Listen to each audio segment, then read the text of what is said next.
Chapter 104. In this life, one must toil like a beast of burden. In the next, one should surely be born in Rome. Shen Xiuan bore an expression that seemed to question, is there a problem? He had effectively left Bai Bo feeling both charred and tender, akin to a piece of well-cooked meat. His mind was a chaotic whirlpool. How was it possible that he had returned to square one? Why was this world so small? Wait a moment, old Shen. What is your connection with the Lan family? The man appeared to have finally recalled something, casting a contemplative glance at Bai Bo. Oh, I remember now. You previously worked for the Lan family, didn't you? Bai Bo was left utterly at a loss for words. Yes, that's correct. Well, that's nothing of concern. Just ensure you handle the matters I assigned to you. I must get back to work now. Bai Bo sighed, ultimately conceding.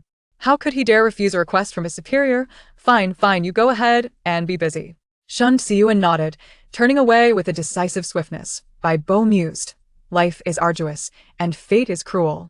Despite possessing a high level of education, he found himself toiling like a beast while enduring the torment of a group of lunatics. With a resigned sigh, he added a few more items to his work schedule. Toiling in this life, one could only hope to be born in Rome in the next. In a hospital room, Lan Yetan sat, staring vacantly at the jade in his hand. What should I do? This jade cannot be carelessly collected. Ling Yu was also gazing at the jade, its aura unmistakably indicating it had been acquired at a hefty price. But I genuinely have no idea how to handle this situation. The system, for O3, had fallen silent but was deep in contemplation of a solution before finally speaking up. Xin Yanlan has feelings for you. Host, you must be able to sense this, correct? Lan Yetan now felt hesitant to speak, unsure of how to respond. Was it appropriate to discuss such matters in front of her system? Oh, perhaps it actually was. It seems it should be permissible, Ling Yu sighed, the proposed solution feeling exceedingly vague. If Lan Yetan wished to alter the world's rules, she must engage with a child of destiny. Otherwise, certain narrative threads would remain inaccessible. It was hardly feasible to advise her host to distance herself from the male lead of the main storyline. A chill settled in, as if he had been dead for a while. Host, I have not experienced such matters, so I am uncertain. He could hardly offer guidance, as he was genuinely at a loss regarding how to resolve the issue. Even suggesting that his host avoid the child of destiny seemed futile, for they could continue to exist even without undertaking tasks. The magnetic pull of the world's rules would draw them closer together. Even if it were not Shen Yanlan, countless others would inevitably develop feelings for Lan Yetan. It appeared to be an unsolvable conundrum, devoid of any clear resolution or approach. There were moments when he genuinely wished for the world to relent. The rules of this world seemed perpetually idle, exerting an inexhaustible force. It was as if they longed to crush individuals beneath the weight of the rules. For O3, what is wrong with you?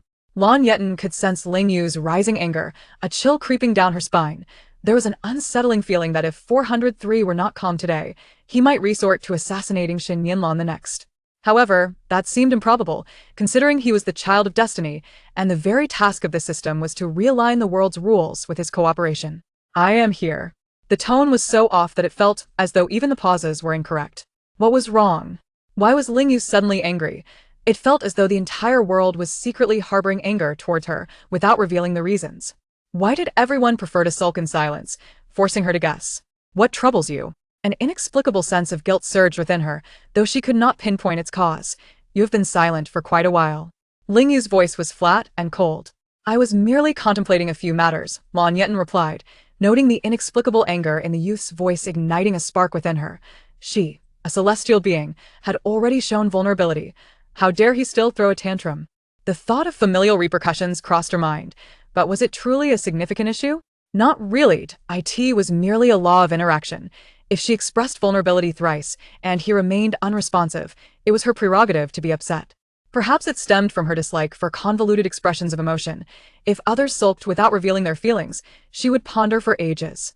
However, adhering to the principle of avoiding inner turmoil, she decided to confront him directly. Your tone is off. Speak honestly. What is the matter? Do not speak in riddles. Ling Yu seemed momentarily taken aback by her straightforwardness, his human form stiffening within the vehicle. I truly have nothing to say. This matter was indeed unspeakable. To voice it would be akin to engaging in a scandalous entanglement with the system. Well, given her host's likely disapproval, the probability of that was exceedingly low. Best not to reassure oneself. It was entirely impossible. How long until we arrive? He slightly lifted his striking blue eyes, resembling a vortex, exuding an aggressive aura that seemed capable of dismantling one's very being. The oppressive energy was palpable, embodying the essence of a cold and domineering figure. The driver could distinctly feel the pressure emanating from the young master who had recently returned home. The atmosphere around him had reached a level capable of subduing others. Perhaps it was a mere glance, a gesture, or a tone of voice.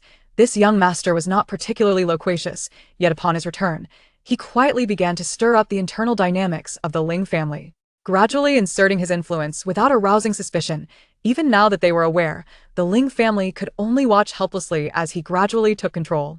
One could discern the depths of this individual's cunning, as even his experiences seemed to align with the archetype of a tragic, powerful figure found in romantic fiction. His appearance and voice fit the mold of the protagonist in a domineering CEO novel, leading him to suspect that this world was merely an expansive narrative of melodrama. This world had gone mad. What business did it have with him? Was this truly still his homeland? Having been a driver for a lifetime, he had never encountered someone like this. Previous CEOs he had seen were either aging, unattractive, had unpleasant voices, or were lascivious. Oh, and he had forgotten to mention that this one appeared quite pure and ascetic.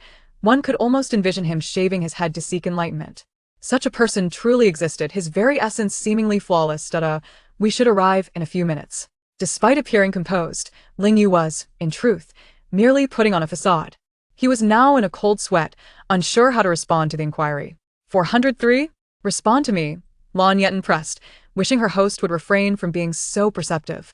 He, too, was adept at feigning ignorance, but he knew that his lies would soon be exposed. The vehicle came to a sudden halt. Young master, we have arrived. Chapter 105. Shurqingqian. Listening to 403's prolonged silence, Lan Yetan felt a twinge of impatience. After a moment of calming herself not to overthink, she let it pass. Although a slight discomfort lingered in her heart. Just as she prepared to continue plucking the nearby apple for a bite, a sudden knock echoed at the door. Assuming it was Shen Nianlan or Shen Xiyuan, she called out to enter. Upon the door swinging open, a male doctor stepped in. Why does this person seem so familiar? There is something about him that feels like a distant memory. None of her acquaintances resembled him. So, why did he evoke such a sense of familiarity? As she scrutinized the man standing before her, he had already approached Lan Yetan. He hesitated for a moment, seemingly caught between words, and at that instant, she was certain that she had indeed known this individual before. Madam, you'll be discharged tomorrow. Are there any lingering discomforts in your body? Upon hearing his voice, a realization struck her like a bolt from the blue. Bye-bye hesitated, wanting to change his name on the spot. Who called him bye-bye? That wasn't his name. Yet ultimately he conceded. I am. Lan Yetan regarded him thoughtfully, shaking her head and responding, I feel fine. Following a routine examination, the inquiry remained largely verbal, as her condition was not severe. Suddenly, she glanced outside the door and locked eyes with a man. A jolt of surprise coursed through her. He possessed the same light brown eyes as hers. However, his gentle gaze carried an unsettling chill. The moment she looked at him, he raised his eyes to meet hers, a flicker of astonishment crossing his features. They were locked in a gaze, and Bai naturally noticed the connection between the two. Consequently, his internal turmoil deepened. With a final display of courage, he stepped toward the door. Come in, my good brother. This is someone I'm acquainted with. Perhaps you two might recognize each other. Indeed. Bai scanned Lan Yetan's expression, noting no sign of resistance. His own good friend, Shurqingqian, also exhibited no reluctance, seemingly quite willing. Having brought his friend over, he now found himself thinking that perhaps he was inadvertently sending his brother away. That was his current perspective. The two appeared to have inexplicably fallen for one another at first sight. After all, his good friend always exuded a gentle demeanor. Yet beneath it lay a heart as ruthless as a blade. Today, his inexplicable fixation on someone for so long could only mean they had hit it off.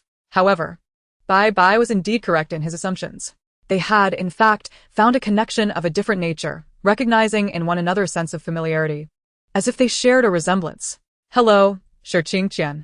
Lan Yetan felt a sense of bewilderment upon gazing at the man's face. Hello, Lan Yetan.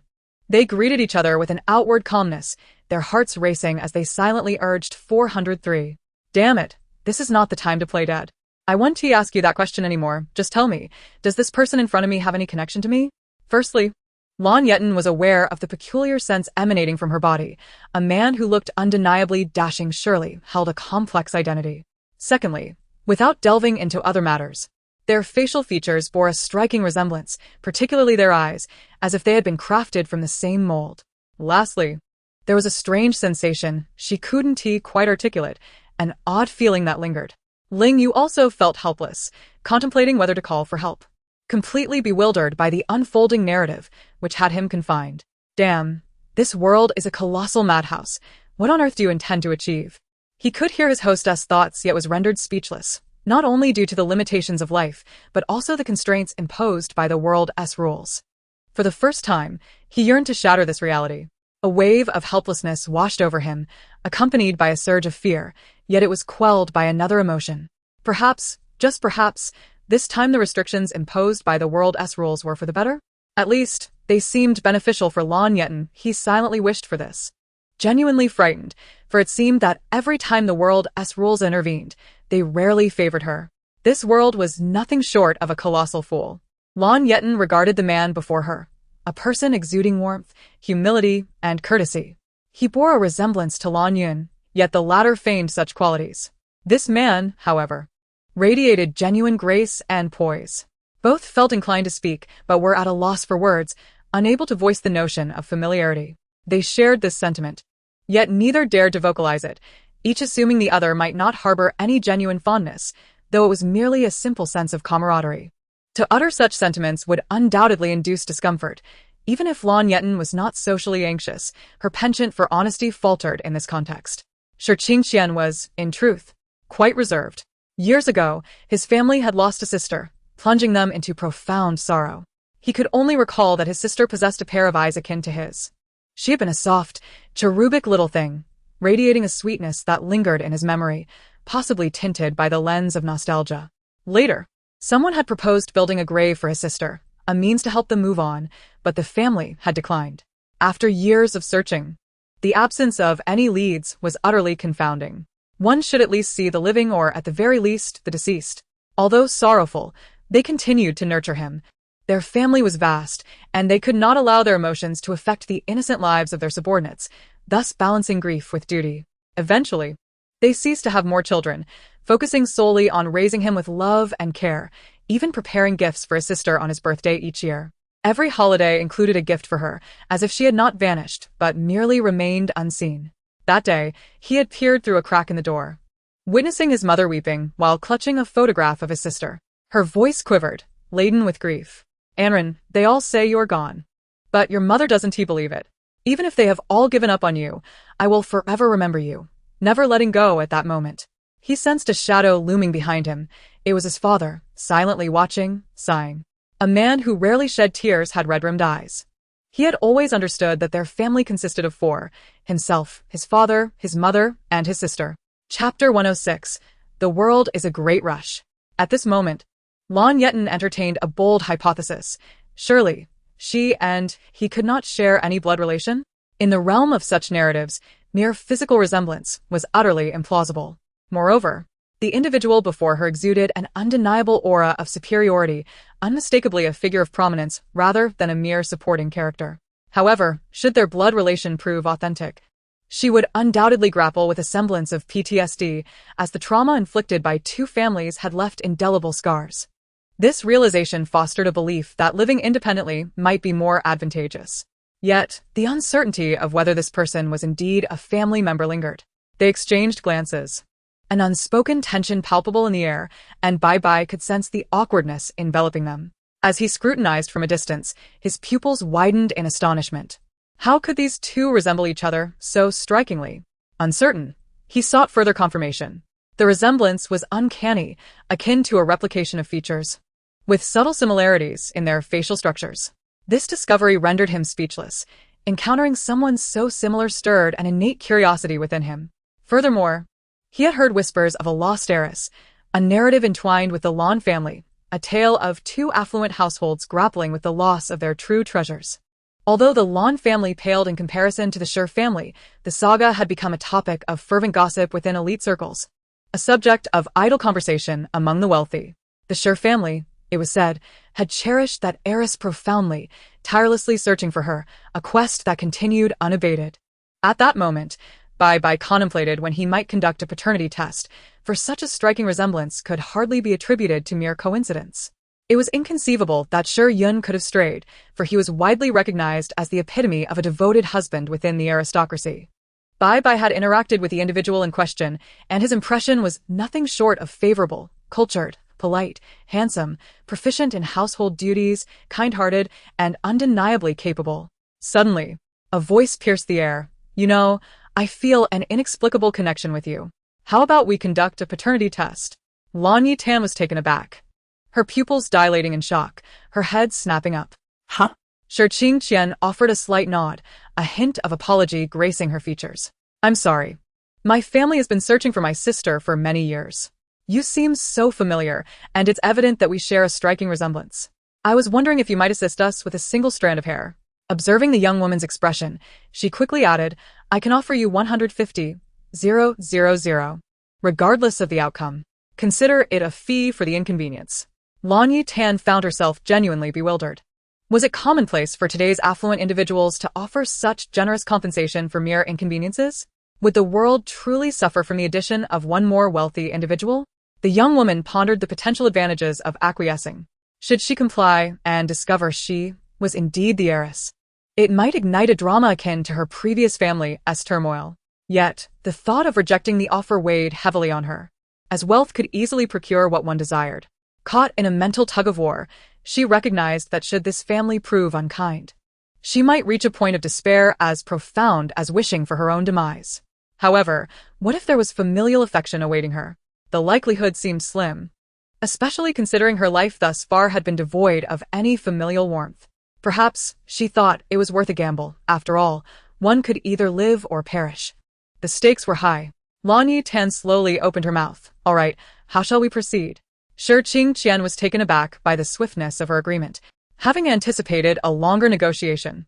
"Just a strand of hair will suffice." Lan Yetan hesitated momentarily, recalling her recent bouts of hair loss, likely due to her frail condition. She plucked a couple of strands and handed them to him. Shi Qingqian's gaze indicated his approval, and Bai, utterly flabbergasted, was at a loss for words. How had they come to such an agreement so effortlessly? There was no apparent conflict, not even a moment's hesitation. After the tumultuous experiences with the Lan family, he had braced himself for an elaborate saga of love and strife, only to find this? Was this all the esteemed VIP NPC required? Confusion washed over him in an instant. Shi Qingqian's calm demeanor brought him back to reality. A chill of apprehension coursing down his spine as he swiftly collected the strands and secured them in a small bag. Thankfully, he habitually carried a few items with him. Otherwise, he might have faced Shi Qingqian's wrath. He was acutely aware of the lengths to which the Shi family had gone in search of that missing sister, pouring resources into the endeavor as if wealth were of no consequence. Yet the Shi family was indeed affluent, and that was sufficient. Was the narrative hastening to a conclusion? This world seemed to operate at an alarming pace. The man maintained a composed and distant expression, nodding slightly. "Thank you, Miss Lan." Lan Yetan responded with polite formality. "It's nothing really." Shi Qingqian quickly interjected, addressing the young woman. "Miss Lan, please provide me with your bank account details. We will transfer the funds to your account shortly." Lan Yetan realized she had not intended to accept the money, surprised by the other's eagerness to offer it. Was she somehow favored by fortune these days? One after another, people seemed eager to bestow money upon her. Feeling a twinge of embarrassment, she recited her bank account number with an impassive expression, hesitating momentarily to question whether this person could remember it. However, seeing his stoic demeanor as he repeated the number back to her, she recognized her anxiety was unwarranted. Characters of such caliber in novels rarely faltered in their memory, especially when it came to critical moments. Lan Yetan nodded, her form slumping against the hospital bed. Suddenly, she recalled that 403 had yet to respond. A wave of anxiety washing over her. "Oh no, I hope nothing has happened to 403. 403? 403? Are you still there? 403, please don't be in trouble." Just as she uttered those words, a knock echoed from the door. Lan Yetan? Resolute, she rose from the bed to open the door. Bemused by the incessant visitors to her hospital room over the past couple of days, was entry to VIP wards so effortlessly granted? Upon opening the door, she was met with a familiar sight, a young man with striking white hair. You? Lan Yetan immediately recognized him as the system. She lifted her gaze. Noticing the boy appeared somewhat flustered, catching his breath. You?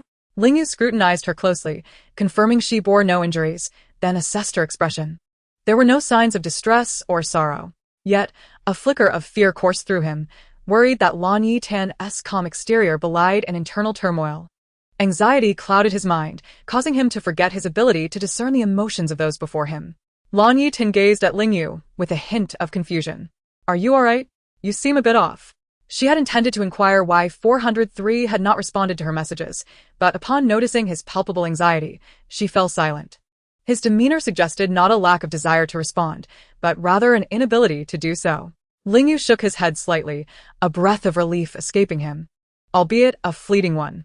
Shall we step inside and talk? Without hesitation, Lan Yetan nodded. She had countless questions lingering in her mind. With 403 standing right before her, it was an unmistakable opportunity for inquiry. She settled onto the hospital bed as Lingyu took a seat on the chair beside her. Lingyu initiated the conversation. You didn't encounter any trouble, did you? What happened just now? The young girl appeared somewhat dazed. It seemed that 403 had not realized the gravity of her recent experience. However, upon reflection, it made sense. If 403 were aware of such a significant event, he would have surely spoken up by now. Even if there were matters he wished to avoid discussing, he would not feign ignorance to such an extent. Lan Yetan collected her thoughts regarding the earlier incident, recalling that hospital rooms typically lacked surveillance cameras and were well soundproofed. With a measured breath, she began to speak. I just saw someone who looks remarkably like me, and after a brief conversation, he took my hair for a paternity test. Lingyu was taken aback, utterly astonished. How could things escalate so quickly? Yet, beneath his surprise lay a deep concern. He was acutely aware of his host's fragile mental state. If she encountered another unfavorable situation, she might contemplate drastic measures. Even he might be powerless to intervene in such a case. Do you know that person's name? I can look into it for you. Lan Yetan paused momentarily before responding, Shurqing. Upon hearing the surname and name, Lingyu was momentarily struck dumb. He had recently entered high society and had heard rumors about the Shur family searching for a long-lost daughter, having invested vast resources and efforts in the search. When he first caught wind of this news, he had found it intriguing. He recalled lounging on a sofa, casually flipping through documents, when the voice of a business associate he had recently befriended reached his ears. You know, littling, the Shur family is still actively seeking their missing heiress. Lingyu had feigned indifference, though he was genuinely surprised. He had closed the documents and set them aside, feigning nonchalance. Do elaborate. The individual, noticing Lingyu's interest, eagerly began to elaborate. Lingyu spent an hour listening, though his mind occasionally wandered. It was astonishing how evident love and indifference could be. If only the Shur family were truly his host's rightful kin. Was it possible that his musings had come to fruition? Was he jesting? Had he somehow become a harbinger of fortune? While he felt a sense of relief for Lan Yetan, a shadow of concern lingered. Although the Shur family presented a facade of caring, he was not entirely convinced of their genuine affection for their daughter. He often found himself inexplicably worried about Lan Yetan, yet the Shur family seemed relatively more trustworthy compared to others. Other families might have lost daughters, but such matters were seldom publicized, and those children were often overlooked. The Shur family, at least, was forthright in their search, genuinely investing both time and resources. Lan Yetan, noticing Lingyu's momentary distraction, gently called his name. Lingyu raised his gaze to meet hers and smiled. The Shur family, indeed, has a history of losing a daughter. They've been searching for over a decade, and if you truly are that heiress, they should treat you quite well. As a human, Lingyu could not openly employ his abilities for direct verification. Moreover, having never met Shurqing, he could not perform a distant assessment. He began contemplating the next collaboration, considering an approach to the Shur family to gauge their character. If they appeared unsatisfactory, he would certainly not allow his already somewhat fragile host to go. It would be better for her to live independently than to risk encountering a toxic family. Solitude could provide her with a more carefree existence, devoid of troublesome concerns. Lan Yetan had not anticipated that her system would ponder so deeply on her behalf. However, upon hearing Lingyu's description, she fell into contemplation. 403 mentioned that good families should be without flaws. Yet, we cannot entirely lower our guard. What I currently know is merely surface level, as I have yet to engage or investigate further. As they spoke, Ling Yu casually plucked an orange from the fruit platter and began peeling it. I will conduct some inquiries soon, so do not worry. He had his own rhythm and would surely pave the way for his host, who is truly undertaking the task here. It feels as though I am presenting my own challenge, he mused, yet he accepted it willingly. Lan Yetan nodded. Thank you for your efforts. Ling Yu gazed at her, feeling a warmth spread through him, momentarily tempted to reach out but ultimately refraining. Having spent considerable time in a cat's form, he found himself able to pass by and nonchalantly stroke small kittens, leading others to perceive him as a cat enthusiast. Those eager to please him often attempted to gift him adorable feline companions, but he declined, preferring merely to pet rather than adopt. Moreover, he could transform into a cat himself. Was it not absurd to adopt his own kind? Wait. He was a system. How had he come to consider himself akin to a cat? Lost in thought, he absent-mindedly handed some orange segments to Lan Yetan, who gratefully accepted and began to eat. After a few chews, she exclaimed, "Wow, for 03, this orange is incredibly sour." Ling Yu paused, taking another half and tasting it himself. A wave of acidity overwhelmed him. Goodness, this is genuinely sour. Chapter 108. How is it that my hard study hasn't frozen me to death? Due to these circumstances, Ling Yu had to leave for a while, but before departing, he arranged for dinner to be delivered. The following day, Lan Yetan prepared to leave the hospital. Recently, she had been feeling a bit emo without knowing precisely why. She had become more sentimental than usual. This was not her usual demeanor. Last night, she had received her phone from the doctor, and upon opening it, it felt as though her super-configured device might implode. A plethora of messages awaited her, ceasing only when they reached the point where Shen Nianlan had arrived. Most likely, Shen Nianlan had informed them of her situation. As she sifted through the replies, it was not that she intended to be dismissive. Rather, she simply lacked the energy to respond, as her mental state had been deteriorating over the past few days. Under normal circumstances, she would have found such incidents commonplace, usually preferring to stay indoors, quietly awaiting responses to her messages that seemed to echo the silence of death. The sensation is rather muted. Currently, I find myself expending the majority of my energy on prolonged social interactions, resulting in significant repercussions and influences upon my state of being. Recently, I cannot quite ascertain the cause, but I feel a pervasive chill and persistent fatigue coursing through my body, rendering me disinclined to engage in socializing. Upon returning to the Lan household, I noticed Lan Qing furrowing his brow, seemingly on the verge of posing a question, yet ultimately refraining from uttering a word. Lan Yuan lifted her gaze and softly inquired, "You have returned? When do you plan to move out?" Lan Yetan felt a swirling dizziness in her head, as if she could never quite catch up on sleep. "Tomorrow," she replied. While she was reluctant to exert herself, the desire to escape this household remained genuine. She was equally unwilling to fully embrace the entirety of the Lan family. Distancing herself from them did not imply that Lan Yetan would easily relinquish her hold over the Lan clan. Numerous inquiries lingered in her mind, particularly regarding the severe mistreatment she had endured at their hands. Yet, she discerned that the timing was not yet ripe for confrontation. She had observed the family's fortunes plummeting. It would not be long before chaos ensued within the Lan household. In truth, they were not a particularly formidable aristocracy, lacking the historical depth of more established families, having only existed for a mere 3 to 4 decades. Thus, they possessed little in the way of connections or foundational strength, and it was likely that they were currently overwhelmed by recent events. After taking a bath, Lan Yetan lay down on her bed without drying her hair. "Host, you might catch a cold if you continue like this," 403 promptly reminded her. "Do not speak. I am utterly exhausted and need to rest for a while. There are numerous matters awaiting my attention tomorrow." She felt a heaviness in her chest and discomfort in her stomach, yet her eyelids grew heavy, as if sleep were the sole remedy to ignore such ailments. So be it. Let me drift off, she thought. 403 sensed that Lan Yetan's emotional state had been amiss in recent days, but she remained tight-lipped, enveloped in silence. She appeared profoundly weary, and he refrained from further comment, merely letting out a sigh. "Sleep well. May you awaken to find your spirits restored." Although her previous mood had not been particularly uplifting, it was certainly preferable to her current state. This world felt unbearably abstract. Upon waking the next day, Lan Yetan felt a persistent headache and dizziness, her mind clouded and lethargic. Hearing a knock at the door, she attempted to rouse herself, but fatigue weighed heavily upon her. Reluctantly, she mustered the strength to answer, revealing Lan Yun, who offered little more than a query about her preparations. Please gather your belongings. The house has been prepared for you. Lan Yetan nodded, her thoughts still in disarray. The Lan family was on the brink of bankruptcy, and this place would not serve as her long-term sanctuary. Nevertheless, she could remain temporarily before seeking another residence. She casually selected a few articles of clothing, only to discover the coat belonging to Mu Hui that she had forgotten to return. Rubbing her aching forehead, she meticulously folded the garment and placed it in her suitcase. Lan Yun, observant as ever, noticed this. Yi Tan, whose clothing is this?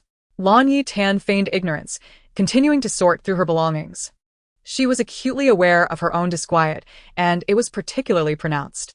The thought of years spent in rigorous study, only to find herself in this predicament, was overwhelming. How could she have endured so many years of academic rigors without succumbing to the chill?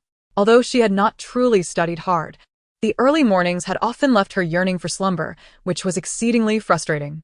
The notion of returning to school was the most distasteful aspect of her existence. Who truly possessed the vigor of youth? Surely not the heavens. In her recollection, youth should have entailed wearing school uniforms, cultivating meaningful relationships, or experiencing the sweetness of first love.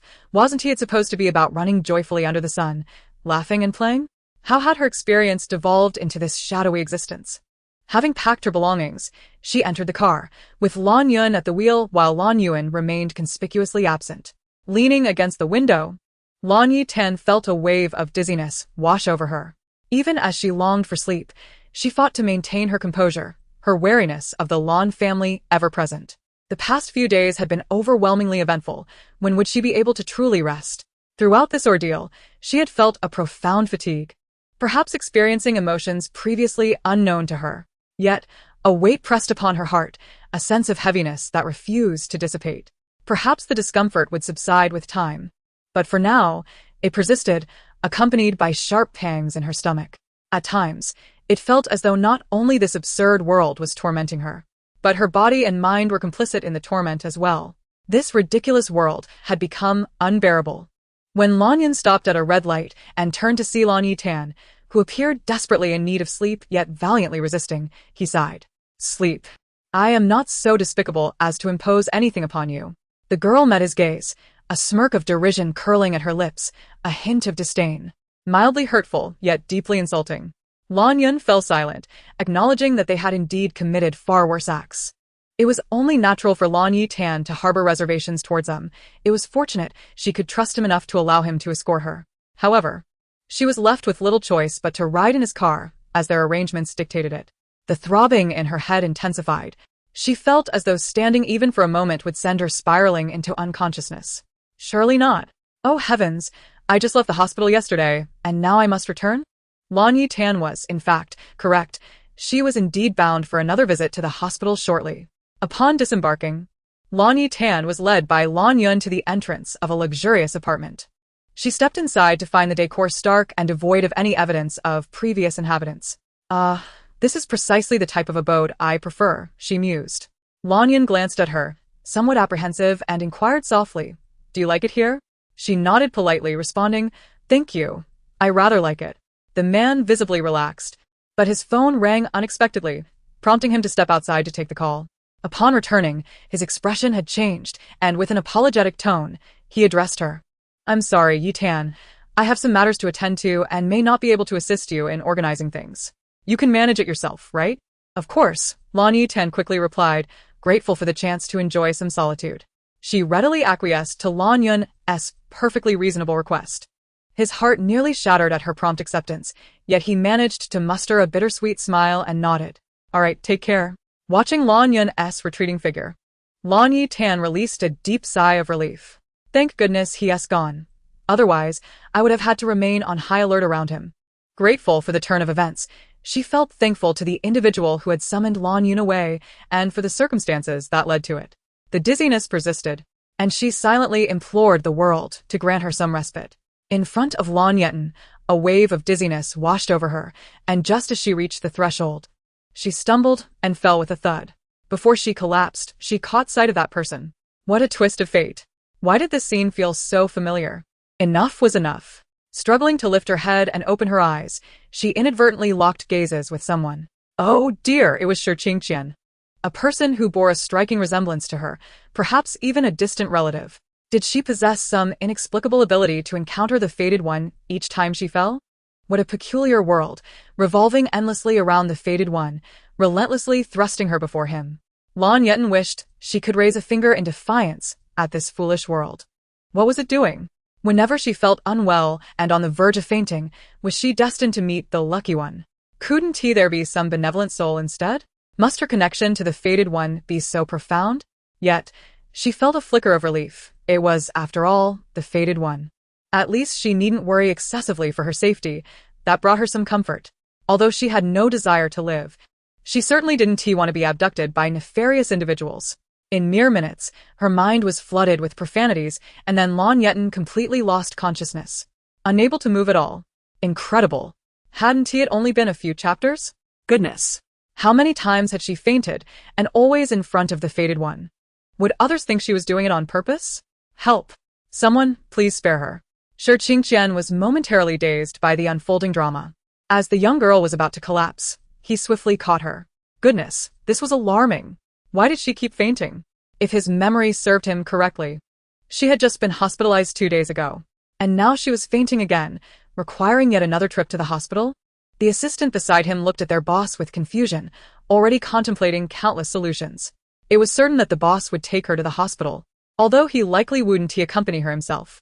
After a moment of contemplation, Shi Qingqian reasoned that since he was merely there to view properties and wasn't pressed for time, perhaps he should take her to the hospital himself. It wouldn't hurt to ensure she was in good hands. Looking at the person before him, he found it hard to harden his heart. Perhaps it was due to their striking resemblance that softened him. Yes, that must be it. He wasn't merely superficial, it was the uncanny likeness that tugged at him. Thus, he effectively persuaded himself, alleviating the strange guilt that had weighed upon him.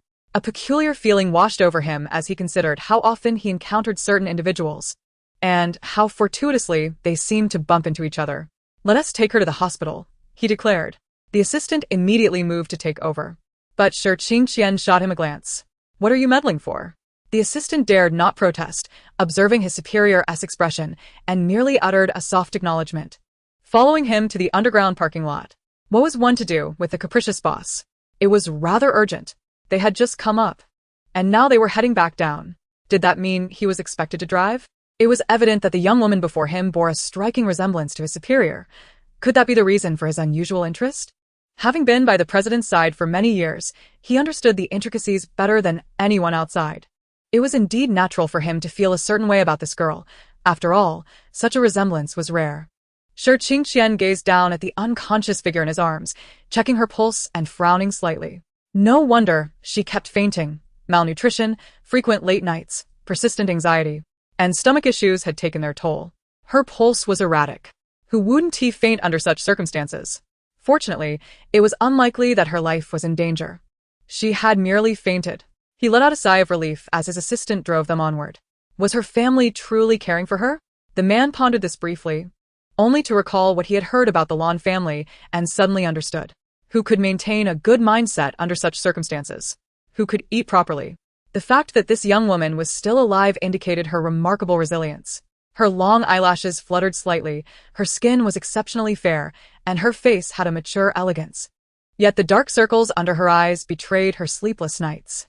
In silence, she resembled a fragile porcelain doll. Upon arriving at the hospital, they registered her for emergency care, and, to his surprise, the doctor was a familiar face. The doctor regarded Lan Yetan with astonishment, but swiftly proceeded to conduct a series of evaluations. It appeared that she would need an 4-drip and a day or 2 of observation. As Shi Qingqian watched her being wheeled into the ward, by Bo, having just finished his tasks, approached, catching his breath. What brings you here? Bai Bo inquired, glancing at the ward before turning his attention to Shi Qingqian, whose lips twitched. Please tell me it's not Lan Yetan again. How many times has she been in the hospital this month? I'm late. My book review is about to start. Don't worry, I want to repeat the mundane details here. There will be new developments. Guess what happens next? Chapter 110. The Past of Lan Yetan in the Lan Family. Shi Qingqian felt equally helpless, unsure of how to respond, and sighed. Given her poor health, it was indeed normal for her to end up in the hospital. Bai Bo clicked his tongue and sighed softly, recalling. When I served as a private doctor for the Lan family, I always felt sorry for that girl. For a fleeting moment, the man lost his train of thought, as if remembering that the paternity test results were due in the next few days.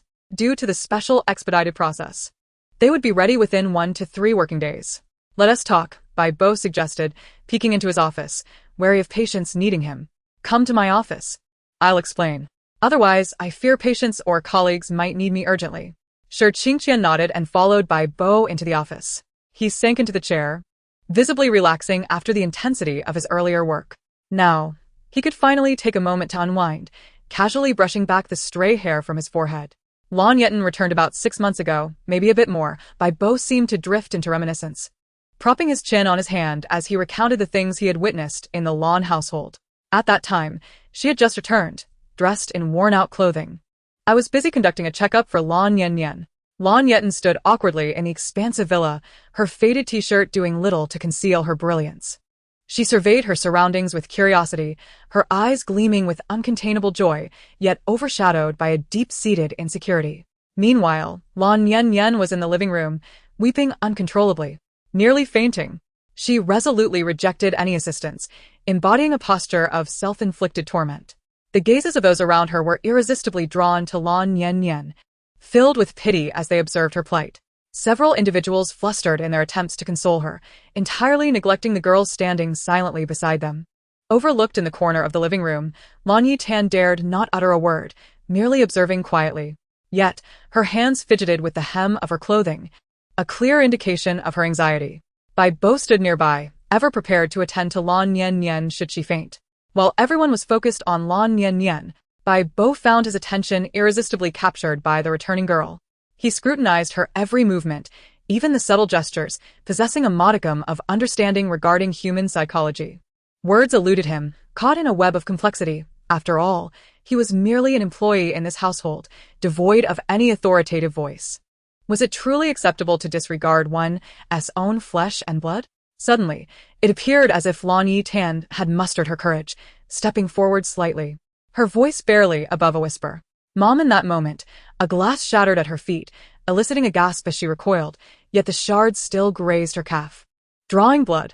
The pain was acute, yet she refrained from shedding tears, instead staring blankly at the faces before her, her hands trembling slightly. These were her longed-for family, and yet they regarded her with expressions of animosity. The so-called false daughter, it seemed, had come to this family merely as a placeholder. Her heart felt as if it were being pierced by needles, a sharp discomfort that tugged relentlessly at her nerves. Bai Bo could hardly bear to witness it. Lan Yetan's injury needed urgent attention to prevent infection. Yet what shattered his worldview was the sight of the family members accusing the girl before them. She had done nothing but utter a single word, Mom. In that instant, Lan Yetan collapsed, seemingly overcome by sorrow. Bai Bo was summoned to check on her. And, to his astonishment, there was nothing amiss. It was merely a faint triggered by emotional upheaval, and she would regain consciousness shortly. Relaying this news to the Lan family, he observed their palpable sighs of relief, yet not one of them noticed Lan Yetan, whose calf continued to bleed from the wound inflicted by the shattered glass. Confounded, Bai Bo could not fathom why they insisted on sending the girl to the hospital despite his reassurances of her safety. The household staff cast curious glances at Lan Yetan, who remained composed, entirely overlooked by those around her. She felt like a leaf fallen silently to the ground, unnoticed by all.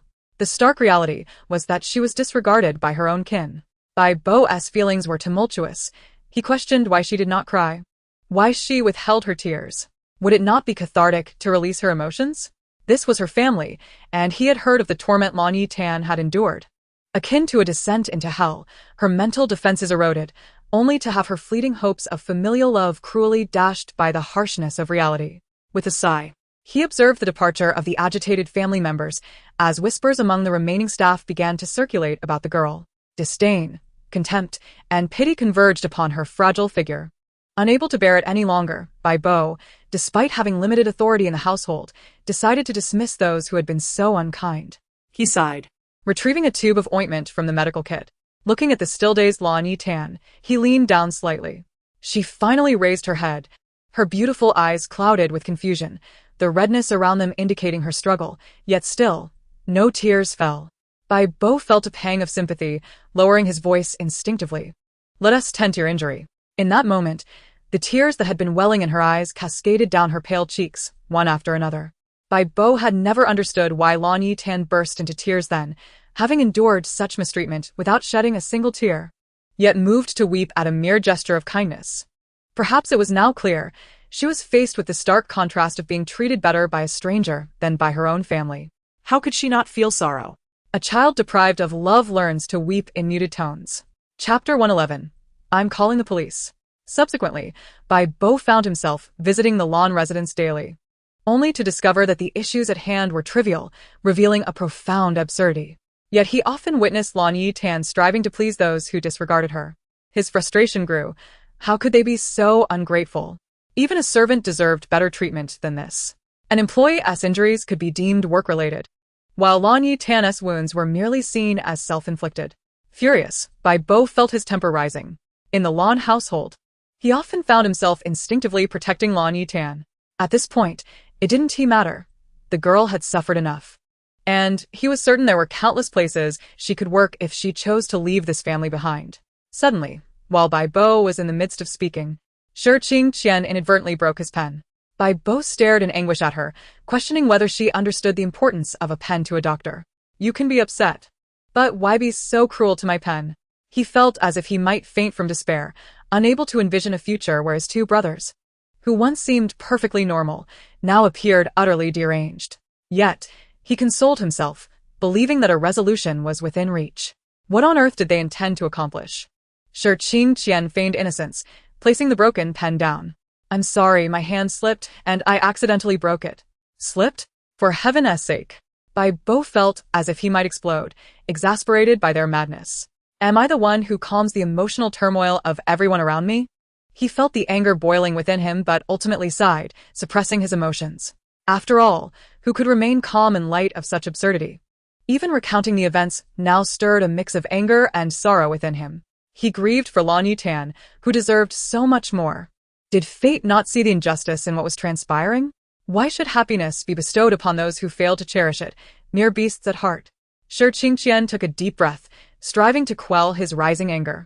Rarely did he find himself losing control of his emotions. After all, few dared provoke his ire throughout his life. Yet now, he was at a loss for words, a heaviness settling in his heart, accompanied by a bittersweet sensation. Strangely, his thoughts wandered to his sister. If it truly were Lan Yetan, the Lan family would be utterly doomed. He would have to do something to salvage their honor. However, he had recently heard that the Lan family was mired in a financial crisis, busily scrambling to keep afloat. Perhaps it wasn't even his turn to intervene. As a family he deemed inconsequential might face bankruptcy. The more he contemplated it, the more incensed he became. Damn the Lan family. At that very moment, Mu Hui sat on the sofa, wearing a smile that was more enigmatic than welcoming, regarding the visitor who had just arrived. The visitor's visage remained obscured, but his voice distinctly revealed him to be a man. Young Master Mu, you must be aware that your relatives have been growing increasingly eager lately, am I correct? Mu Hui, in a crisp white shirt with sleeves slightly rolled up, revealed a glimpse of his wrist, his long fingers lightly tapping the tabletop, his tone laced with mirth. And so? Have you come merely to reiterate what I already know? The visitor hesitated, seemingly unprepared for the young man's retort. You see, young master, we can establish a mutually beneficial arrangement. The youth suddenly laughed, appearing intrigued, though his demeanor remained cool and detached, his voice tinged with an icy edge. What do you propose? The visitor fell silent for a moment. If you bring Lan Yetan to this place, I can assist you in reclaiming your rights. Furthermore, I shall help solidify your foundation, ensuring that no one can ever threaten your position again. Suddenly, the visitor's voice softened, exuding a confidence as if he had grasped the very essence of Mu Hui's vulnerabilities. The hard work your parents have invested over the years will remain intact. Mu Hui felt a chuckle rise within him but stifled it, feigning a semblance of being swayed. You. The young man appeared to relent with a sigh, then adopted a more serious tone. What evidence do you possess to convince me of your capabilities to secure my parents' years of effort? The mysterious figure seemed to have anticipated this inquiry, responding promptly. We can extend some goodwill, young Master Mu. Surely you can discern the pros and cons. He regarded the youth, seemingly confident that he would acquiesce. Mu Hui examined the shares outlined in the contract with keen interest. He had not expected this person to bring forth something of substance. Initially, the unexpected arrival of an individual claiming to negotiate had left him bewildered. He had intended to dismiss the visitor after the first sentence, but the name mentioned compelled him to reconsider. He was genuinely curious. Did the visitor come knowing of his fondness for Lan Yetan? What audacity did he possess to believe he could persuade him to part with her? Young Master Mu? He feigned difficulty, casting a contemplative glance before sighing. I need time to consider this. Is there a way to contact you afterward? The visitor's demeanor shifted, alertness evident in his response. I shall return in 3 days. I implore you to reach a decision by then. Should you hesitate, there are others who would be eager to take your place. He found himself at a loss for words as the visitor seemed to employ manipulative tactics against him. Nevertheless, he nodded, letting out a sigh, embodying a naive youth troubled by the matter at hand. The lamb, innocent and unaware, was in reality a wolf in sheep's clothing. As he watched the figure depart, Mu Hui finally concealed his smile, his gaze turning frigid. Gradually, a chuckle escaped him. This individual was far from simple, mistakenly believing him to be nothing more than an oblivious heir. He called out casually, "You there?" A figure promptly emerged, bowing respectfully. "Young master, how may I assist you?" To the basement, he instructed. The youth, having shed his earlier innocence, had transformed within mere months into the formidable presence he now embodied. After winding through the villa, he arrived at a discreet chamber, ultimately descending into the basement. Inside lay a gagged individual, eyes wide with terror as they locked onto Mu Hui. The young man maintained his ever-innocent smile. "Fourth uncle, why have you ceased your previous outcries?" His voice, though gentle, bore an unsettling undertone. Chapter 112. The Dark Side of Mu Hui. Mu Hui silently observed as the man before him retreated, only to be met with an unyielding wall behind him, emitting muffled whimpers.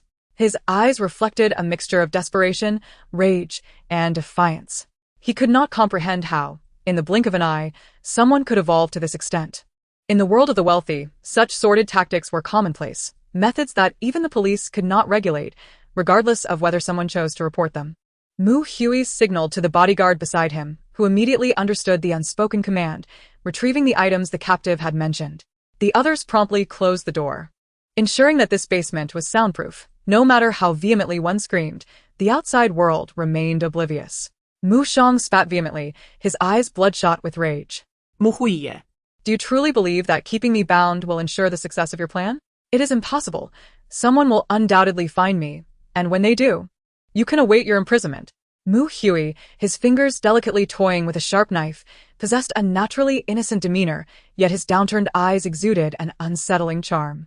His brown irises lent an air of vulnerability, yet his smile, accentuated by a pair of pointed tiger teeth, betrayed the youthful arrogance within. With a hint of disappointment in his tone, Mu Hui sighed. "Ah, such a pity." Suddenly, his voice rose, taking an unexpected turn. "However, it seems things may not unfold as you wish, fourth uncle." Mu Shang felt a chill run down his spine. His mind struggled to comprehend the implications of those words. Mu Hui's smile was chilling. Mu Shang's voice faltered, fragmented with uncertainty. What do you mean by that? He dared not delve too deeply into the ramifications, his heart racing as he clung to self-deception. Perhaps these were mere threats designed to intimidate him? Yet, deep down, he already knew the truth. He could only hope, however faintly, that there remained a glimmer of possibility. After all, the words had yet to escape Mu Hui's lips. Surely, he wouldn't deliver a fatal blow just yet, would he? Crouching, the young man bore a radiant smile. To an outsider, he might appear to be a quintessential, innocent youth. Mu Hui leaned his chin on his hand, gazing at the disheveled figure before him, a wave of delight washing over him. He vividly recalled how that man had once swaggered before him, exuding threats and malice, an image forever etched in his memory. Perhaps Mu Shang had never anticipated this outcome, believing the young master to be entirely under his control. In truth, standing silently behind the scenes, observing intently, he awaited the opportune moment to devour this family whole. Mu Hui felt a certain sense of grievance. All he desired was to stabilize his parents' legacy. Why did they continually strive to usurp it? Therefore, employing a few unscrupulous tactics seemed justifiable to him. After all, could he really be blamed? What did it mean? Shouldn't his fourth uncle have already comprehended the situation? Why persist in self-deception? This rhetorical question undeniably shattered the psychological defenses of Mu Shang, who had been confined for days. The moment his last vestige of resolve was severed, He could no longer suppress a whimper. Mu Hui, with an impassive expression, rose abruptly and delivered a kick, his tone devoid of warmth.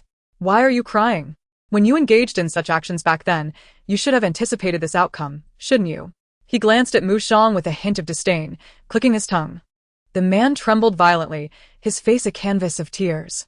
Years ago, it was this very individual who incited the branches of their family to seize the hard-earned rights and wealth of his parents. At that time, he harbored an intense hatred for that man, yet felt utterly powerless. Now, he finally possessed the means to trample those who had once oppressed him. Suddenly, Mu Shang glared at the youth with a twisted expression, bellowing, "Do you think you're so formidable? Let me tell you, even without me, many would covet your family's assets." When the time comes, a knife plunged directly into his arm, blood gushing forth. Mu Hui cast a cold glance at Mu Shang, sneering lightly. "You needn't worry. You should be more concerned about your own predicament." With that, he turned and walked away, indifferent to the anguished cries echoing behind him. Once outside the basement, he exhaled deeply, attempting to calm the tumultuous emotions within him. He recalled having heard Lan Yetan's heartfelt words, in which she mentioned that her parents would return unexpectedly at some point in the future. He was uncertain of the timing, but merely knowing this brought him a measure of solace. His subordinates hurriedly approached him, questioning, "Young Master Mu, how should we deal with that person?" He turned to glance at them, walking over to the sink to wash his hands. "Keep him alive. Don't let him die." He had an unsettling suspicion about his fourth uncle, and by the time he realized it, his hands had already reached for the soap. Ugh, truly disgusting. Even the thought of touching such a person made him feel repulsed. He wasn't a germaphobe. It was simply the overwhelming aura of malice emanating from such individuals that made him feel utterly revolted. At that moment, he found himself yearning to see Lan Yetan. For reasons unknown, she frequently occupied his thoughts, without any particular rationale. If she were to discover his darker side, would she cease to associate with him? Would they be incapable of even maintaining a friendship? After all, the persona he upheld in public was that of a cheerful young boy. The more he pondered, the more alarmed he became, tightening his grip until his fair skin turned red from the friction. Mu Hui let out a soft hiss, finally releasing his hands. Bo leaned back in his chair, typically burdened with a hectic schedule, now found his rare moments of leisure sullied by his naive, warm-hearted friend. Damn it. And my invaluable pen. However, when he heard Shi Qingqian say, "I'll bring you a box of pens later," he felt his defenses crumble. All rich people, right? Taking advantage of my financial constraints. Alas, he would have to disappoint Shi Qingqian. The lost pen was irreplaceable, no matter how many more would come in the future. It was the pen that had accompanied him for so long, the one he had used tirelessly. When he spoke, he did so with a righteous fervor. "All right then." Shi Qingqian observed the shifting expressions on his brother's face, his thoughts turning complicated. Oh no, perhaps Bo should reconsider becoming a doctor? He seems on the brink of a breakdown. I've been scratched by a cat, and it's quite deep. I'll finish the rest tomorrow. Chapter 113. Haha. Quite a coincidence. This time, Lan Yetan awakened the following afternoon, having slumbered significantly longer than her previous episode. She was unsure why, but her head throbbed painfully, and her stomach churned violently. Calling out softly yielded no response from the system, leading her to the conclusion that, predictably, room 403 had been blocked off again, rendering her unreachable. Alas, how miserable it was. She couldn't help but wonder how anxious Ling Yu must be. She recalled the individual she had seen before her unconsciousness. Shi Qingqian. Silently, she mused, her mind racing, already forming an accurate conjecture. After pondering for a while, Lan Yetan felt dizzy again, as if she had been dead for some time. The sound of a door creaking open reached her ears. Turning her head, she beheld the unmistakable eyes of Shi Qingqian. He nodded slightly, observing the now conscious girl. He had not anticipated her prolonged slumber. Typically, one would awaken within half a day at most. Yet she had remained unconscious almost an entire day. He had found himself doubting Bo's medical expertise and his own judgment, growing increasingly anxious. He visited frequently, fearing that the patient might slip away if he were not vigilant, especially since prolonged comas could be alarming. After all, there were cases of individuals consuming 100 pills and only remaining unconscious for 2 days after gastric lavage. Yet Lan Yetan, with her vibrant spirit, had simply closed her eyes and collapsed, sleeping for an entire day. While it was unlikely that she would inexplicably perish in a hospital bed, Such occurrences were not unheard of. As for why he was so concerned about Lan Yetan, he had long since rationalized it to himself. They shared a connection, bore a striking resemblance, and the paternity test results had yet to arrive. Perhaps, just perhaps, she too had undergone suffering. Successfully persuading himself, he became the type to visit the hospital several times a day, eventually ceasing to question his motivations, openly making his way to the hospital. His assistant driving, felt dizzy from the endless trips, preferring to be at work instead. Internally cursing a myriad of expletives, he maintained a facade of amiability, dutifully presenting himself as the obedient servant ready to heed his master's every command. He was diligent to a fault, feeling as though he might faint and join Lan Yetan in her dreamy state. At times, he felt that his boss's demands of his employees were excessively burdensome. It was as if he were the very embodiment of that overworked employee. No jest, though the pay was generous, the toll was severe. Shi Qingqian approached the bedside, his voice gentle as he placed some food beside her, then turned to Lan Yetan. "How are you feeling? Is there any discomfort?" Lan Yetan, Aside from feeling a bit lightheaded, was also battling nausea, indifferent to the prospect of breaking down. a bit nauseous, without jest. She felt waves of pain coursing through her stomach, the reason for which eluded her. Yet the pain remained, and she sensed that even if she were to vomit, the stabbing sensation would persist. Shi Qingqian pressed the button on the hospital bed, summoning a doctor. She described Lan Yetan's current physical condition and sensations, after which the doctor fell silent for a moment. "Does your stomach still ache? Can you move?" Let's head to the gastroenterology department." The young girl ran her fingers through her hair and nodded. Previously, when her stomach hurt, she bore it alone, believing that if she could survive, she would. And if not, then that would be her fate. However, this time the pain was unbearable, unlike anything she had experienced before, possibly intensified by the hospital environment. As Lan Yetan stepped off the bed, Shi Qingqian immediately supported her. "I'll help you, otherwise you might fall." She did not refuse, nodding in agreement, feeling an inexplicable closeness to Shi Qingqian rather than resistance. The doctor, feeling awkward, led the way, daring not to speak or glance around, his gaze nearly glued to the floor. He sensed that any extra scrutiny might invoke dire consequences, and a chill ran down his spine at the thought of the two behind him quietly observing his every move. Upon arriving at the department, Shi Qingqian waited outside while Lan Yetan followed the doctor inside. Remarkably, Lan Yetan had slept through an entire day without food or water, making her eligible for a gastrointestinal X-ray. The doctor returned shortly with medication, handing it to Lan Yetan for her to consume. Without hesitation, she obediently drank it down. The doctor earnestly advised her to voice any discomfort rather than keeping it to herself. She nodded in understanding. After all, it was her principle not to let others suffer while she herself remained in distress. Following that, they endured a prolonged wait. An hour later, the doctor emerged, looking somewhat at a loss for words. "Is that your family member waiting outside? Please call them in. I need to discuss something with them." Lan Yetan broke into a sweat, feeling awkward. How should I explain this? If I say they're relatives, that's not entirely true since the paternity test hasn't come back yet. If I say they're not relatives, that's also uncertain because the paternity test is still pending. Ultimately, the convoluted situation boiled down to the fact that the paternity test was yet to be determined. At times, being alone in the examination room felt utterly helpless. The doctor seemed to recall something, feeling somewhat embarrassed, having observed the amicable interaction between the two and mistakenly assuming they were siblings. After all, the innate intimacy that arises from blood relations cannot be altered. Regarding their differing surnames, he naturally assumed that one took the mother's surname while the other took the father's. Such occurrences are common in big cities nowadays, where matrilineal surnaming is quite prevalent.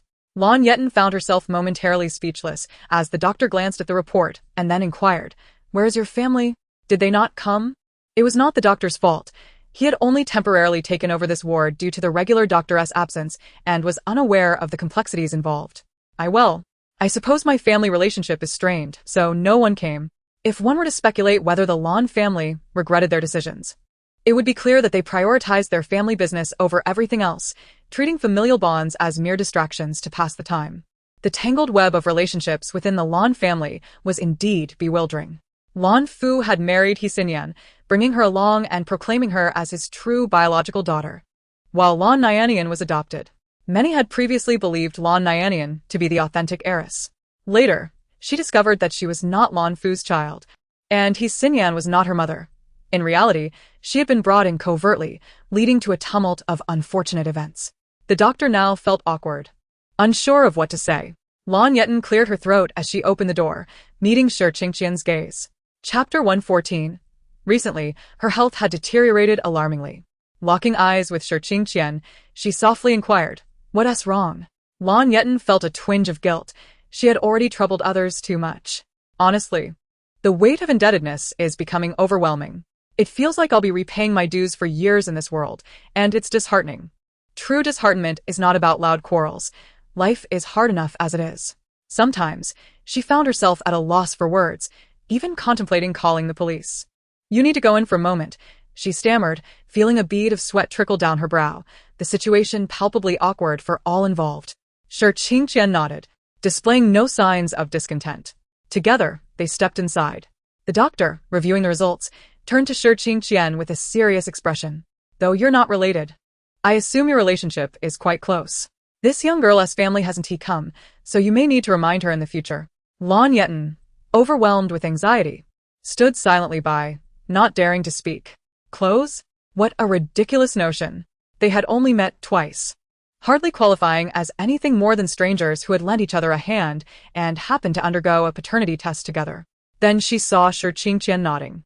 "Yes, doctor. But what's wrong with her?" The doctor spoke to Shi Qingqian with a tone of authority. "This young girl has had poor gastrointestinal health.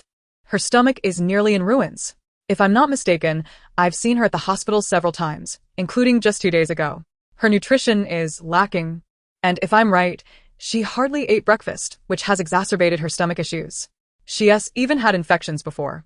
As he spoke, the doctor seemed at a loss for how to continue, glancing at the young girl beside him, who appeared restless. He hadn't expected her to look so well-groomed and presentable. The results of the examination had startled him. There was no cure, only management. The best they could do was maintain her condition. Had they discovered cancer, it would have truly been catastrophic. Lan Yetan felt no surprise, as she had anticipated this outcome. She was fully aware of the state of her stomach. In a word, it was ruined. If she were to summarize it, it would be, no matter how much medicine is administered, it won't get better. No matter how much care is provided, it remains unwell. The damage had been done long ago. Yet, Shi Qingqian was visibly unsettled. He rarely fell ill. Occasionally, he might suffer from stomach pain due to late nights spent working or seasonal viruses. He had always been well cared for, often indulging in this treatment, which brought him an acute sense of guilt. His privileged treatment stemmed in part from his sister's disappearance. His parents poured all their attention and love into him, and had his sister not gone missing, he was certain he would not have received such care. After all, with 2 children, attention must be evenly distributed, and he would have had to share the love. Nevertheless, even with a portion of that attention diverted, his life would have been good, and he missed his sister dearly. The guilt weighed heavily on him. Regardless of what others said, his heart ached. Now, he can hardly say he has ever experienced such discomfort, yet he can somewhat fathom the depths of its agony. Is his own sister enduring such days outside? For a fleeting moment, he felt a dizzying disorientation. Lowering his head even further, he understood. The doctor sighed and began to ramble on about various matters, to which Shi Qingqian responded dutifully, until finally, Lan Yetan appeared somewhat indifferent, beginning to succumb to despair. "Forget it, I've already given up. I seek reprieve." In the end, the doctor handed Shi Qingqian a lengthy prescription, which the man accepted, finding it almost nauseating. He even questioned whether Lan Yetan could stomach it at all. The doctor nodded finally, allowing the two to leave. The moment they stepped out of the department, Lan Yetan exhaled sharply, feeling as though her toes were about to dig into the very fabric of a Barbie dream castle. She never anticipated that her first villa would come into being in such a manner. At times, one truly feels helpless. Recently, she has been feeling alarmingly frail, yes, indeed, frightfully so. What she could once endure now feels like a constant threat of fainting, her pain receptors heightened, and her body growing increasingly weak. What once was mere fatigue now feels insurmountable. It is a stark reality. It is indeed difficult to articulate. While retrieving her medication downstairs, she encountered a young girl. It was Zhang Yu, who at that moment had her head bowed in silence, collecting a hefty bag of medicine, her face obscured by a mask and hat. As Lan Yetan observed her with curiosity, Zhang Yu seemed to sense something, lifting her gaze to meet Lan Yetan's. In that instant, a flicker of panic crossed her eyes, and she quickly averted her gaze, turning away. Lan Yetan, Qingqian, just finishing her transaction, caught sight of this scene. What's wrong? Do you know that girl? Lan Yetan did not conceal her knowledge, nodding in affirmation. She was genuinely concerned about Zhang Yu's well-being. Zhang Yu has been acting strangely lately. Is something troubling her? She seemed anxious during the recent competition, and with the last bit of news and some minor incidents, I couldn't clarify anything with 403 absent. Is it something at home? Considering Zhang Yu's family circumstances, it wouldn't be surprising if something rather extreme occurred. Whenever it came to matters concerning her important friends, Lan Yetan couldn't help but overthink. Zhang Yu was unwilling to speak, leaving Lan Yetan to speculate. Upon sensing this unspoken concern, Zhang Yu tightened her grip on the bag, tears welling in her eyes. Unsure of what to say, she sniffed and was about to turn and flee, disappearing into the crowd, leaving Lan Yetan searching for her. Suddenly, she felt a gentle tug on her hand. Although it was a pull, it was tender. There was no discomfort, no pain. Just this small gesture allowed Zhang Yu to guess who it was. So gentle, still here. And the only one she knew was Lan Yetan. Slowly, she turned, keeping her head lowered, her face carefully concealed. A foreboding sense gripped Lan Yetan's heart, her curiosity deepening. Zhang Yu, shall we talk over there, if you don't mind? At that moment, Zhang Yu was in an immense struggle, her hand tightening and loosening, unsure how to face Lan Yetan. Finally, she nodded in agreement. As Lan Yetan exchanged a quick greeting with Qingqian, relief washed over her. Thank goodness. At least she had acquiesced. The two found a secluded corner, a blind spot for surveillance, where scarcely anyone ventured. Leaning against the wall as she usually did, Lan Yetan asked, Zhang Yu, what troubles you? Are you unwell? Though the girl kept her head bowed, she intentionally raised her eyes to observe Lan Yetan. She had lost weight, her complexion pale, and she appeared even weaker than before. She had heard whispers suggesting Lan Yetan had been hospitalized during her sudden disappearance. Now, witnessing her condition, those rumors seemed to hold a grain of truth. After a moment to compose herself, when she spoke, her voice was thick with emotion. I am fine, sob. Tears streamed uncontrollably, the accumulated grievances of days erupting. Lan Yetan froze for a moment, her heart racing. She could hardly bear to see others cry and stepped forward to embrace Zhang Yu. Feeling the warmth of the girl, Zhang Yu's tears flowed even more freely, her speech fragmented by sobs, revealing the depth of her distress. Lan Yetan sighed softly, gently patting Zhang Yu's back with utmost tenderness. For the first time, Zhang Yu felt truly cherished, as if she were a precious gem being safeguarded. Cry it out, Zhang Yu. There's no one here. Let it all out. Without uttering a word, she buried her head in Lan Yetan's shoulder, which soon became dampened by her tears. Yet, they needed to keep their voices down. Despite the sparse crowd, people would still pass by. The girl's throat constricted, and amidst her tears, she found herself laughing at Lan Yetan's gentle admonition. You sob. Now, she was caught between laughter and tears, a state of emotional limbo. Lan Yetan, with resolute sincerity, remarked, well, that's just how it is. But I don't mind. You can cry if you need to. At that moment, Zhang Yu felt the tension break. She let out a chuckle, though her eyes still glistened with tears. Her body trembled, but now it was in laughter, as Lan Yetan's kindness enveloped her. She never regarded Zhang Yu with pity. Rather, she sought every possible way to ensure her friend was not unhappy, allowing her to release her burdens. She would never define Zhang Yu by her experiences. She would only see her as her dear friend. In that school, Zhang Yu longed for companionship, yet every time she revealed her history and mindset, she either encountered pitying gazes or disgusted looks, as if she were a monster. Consequently, she withdrew into solitude, wandering alone. Yet, she could sense that Lan Yetan's actions and sentiments were devoid of the discomforting emotions she had encountered elsewhere. What Lan Yetan felt was empathy. Empathy and pity are two distinct realms, evoking different sensations and experiences. Don't cry, my dear. Your tears pierce my heart. At that moment, Zhang Yu managed to stifle her tears, though she still trembled slightly. She refrained from sharing her troubles with Lan Yetan out of fear. Fear that the girl might find her burdensome, especially since Lan Yetan had already extended her help countless times, and she had contributed nothing in return. She feared that this hard-won friendship was at risk of slipping away. However, Lan Yetan's next words sent a shiver down her spine. Zhang Yu, If there's ever something you truly cannot handle, just tell me. I won't find you bothersome. I've told you before, I don't mind the trouble. This is only for my important people. Lan Yetan would forever remember the moment Zhang Yu had offered her a box of mung bean cakes. Her eyes sparkling as she declared, I will always believe in you. The guiding principle of Lan Yetan has always been that when one offers their genuine heart to others, they shall receive the same in return. Zhang Yu took a deep breath, striving to calm herself. However, her body trembled uncontrollably, a manifestation of her profound fear. Slowly, she removed her hat and mask. At a glance, Lan Yetan was taken aback. The once fair visage of the girl was marred by bruises of various hues.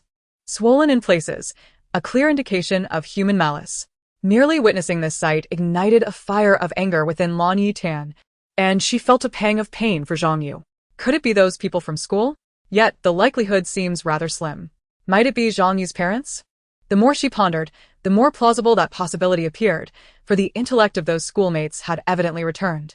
As Zhang Yu spoke, she could no longer contain her tears, which flowed freely despite her valiant efforts to stem them. It was evident she was truly struggling to hold back the flood of emotions. A few passers-by had noticed, although many remained oblivious. Boo. My parents have been inexplicably angry lately. Yesterday, out of nowhere, they scolded me, and when I retaliated, I was struck.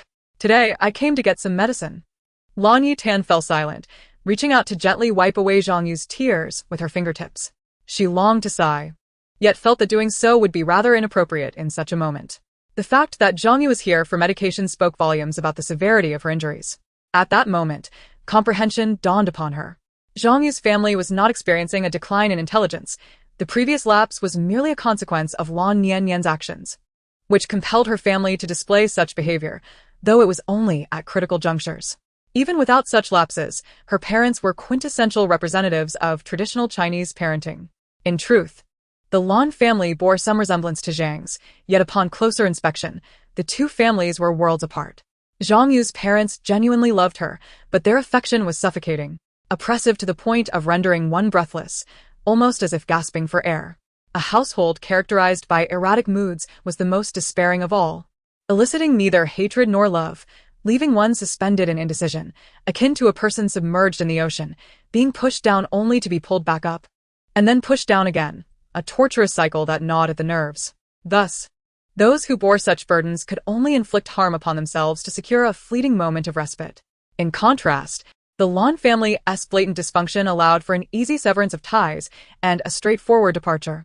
Lan Yetan, having faced death once, possessed formidable mental resilience and endurance. She had endured far too much, understanding the profound distress and despair that accompanied such initial experiences.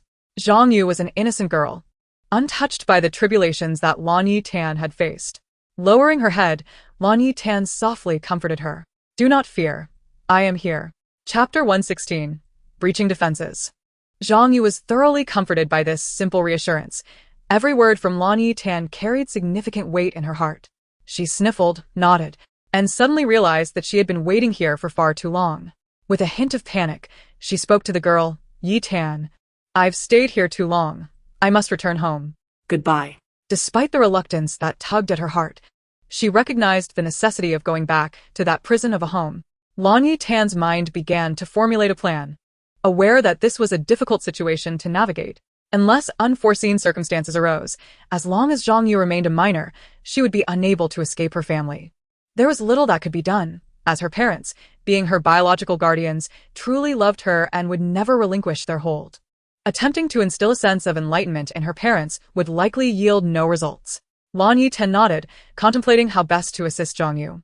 After all, she was her friend, and it would be unconscionable to watch her sink deeper without offering help. Suddenly, a voice broke through her reverie. It was Shi Qingqian, who turned slightly and locked eyes with Lan Yetan. Are you alright? I noticed you finished your conversation and came over. Lan Yetan sighed softly, her voice imbued with a serene clarity that suggested a transcendence of worldly concerns. I feel fine, but my friend seems to be struggling. She has significant conflicts with her parents, and the instability of her home life is akin to a cataclysm. Shi Qingqian was taken aback, reflecting on her words. He felt his mental defenses beginning to crumble, unable to fathom the experiences of someone enduring such turmoil. You'd be surprised, But such issues also arise in affluent families, often characterized by a cycle of reward and punishment. In high society, genuinely happy families are scarce. I consider myself fortunate, as I have largely avoided the familial disputes that plague many. The authority of his parents loomed large. You should focus on your own well-being before worrying about others, he advised. As Lan Yetan turned, she noticed a large bag filled to the brim with medication, and her pupils widened in shock. Is this for consumption? So many pills. How could a doctor even prescribe this? I typically only take 1 or 2 when my condition flares up, let alone ingest such a multitude daily. Are you serious? Shi Qingqian nodded earnestly, shattering her lingering doubts and fantasies. Unfortunately, your digestive issues are quite severe. Moreover, you may need to consider traditional Chinese medicine for further treatment.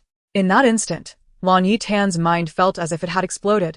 At times, she truly felt helpless. Quickly, she readjusted her expression, reverting to her usual calm demeanor. Thank you. Suddenly, Shi Qingqian produced a phone from his pocket, leaving her momentarily stunned. It had not occurred to her to think about her phone since regaining consciousness. He handed it to her. I apologize for the intrusion. We found this while you were unconscious. Lan Yetan acknowledged his explanation with a soft "oh," understanding that one would hardly carry their phone into a hospital bed. Although her phone was as vital as her lifeline, filled with secrets, the importance of its contents weighed heavily on her mind. The girl accepted the phone with a smile. Though rare, her smile was breathtaking, radiating a striking beauty at first glance.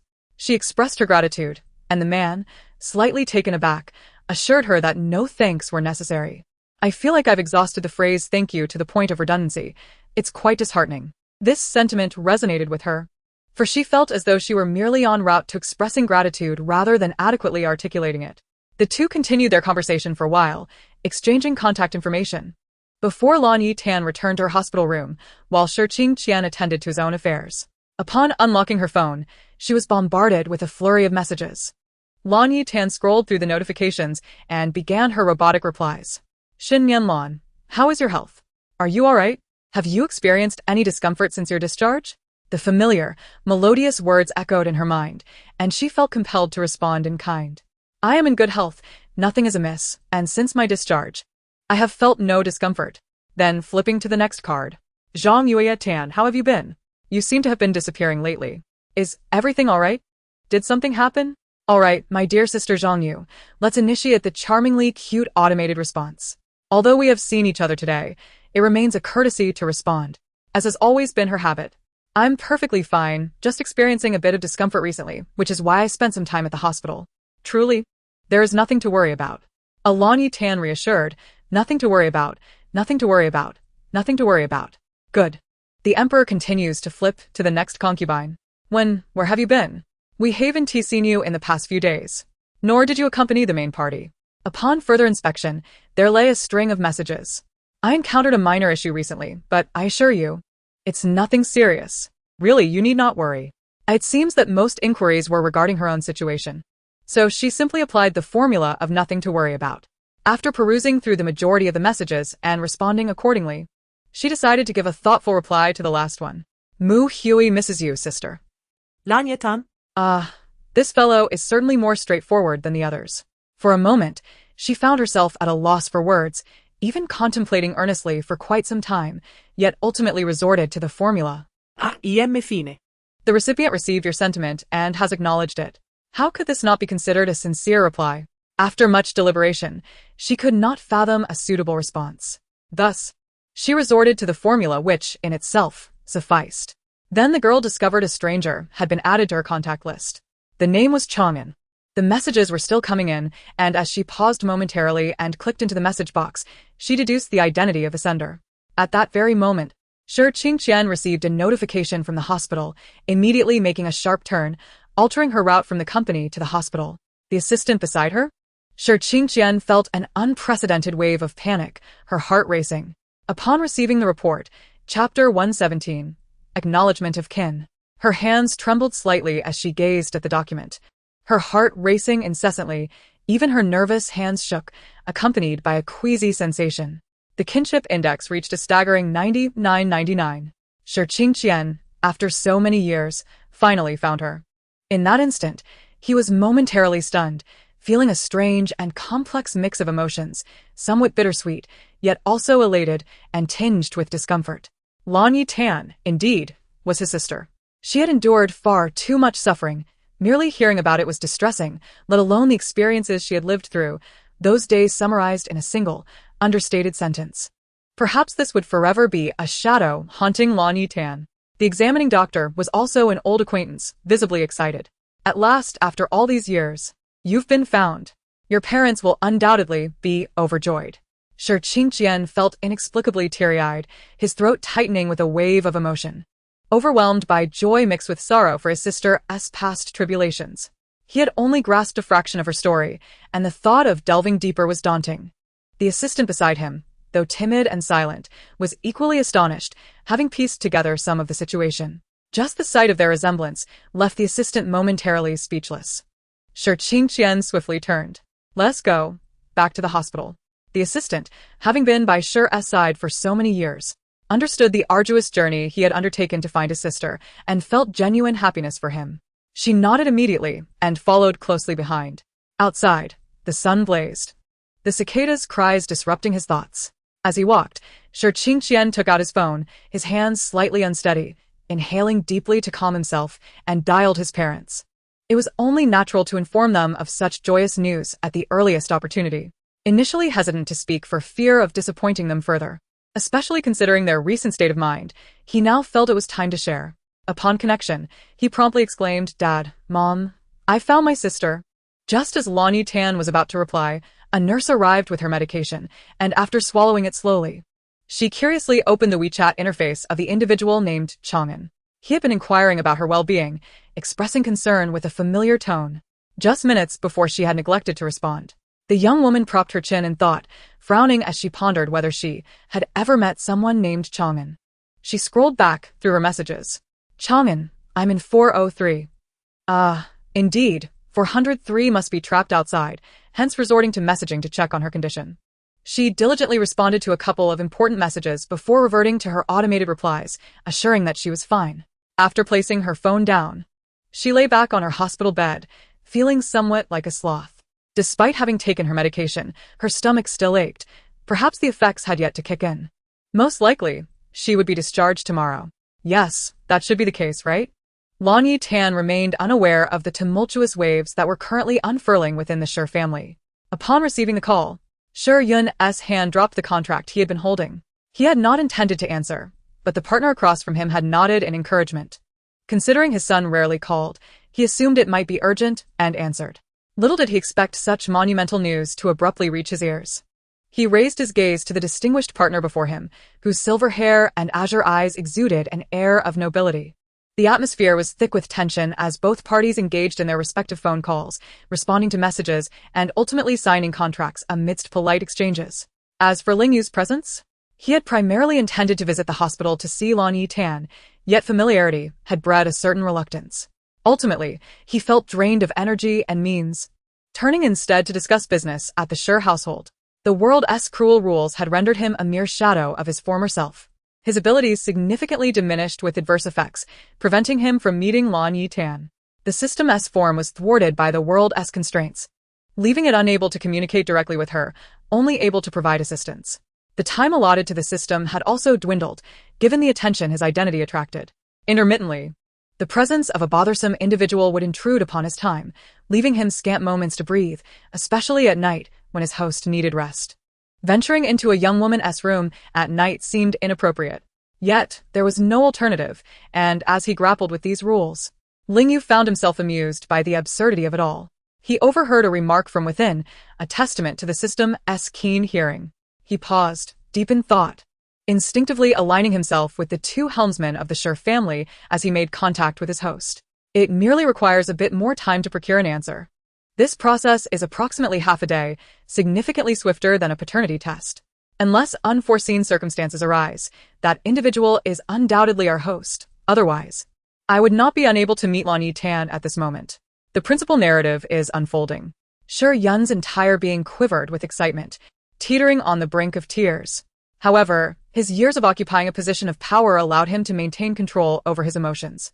He rose, Casting an embarrassed glance at the person before him, just as he was about to speak, Ling Yu nodded, denying him the opportunity to explain and ushering him away. Exiting the study, Shi Yun found himself in a random room, its soundproofing formidable. His voice trembled as he spoke. "Qing Shan, wait for me. I shall resolve this contract swiftly and come right over."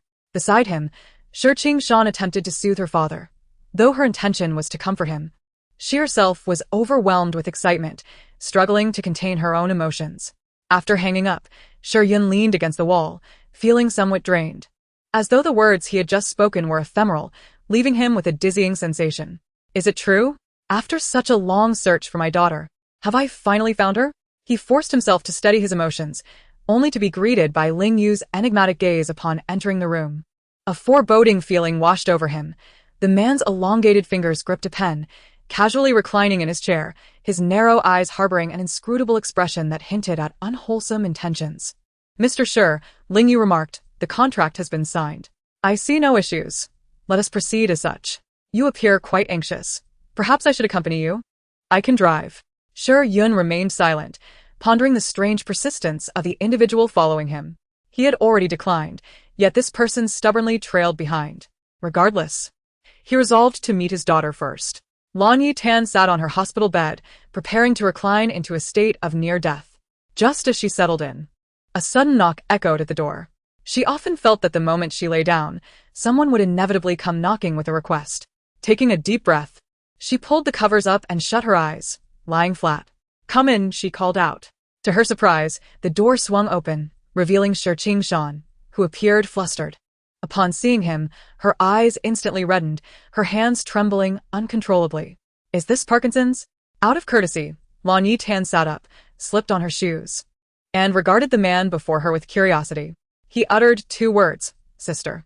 At the sound of this address, her body froze, momentarily unable to comprehend its meaning.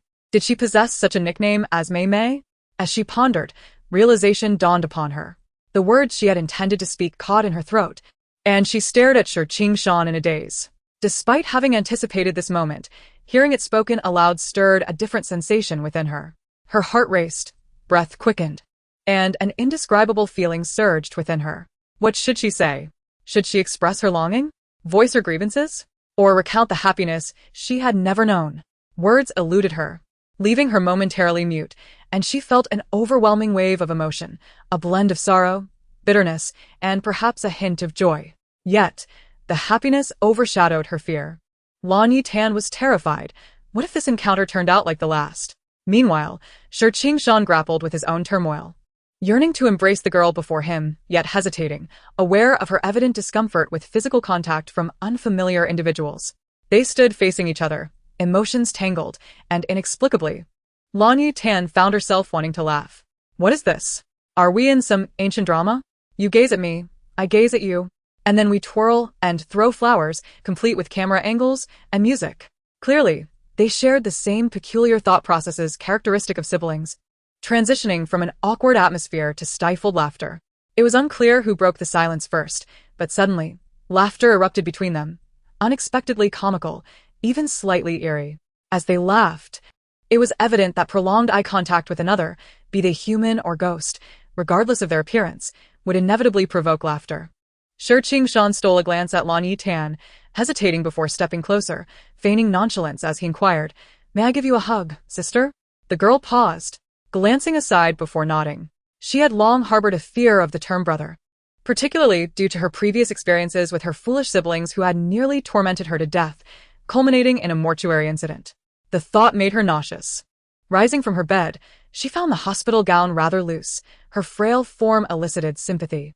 The man leaned down and embraced her, and in that moment, a sense of fulfillment washed over him, dispelling the surreal feeling that had lingered. He could feel her breath, heartbeat, and warmth against him. When had he last touched his sister? He could scarcely recall.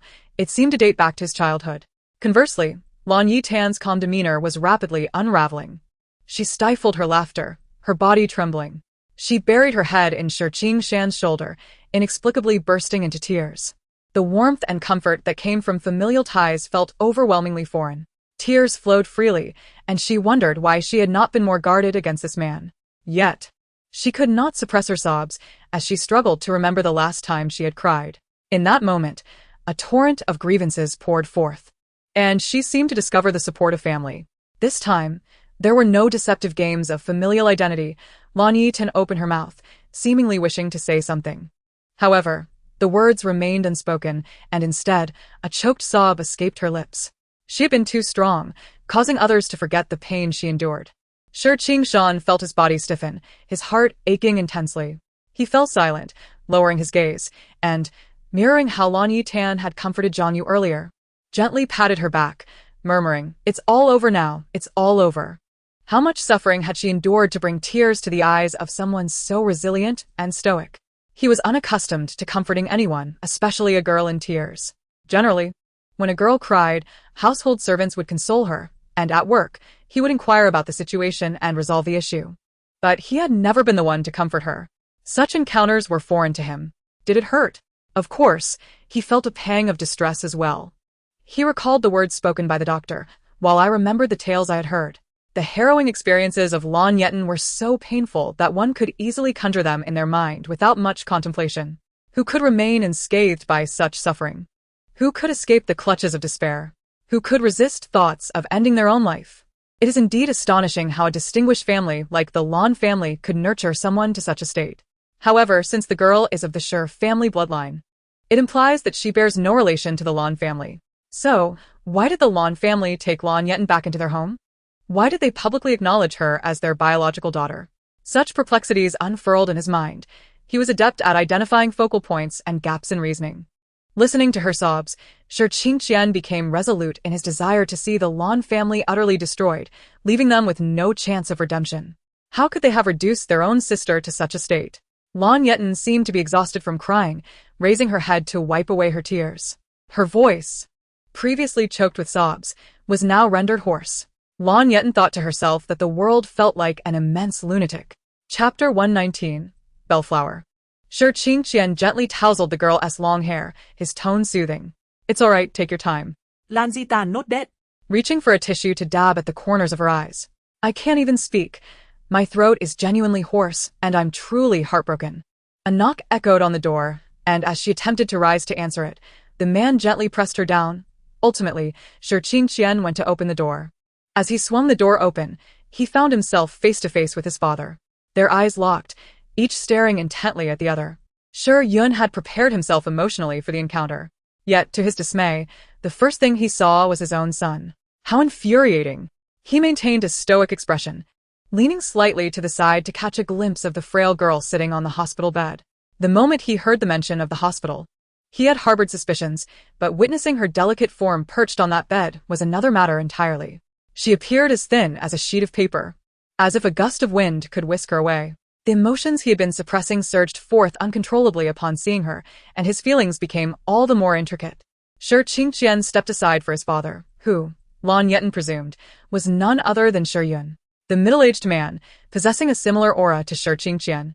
And the way he gazed at her confirmed her suspicions. Shi Yun approached slowly, already aware from a distance that his long-lost daughter had undoubtedly endured a difficult life. And her health must have suffered as well.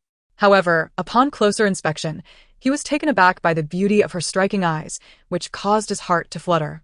He noted that Lan Yetan was not merely thin. Dark circles adorned her eyes, and her complexion was pallid, yet her beauty overshadowed all flaws. At first glance, she bore a striking resemblance to his wife, Fu Lin. Lan Yetan was also scrutinizing the man before her, sensing that her so-called father was preparing to express his emotions. Yet, she found herself unable to feel sorrow any longer. Her earlier emotions were spent, leaving her with only a sense of melancholy that could not manifest in tears. She inadvertently recalled the image of a crowd weeping for her. How beautiful, yet I dare not imagine it. Then, she noticed Shi Yun's tears cascading down his cheeks. In that fleeting moment, she attempted to speak, only to realize her throat was painfully hoarse. Oh, she had forgotten. Her voice had already been rendered mute from her earlier weeping. The girl turned her head to grasp a water cup, her sleeve slightly rolled up, revealing a wrist bandaged and wrapped where it had been injured. If Shi Yun had managed to maintain his composure before, his resolve crumbled upon seeing the sight, and his tears flowed even more freely. Shi Yun only shed tears for those he cherished, his wife, son, and daughter. In the business world, he could flawlessly navigate even the most complex contracts with his wife, Fu Lin. Yes, Fu Lin was the pampered youngest daughter of the Fu family, raised in luxury and groomed as the family's heir. Eventually, she did not disappoint her family, becoming an expert in various fields and a formidable figure in the business realm. This time, she had been unable to arrive promptly due to signing a significant contract out of town.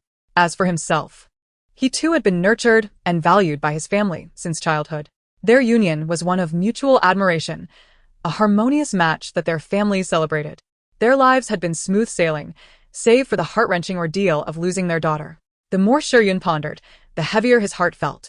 He and his wife, along with their son, had lived lives mostly free of hardship, basking in the limelight while leading busy yet fulfilling lives. And what of his daughter? Just looking at her bandaged wrist and her current state was enough to surmise that she had struggled immensely, even contemplating ending her own life. Yun's vivid imagination conjured images of his daughter potentially seeing her own reflection on a television screen or in a newspaper, gazing longingly at the happiness of others while she endured such a tragic existence. The mere thought brought him profound sorrow. Countless words of concern and care coalesced into a singular address. Anren? If Lan Yetan were privy to his thoughts, she would undoubtedly contemplate, "It's all right.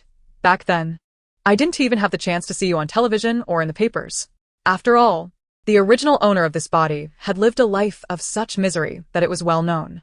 When she arrived here, she had indeed paid little attention to news or television, so she genuinely had no opportunity to see." Lan Yetan paused at the mention of that name, her mind racing. It was likely that Anren was the name given to her at birth by the Shur family. Yet, she no longer identified as Shur Anren. Still, it was not incorrect for him to refer to her as such. Ultimately, she nodded with a somewhat complex expression, indicating her acknowledgement of this identity. Her voice was hoarse, her speech resembling that of a tractor, and she couldn't even move her head. Yun observed Lan Yetan's gaze, complex and silent, directed toward him, which deepened his despair. Surely, this child isn't mute? He thought. It's fine. Even if she were, the Shur family could care for her. Qingqian, who had been leaning against the wall observing the scene unfold, noticed the escalating tension between them. Being the astute individual he was, he quickly surmised what his father was feeling. "Father," he interjected swiftly, "Yetan's throat is a bit hoarse right now. She can't speak." Yun. Lan Yetan gradually came to realize that this family was rather amusing. Despite being titans in the business realm with sharp minds, they were flustered at this moment, failing to consider the most basic of matters. It was both humorous and poignant. For the first time, she felt the warmth of familial affection so distinctly directed toward her. Yun wiped away his tears, feeling a blend of sorrow. He and Qingqian shared the same disposition, unsure of how to express their emotions. Though he had rehearsed 1,000 times in his mind, the words remained unspoken, while Lan Yetan found herself unable to articulate anything at all. Yun simply could not find the words. Indeed, when one longs to see someone anew after a long separation, they often find themselves at a loss for words. The longing, sorrow, joy, and disappointment all meld into a bewildering tapestry of emotions, rendering one speechless. Countless emotions became lodged in her throat, suspended in an agonizing limbo. She longed to weep. Even the most steadfast individuals, possessing the utmost self-restraint, could find themselves overwhelmed by tears. In the end, she could not fathom how she had bid farewell to the two of them, primarily because the Shur family, with their immense enterprise, could hardly afford to disregard numerous contracts for the sake of a single day's leave. The two individuals might have acquiesced. Yet Lan Yetan would never consent to such a substantial sum. A heart that had been parched for an eternity was suddenly flooded with warmth. And as she once again found herself seated on the hospital bed, she felt a sense of bewilderment, an ethereal detachment from reality. A knock resounded at the door, prompting her to rise and open it. A bouquet of white bellflowers awaited her at the threshold of the ward. The accompanying card read, "Congratulations on your sincere and unchanging love. They are always thinking of you." Chapter 120. Being followed. Lan Yetan was momentarily taken aback. She peered outside, furrowing her brow in contemplation before embracing the bellflowers. Deep down, she harbored a vague suspicion, yet had not fully arrived at a conclusion. Her fondness for bellflowers was known to only a select few. When questioned, she had always deflected such inquiries with vague responses. The only individuals who could possibly be behind this gift were either 403 or perhaps Chu Zhan, who might have been privy to her preferences. However, If it were Chu Zhan, he would likely have made a grand entrance rather than this subtle gesture. Had Ling Yu actually visited? He had not come in to greet her, but had departed quietly. Turning back, she placed the bellflowers on the table and stared blankly. Realizing that information archives could conceal characters within one's heart, unearthing secrets long buried. Truly, a marvel of technology. The following day, she skillfully prepared for her discharge. She completed the necessary procedures at noon, while her family arrived at the hospital in the afternoon. This left the Sher family at a loss, as they had intended to surprise her, only to find themselves scrambling to send a message instead. Just as Lan Yetan retrieved her phone, a chill crept down her spine, as though a sinister gaze was fixed upon her. Frowning, she chose not to turn around and continued walking forward. The individual trailing her would likely be no match for her. Fortunately, she always carried a small knife for protection. Who could it be that was following her? Perhaps it was a foe of the Lan family? Yet that seemed unlikely, as her tumultuous relationship with that family was well known. Could it be the Sher family? Surely. The information must be tightly contained. Only the 3 members of the Sher family were privy to it. There was no way it could have leaked to outsiders. Lost in thought, she quickened her pace, and the footsteps behind her hastened in tandem. Suddenly, the voice of 403 broke through the tension. Host. There is a middle-aged man wearing a hood following you from a distance of several hundred meters. From my analysis, he does not appear to be a foe. Perhaps he simply intends to abduct you? The girl paused, taken aback by the sudden communication from the system, as it had been quite some time since she had received any updates, aside from when she slept. It seemed the restrictions on this particular storyline were rather stringent, limiting 403's capabilities. For a couple of days, it had not uttered a word, nor could it manifest itself before her. Yet the pressing concern was the individual pursuing her. Based on 403's description, she surmised he was a habitual offender. Was it mere coincidence that she had caught his attention? Frowning, she noted that 403 had not anticipated her return would trigger such a severe reaction. The system had failed to assess her situation first, instead detecting the stalker behind her. While confident in her own capabilities, she also trusted in her protective aura, which was not to be underestimated. It was unlikely that this individual could harm her. 403 swiftly began analyzing the stalker's intentions and identity. As she stepped into her upscale neighborhood, she felt reassured that this person should not be able to enter. Sensing that the footsteps behind her had suddenly halted, she speculated, this individual likely preys on young girls, particularly those who are delicate and beautiful. She considered herself quite attractive. Though there were moments when she looked in the mirror and felt ugly, she thought it somewhat ungrateful of her to feel that way. Thin from sleepless nights and neglecting sunlight, she often bore an ethereal air, one that could be mistaken for a disdain for the world. Most people would have suffered from acne by now, yet her skin remained flawless, a bittersweet irony. Previously, when classmates inquired about her skincare regimen, she had shyly avoided revealing that it was entirely natural. After reviewing the files, 403 uttered a low, contemplative sound. This individual is indeed a habitual offender, known for his exceptionally brutal methods. He was recently released from prison, having previously harmed 2 girls, one deceased, and the other severely injured. Host, have you watched 10 Crimes? At that moment, Lan Yetan had returned home, and indeed, she found herself unable to feel at ease within the confines of the Lan household. Silently, she surveyed her surroundings, only settling when she confirmed everything was in order, finally placing her belongings down on the sofa. I've heard of it. Was his method inspired by that?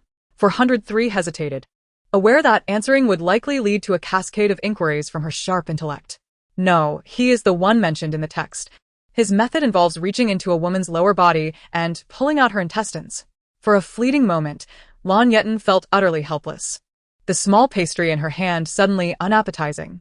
Initially, she had felt a twinge of hunger after a day without food, but upon hearing this, she felt an urge to expel what she had just consumed.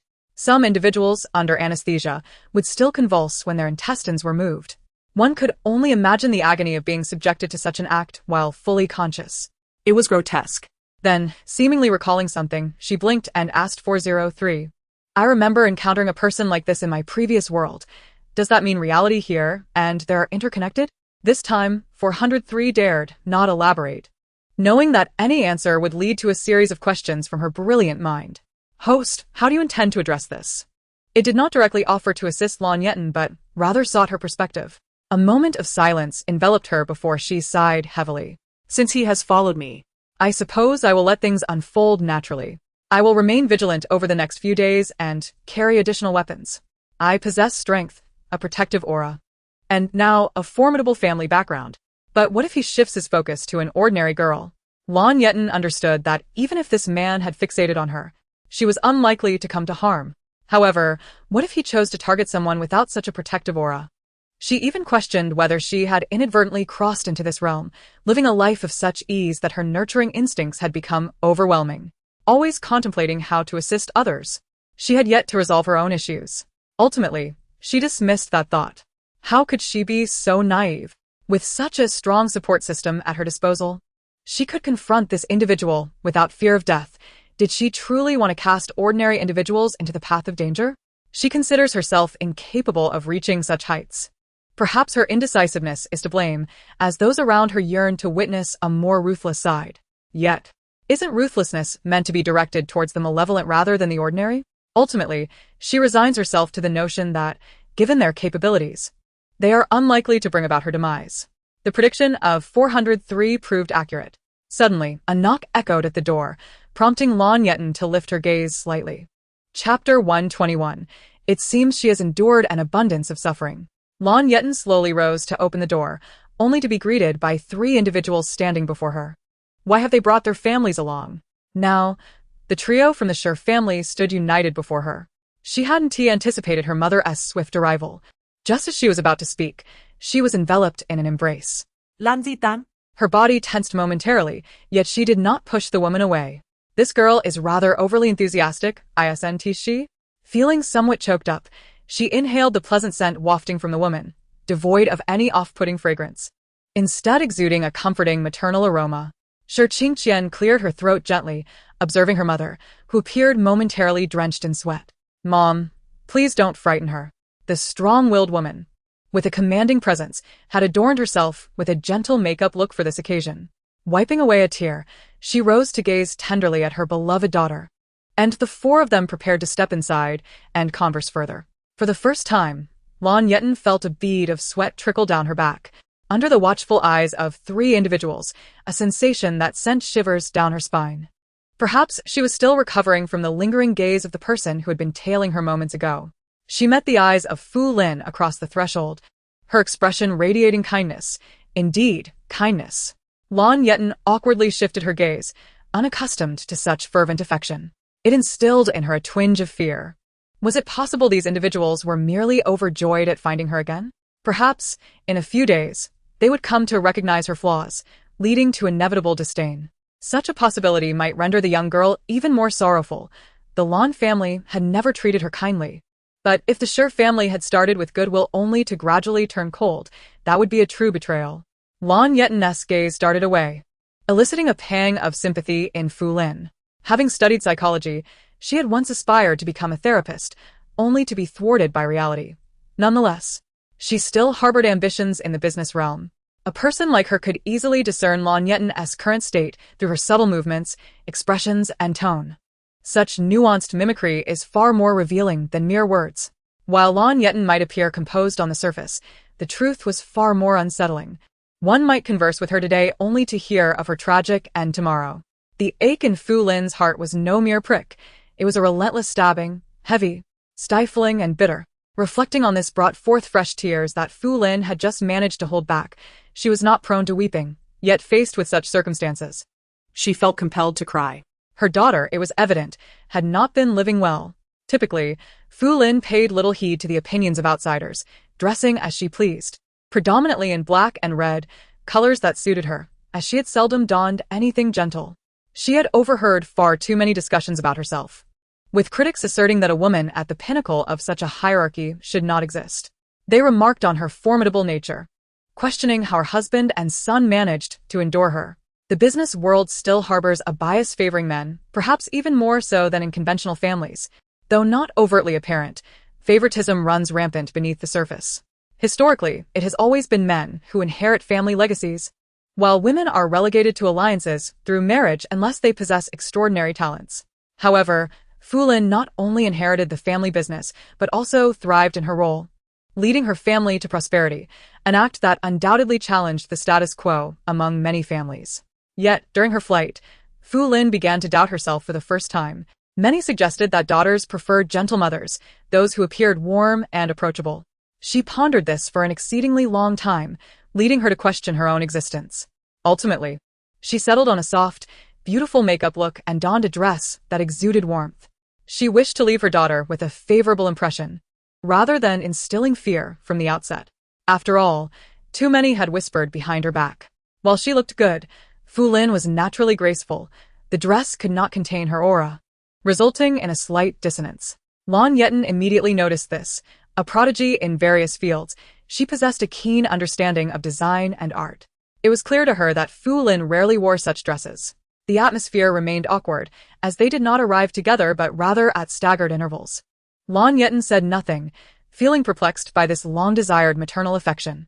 She had once imagined that if her mother were still alive, she would unload all her suffering upon her, seeking solace. Yet, now, faced with her mother, she found herself at a loss for words. Perhaps she had endured too much hardship to know where to begin. Should she recount her tragic childhood? The nights spent in fear of domestic violence? The countless times she went to bed hungry? Or the torment she faced from bullies at school? Both her body and mind had deteriorated. She had become an empty shell. Beneath a facade of beauty lies decay. She resembled an apple that appears pristine on the outside, yet reveals a core of utter rot upon the first bite.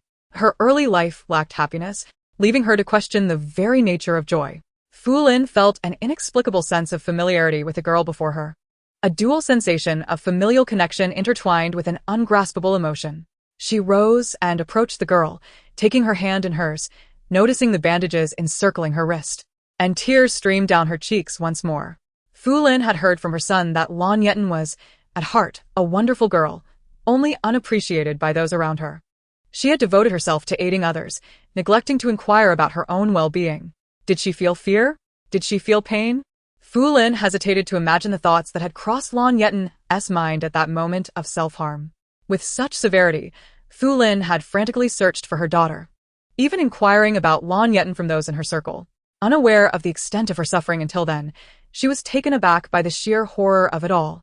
It seemed the world was intent on tarnishing that girl's reputation.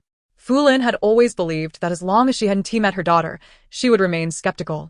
Yet, it felt as though those around her had become even more fanatical in their beliefs. Had she so easily accepted the words of others? Had she forgotten the sordid tactics that had long plagued the world of high society? Those methods were, in fact, rather primitive. She gently inquired, "Are you tired?" Chapter 122. Sure Anren. Upon hearing those two words, Lan Yetan felt as though a stone had been cast into the placid waters of her heart, stirring ripples that awakened the dormant turbulence within her. "Are you tired, Lan Yetan? Are you weary?" This question, which she had posed to herself countless times before, seemed to resonate anew when uttered by another. It was as if she were encountering it for the first time. How to articulate the emotions swelling within her at this very moment? Surely, she was exhausted, perpetually besieged by an overwhelming sense of fatigue that permeated her being. Despite having done nothing, she felt a profound weariness that gnawed at her spirit, explaining her seemingly languid demeanor. It was as though she were caught in a state of perpetual drowsiness, yet sleep eluded her.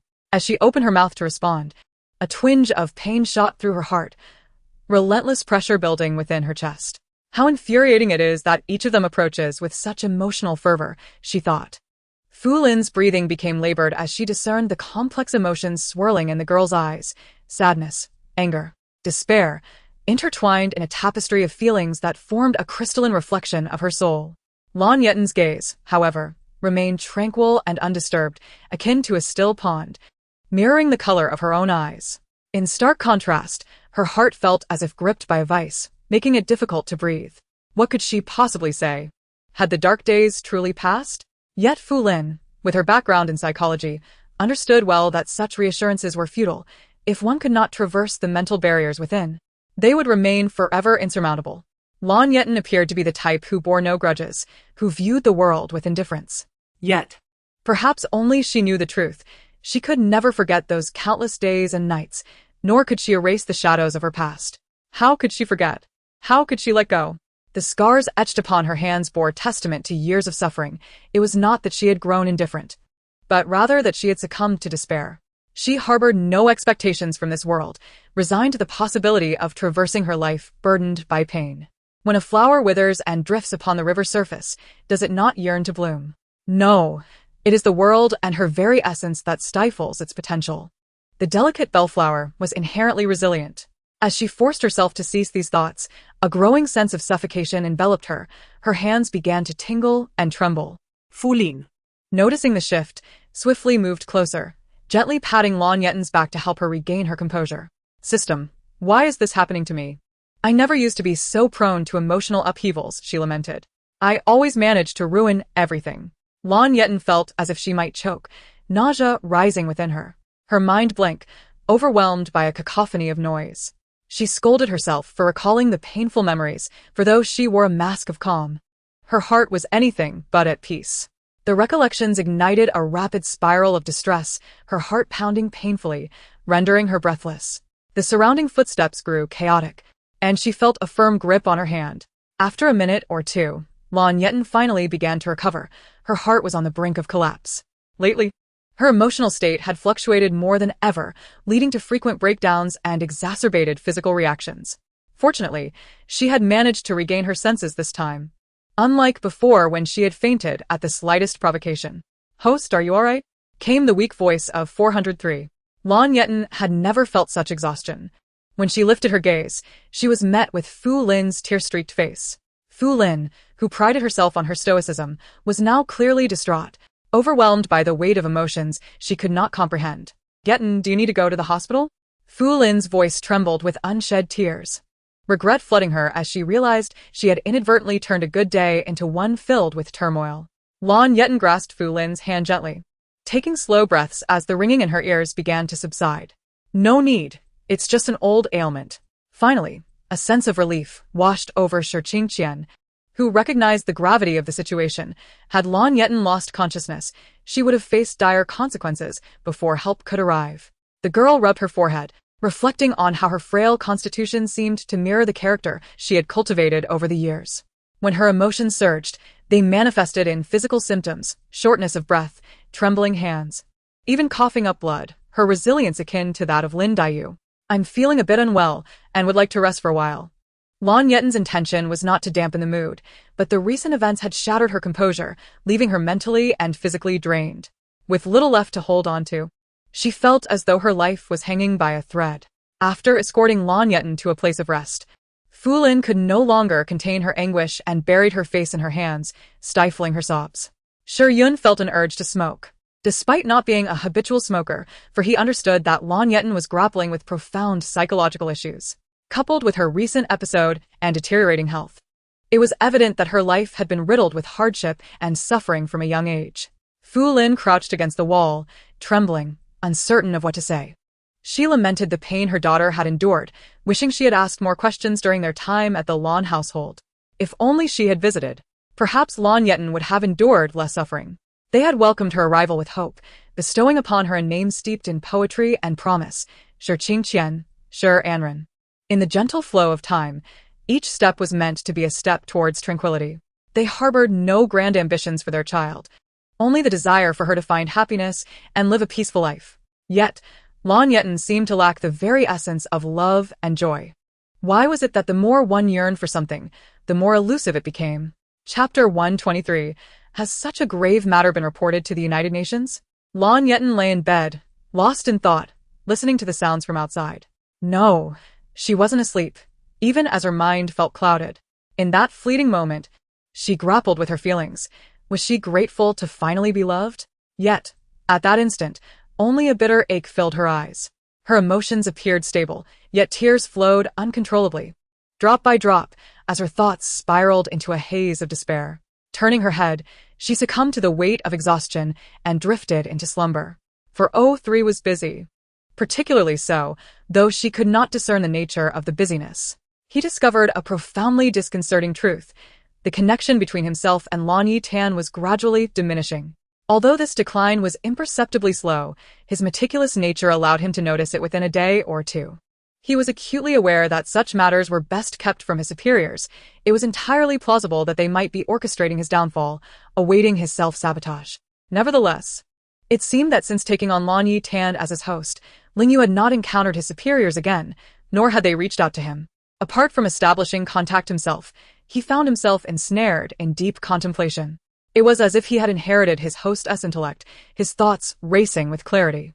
From his journal, he gleaned that he and the previous incarnation of Lan Yetan were acquainted, having made some unspoken pact that brought her into this world to accompany him as a system. However, the journal hinted at certain conditions. What could they possibly entail?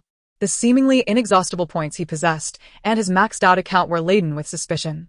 It felt as though this world was an elaborate riddle, with Lan Yetan having delved into the memories of her original self. Typically, disparate souls would resist one another if it were merely an accident that she entered. His host would have succumbed to the plot long ago. Thus, it implied a harmonious blending of their souls. The main system merely required his host to recalibrate the world's rules, yet had never imposed any time constraints or other stipulations. Such a notion was patently unreasonable, far too irrational. He lifted his gaze to the panel displaying the progress of the world's rules recalibration. World rules recalibrated to 899. The figure had surged dramatically, leaving him utterly bewildered. Lan Yetan was on the verge of completing her task. But where would she go upon its completion? The main system had failed to disclose any of this, and he anxiously pinched his fingers. He felt utterly helpless and yearned for the intervention of law enforcement. Couldn't someone address this issue, perhaps escalate it to the United Nations? Such a grave matter was far too taxing for him to resolve alone. Today, he had effectively locked himself in his room, taking a day off. Feeling mentally and physically drained, assimilated by his host, Lingyu realized that if he could not find a solution, he would eventually be unable to access even his host's consciousness. Why were there so many trivialities weighing upon him in just a day or two? Moreover, Lan Yetan's mental state had not been particularly stable recently. However, with the care of the Sher family, she should fare much better, at least. She would not succumb so easily. Thankfully, he could sense that the Sher family's affection for Lan Yetan was nearly at its peak. However, the Sher family lacked the ability to read minds, as they had consistently regarded her positively from the outset. He could distinctly feel the shift from a tentative fondness, devoid of any confirmed blood ties, to a sudden surge of affection. Lingyu sat on the sofa, idly toying with a white eustoma flower. Its beauty was striking. Even though its leaves had wilted, the flower persevered in its resilient bloom. He often unconsciously likened Lan Yetan to the eustoma flower. Perhaps to those who did not know her well, she appeared fragile, contemplating her own demise at every turn. Yet, he perceived her resilience. She had endured suffering beyond the comprehension of ordinary individuals, 2 lifetimes' worth of negative emotions intertwining. It was difficult to assess, but at least she had not lost her sanity. Enduring prolonged psychological pressure while contending with others, even finding the act of speaking to be exhausting, she sometimes had to engage in her own version of palace intrigue. Given the extent of her mental strain, her ability to communicate normally demonstrated remarkable fortitude. He suddenly recalled Lan Yetan's past, and his heart ached anew. He rose, aware that he could no longer remain idle, that Chu Zhan undoubtedly harbored some insights. His inability to hear Chu Zhan's thoughts vexed him. Lingyu began to strategize how to extract the truth under duress. Lan Yetan was once again ensnared in a nightmare, seemingly trapped in a recurring dream. She desperately wished to escape, constantly sensing a pursuit behind her, yet felt utterly immobilized. Ordinarily, she would have stood still, contemplating her demise. But a persistent voice within urged her to flee, to escape. The footsteps behind her grew ever closer, gradually closing the distance. A faint fragrance lingered at her nostrils. A delicate hand rested upon the young girl's shoulder, slender and familiar, yet elusive. The hand exerted no pressure. And as Lan Yetan turned to discern the identity of her visitor, a voice reached her. Lan Yetan, you're here at last. You've finally returned. The voice was androgynous, imbued with an indistinct quality that rendered its origin ambiguous. She struggled to articulate a response, finally managing to utter 3 words. You are who? It was no small feat to voice those words. She had labored long and hard to summon her voice. A buzzing filled her ears, intertwined with the enigmatic figure's words. I am. Then, abruptly, she awoke, gasping for breath, cold sweat dotting her forehead. Surrounding her was a shroud of darkness. Countless eyes scrutinizing her curiously, their forms indistinct against the void, which was unsettling in its own right. She doesn't seem to belong here. She is indeed different. This is my first encounter with 2 fused entities. Oh dear. I've heard that young lady has had a rather miserable existence. Her release wouldn't be surprising. No. No. This is absolutely not reality. Is it a dream? It felt all too real. She stood, and those figures continued their discussion, seemingly oblivious to her presence. Yet their voices grew increasingly indistinct, fading into the ether, until… bang. Chapter 124. The melancholic Kyoto girl feeding her junior in the big city. Lan Yetan suddenly opened her eyes, her body tingling, gasping for air, aware that she had once again succumbed to a nightmare, experiencing a dream within a dream. Her mind momentarily disoriented. Slowly, she recalled the vividness of her dream. Those moments felt hauntingly familiar, and she could vividly remember the individual from her dream. Who were they? What did the others mean by fusion? It was chilling, utterly chilling. She felt on the brink of a mental breakdown, utterly helpless, yearning to call for help. At times, she felt her mental state was deteriorating. Encountering a troubling incident prompted thoughts of reporting it. Though the police could offer little assistance, she'd need to consult a doctor instead. Enduring these relentless nightmares was untenable. Not only was it distressing for her, but also for others. Though Lan Yetan was unsure how they felt, she certainly was suffering. With an expressionless demeanor, she slowly moved her fingers. Such occurrences were not new to her, having faced them often in the past. Thus, she adeptly navigated through this ordeal. After a brief respite, she finally found the strength to move her body. Slowly, she sat up, tousled her hair, and glanced outside to find the daylight still bright. She realized she would not be sleeping until nightfall. Given her emotional state, she could never truly rest, and upon reflection, she noticed that her companion from room 403 had spoken to her far less frequently of late. With a heart full of perplexity, I called out, 403? 403. After a prolonged silence, a voice finally emerged from the other side, a boyish tone, slightly hoarse, as if he had just awoken, his throat parched. Host, is something the matter? Lan Yetan paused for a moment. Honestly, she herself was uncertain about the purpose of summoning the system, feeling somewhat awkward. Why have you been so quiet lately? 403, with earnestness, understood that keeping such matters from the host was unwise, as they could not be resolved in isolation. It was essential for Lan Yetan and himself to collaborate to tackle these issues. Two minds of equal intellect should fare better in problem-solving, should they not? It's not that I don't wish to converse with you, host. Rather, I've sensed that our connection has been weakening, prompting me to contemplate a solution. Suddenly, Lan Yetan recalled an individual. Over the past few days, that person with the surname Chu had not made an appearance before her. Given the whispers of her heart, it was evident that he would not relent. Was he concocting some grand scheme? 朱家. 403 was somewhat surprised that their thought processes were so aligned that Chu Zhan surfaced in their minds almost simultaneously. Just as Lan Yetan finished pondering that name, she remembered her school. Wait, 403, I seem to be taking leave frequently. At this rate, my long vacation must have coincided with the end of term, right? Am I still going to take that exam? After a moment's reflection, 403 surmised that their host was likely still in a drowsy state. Host, you have been granted a direct admission. Whether you take the exam or not is inconsequential. You can manage a few minor tests or the college entrance exam when the time comes. Besides, the exams are just around the corner, so there's no need to panic. By the time your leave is over, all the tests will have concluded. Lan Yetan's pupils quivered in realization. She genuinely had not contemplated the aspects of school and examinations, a rather sudden thought indeed. Then who arranged this leave for me? I am still registered under the same household as the Lan family, and I am a minor. Ling Yu. In that instant, Lan Yetan broke out in a cold sweat, having been so preoccupied with resolving these matters that she had entirely overlooked the academic side of things. Primarily, because her studies did not require her concern. I am not entirely sure about this, host. Perhaps you should inquire further?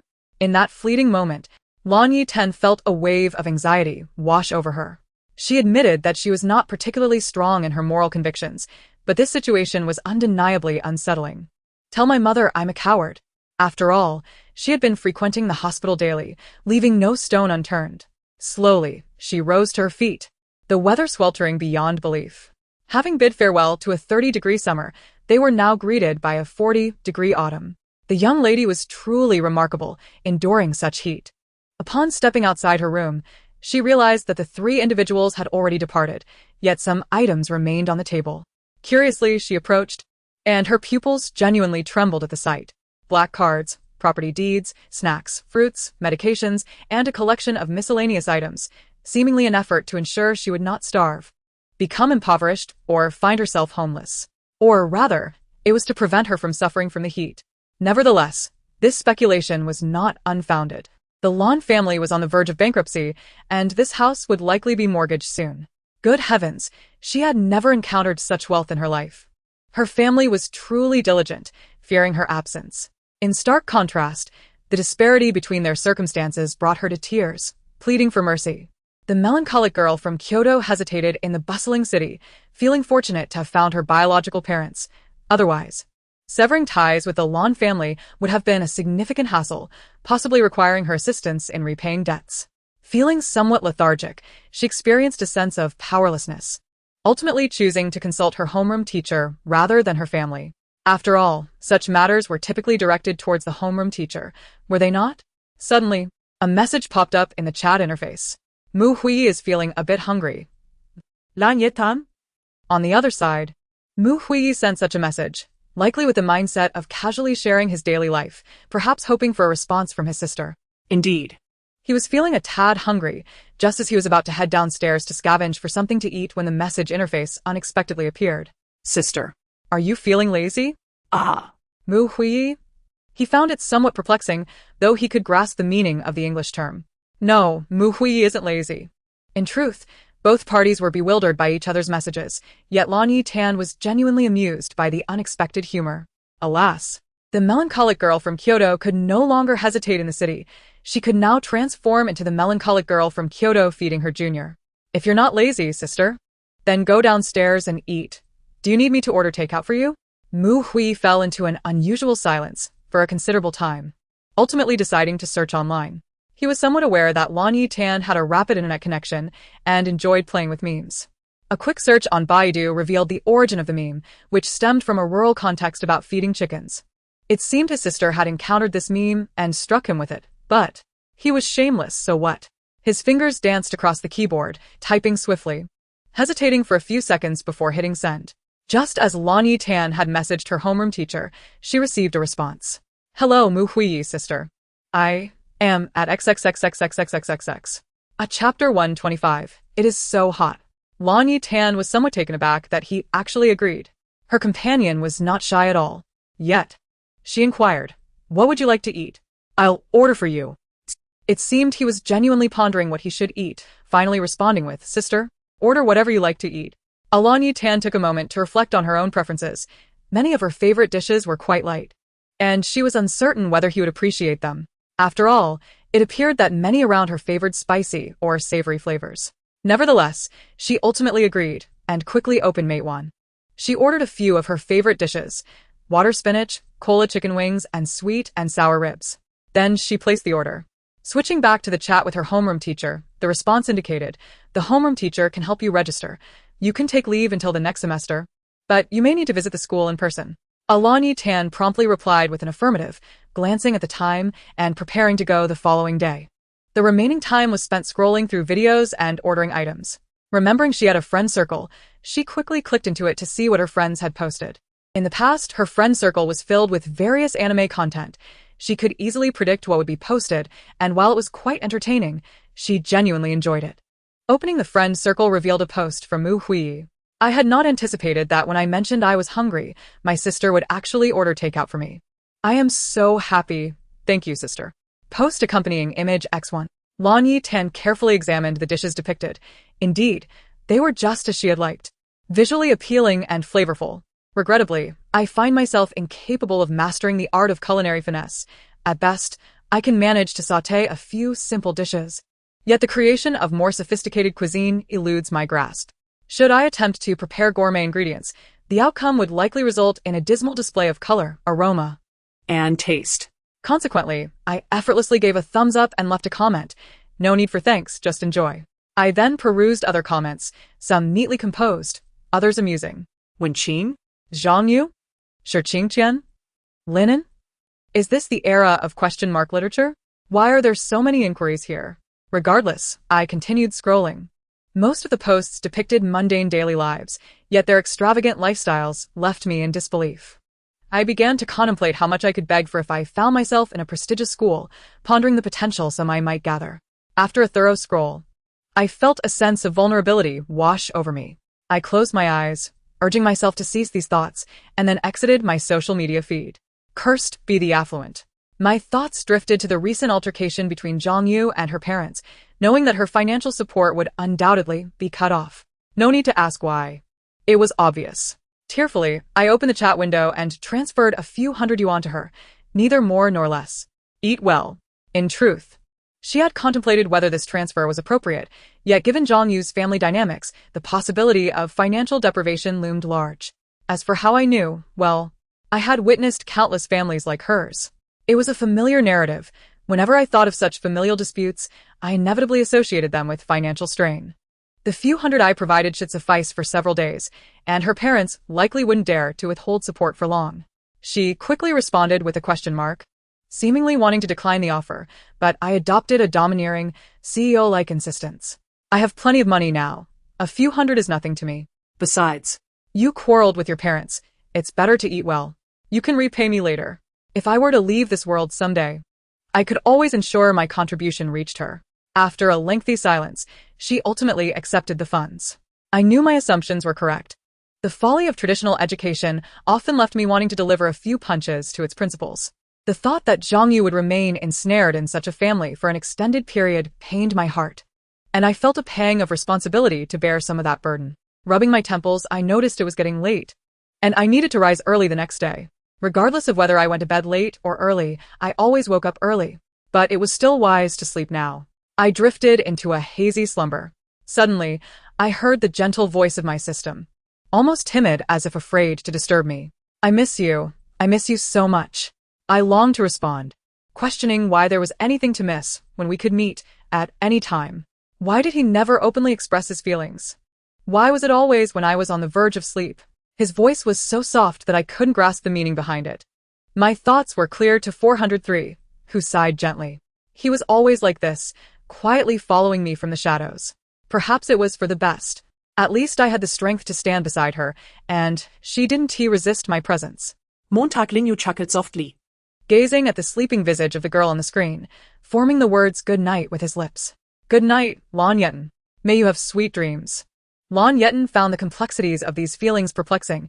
She knew her system treated her well but couldn't perceive the deeper affection he held for her. She was bewildered by her own sensitivity, unable to comprehend the emotions at play, and ultimately chose silence as she powered off her device. The next day, Lan Yetan grabbed a backpack and hurriedly packed her belongings. What exactly was she packing? Perhaps some self-defense tools, albeit rather ineffective ones. Ling Yu had a sense of what she was up to.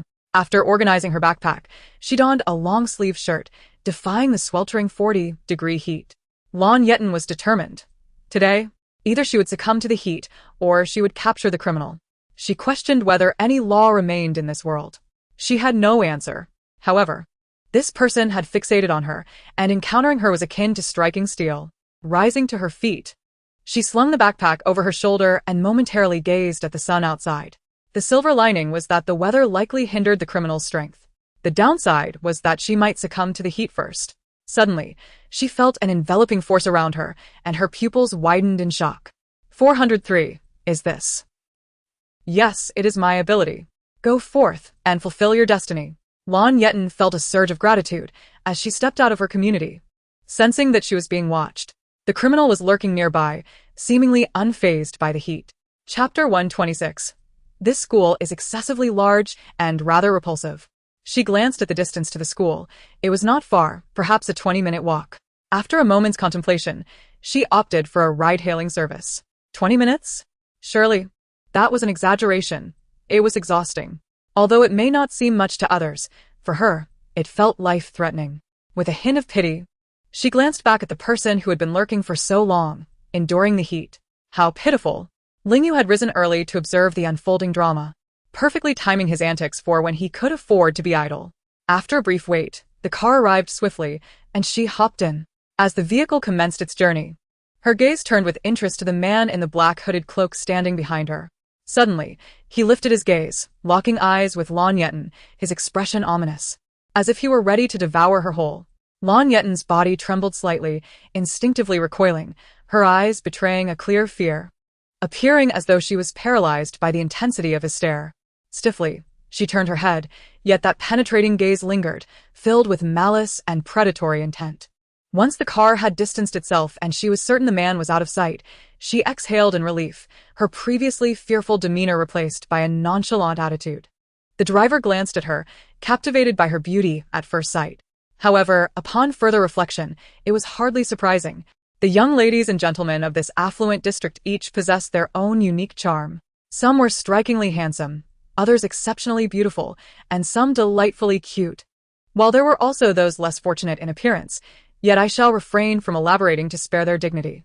Nevertheless, the first time the driver laid eyes on Lan Yetan, he was undeniably drawn to her, not solely due to her appearance, but also because of her aura.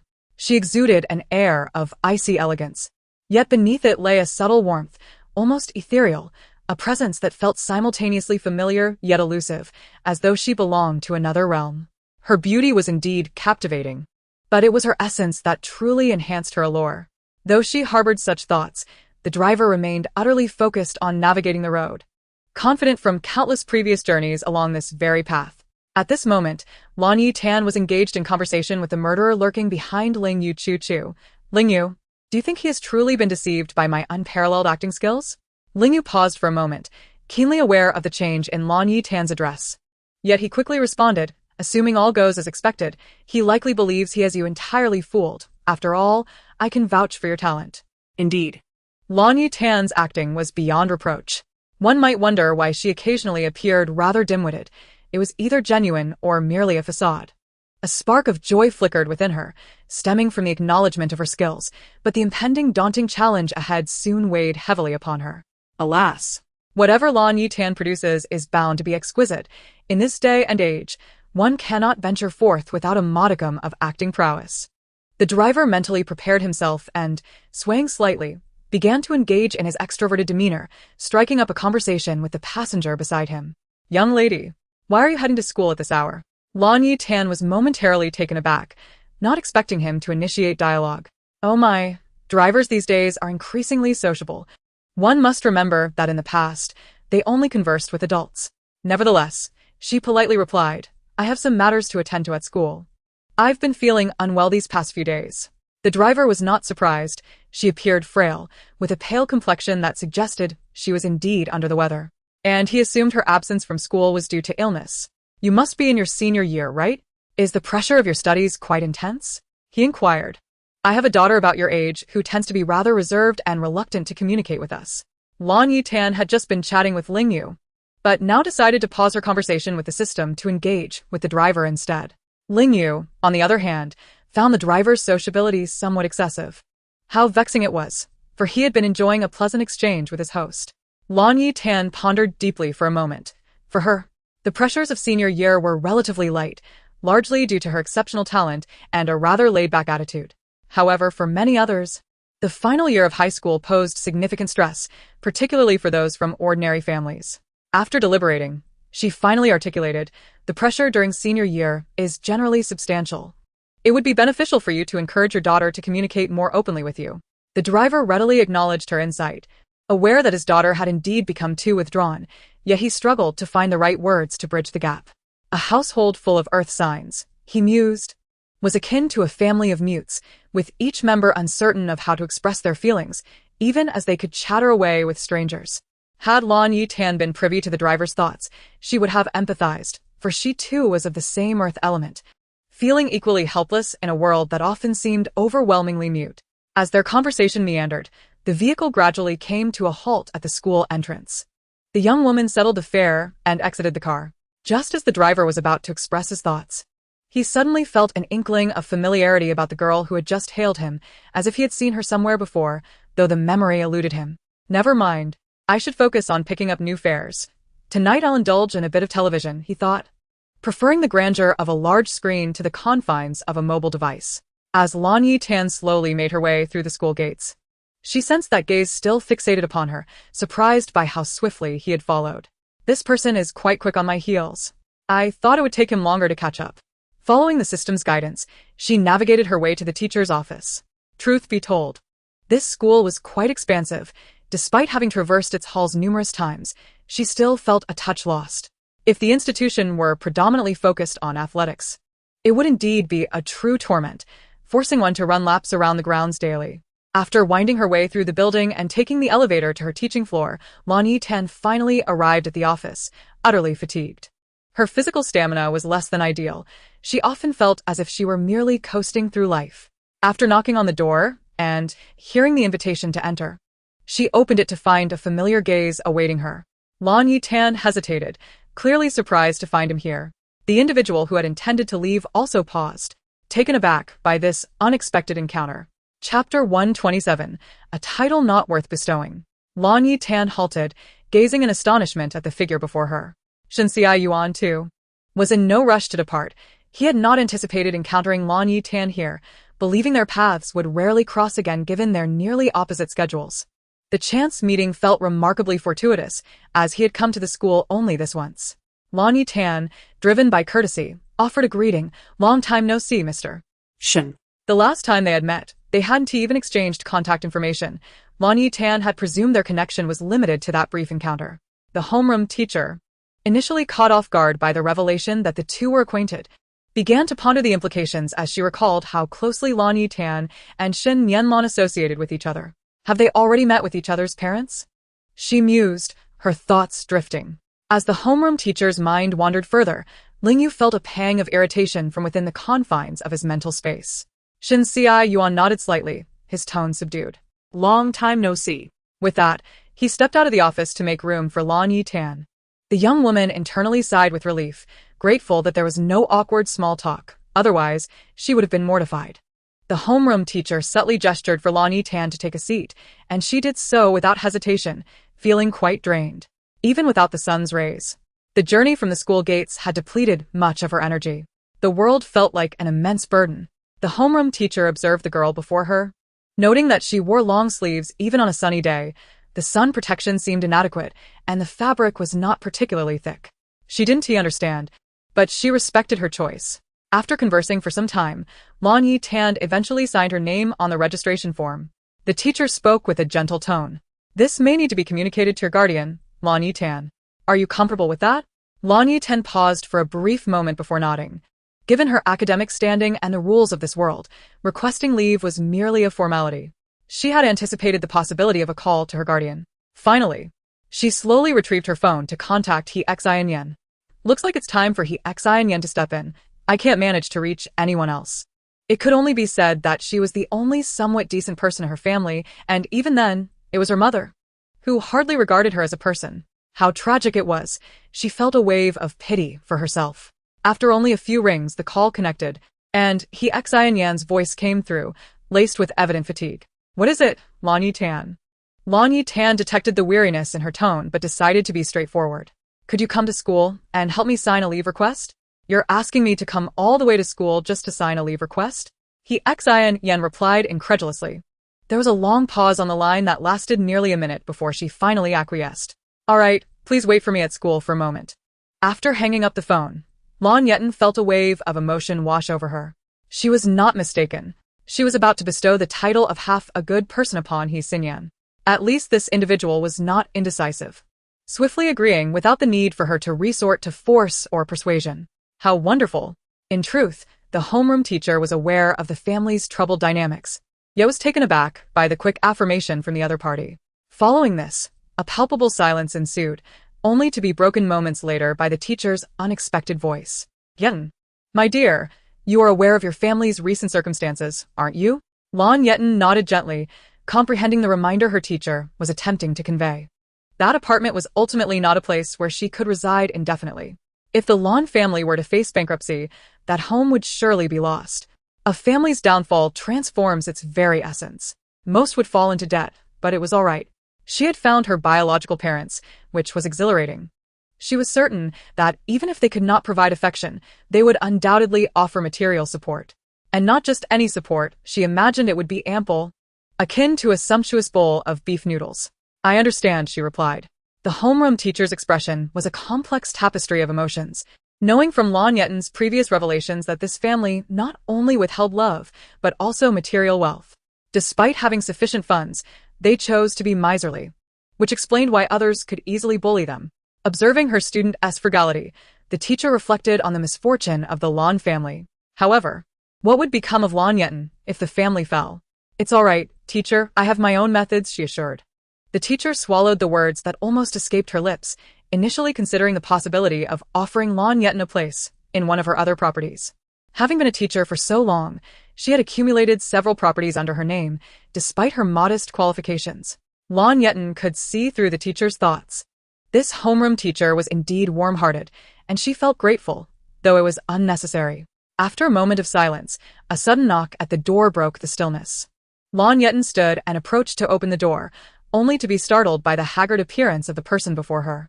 I have seen people undergo cosmetic procedures to enhance their beauty, but never have I encountered someone whose alterations rendered them less attractive. Lingyu, what happened to you? Is it possible that she simply looks worn out? Lan Yetan coughed gently, recalling that this individual was there to assist her, and promptly adopted a more respectful demeanor. Ushering the person inside. This way. The homeroom teacher had anticipated this visit, but was unprepared for the drastic transformation. Lingyu appeared to have aged a decade. The change was striking, as if she had morphed from a youthful woman into an elderly matron. The more Lan Yetan observed, the more disconcerting it became. Surely, a normal person could not age so dramatically.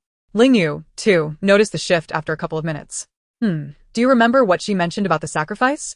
Given Xinyan's age, it is reasonable for her to appear this way. However, aging so rapidly is indeed peculiar. Could it be that your presence caused her to become so youthful at an earlier age? Lan Yetan shared this suspicion, akin to how Lan Yetan thrived on her own fortuitous energies. During her previous visit, she noted that Lan Yetan, having lost the favor of fate, had undergone not only physical changes but also transformations in demeanor and essence. Once, Lan Yetan exuded an aura of divine favor, a sensation she could not articulate. Yet it was palpably distinct. After her last visit, she suddenly perceived Lan Yetan as quite ordinary. Devoid of her previous skincare regimens, her beauty had diminished significantly. Casting another glance at Xinyan, Lan Yetan noticed that the woman had just concluded a discussion with the homeroom teacher and turned to meet her gaze. Chapter 128. You cannot grasp me. I am a soaring dog in the city. Xinyan silently regarded the young woman before her, her eyes reflecting profound exhaustion, suggesting she had endured considerable turmoil in recent days. Lan Yetan could surmise much from this. According to Xinyan's words, her task was to nurture a new bearer of fortune from the Lan family, aiding the storyline. However, with Lan Yetan's downfall, the now favored individual was preparing to leave the Lan family and had found her biological parents. The Lan family had never been particularly intelligent, and without the blessings of fortune and guidance, their prospects for success were grim. The chaos that would ensue within the Lan household was almost palpable. Yet her household registration still resided there, and soon she would need to confront those individuals. This implied that Xinyan's mission was likely to fail, prompting her to ponder the implications as she eyed the girl before her. Finally, the leave of absence was approved, and there was little else to attend to. Lan Yetan and Xinyan exited the office together, the latter remaining silent throughout their encounter. The young girl mirrored her silence, uncertain of what to say. If one were to pity Xinyan, there would be a case for it. After all, everyone was merely trying to survive, often resorting to desperate measures. In Xinyan's view, everything here was but a textual world, merely a virtual construct, thus rendering it inconsequential. It was merely a matter of proceeding with tasks as usual, not anticipating that it would all fall into her hands so catastrophically. It was tragic yet infuriating. During her actions, she had never contemplated that perhaps in his eyes, the virtual world was merely a sequence of codes and letters. However, every individual experiencing those events bore emotions and sentiments. The text contained scant reflections of the lives of ordinary people while elaborating extensively on the protagonists and antagonists. Still, that did not imply the world was devoid of agency. When Lan Yetan first entered this realm, she had harbored similar thoughts. However, over time, she realized she might have been mistaken. The inhabitants were indeed flesh and blood. Was the Lan family truly maleficent merely due to the narrative's manipulation? No. Their disdain for the original protagonist was ingrained. The seeds of malevolence had always existed within them, merely accelerated by the story's guidance. Whether among protagonists or NPCs, this truth persisted, and it was precisely this realization that fueled her profound resentment towards the Lan family and this world. Some may question, how could one possibly believe a person could be so malicious? Yet the reality is often more brutal than they can fathom. Countless individuals have succumbed to suicide due to bullying and online violence. Some live their lives bearing unjust burdens, while others, perhaps more fortunate, have their truths revealed. Yet there will always be those who deem them wicked. This is the ordinary course of events, especially when considering the hidden forces of capital and narrative support behind affluent families. One could say the foundation was crumbling from the outset, and even Lan Yetan's situation could be regarded as relatively fortunate. Perhaps everything the author crafted is not fictitious, but rather a reflection of a harsh reality. As Lan Yetan traversed halfway down the corridor, she noticed Shen Siyuan leaning against the wall, lingering instead of departing. "Mr. Shen, you are still here." She was slightly taken aback, genuinely not expecting this individual to be waiting here. What has happened to Shen Yanlan? Shen Siyuan regained her composure, surprised to find that the person before her had already exited the office so swiftly. Shen Siyuan was merely here to enjoy the breeze. The primary reason for her visit today was that Shen Yanlan, that young lad, was preparing to enter a competition once again. He claims that with such a brilliant mind at his disposal, why not participate and win more accolades? Previously, she had never witnessed him displaying such enthusiasm. He would only join a competition if the school nominated him. Otherwise, he would remain silent, content to enjoy his leisurely life without making any effort. Shen Siyuan suspected she understood the underlying motivation. Her brother was endeavoring to better himself. In the past, Shen Yanlan was quite laid back, thinking that with such a large family company, even if he lacked intellect, he would never have to worry about living a life of indulgence. Unfortunately, he possessed a capable mind. Now, it was evident who inspired him to strive for improvement. The person who captivated her brother's thoughts was undoubtedly Lan Yetan. For some inexplicable reason, she felt compelled to wait here, pondering whether she could obtain a contact number. Would it be possible to exchange contact information, Lan Yetan? She was taken aback and confused, yet respected the gesture since the individual had assisted her. She nodded and ultimately took out her phone, and they added each other on WeChat.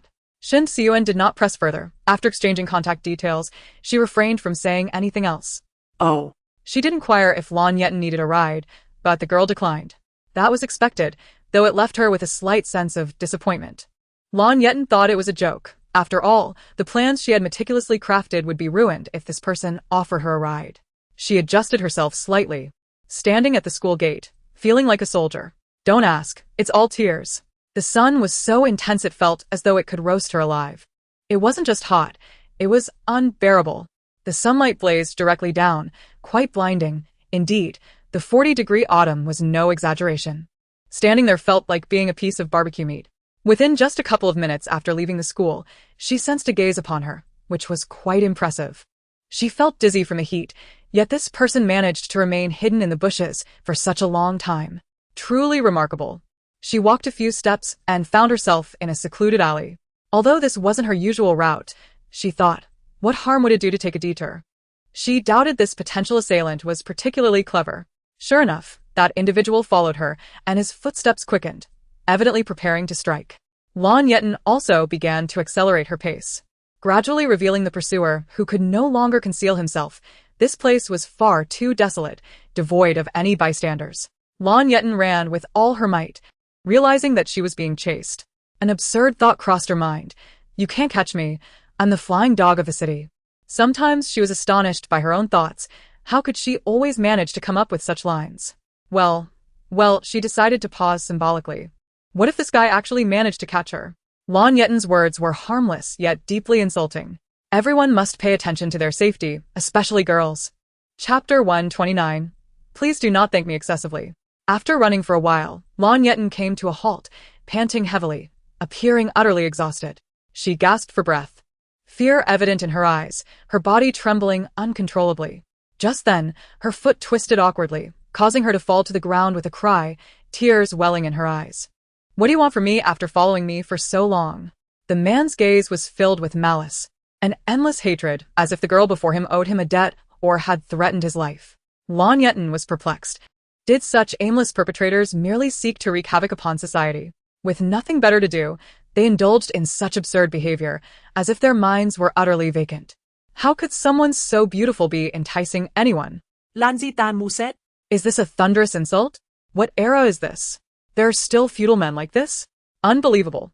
She opened her mouth slightly, wearing an incredulous expression as she regarded him. This was truly beyond comprehension. She felt nauseated.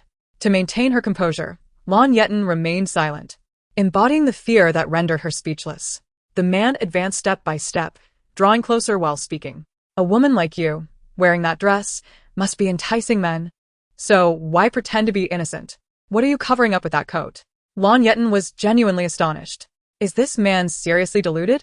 What a complete fool. Ling Yu, even in the realm of consciousness, was taken aback. He had lived for so long and had never encountered such an unabashedly feudal man. He wondered, was it possible to feel harassed even through a screen? Lan Yetan's body trembled slightly, and she bit her lip before finally speaking. I'm merely wearing a dress I like. Just because I'm beautiful doesn't mean I owe you anything. Shut up. The man seemed intolerant of such insults to his masculinity, believing that women like her should be subservient to him. His defenses shattered, he erupted in rage, having been raised to believe he was the pillar of his family. A boy who was inherently superior. His name was Qiao Yaozu. Yet, why did so many look down upon him? Even a mere accidental touch had led to his dismissal. Society was spiraling out of control. Women were daring to defy men. Lan Yetan could discern the malice etched on his features and could only feel disgust. It was as if the man had noticed something, and he lunged forward, snatching her backpack. Lan Yetan attempted to resist, but ultimately, she was overpowered and thrown aside by Qiao Yaozu, the contents spilling out onto the ground, revealing various self-defense tools. His anger intensified. But in a corner where he was oblivious, Lan Yetan slowly retracted her hand into her sleeve. Qiao Yaozu stepped forward, intending to kick Lan Yetan, but she inadvertently dodged. The awkwardness of the moment was palpable, though only Qiao Yaozu felt it. He hadn't anticipated that his kick would miss. Nor did he expect the girl to evade him so deftly. Host, you possess a remarkable sense of anticipation. Lan Yetan quipped, of course. It's all instinct. I predicted your prediction of my prediction. You have no idea how convoluted this person's thoughts can be. The man glared ominously at her as Lan Yetan crouched down. Drawing a knife, she watched as he approached, unsteadily rising to her feet and retreating step by step. Truth be told, the alley was an excellent choice, particularly secluded, as if no one would come to check on her for centuries if she were to perish here. Qiao Yaozu felt he had struck gold, pondering how this person would boldly charge into the alley without a second thought. Did they have no common sense? Perhaps that girl had already anticipated her arrival, deliberately employing a strategy of feigned ignorance, and had chosen such a secluded alley for her own amusement. The more he contemplated the disdainful gaze directed at Lan Yetan, the more contempt he felt.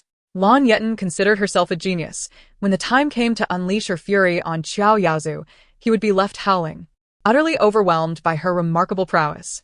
In truth, Qiao Yaozu had guessed correctly. Lan Yetan was indeed aware of his impending arrival and had intentionally lured him in. She was indeed engaging in a game of feigned restraint, though the reason for her enticement was rather different. I believe the Best Actress award should rightfully belong to me. The world owes me a little golden statuette. Goodness, just look at my acting skills. That man hasn't even noticed anything amiss. The man swiftly attempted to overpower Lan Yetan, but she seemed to vanish and reappear behind him in an instant. Before Qiao Yaozu could react, she delivered a swift kick to his rear. Sk-sk-sk, ho 50. You've soiled my shoes. Qiao Yaozu stumbled forward, but managed to steady himself. His eyes now bloodshot with evident fury. He muttered incoherently, his gaze growing increasingly venomous. How dare you lay a hand on me, you wretch? Lan Yetan had long since shed her earlier panic. She casually adjusted her hair and delivered another kick. This time, Qiao Yaozu, who had just regained his balance, fell flat on the ground. How can you spread such slander? I merely used my foot. Where's the violence? You're fabricating accusations against me. Lan Yetan's extraordinary thought process left the typically erratic Qiao Yaozu utterly astonished. He seemed momentarily stunned, feeling a presence pressing down on his back. Although Lan Yetan appeared somewhat regal, at first glance, she seemed fragile and delicate. Qiao Yaozu had initially perceived this, and, coupled with her undeniable beauty, arrogantly believed no woman could rival a man. Thus, he had chosen to pursue Lan Yetan. Little did he expect to encounter not a meek lamb, but a cunning wolf in disguise. Though not particularly large, she possessed considerable strength, making him feel as though his back might shatter under her weight. He cried out in pain as Lan Yetan slowly squatted down, using one hand to press against his head. So, this is your only trick? I haven't even drawn my knife yet. With that thought, she produced a beautifully crafted and razor-sharp butterfly knife from her sleeve. One could only wonder how this individual could be so inept, not only lacking in skill, but also in character. Upon seeing the knife, the man's pupils dilated in fear. His own weapon had long been discarded. Lan Yetan was genuinely surprised. She had anticipated a fierce confrontation with this would-be murderer, expecting to sustain some injuries herself. Yet it seemed she could resolve the matter in just a minute or two. Nevertheless, her inner fury remained unabated. Does it hurt? Have you ever considered how much pain those girls endured at your hands? What I am doing to you now is nothing compared to that. Xiao Yazu. Somewhat bewildered by his own misdeeds, gritted his teeth and spat. Aren't you all just worthless burdens? What do you have to compare with a man like me? Lan Yetan, expressionless, seized his hair and forcefully lifted his head, brutally smashing it back down onto the ground. Xiao Yazu felt a wave of dizziness wash over him. Blood seeping from his forehead, the pain nearly overwhelming his senses. He attempted to speak, but found his throat rendered mute. The girl's cool voice pierced through the haze. Your family only taught you how to be a beast, forgetting to teach you how to be human. But don't worry, I'll help you with that. Don't forget to thank me. Chapter 130. The Blood and Tears of Girls. At this moment, Xiao Yazu truly felt the sensation of nearing death. The mental oppression was no joke. Lan Yetan had undergone training. Most likely, she had practiced many techniques, albeit not to perfection, just enough to be formidable.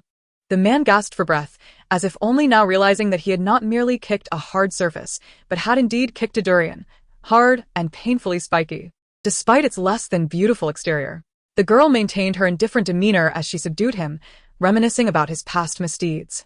Extracting entrails from the bodies of girls was too disgusting for her to contemplate. She couldn't bring herself to do that, but he deserved to suffer. Yes, torture him. But he must remain alive. Lan Yetan, expressionless, first lifted his hair and delivered a resounding slap to his face. Since she was crouching, she pressed one knee down upon him, leaving Xiao Yazu utterly immobile, forced to endure the blow. The sting on his face was excruciating, and the pain in his head was unbearable. Throughout his life, he had never endured such humiliation. His several sisters had always been on the receiving end of his blows. And even in prison, any suffering he had experienced had been forgotten. He cried out in agony, gritting his teeth for a fleeting moment, vowing that such a woman, no matter how strong, could not last long. When the time came, he would return the favor 100-fold for what she had done to him. Did Lan Yetan rely solely on her imagination for her dramatic prowess? Her expression remained unchanged as she continued to slap him. How painful for her hand, which had turned red from the exertion. How could he be so tough-skinned and resilient? As she vented her frustration, she also pressed down harder with her leg, eliciting cries of distress from him. I don't remember my strength being this great. Truth be told, she often claimed to be weak, primarily because she genuinely felt exhausted during physical education classes. However, in moments like this, her strength surged, fueled by her anger, making her strikes even more forceful. Ling Yu, accustomed to sustaining his opponent's consciousness, ensured that Xiao Yazu remained alert and did not lose consciousness. But now, she had eased up a bit. It was important to note that the last time Lan Yen and Yi Chong had been involved, the situation had been dire. But Xiao Yazu was about to face his own reckoning. Lan Yetan felt exhilarated, truly exhilarated, watching Xiao Yazu, now utterly defenseless, writhe on the ground in agony. She began to ponder how many times she would need to wash her hands upon returning home. Standing up, she noted that, at this point, Xiao Yazu could hardly move, let alone retaliate, as the pain coursed through him. He silently wondered if today would be the day he met his end. Lan Yetan gazed at Xiao Yazu, recalling the actions she had taken against Yi Chong previously. It seemed an opportune moment to enact a similar plan, especially considering his arrogant belief in his masculinity. She had never understood why such staunch male chauvinists thought themselves superior. After all, what was there to be proud of? Perhaps if she dealt with his manhood, he would learn humility. The girl fell silent for a moment, beginning to search for tools. Xiao Yazu, observing her rummaging through her bag with her back turned toward him, felt an urge to move, to resist, to show Lan Yetan that he was not to be trifled with. Yet he discovered he could not move at all. Truly, he was immobilized, feeling a tingling numbness throughout his body. Lan Yetan expressed her frustration at searching for something while facing away from that person, but Ling Yu would certainly report back to her regarding what that individual was up to. Indeed, men of such foolishness are perpetually restless, necessitating a decisive resolution. At times, It is not merely Lan Yetan's disdain for men, but rather that certain men evoke a feeling of revulsion, almost inducing nausea. They presume that their masculinity grants them impunity, flaunting a facade of superiority while simultaneously disregarding women. Little do they realize that they, too, emerged from the womb of a woman. It is truly revolting. She had long prepared a collapsible baton, anticipating the necessity of employing such an implement to deal with individuals of this ilk. It felt as though a blade was unnecessary. The baton would suffice for what she deemed legitimate self-defense. Yes, legitimate self-defense indeed.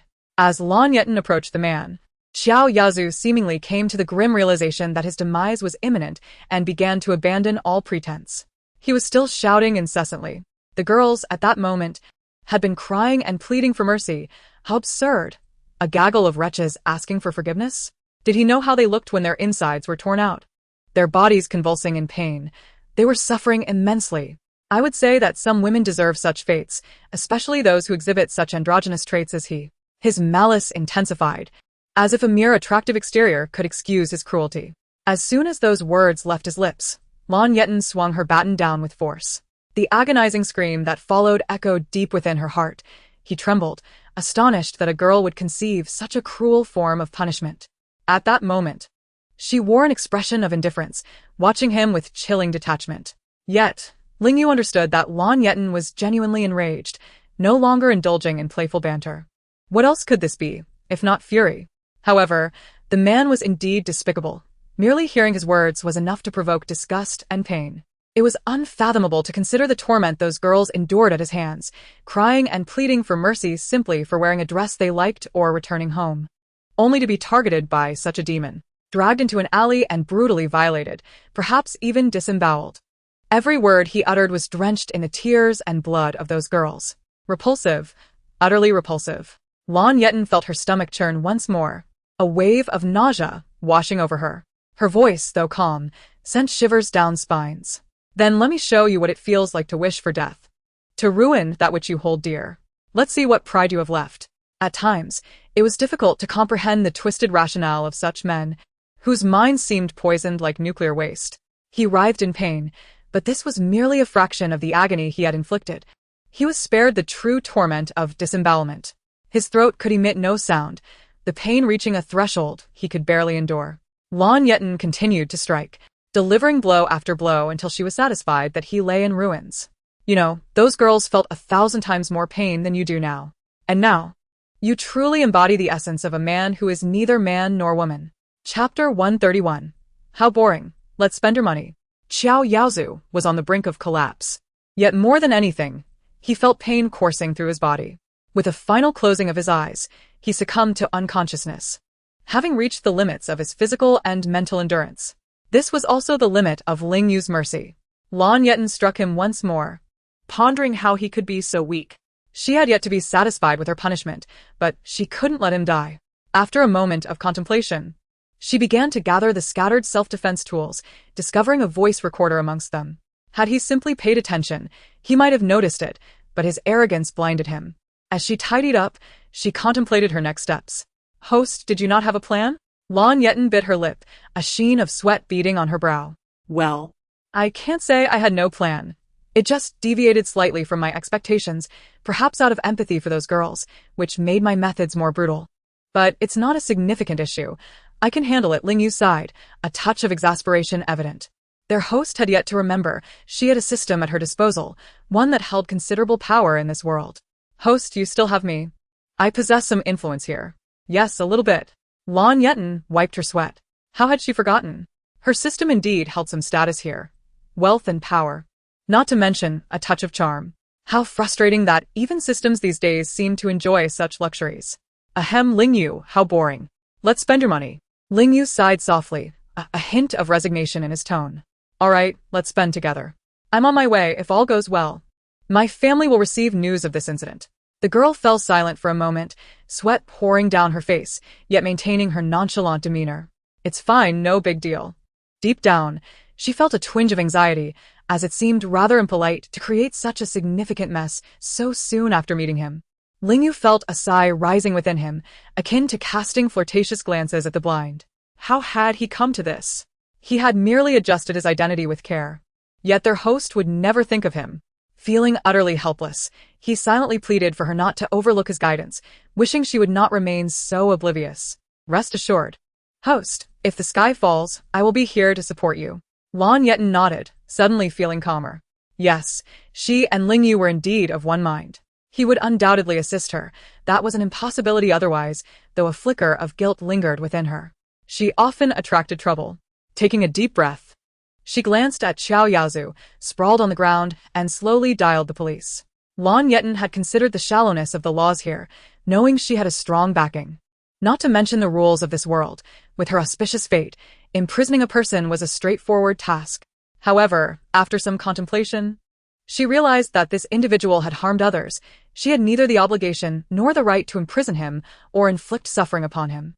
Or perhaps she could expose his crimes to the public, subjecting him to a more severe judgment, allowing the victims' families to witness justice. That might be the most genuine form of solace for the victims. Lan Yetan could not ascertain the circumstances of those affected. There were too many unknowns. It would be better to bring him to trial and into prison, where others could ensure he experienced a fate worse than death. After all, she had done the same with the last two perpetrators.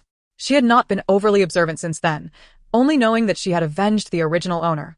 After a brief conversation with the police, Lan Yetan's voice trembled with a hint of sorrow, evoking a sense of pity. Having reported her location and shared her current predicament, she set her phone aside. Ling Yu, I believe I shall grace the pages of the People's Daily tomorrow. I have even conceived the headline. Shock. A young high school girl violently subdues a murder. Ling Yu was taken aback. Host, did you not wish to remain out of the public eye? Lan Yetan sighed. Her eyes reddening as she attempted to stifle her emotions, a hint of pink gracing her nose. Thus, I shall conceal my identity as much as possible when the time comes. The wail of sirens soon echoed, prompting the girl to marvel at the remarkable efficiency of the police. She also inquired of her system. Where are you? Haven't you arrived yet? I'm experiencing a surge of social anxiety. There was a brief silence on the other end before a gentle voice responded, No worries, I just arrived. I am rather far from you, which has caused the delay. Did he truly believe Ling Yu wanted to arrive so late? He would have preferred to sprout wings and soar over, yet the obstacles stemming from his negative influences and the distance thwarted him. Ling Yu was on the verge of feeling feverish, but she had to accept this reality. Once transformed into a human, one must abide by the rules. A throng of police officers descended, for dealing with the murder necessitated a significant presence to secure the scene. Upon seeing them, Lan Yetan felt tears welling in her eyes. Her body trembling, her voice tinged with palpable fear. Her acting skills had evidently improved. Previously, she could not summon tears at the police station, yet now they fell freely, as if she had inherited Lan Yen's legacy. The police examined the scene, while medical personnel arrived with a stretcher to carry the man away. The young girl received some comforting words from a female officer before being escorted into the police vehicle. The officer, upon recognizing the figure lying on the ground, quickly pieced together the situation. She hadn't anticipated this girl to be so fierce, effortlessly taking down a man who had only sustained minor injuries. A few scratches and bruises on her legs. It was somewhat impressive to contemplate how formidable her combat prowess would become with proper training within the police force. Of course, that was merely a fleeting thought. Lan Yetan glanced around, failing to spot Ling Yu, who was silently questioning her whereabouts. Where had such a substantial system gone? After being transported to the police station, she found herself stepping into a familiar environment. Yes, she had entered the police station once more. Meanwhile, Xiao Yaozu was first taken to the hospital, where doctors marveled at his resilience, diligently tending to him with medical equipment. As the girl exited the vehicle, surrounded by several officers, she felt an odd sense of familiarity, akin to returning home. B.S. It was worth noting that her last visit had been not long ago, in the very same precinct, greeted by the same familiar officers. Upon entering, she immediately caught sight of them. Chapter 132, More like a doll transformed with flesh and blood, do not overthink. Seated on the sofa was a young man, his long legs casually crossed. One hand draped nonchalantly over an armrest, exuding an air of indifference. A seemingly high-ranking individual stood behind him, bowing and scraping with concern. Ling Yu merely lifted his gaze slightly, yet remained polite in conveying his lack of need for assistance. His demeanor radiated an aura of superiority, rendering the nearby chief of police somewhat perspiring. One couldn't help but wonder why this esteemed figure had unexpectedly graced their humble precinct. Oh. Ling Yu's body stiffened slightly as he turned his head, only to lock eyes with Lan Yetan, whose gaze brimmed with playful mockery. He awkwardly averted his gaze. I remember when I possessed such an impressive air, but since arriving in this world, I have become increasingly abstracted. Ling Yu fell silent for a moment upon hearing the statement. If one were to be frank, it was indeed true. Who could recall the once aloof Lan Yetan? Her entire being radiating a defiant aura, ready to engage in combat? Life had devolved into a hazy existence. Yet now, it was as though a doll had sprouted flesh and blood. Ling Yu maintained his composure, but the perceptive chief of police sensed an unusual tension between them, as if they shared a long-standing acquaintance. Moreover, the unexpected presence of this young master in his precinct led him to an unsettling realization. The officer named Huang Yu, who had met them previously, remained silent, pondering why this girl had resurfaced, especially given the gravity of the situation. With so many police officers present, and bloodstains adorning the girl's attire, not to mention the tears in her eyes, it was evident that this was not a matter that could be swiftly resolved. Lan Yetan had anticipated this outcome. Upon being taken to the interrogation room, she was reassured by those nearby to remain calm and answer truthfully. Although she and Ling Yu did not exchange glances, they communicated silently, their thoughts traversing from beginning to end, contemplating what they might indulge in once they emerged. Indeed. Their conversation was abundant, devoid of any signs of anxiety. She felt quite at ease. After all, she bore no blame for the circumstances, having already devised an escape plan for herself in the event of such an occurrence. The girl found herself back in the familiar interrogation room. Yet the atmosphere was palpably more serious than before. After all, this time she was entangled with a murderer, and while other cases could not be taken lightly, this one demanded even greater scrutiny. The medical report from the hospital had been released, causing the police officers to feel a chill run down their spines. The murderer's face was swollen, evidently struck multiple times, his lower body a grotesque mess, and his entire form riddled with injuries of varying severity. The doctors, though stoic, were visibly shaken by the findings. One could only wonder what kind of person could harbor such intense hatred, striking with such ferocity. Lan Yetan maintained an innocent expression. One could argue that the fault lay not with her, but with him. Moreover, she had not struck a human, but rather a beast. Within the police station's interrogation room, the implication was clear. You accidentally activated the recording device, inadvertently capturing the words spoken by the individual at that moment. Lan Yetan not dead. Her demeanor suggesting that this was simply the truth, beyond her control. In reality, it was Ling Yu who had utilized his abilities to activate the device, as she had feared being discovered if she had attempted to do so herself. Now, she could only offer a rather tenuous explanation. Facing the scrutinizing gazes of those present, the girl instinctively shrank back, appearing genuinely frightened. Why had she brought such items with her? It seemed she had anticipated trouble. Lan Yetan pondered for a moment, inwardly marveling at the keen perception of the police.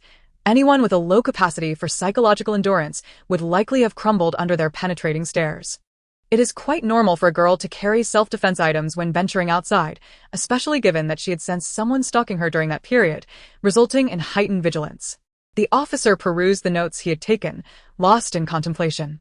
The victim in this case was a murderer with a prior record, while the girl steadfastly claimed her actions were in self-defense. However, based on the evidence and the nature of the injuries, it could be deemed excessive self-defense. Furthermore, a message had arrived from higher authorities, indicating considerable pressure from above. Due to the unresolved matters of the past, that individual was able to emerge from prison, much to the chagrin of certain observers. After a moment of silence, it became evident that despite the ongoing interrogation, the ultimate conclusion was already known. The young woman would undoubtedly face no repercussions, safeguarded as she was by powerful allies, and this time, justice would be served against the wrongdoer who had transgressed first. Though everyone was acutely aware of the truth, they maintained their silence, continuing with the formalities of the questioning. After a brief wait in their seats, a few individuals exchanged remarks before proceeding to follow the necessary protocols with their superiors. The matter was subject to endless deliberation. Ling Yu maintained an impassive expression, his eyes glimmering with a gentle warmth as he regarded the director. Indeed, power possesses an extraordinary capacity to compel the submission of many. The director felt a chill run down his spine, beads of cold sweat forming on his forehead as he wiped it away. busying himself for quite some time before ultimately concluding that there would be no detention. Lan Yetan would be allowed to return home. Lan Yetan was aware that she would not face any punishment and, astonished by the absence of detention, realized that someone had intervened on her behalf.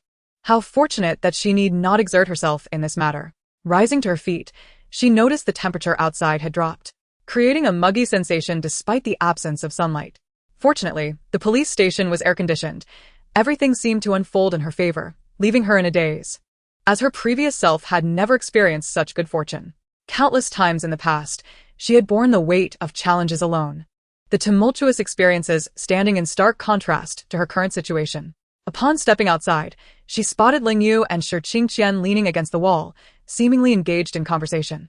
Though their expressions were inscrutable, from a distance, she could not discern their words, but as she approached, she noticed Shi Qingqian scrutinizing her younger sister with great care. Upon confirming that she was unharmed, a sigh of relief escaped her, though a frown creased her brow at the sight of the bloodstains on Lan Yetan's sleeve. Lan Yetan understood the unspoken question and replied, "That is the blood of that man, not mine. I merely have a few scrapes and bruises." Shi Qingqian's ears filtered out the crucial information. "What? You were injured?" Chapter 133, Swift Passage to the Hospital. Lan Yetan? "No, it's not me." Shi Qingqian's attention was immediately drawn to the scrapes on her sister's knee, where pale skin bore ominous bruises that were starkly unsettling. It felt as though the sky was collapsing. Her sister had not even returned home yet and had sustained an injury beforehand. This was a disaster. All the blame fell on her for not taking better care of her sister, and the thought of their parents' disapproving gazes sent her into a cold sweat. "Do you need me to take you for a checkup? Even minor injuries should not be overlooked." At that moment, Lan Yetan also felt a bead of sweat trickle down her forehead. She had not anticipated such fervent concern from her family. In stark contrast to the Lan family, who would have ignored her bleeding leg, the attitudes of these two families were worlds apart. "I truly am fine. A bit of ointment will suffice when I return." Finally, Shi Qingqian calmed down, took a deep breath and nodded. "I understand. I will call the family doctor over." She had already begun contemplating how much overtime Bai Bai would be entitled to for his services that evening. When would she summon Bai Bai? Lan Yetan thought, realizing that these two were not even on the same wavelength. Each spoke their own thoughts, understanding only what they wished to comprehend. Particularly since one of them was a master of filtering information. Indeed. Ling Yu struggled to suppress a smile, his hand partially covering his mouth as he turned his head slightly to stifle his laughter. Their conversation was a humorous exchange of misunderstandings. Lan Yetan wiped her brow. Her brother's remarkable comprehension skills were impressive. "You very well." Though outwardly astonished, warmth enveloped her heart. It was rare to feel such concern from others. A sentiment she had seldom experienced in either her past or present life. She knew that without a doctor's examination, her brother would not rest easy. And a sense of relief washed over her. Lan Yetan glanced at Ling Yu, wishing to say something, but the man had already regained his composure, merely offering her a gentle smile. "You may head home first. I still have a few matters to attend to." He would never intentionally put Lan Yetan in a difficult position. The young woman understood her brother was providing her with an opportunity to retreat gracefully. Yet she sensed he indeed had matters to resolve, ultimately nodding in agreement. "Grateful thanks to my wonderful brother." Ling Yu's lips curled into a smile. A heart of gratitude. The two jesters exchanged playful banter, while Shi Qingqian drove them home. The vehicle was not ostentatious, yet it exuded an air of understated luxury. Unlike others that flaunted their grandeur, it aligned perfectly with Lan Yetan's aversion to being conspicuous. In truth, she rarely enjoyed a comfortable ride in the Lan household. It was so dismal that sitting in this car felt somewhat foreign. The front passenger seat seemed as if it had been tailored for her, providing exceptional comfort without any discomfort. Wow, this is what a true family feels like. What had I been enduring in the Lan household? It was truly a tear-jerking realization. Daily strife rendered her unable to eat properly, or she would forget that she shouldn't consume oily foods. A swift trip to the hospital felt imminent. She sensed that, in the next moment, she might be facing the king of hell. And, even if she were to meet him, why did she have to endure a near-death experience in the hospital first? At times, it truly felt as though the king of hell resided not in the underworld, but among the living. The underworld was desolate, while the malevolent roamed freely among humanity. Those who wished to live were tormented mercilessly, while those who sought to escape were urged to persist. In this world, everyone seemed to exist in a state of half-life. The The world itself resembled a vast cycle, a perpetual motion machine reflecting the human condition. Shi Qingqian hesitated, delaying the ignition of the vehicle. Sensing Lan Yetan's puzzled gaze, he cleared his throat gently. Where do you intend to go? He quickly added, are you heading to the Shi family home or to your original residence? Our family has long prepared a comfortable room for you, so you need not worry about anything else. We have carefully selected our housekeepers, ensuring that no incidents of mistaken identity will occur. Who does the Lan family choose? Lan Yetan, upon hearing the implications in his words, felt as though he was about to suggest she return home directly. After pondering for a moment, she realized it would be prudent to first ascertain how this family truly regarded her. Perhaps Shi Qingqian would not be overly concerned about the incident she had caused, but she was uncertain how the elder members of the Shi family would react. After all, in such prominent families, many people placed great importance on reputation. She naturally harbored a predisposition to be cautious around others, always preparing for the worst and leaving herself an escape route. The actions of the Shi family thus far had not sufficiently earned her trust. Alternatively, one might say she would always leave herself an escape route. After all, who knows when she might desire to live again? It ultimately depends on her choice. However, it is not necessarily so. She has two paths before her, one meticulously arranged as a safety net and the other a perilous dead end. Well, it's best to return home now. The sooner she observes her surroundings, the sooner she can find peace of mind. In the car, she gently closes her eyes, lost in thought. Everything she has recently experienced has been remarkably smooth, leading her to suspect that Chu Zhan is perhaps brewing something significant. After all, a person like him, quiet and composed, must be scheming, although it would be preferable if he chose not to stir trouble. Lately, the system has also been behaving oddly. She feels as if it has something to express, but is too afraid to voice it.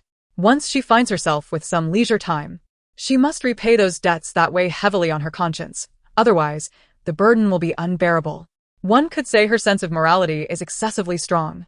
The sky is still bright, and although she hasn't been dealing with matters for long, there are already subtle signs of impending darkness.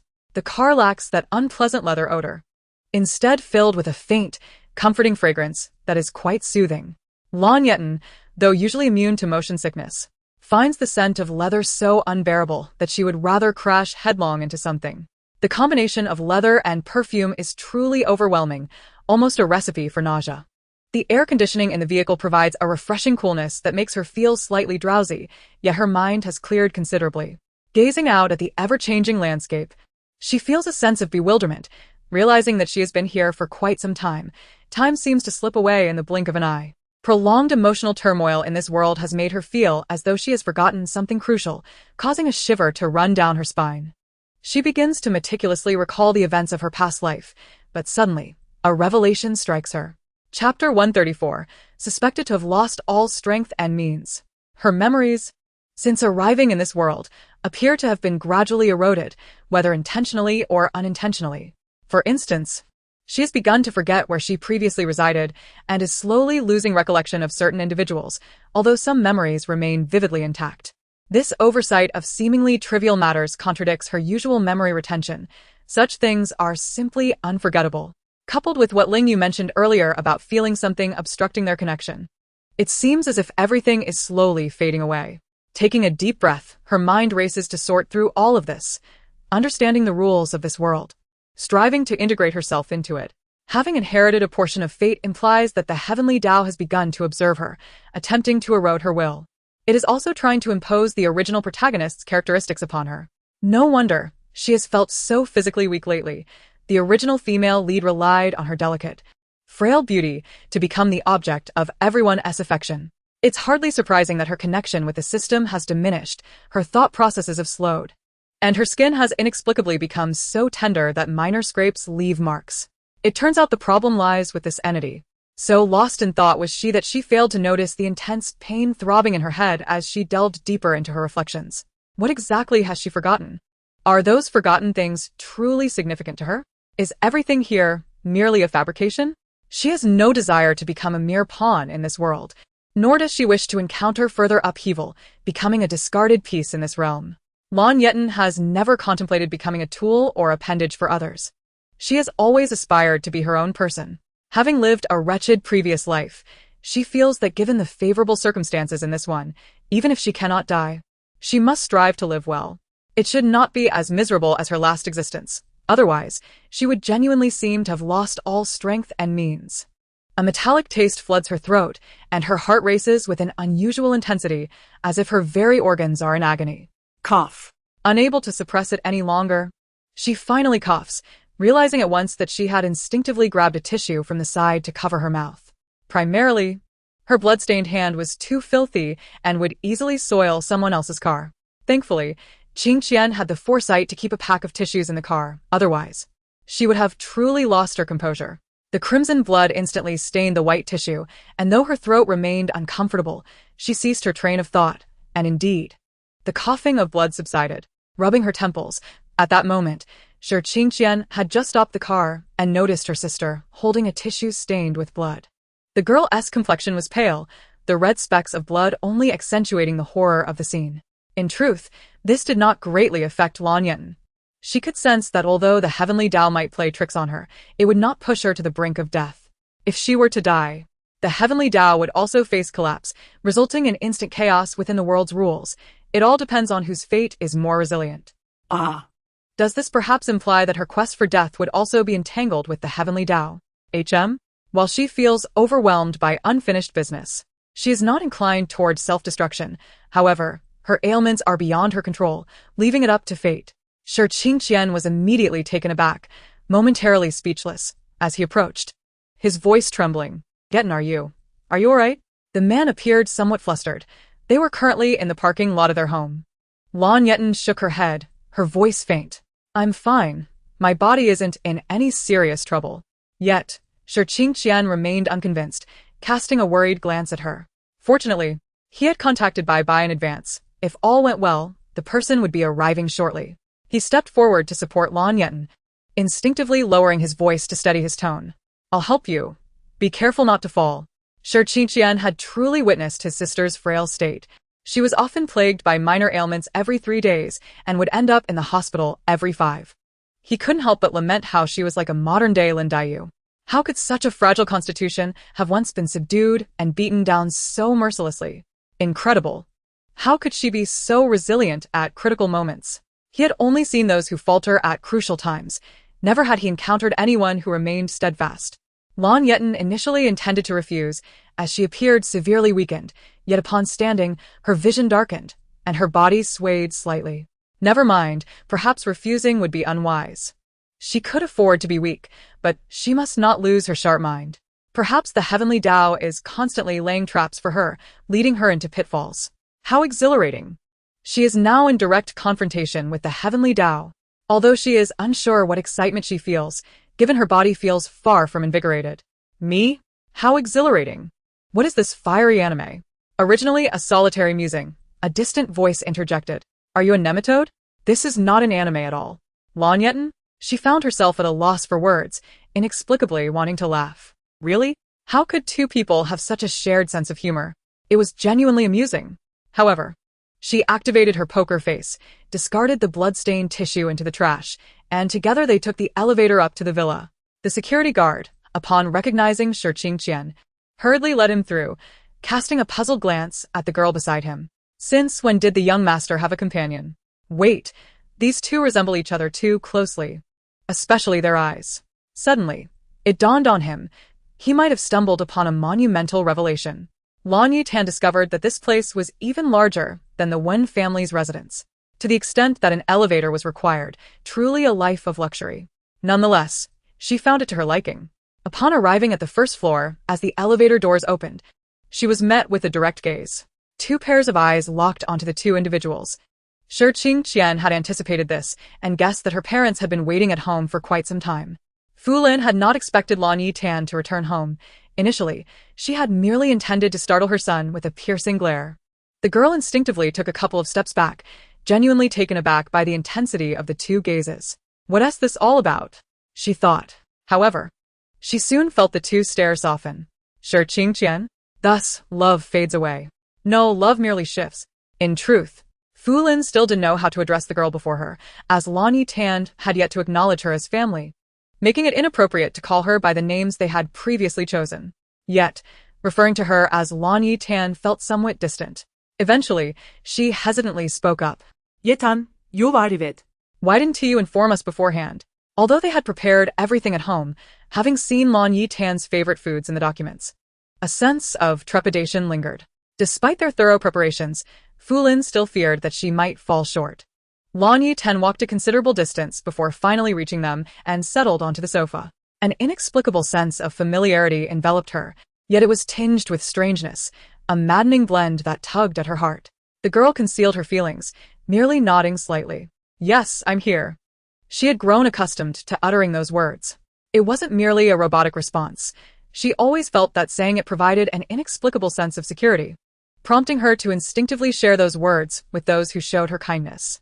Fu Lin, a formidable figure in the business world, adeptly navigating interpersonal relationships, now found herself paralyzed. A picture of obedience. While Shi Yun appeared unflappable, internally he was just as anxious, scrutinizing the environment of their villa. Having heard that Lan Yetan was not particularly fond of ostentatious decor, they had worked overnight to modify various aspects of the villa. The opulence had been transformed into simplicity, no longer radiating an overwhelming display of wealth. Yetan, we are aware of what transpired, Shi Yun began. Lan Yetan instinctively tensed, anxiously focusing on her own hands, unsure of the demeanor of the individuals before her. Meanwhile, Shi Yun pondered how to convey the importance of her safety to Lan Yetan, emphasizing that if she encountered any difficulties, she should reach out to their legal team, which was more than capable. Shi Yun was typically not a man of many words, especially when it came to his daughter, who had only just returned home after a long absence. He had previously showered her with a plethora of financial gifts, real estate, food, and even a black card, yet he wasn't sure if she recognized these as tokens of affection. Fu Lin noticed her daughter's tension and shot a disapproving glance at Shi Yun.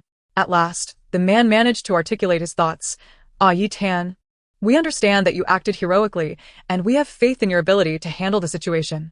However, please prioritize your safety and inform us if you encounter any challenges. The Shi family stands as your support. The tension in Lan Yetan's body eased considerably. She had anticipated this possibility. Yet it still left her both surprised and touched. It was astonishing how someone she had only met a few times could treat her with such kindness. In comparison, the Lan family and the Shi family were worlds apart. The former had treated her like livestock, while the latter cherished her. The warmth of the moment enveloped her, as if the weight of her burdens had begun to lift under the sun's gentle embrace.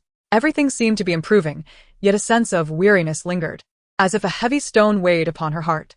The accumulation of negative emotions over the years, the shadows and deep scars left behind, would not dissipate so easily. They continued to haunt her, and even if the past had faded, the memories still elicited feelings of nausea, shivers, and fear. Ultimately, her voice trembled as she managed to utter a simple word, okay. Her heart fluttered slightly as the first chain of her burdens fell away. Countless chains remained, and she wondered if her family possessed the patience to help her break free from them, or when she might finally be liberated. Fu Lin felt tears welling up as she observed her daughter's initial discomfort dissipate upon hearing her husband's words. It was evident how poorly the Lan family had treated their daughter, who deserved nothing but affection. How could they blame her for such trivial matters? The Shi family was vast and powerful. Even if the sky were to fall, they would protect Lan Yetan. From now on, they would ensure that she understood she had a family to rely on. Suddenly, the elevator doors opened again, and emerging from within was Bai. Appearing somewhat weary as he yawned and clutched his necessary medical kit. At times, he felt akin to a mere servant, constantly called upon to work overtime. Rubbing his eyes, he opened them to behold the harmonious sight of the 4 family members. Blinking in disbelief, he felt the collective gaze of 4 individuals fixated upon him. Bai. A chill raced down his spine, and he broke into a sweat as he recognized the familiar face of Lan Yetan, here, in the Shi household. The weight of this revelation struck him like a thunderclap, leaving him no time to process. Although he had anticipated this encounter, he was still taken aback. He opened his mouth, instinctively deducing that he was once again summoned to tend to an injury. While it was unlikely that Lan Yetan would seek him out for something as minor as a scrape, her concerned brother, Shi Qingqian, was another matter entirely.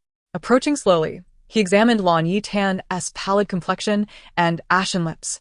Given her current state, even a minor scratch could pose a serious risk. He turned to his brother Shi Qingqian and inquired, "Let us hear it. Who's unwell? What's going on?" What are the symptoms? Shirqing Qian had anticipated Bai's timely arrival and was prepared with an explanation. My sister was followed by a murder today. She has abrasions and bruises on her arms and legs, and she just coughed up blood. Initially, Bai remained composed upon hearing about the abrasions and bruises, but the mention of coughing blood shattered his calm demeanor. Coughing up blood is no trivial matter. The discovery of a significant ailment could spell disaster. However, I find it rather unlikely. After all, Lan Yetan has undergone an uncountable number of examinations in the hospital over the past few days. Most results indicate that her health is rather frail, yet no grave illnesses have been detected. Furrowing his brow, he turned to Lan Yetan once more. How do you feel at the moment? Could you elaborate on your sensations, particularly regarding the bruises and the blood? Lan Yetan, with her exceptional linguistic projesi. Open her mouth, embarking on her own verbal expression. Surrounded by a multitude of concerned gazes, she found herself torn between offering a subdued description or maintaining her usual candor. Biting her lip, she finally spoke slowly. Initially, I experienced some dizziness and headaches, and then I coughed up blood. It was all so sudden. I barely had time to react. The abrasions only sting a bit, likely from a fall. Ultimately, she chose to answer truthfully, albeit with a hint of understatement. A trickle of sweat ran down her back as the collective attention focused on her, instilling a sense of overwhelming pressure. Bai furrowed his brow and inquired, "Have you experienced anything similar in the past?" Lan Yetan pondered seriously for a moment. While she had fainted unexpectedly before, she had never coughed up blood suddenly. There were always signs. Typically, blood would be coughed up or vomited after a series of preceding symptoms. The current incident was primarily due to her defiance against the natural order, and the examinations revealed only her frailty, necessitating proper nourishment. Indeed, such an occurrence has not happened before, but afterwards, I have not felt any discomfort, she concluded. Bai conducted a preliminary series of examinations with the items he had brought, ultimately determining it was merely a case of bodily weakness, without any significant ailments discovered. This outcome fell within his expectations, and Lan Yetan felt no particular surprise at the revelation. Bai prescribed some ointments and medications, advising her on precautions, such as avoiding water and refraining from strenuous activities. Even minor injuries should not be underestimated. Lan Yetan nodded in agreement. Though she remained uncertain about her ability to run or engage in any vigorous exercise again. After all, the events had unfolded quite unexpectedly, catching her off guard. Bai nodded, tidying up while glancing at the funds that had arrived on his phone with satisfaction before descending in the elevator. The sky had completely darkened by now, and she was to stay at the Sure residence tonight. In the midst of the somewhat awkward atmosphere, Fu Lin stood up, gazing kindly at Lan Yetan. Yetan, "Would you like me to take you to your room? We have already tidied up your previous space." Acknowledging that there was little more to say, Lan Yetan nodded and followed Fu Lin upstairs. Upon reaching the third floor, the two exited the elevator and made their way to a spacious room. Fu Lin opened the door, revealing everything within the room to her sight.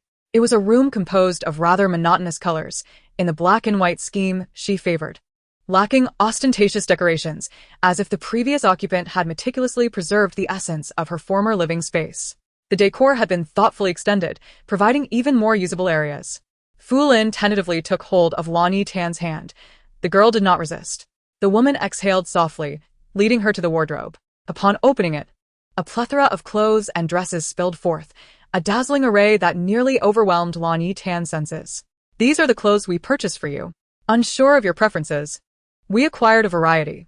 Wear whichever you like, and if nothing suits you, we can always buy more." All the garments had been washed and were ready for immediate wear. Lan Yetan felt as if she might drop her jaw in astonishment, nodding in agreement before being led on a tour of the room's various features. It was even larger than the living room of her previous apartment. She felt somewhat dazed, internally musing, what kind of difficult life had I endured at the Lan family? As for my explanations, those listening can skip ahead. Regarding the characterization of my female protagonist, some have claimed I have misrepresented her. However, I disagree. From the outset, I never portrayed her as an icy figure. Instead, Yetan has always been an abstract embodiment of joy, though she presents a facade of resilience to the outside world, revealing her softer side only to those close to her. My writing has focused on her interactions with acquaintances or characters with foreshadowed importance. Even from the beginning, my daughter could engage in playful banter. How could one expect her to be so aloof? Thank you for indulging in today's narrative. Chapter 136. Truly bewitching. It brings tears to my eyes. that certain Lan surname girl has finally begun to enjoy a better life. Who can comprehend? Having lived 2 lifetimes, I have finally begun to experience a semblance of happiness. Though troubles still persist, at least life has improved somewhat. In my previous life, I was never particularly destitute. Even if I chose not to earn money, I could survive on my savings. After a brief tour, Fu Lin found herself at a loss for words, the atmosphere growing awkwardly tense. It was Lan Yetan who broke the silence. I need to wash up. Yetan, you still have injuries. You must avoid water, as it could lead to inflammation, Fu Lin gently reminded her. Lan Yetan fell silent, having nearly forgotten her injuries after such a long tour. But if I don't shower now, I'll feel unbearably itchy.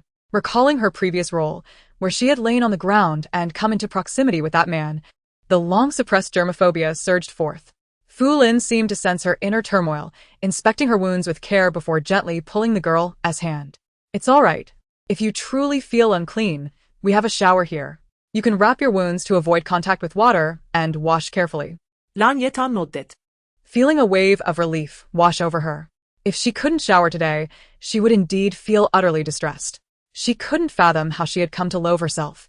Lying on the ground was bearable, though it had dirted her clothes. Besides, she had been thoroughly covered, even wearing long sleeves. Yet, the thought of having been touched by that man made her want to rush to the bathroom and cleanse herself thrice. The mere idea of him was revolting, not only due to his appearance but also because of his character. She had never anticipated becoming entangled with a murderer. Life had grown increasingly peculiar, and her experiences had broadened significantly. This world is a vast tapestry of the bizarre, adding a wealth of vivid experiences to her otherwise unremarkable life.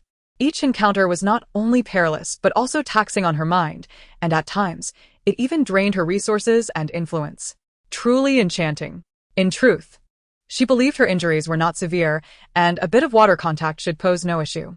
However, confronted by the concerned gaze of the woman before her, she ultimately swallowed her words, preparing to find a waterproof covering for her wounds before washing up. Yet, she sensed it would be a futile endeavor. Fu Lin let out a soft sigh, her voice imbued with warmth. Yetan, it's not that I am overly cautious, but your body is quite fragile. An infection could lead to serious complications. It is not that I am excessively worried. Rather, I have previously perused your medical report, which indeed suggests the possibility of such occurrences, and the likelihood is not insignificant. The young girl parted her lips, recalling her frail body that seems to defy the natural order, as if fate itself is conspiring against her. The words of her mother, laden with foreboding, ring true. They carry an alarmingly high probability of realization. I seem to have inherited the frail constitution of Lan Yetan to some extent. Ultimately, she nodded in acquiescence, and after a brief flurry of activity, she adeptly wrapped her wound in cling film. Though this method may appear rudimentary, it proves remarkably effective. Other materials lack waterproofing or pose the risk of inflicting secondary harm to the wound, but this method is indeed advantageous. Following this, she engaged in the ritual of bathing.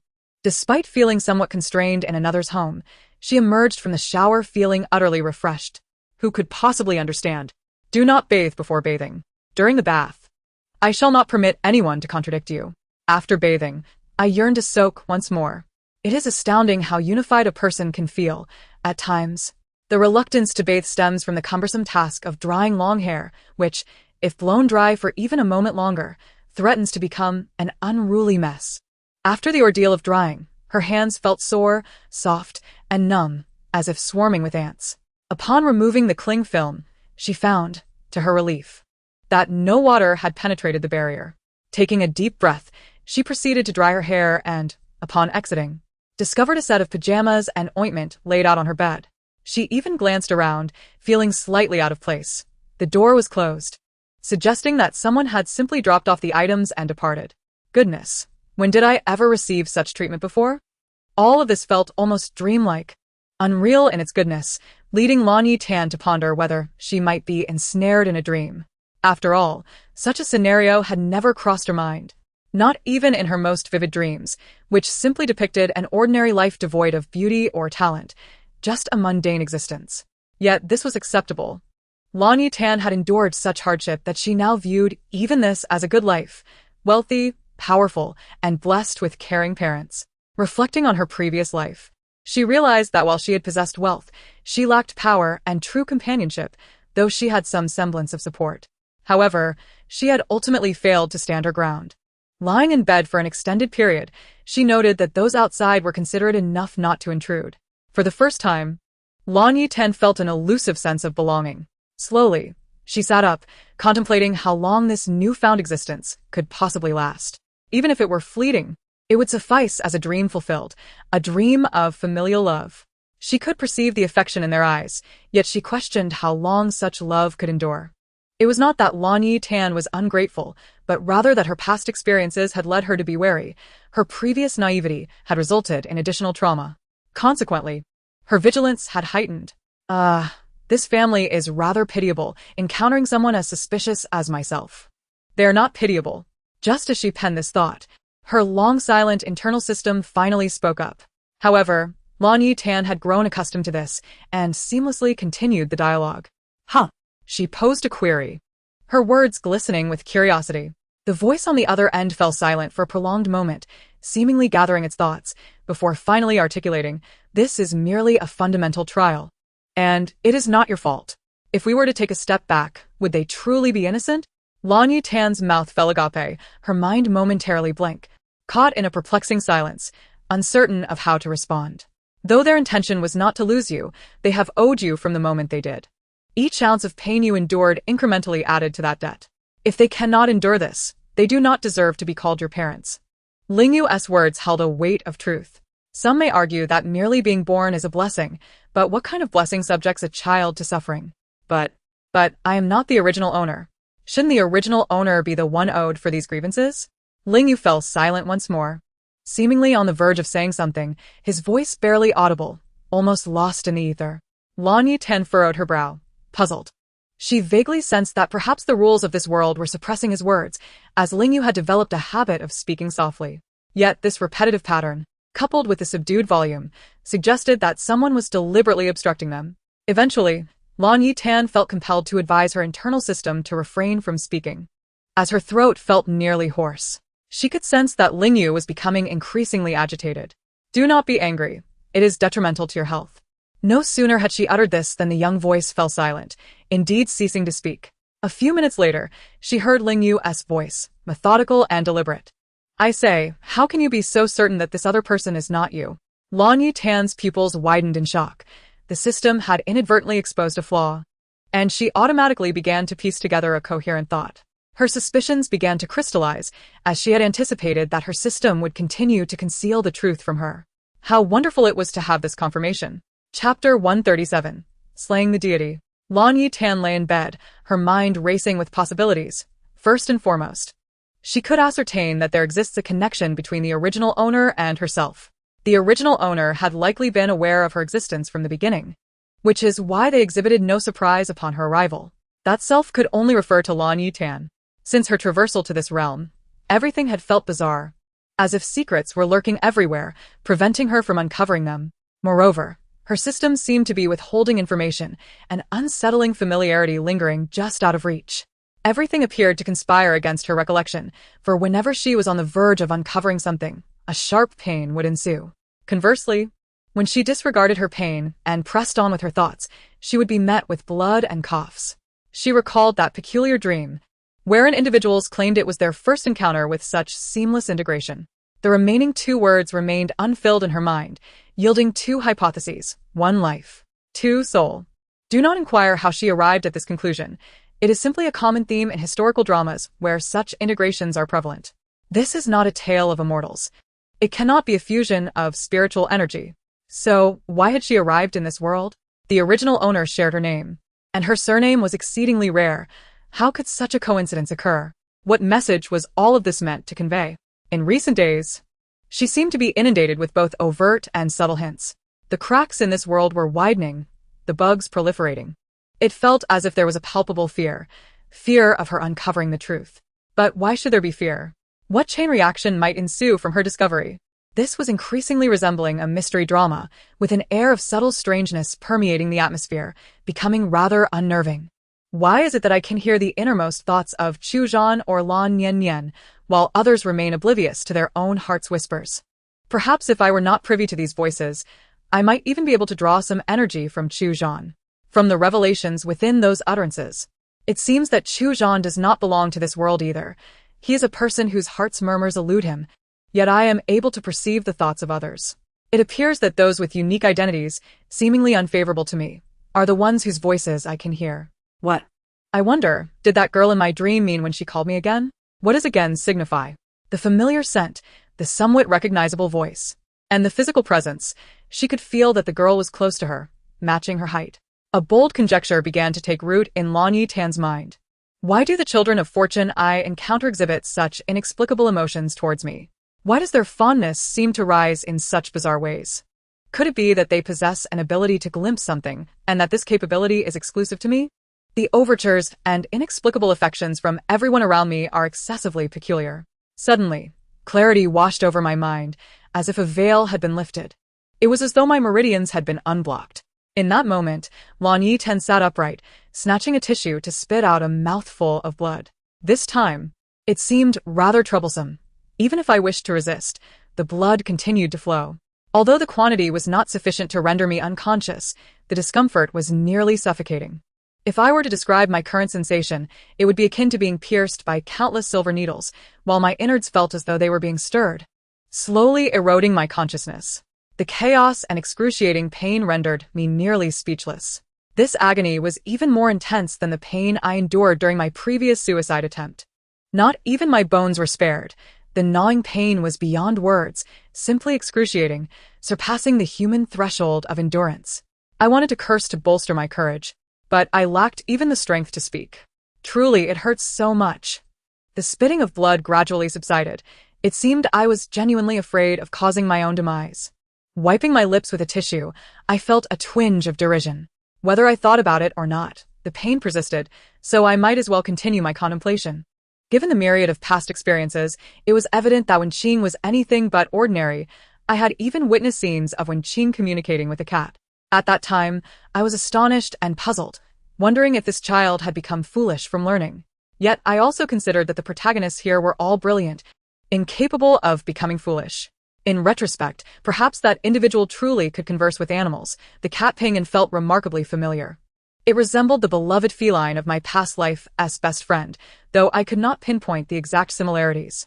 Perhaps their appearances differed, yet the sensation was overwhelmingly reminiscent. Why did Ling Yu diminish my perceptions? I began to suspect that someone was intentionally severing our connection. Was Ling Yu truly just an ordinary system? The more I observed, the less ordinary he appeared. Throughout our interactions, Ling Yu had consistently treated me well, which was exceedingly odd. It was not as if Ling Yu possessed any shortcomings. Everything seemed to align with his prior knowledge of me. Otherwise, how could a system exhibit such inexplicable kindness towards its host? Even the emotions and gazes exchanged felt distinctly different. I could not articulate what was amiss. But it was unequivocally not the gaze one would expect from a system towards its host. Absurdity reigned. Everything felt excessively illogical, and upon closer inspection, one would find countless inconsistencies. This world was a colossal bug. Why had no one noticed the abnormalities? Cough, cough, cough. Another mouthful of blood erupted forth as I pressed my hand against my heart, which was pounding violently. Unsure if it was due to excitement or the machinations of the heavens. It seemed I had stumbled upon something monumental. The urgency with which the heavens sought to impede me indicated that my conjectures were likely correct. Regardless, I could hardly bring about my own demise. My heart raced uncontrollably, sensing it could cease at any moment, while dizziness assailed my mind. Pain, nausea, and disorientation began their torment. There were even signs of a rising fever. Ling Yu had remained silent, likely embroiled in his own matters. The exhilaration surged, akin to uncovering secrets held by a lofty deity who dismissed my existence. Now. The divine seemed to panic, resorting to desperate measures to prevent me from continuing my thoughts. It is crucial to understand that from the outset, I had harbored a disdain for this feeling of manipulation, and thus had laid the groundwork for my current exploration. If all went as expected, I was now a threat to him. Based on the tasks issued by the system, it could be inferred that they drew power from the world's balance. The awakening of each character would only weaken his abilities. Why could I assert this? Because I could faintly sense that the constraints of the plot were dwindling. In the past, such loopholes would have been impossible to exploit, yet now they were accessible, indicating that his power was waning and restrictions were loosening. Lan Yetan possessed a character trait of retaliatory resolve. Regardless of what someone had done to her, once provoked, she would repay it tenfold. With an extraordinary intellect, she recalled that none from her previous life had met with a favorable end. Those individuals were inherently malevolent and deserved their fates. Darkness encroached upon my vision, and instinctively, I clutched my stomach, where the pain was acutely pronounced, as though I were being stabbed repeatedly. The pain surged through me, leaving me in a state of agony all over. I could not succumb to unconsciousness, but I began to empathize with those I had once harmed. But still, what fault do I bear? I did not believe I was in the wrong. I refused to be used by him in this world. Nor would I live a life shrouded in ignorance. Lan Yetan had always adhered to her principles. Even if her circumstances were dire, she demanded the truth be revealed. All those secrets would be unraveled, piece by piece. Can one conceal such things for a moment, much less a lifetime? Moreover, my consciousness was becoming increasingly lucid, and his powers were evidently diminishing. The pain in my body lessened, and I felt a wave of warmth enveloping me. My body ceased to tremble with pain, though my mind remained heavy with fatigue and weariness. A knock echoed at the door, and Lan Yetan curled slightly, quietly leaning against the head of her bed. Taking a deep breath, I was uncertain how much time had passed when someone burst through the door. The footsteps were chaotic, as if someone had been startled by the tragic sight within the room. In that final moment, Lan Yetan was still contemplating the events that had transpired. One thought lingered in her mind: kill the deity. Chapter 138. Rather than internal strife, it is better to unleash madness externally. Lan Yetan could have guessed with her toes that she was likely being sent back to the hospital. Initially, she had considered refraining from reckless behavior this time, as that individual still required her judgment. Yet, she had no choice but to seize this opportunity. Otherwise, she knew not when the next would arise. And perhaps she could even make an early discharge. Uncertain as to the duration of this slumber, I find it rather peculiar. In that moment of unconsciousness, all awareness vanished. And if all goes as expected, I remain in a state of oblivion, yet I possess consciousness. Enveloped in a profound darkness, I idly gaze around. Having observed this void for what seems an eternity, yet nothing materializes, nor is there any semblance of a clue. Presumably, this must be a fragment of my own consciousness. Though its exact nature eludes me, it is simply an overwhelming darkness, impenetrable and suffocating. Here, I, Lan Yetan, find myself immobilized, left to scrutinize my surroundings.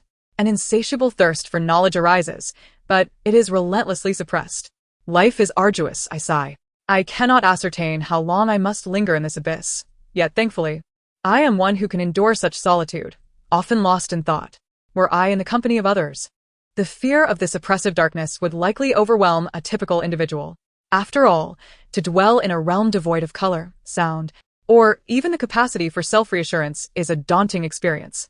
Yet, for me, Lan Yetan, this is not unprecedented. I have faced such trials before, and I find it rather simple.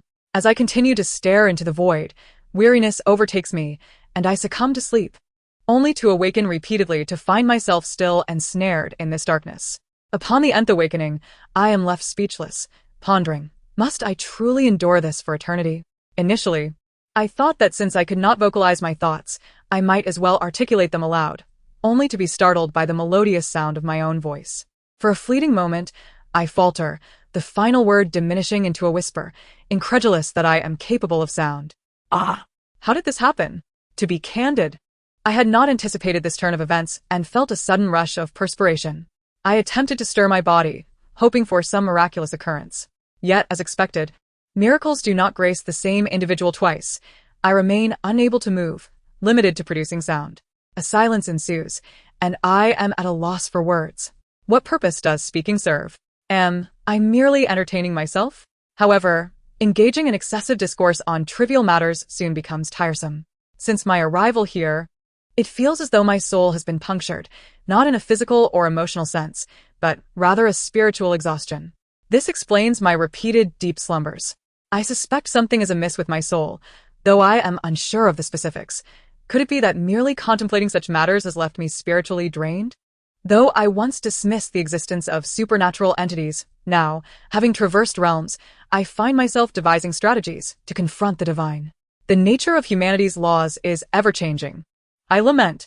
I long to surrender to this weariness once again. With that thought, I close my eyes and recline back into sleep. If my conjecture is correct, I am not far from the system's consciousness space.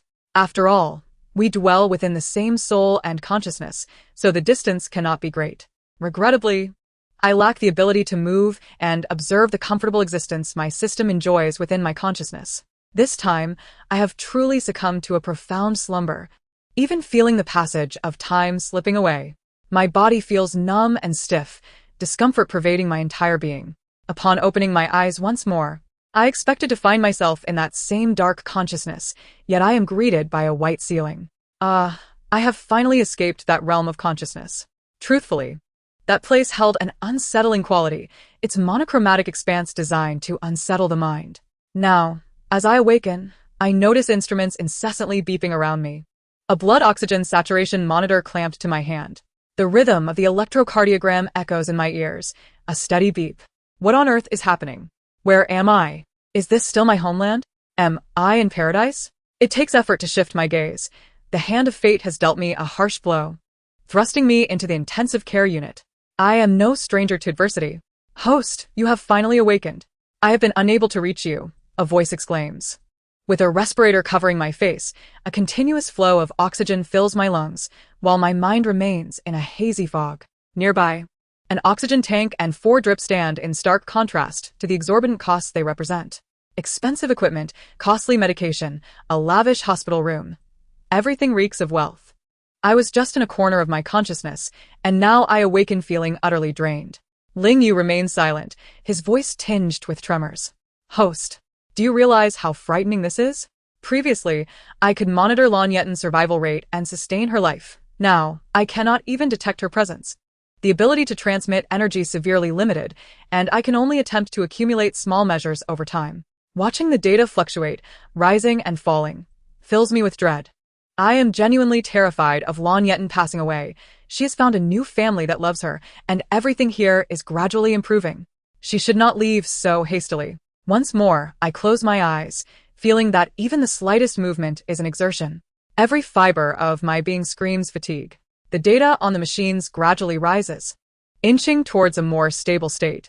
I sense the presence of doctors entering the room, not just one, but a multitude surrounding the young woman. They seem to be discussing something, but though I can open my eyes, my hearing remains somewhat blurred. The cacophony of their technical jargon is overwhelming. If only my hearing would return to normal, I would surely understand. It appears they conduct further tests before departing. Soon after, another person enters, their footsteps hurried. I can discern who it is merely by the sound of their steps. It must be one of my family members. If I am not mistaken, it is Fu Lin. I have always had an uncanny ability to recognize individuals by their footsteps. As anticipated, I hear the woman's soft sobs nearby, her voice gradually becoming clearer. Yetan, it was my fault. If only I had found you sooner, you would not have suffered so much. If I had found you earlier, would all of this have been avoided? Would your health be better? Lan Yetan.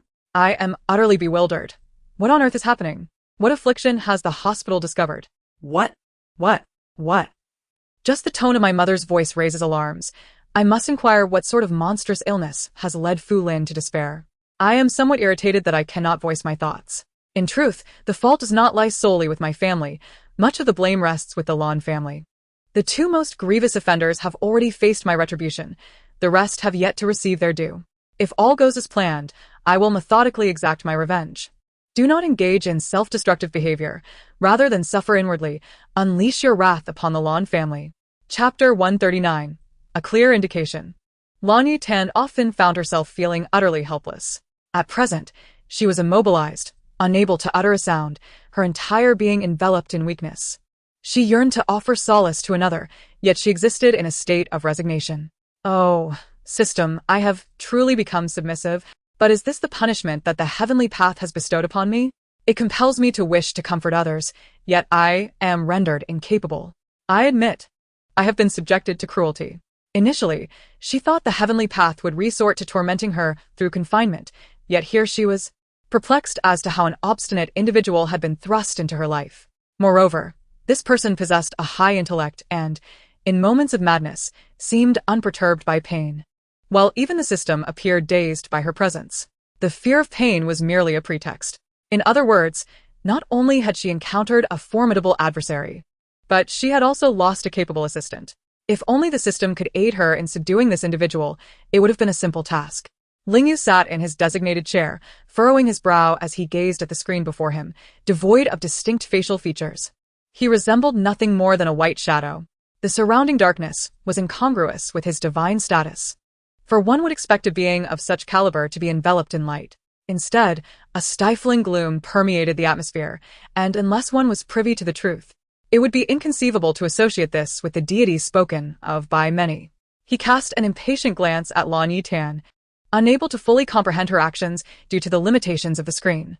Footsteps echoed behind him, and it was no surprise when a heavy voice called out a name, Chu Zhan. The footsteps came to a halt as Chu Zhan stood silently beside him. I am here. The moment he uttered those words, he began to struggle for breath, his eyes betraying terror and a profound fear of death. Why have you failed to succeed even once? You cannot even bring me the energy I require. Utterly worthless. Chu Zhan attempted to articulate a response, but with his throat constricted, he could only manage fragmented phrases. Next time, I will surely deliver energy for you. Upon finishing the statement, he felt the grip around his neck loosen, and he collapsed to the ground, gasping for fresh air. The sensation of near death was overwhelmingly terrifying. I will trust you one more time, but if you fail again, I shall have no choice but to rid myself of you. The youth nodded fervently, his face pale as parchment. When the door opened, Chu Zhan understood this was his opportunity to escape. He scrambled through the doorway, the oppressive energy dissipating, and he exhaled a sigh of relief. His back was nearly drenched in cold sweat. He realized he had no choice but to initiate that plan, for the alternative was a path to certain death. The thought of facing punishment at the hands of that individual was unimaginable, fraught with the promise of excruciating torment. At present, Lan Yetan felt utterly drained, though she would soon regain the ability to speak. Her condition was alarmingly stable, and after a period of observation, she was transferred from the intensive care unit to a regular ward. At last, she began to comprehend the results of the examinations conducted upon her. The girl watched her mother as she held the list of test results, her lips twitching at the extensive list of issues enumerated. To Lan Yetan, this seemed almost normal, yet she was taken aback by Fu Lin's intense reaction. It was clear that the hospital's misdiagnosis was not the issue. Rather, these ailments were inherent to her body. Lan Yetan remained somewhat disoriented, questioning why she had never sensed the multitude of problems afflicting her. Lingyu's words provided clarity. That is because, dear host, you have been subtly discomfort for 24 hours a day, leading you to accept this as normal, thus rendering you oblivious to your condition. Lan Yetan felt a cold sweat break out. Indeed, there were times when she inexplicably felt unwell, but she had always brushed it off, simply accepting it as part of her reality. Fu Lin, observing her daughter's dazed expression, struggled to comprehend the situation. Could it be that her daughter was entirely unaware of her own condition? The mere sight of the issues listed made Fu Lin feel ill, let alone the experience of the person enduring them. Suddenly, a thought struck her, and her eyes betrayed an uncontainable pain, intensifying her feelings of guilt. Gazing at the frail figure of Lan Yetan on the hospital bed, tears began to well in her eyes uncontrollably. Lan Yetan had initially contemplated her own health issues, but upon witnessing her mother's reddened eyes, she knew Fu Lin was spiraling into overthinking once again. Such a person, when faced with her own flesh and blood, could not help but become sentimental. I'm fine, and it isn't your fault. Everything stems from how the Lan family has treated others. This was a frantic suggestion from Lan Yetan. She had originally intended to deal with the group of insufferable individuals from the Lan family.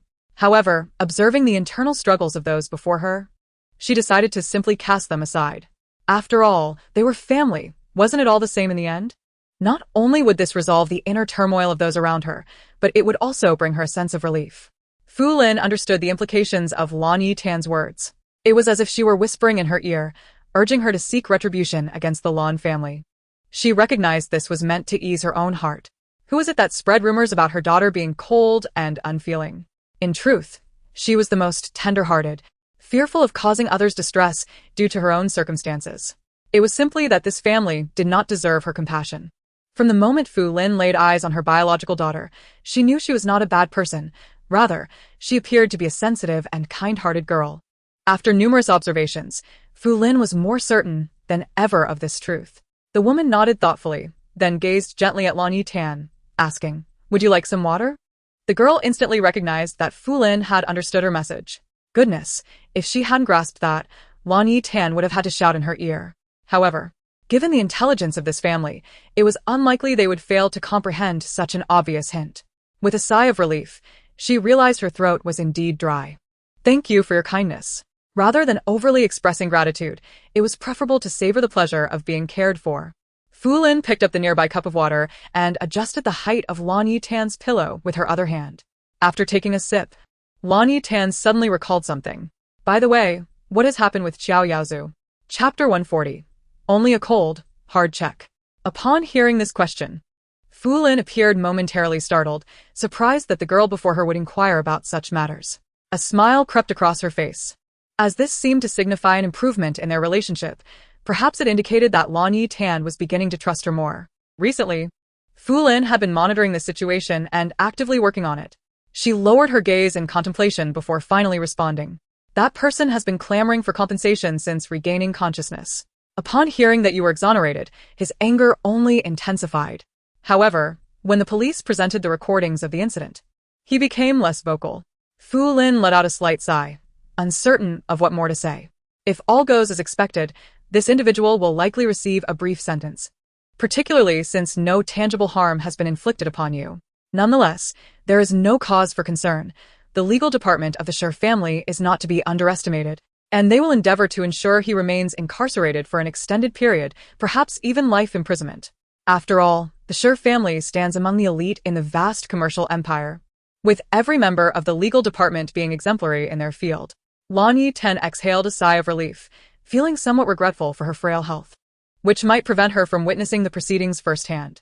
Ultimately, that person may only face a life sentence. Upon release, he will undoubtedly be more discerning in his choices, perhaps even avoiding major cities like Kyoto, where a moment's carelessness could lead him to encounter a young master or a lady. The thought of the consequences, should he venture into the countryside, is too harrowing to contemplate. Individuals like him, inherently predisposed to malevolence, require no further discussions about rehabilitation. He must perish within the confines of prison. Lan Yetan nodded gently, her voice slightly hoarse. "Thank you." Fu Lin set the cup aside and reached out to caress Lan Yetan's long hair. "This is simply my duty. There is no need for gratitude."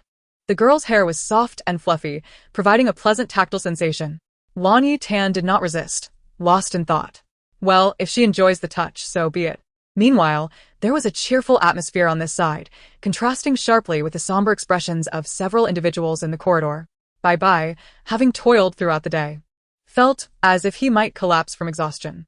He had not anticipated that just yesterday he would be showing someone around, only for them to swiftly be taken to the hospital, and the sight of that blood had shocked even someone with his years of experience.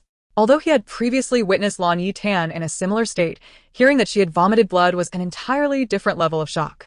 There was no time to waste. Any delay could lead to dire consequences given the volume of blood lost. After several hours of anxious work, Bai had hoped for a moment of respite, but just as he removed his surgical gown, a throng of people rushed towards him.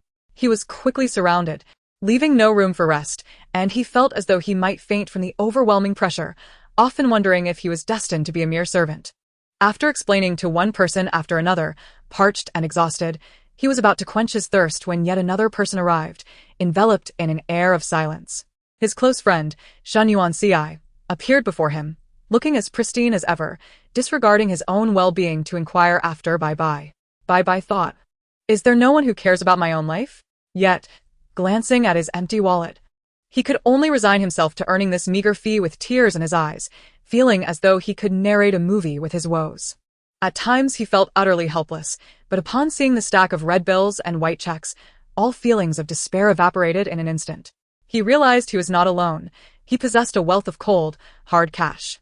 Perhaps the heavens would bestow even more upon him, and he would never again lament his plight as a mere laborer. False. One must still express grievances when warranted.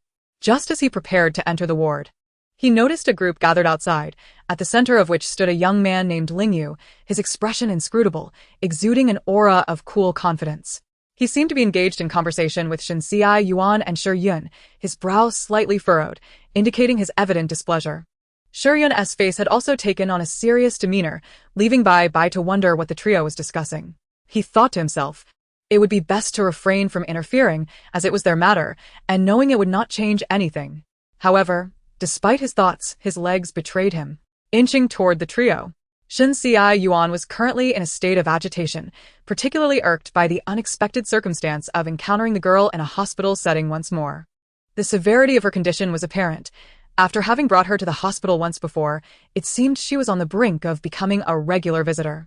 At times, he wished to ask her, Miss, have you perhaps enrolled in a hospital loyalty program? You seem to visit quite frequently.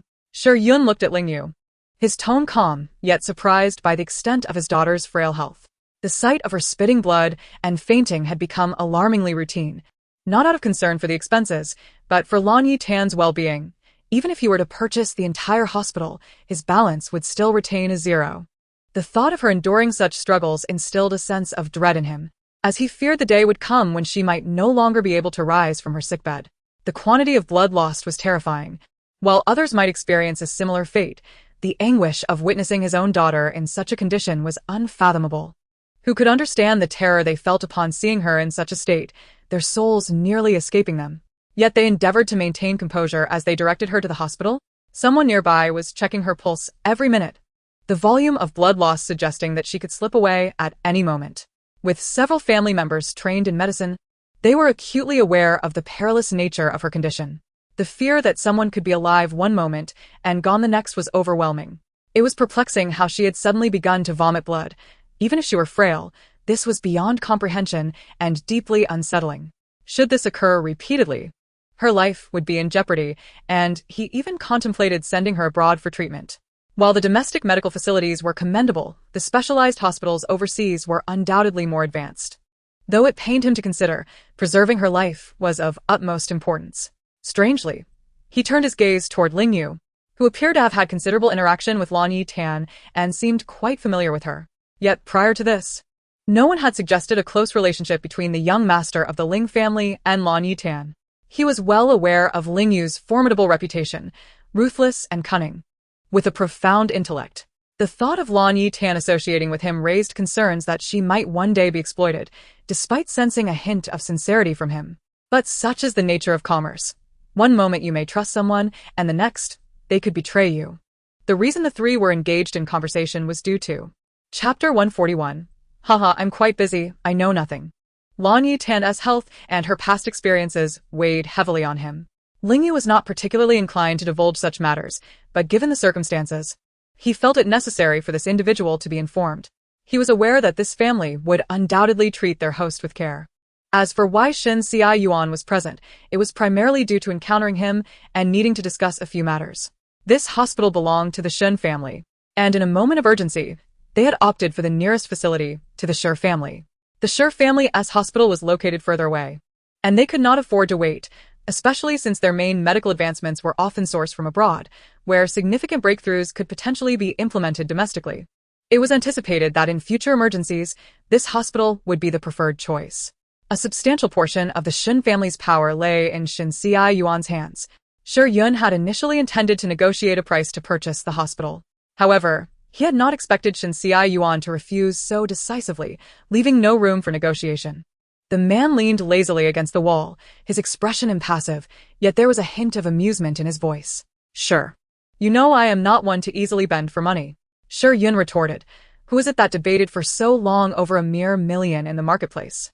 The atmosphere shifted unexpectedly, lightening as it transformed into a more relaxed exchange. Shen Yuan seemed to possess an uncanny understanding of the thoughts swirling in front of him, yet maintain his composure while speaking nonsensically. Zhong, your eagerness for your daughter is quite understandable. However, the shares of the Shen family's hospital cannot simply be transferred at my whim. Discussions with my parents are imperative, and this hospital is no trifling matter.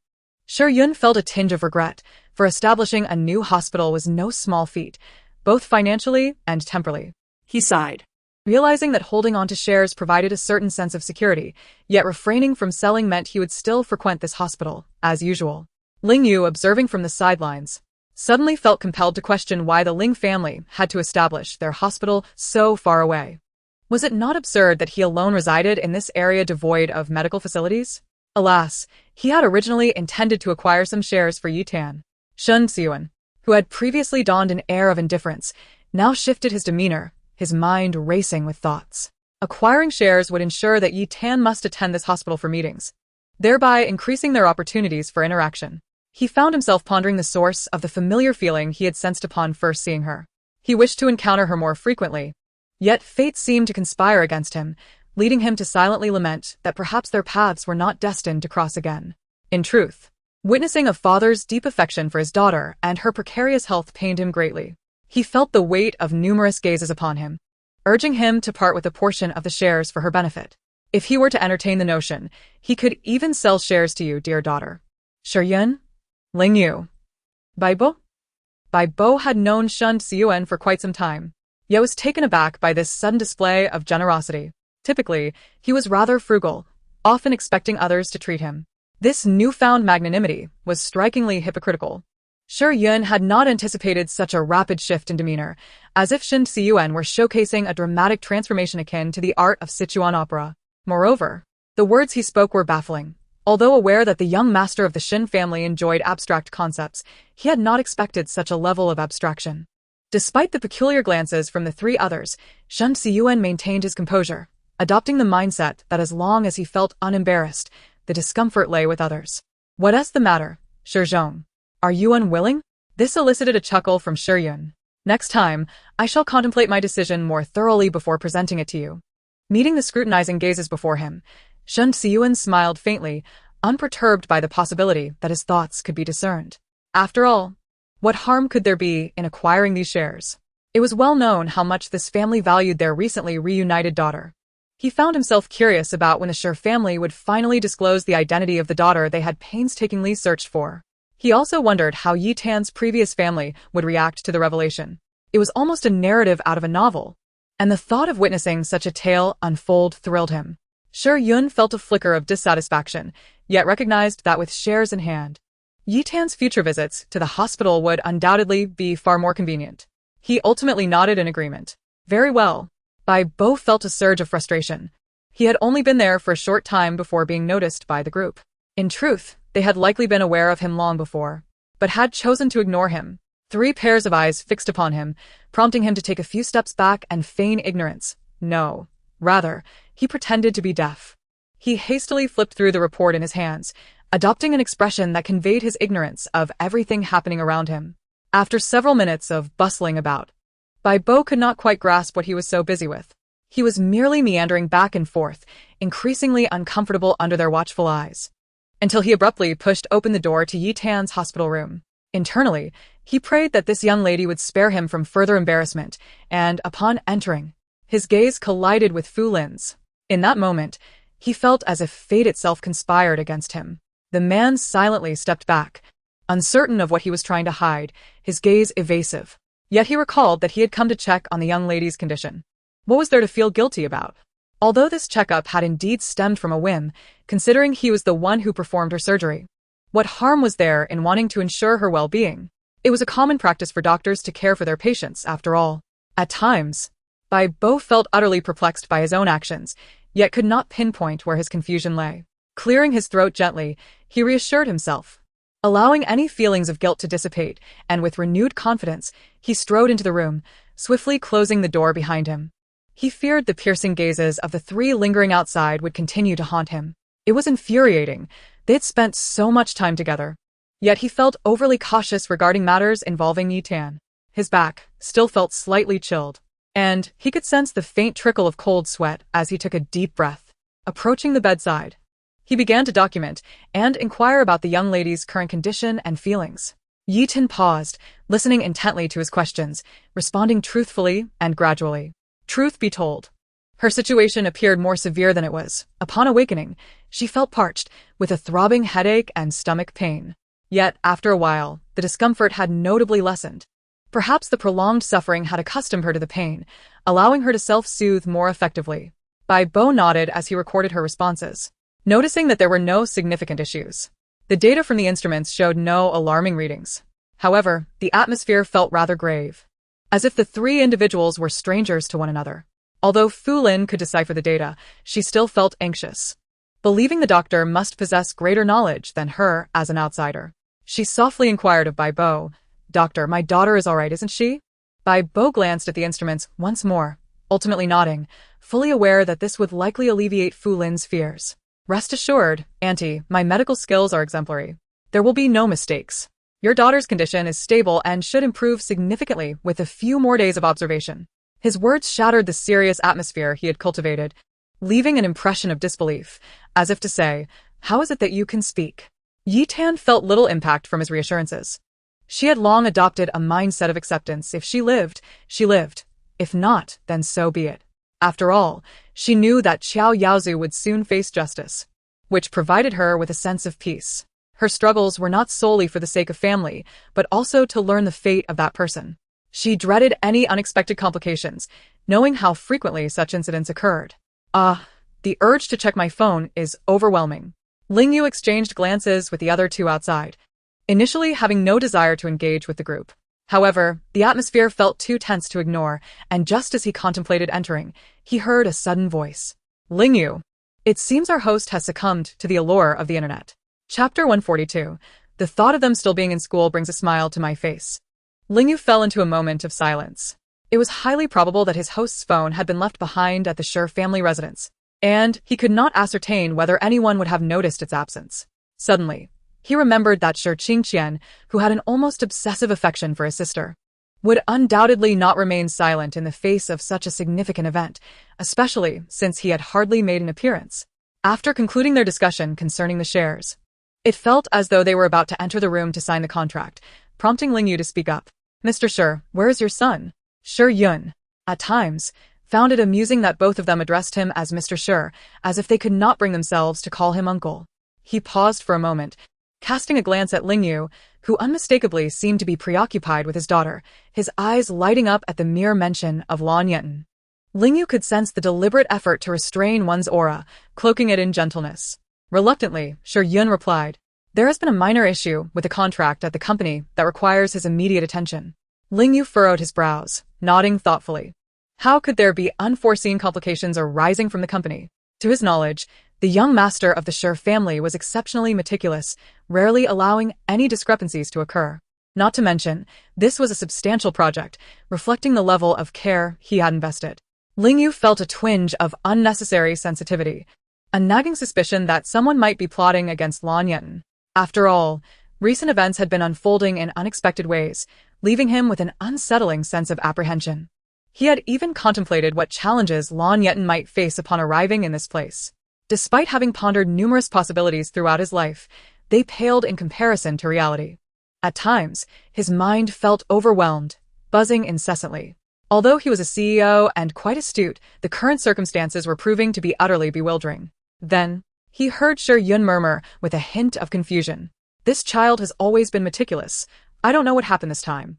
Ling Yu interjected, "If you have something to say, please express it directly. We are all businessmen here. Even the most careless would not reach this position without avoiding such trivial mistakes, as exposing one's weaknesses is the greatest taboo." As he listened to the implied remarks from those around him, the corners of his mouth twitched slightly. Shun Xiuan, observing from the side, felt an urge to laugh, finding the situation oddly comedic, two young men with a middle-aged man standing between them. Ling Yu rubbed his forehead, feeling a headache coming on. There had been too many recent events, and he felt as though he were running in circles, nearly on the verge of leaving the country. Recalling Lan Yetan's earlier mention of her phone, he inquired of the man before him, "Has anyone brought over Yetan's phone?" Shi Yun appeared momentarily taken aback. Then, as if recollecting something, he recalled that her phone had likely been left in the car. He hadn't paid much attention, as saving lives took precedence. "It seems to have been left in the car. Please wait while I check." Shi Yun had actually intended to call Shi Qingqian to inquire about the matter. However, a sense of foreboding washed over him, as if he could sense impending trouble brewing, which left him exasperated. Why did it have to happen at this moment? After Shi Yun departed, Ling Yu and Shen Xiuan exchanged silent glances, saying nothing. The silver-haired youth leaned against the wall, restoring his cold demeanor. Shen Xiuan broke the silence with a teasing tone. "Doesn't Tiling Xiao seem quite concerned about Miss Lan?" His inflection suggested a casual inquiry. Yet the underlying tone was anything but light-hearted. Ling Yu caught onto this and replied with an indifferent tone, his demeanor exuding a lazy elegance that perfectly blended the characteristics of a young master and a powerful CEO. There was an air of mature youthfulness about him, undeniably handsome, yet exuding an indescribable allure. Yes, I am rather concerned, he conceded, then shifted the focus back onto Shen Xiuan. It seems you are also quite interested in Yetan, Mr. Shen. If I recall correctly, you two have only met a handful of times, and I doubt you've shared this news with your brother yet. Shen Xiuan stiffened slightly, his gaze flickering as he felt reluctant to admit that he was indeed contemplating undermining his own brother. Yet, after a moment of reflection, he found solace in the thought that his brother had not yet developed a relationship with her, so how could it be considered undermining? I once saved the person inside. I feel a sense of fate, hence my concern. Moreover, what connection does Miss Lan have with my brother? Their relationship isn't particularly close, is it? Ling Zong, you seem to be overstepping your boundaries. I remember you two haven't met often either. Meanwhile, Shen Yanlan, who was back at school buried in exam papers, felt as if countless eyes were fixated on her, sensing that she might be stabbed in the back at any moment. Shen Xiuan had not anticipated that he would speak so much for someone he barely knew. Ling Yu was growing increasingly irritable. Why did every newcomer seem to take a liking to Lan Yetan? He acknowledged that his host was exceptional, beautiful, talented, and charming. Yet, he chose not to voice his reservations. The atmosphere between the two was charged, both appearing nonchalant and indifferent, yet it felt as though they were on the brink of confrontation. Please do not fight over me, Lan Yetan interjected. Ling Yu, despite being in a youthful body still attending university, having accelerated through multiple grades, was only 20 years old. Thus, many business matters were not officially tied to his name. However, within the business circle, most were aware that the young master of the Ling family was the true power behind the scenes and an individual of remarkable capability. You two truly share a deep brotherly bond, he remarked, emphasizing the phrase as if to ensure that they understood its significance. Shen Xiuan lowered his gaze slightly and slowly retrieved his phone, simultaneously echoing Ling Yu's earlier sentiment. In truth, the two of us need not be brothers at all. Just as he stepped out after a completed examination, he was taken aback by the revelation he overheard. What in the world were these two discussing? Why did he feel so utterly lost? Excuse me? He interjected, casting a casual glance at Shen Xiuan as he passed.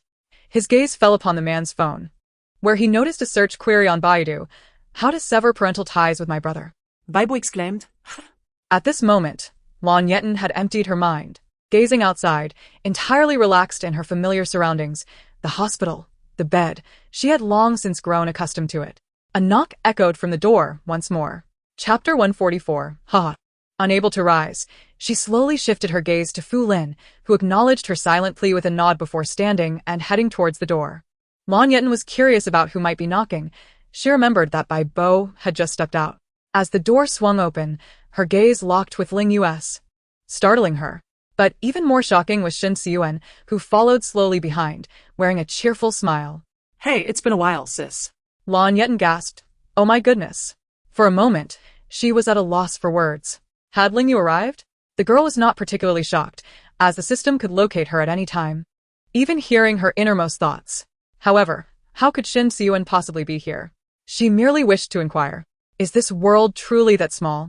One day, when one accidentally bumps into someone and intends to apologize, only to discover that it is an acquaintance, right?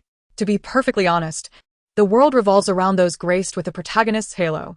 My goodness, it feels as though the chances of randomly encountering someone with such a halo are quite substantial. Ling Yu also found it unexpected to encounter Shen Xiuan again, yet upon remembering that this individual is Shen Yanlan's brother, it ceased to seem surprising. After all, those close to the protagonist invariably possess a certain radiance. Moreover, this individual is quite exceptional among his peers. It had been a while since they last met, though not excessively long. Lan Yetan was uncertain how long she had been unconscious, but it must have been a few days. She dared not imagine the state of her phone. After all, the last time she disappeared for a day, her phone was nearly overwhelmed with messages. Upon powering it on, it felt as if it would crash. Lan Yetan longed to rub her forehead, feeling quite helpless and nearly wishing to report her situation to the authorities. The girl's gaze fell again upon her system, which remained expressionless, yet harbored a barely perceptible sense of urgency. Yes, her system was still the same, not particularly fond of displaying emotions. Lan Yetan shifted her focus back to Shen Xiuan, noting the evident fatigue and dark circles under his eyes. Unmistakably, the mark of sleepless nights. Why do young people love to stay up late so much? Shun Siyuan remarked, I detest you for being such a blockhead. The man suddenly chuckled, though it was unclear what prompted his laughter. It seemed to be a laugh born of exasperation, as he busied himself managing company affairs while attending to her situation. Now, her remark about young people staying up late had evidently caught him off guard. Lingyu couldn't help but find amusement in this unexpected turn of events, genuinely entertained by his reaction. He had long since grown accustomed to his host's wooden personality. The boy, however, was not particularly concerned. After all, Lan Yetan treated everyone in a similar manner, oscillating between emotional intelligence and bluntness, at times displaying remarkable cleverness, while at others, appearing to have a sudden lapse in judgment. At that moment, Lan Yetan and Fu Lin exchanged strange glances at the two of them. Why were these two laughing for no apparent reason? It felt somewhat unsettling. Fu Lin first scrutinized the scene with curiosity before glancing at her daughter. She could sense that ever since these two entered the hospital room, their eyes had not strayed from Lan Yetan, as if they wished to affix their gaze upon her. She found herself puzzled, considering the treatment her daughter had previously received in that family. The likelihood of her interacting with these two seemed exceedingly slim. Moreover, she had heard that this young masterling had only recently returned to the country. How had these two become acquainted? They did not appear to be ill-intentioned. Yet they also did not seem like people who would harm Lan Yetan, exuding an ambiguous sense akin to a pig wanting to root around in cabbage. Then, a thought struck her. Lan Yetan's desk mate was indeed Shin Yanlan, so it was not entirely surprising that she would know Shun Siyuan. Her gaze continued to scrutinize Lingyu, who, despite his enigmatic background, seemed to know the girl quite well, their relationship appearing exceptionally close. The silver-haired youth sensed the woman as scrutiny, but did not mind. As a mother, it was only natural for her to be vigilant about those around her daughter. He allowed her to observe him freely, confident that his identity as a young master of the Ling family was meticulously chosen and would not lead to any mishaps. Under normal circumstances, there would be no cause for concern. Lan Yetan felt somewhat muted under their unabashed gazes. Stop staring. If you keep looking, I will start charging you. To be honest, she had used this line numerous times before, and it had always proven effective. This time it was almost instinctual. Then, she heard two voices respond in unison, all right. Sure. Lan Yetan was taken aback, staring blankly at the two of them. Really? These two were genuinely unpredictable. Damn it, they know I won't charge them, right? How infuriating. They've figured me out. Then, it was the two men who fell into silence. Truth be told, there were moments when she genuinely wished to pry open Lan Yetan's head to see if it was filled entirely with knowledge, particularly regarding her understanding of the things she liked. Lan Yetan simply turned her head away. Forget it. Let them look if they wish. After all, their eyes are on their own faces. She certainly couldn't poke their eyes out. She would just ignore them. After all, being stared at wouldn't cost her anything, save for a few prickles along her back. Shun Siyuan decided to take the initiative and steer the conversation, for he did not come to the hospital merely to engage in a silent stare-down. Yetan, your father is preparing to acquire some shares in this hospital and sign them under your name. If all goes as planned, you should be approaching adulthood soon, correct? Lan Yetan looked somewhat dazed. Adulthood? Indeed, she would soon reach that milestone. Her birthday, June 18th of the coming year, marked her coming of age. The days since her arrival in this world coincided with her birthday, yet no one seemed to care. No one knew, and no one thought to celebrate it for her. She had even grown accustomed to the notion of disregarding her birthday, instinctively overlooking it. After all, in the initial days of her arrival, she had yet to adapt to this body and this world, her mind preoccupied with thoughts of how to die. After all, once dead, she would no longer need to concern herself with so many things, let alone celebrate a birthday, which had never been a significant event in either her previous or current life. Upon reflection, she felt a twinge of sorrow. Yes, she was indeed approaching adulthood. Fu Lin suddenly recalled the birth date noted in the records, along with some significant dates. And she had heard that something had occurred on the day of Lan Yetan's birthday. A brief silence ensued. The girl realized that in the context of both families, discussing birthdays was trivial when mere survival had proven so challenging. Shen Siyuan, sensing the atmosphere had grown somewhat serious, broke into a cold sweat, realizing he had perhaps misspoken. Damn it. Why did he have to bring up birthdays and adulthood? Why hadn't he considered Lan Yetan's family circumstances beforehand? Now, he had unwittingly touched upon a painful subject, making the atmosphere feel as though it had grown cold and lifeless. However, Lan Yetan did not intend to make Shen Siyuan uncomfortable. She too preferred not to have others tread carefully around her, pondering every word. That would be exhausting. This was not what she desired. She softly replied, "Indeed, I am soon to come of age." "So, what is it that you, Mr. Shen, wish to convey?" Shen Siyuan immediately seized the opportunity to continue the conversation, aware that Lan Yetan was attempting to alleviate his discomfort. The strange atmosphere surrounding them began to dissipate, gradually transforming from oppressive to light-hearted. "So, Yetan, you will soon become my business partner." Lingyu, intrigued, interjected, "You're calling her Yetan so casually? Who gave you permission to be so familiar?"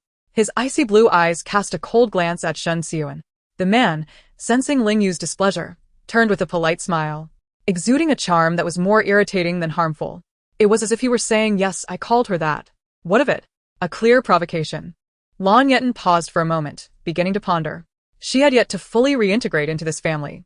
How is it that so many paths have been laid out for me? It feels as though I have circumvented centuries of detours. Even if I were to languish at home, living off my own means without ever working, I could lead a life of luxury.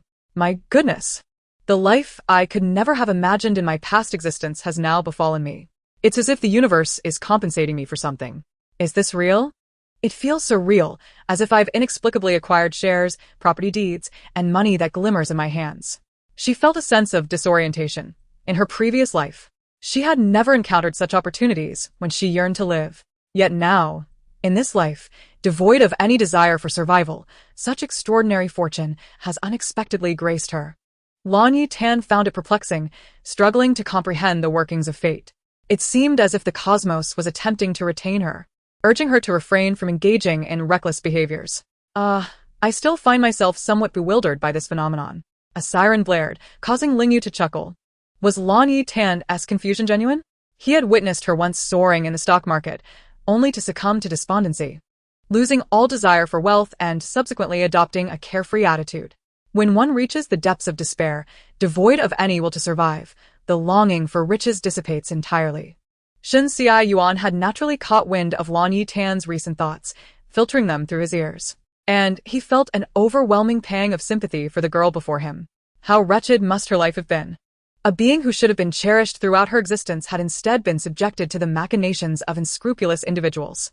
Merely reading the descriptions in those files sent chills down his spine, evoking a sense of dread, as if he could not bear to experience even a single day of her ordeal.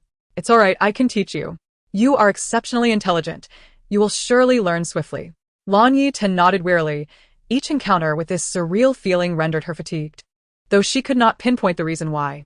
Until now, she had struggled to articulate her experience, but now it was clear. "I'm so tired." Exhausted like a mother of three, who after soothing her children to sleep, is struck by her husband, only to sit on a small stool in cold water to wash clothes. After washing, she must massage her mother-in-law's legs and prepare lunch for the family. Following the meal, she must rush to the power company to pay the utility bills and afterward buy groceries for dinner. Once home, she prepares afternoon tea for her husband, and if it is not ready in time, she faces another beating. Afterward, she must cook dinner, clean the dishes, bathe her husband and children, and finally, put them to bed.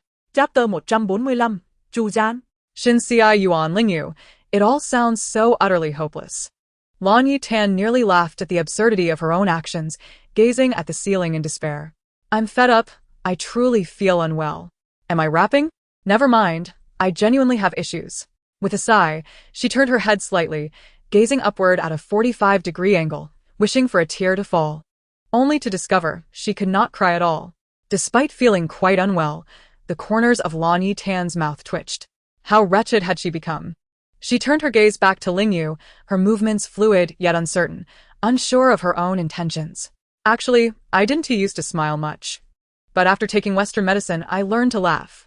The individual across from her chuckled softly, casually leaning against the wall, his voice gentle and soothing. "You still don't smile much, do you? How did the Western medicine work? I suggest you call the police. That sounds like a scam." Lan Yetan, how infuriating it is to encounter someone even more enigmatic than herself. She began to contemplate, sensing something amiss, and quietly inquired, "Where is Shi Qingqian?" "Since awakening, I have yet to see him. Given his character, he would have rushed over to check on me, although he might have urgent matters at his own company." She felt an inexplicable unease, as if something were not quite right. I can't shake the feeling that something is off. My brother wouldn't he have encountered any trouble? Would he? Yet that's precisely the sensation I have. Silently, she shifted her gaze to Ling Yu, while Shin Xi Yuan appeared perplexed. Yet at least this time, he could comprehend her concerns. Did Lan Yetan believe something had happened to Shi Qingqian? Surely not. That fellow was meticulous and did not seem easily ensnared. Moreover, regarding this collaboration, it seemed she had overheard Shi Yun mention that there had been some issues with his son's collaboration, which had necessitated his hasty departure. He found it amusing at the time, even secretly anticipating that Shi Qingqian would finally face a setback, not realizing that this situation might escalate into something quite severe. Ling Yu paused, sensing the concern in the girl's gaze, and furrowed his brow, communicating silently. I currently appear as a human and cannot access others' information within your consciousness, as I did before. Here, I can only assist you with minor matters. However, I am not entirely at ease about you, host. In truth, he could not instantly transform into a human form before her. Previously, he had enough time to do so, but now he could maintain his human guise for extended periods, or choose never to revert to his system form again. Thus, logically, if he were to change back to his system form, it would mean disappearing from his current location. And transforming back into human form would result in reappearing at his original spot. Quite convoluted. What is there to fear? Even if I am physically weak, I am not defenseless. And besides, this room is surrounded by the Shi and Shin families. Surely they can protect those within this hospital room. Ling Yu remained silent, ultimately nodding before exiting the hospital room. Shin Xi Yuan felt a sense of confusion, yet an unsettling premonition lingered in the air as if something was about to unfold. Lan Yetan glanced around, still unaware of what was happening with Fu Lin, and then looked again at Shin Xi Yuan, who seemed lost in thought. The fatigue weighed heavier upon her, and her stomach churned once more. It's not that I believe I should investigate. This life is not one I ought to endure. Living in constant trepidation since childhood. I simply wish to inquire. Suddenly, her thoughts turned to Chu Zhan, who had remained silent and inactive. A suspicion emerged in her mind. It seemed that Chu Zhan's identity was also that of a young master, and his family appeared to have ties to the Shi family. A collaboration between their families would not be surprising. She felt a twinge of fear that Chu Zhan might threaten her by using Shi Qingqian to manipulate her. However, she also believed her brother was not so foolish as to easily fall into their trap. In a secluded villa on the outskirts, Shi Qingqian frowned as he entered with someone behind him, uncertain of their intentions in choosing such a remote location for contract discussion. Having brought bodyguards offered some reassurance. This collaboration was notably significant, especially since the Chu family had unexpectedly extended such a generous offer, with contracts worth millions. Just gazing at it made one acutely aware of the potential profits. When Shi Qingqian first received this contract, he was incredulous and had read it nearly 10 times over. Within the confines of this place, there appears to be no traps at all. In fact, it seems utterly absurd that the Chu family would exhibit such benevolence, providing such substantial funds to the Shi family as a stepping stone. He distinctly remembers the Chu family's relentless ambition and their notoriously miserly nature. Now, they suddenly offer such a significant sum. Are they not digging their own grave? Although he is aware that ulterior motives are at play, he still decides to investigate further. As he pulls out a chair and sits across from a figure, he is met with the gaze of a rather sullen-looking youth, devoid of the tension one might expect when signing such an important contract. Mr. Shi, greetings. I have awaited your arrival for quite some time, and you have finally honored me with your presence, he remarks, pushing a cup of water toward the man. Shi Qingqian furrows his brow slightly. The individual before him is not the person he had previously dealt with. How could this juvenile, who barely seems of age, be the one to discuss contracts? Chu Zhan beams at him, a smile imbued with a sense of calculation. Would you care for some water? Shi Qingqian subtly nudges the cup back, silently declining. The villa feels eerily empty, the room they occupy unnaturally silent, as if a pin drop could echo through the air. How is it that you are here? Where's the person from last time? Shi Qingqian breaks the silence, probing the youth before him as he endeavors to recall any memories associated with him. In the recesses of his mind, he finally recognizes the sole heir of the Chu family, Chu Zhan. Apart from school, he seldom encountered him. What could possibly bring him here to negotiate a contract?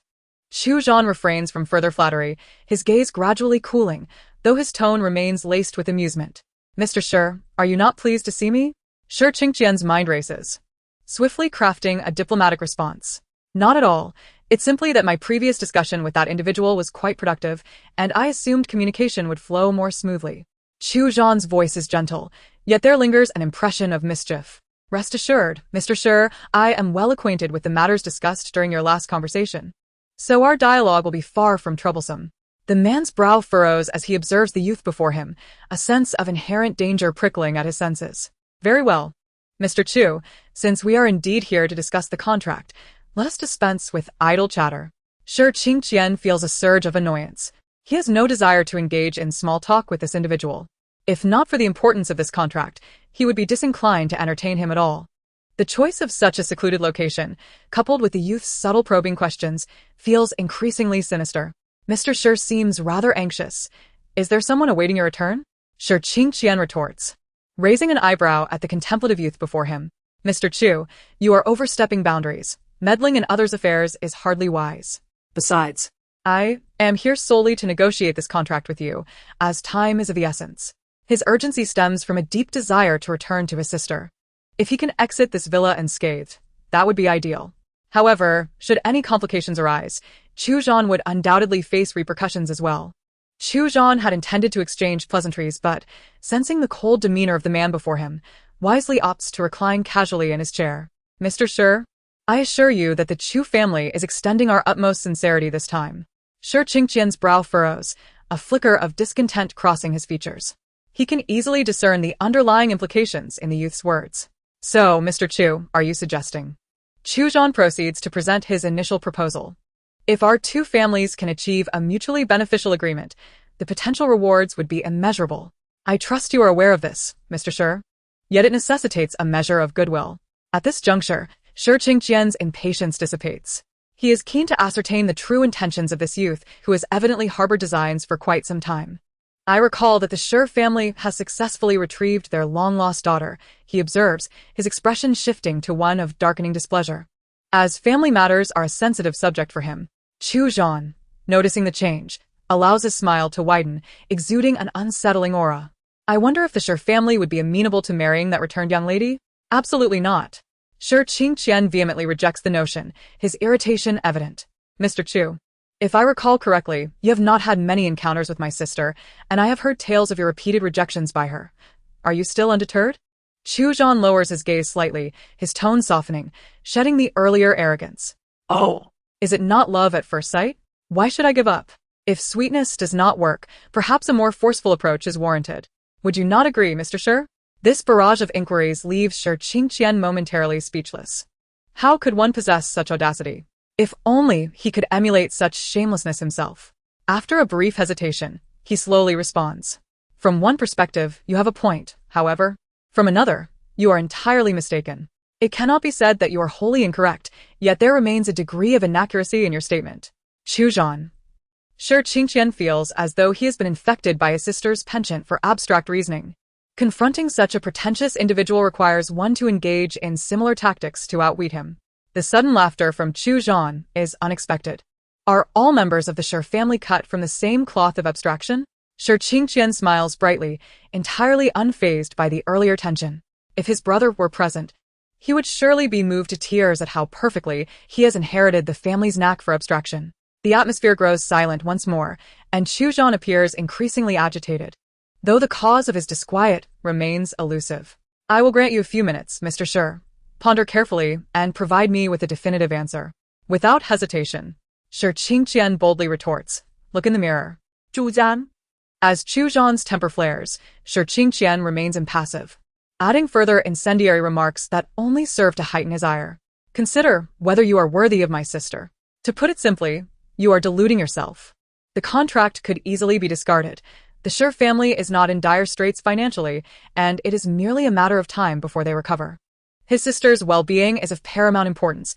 This foolish young man is merely a frog yearning for a swan.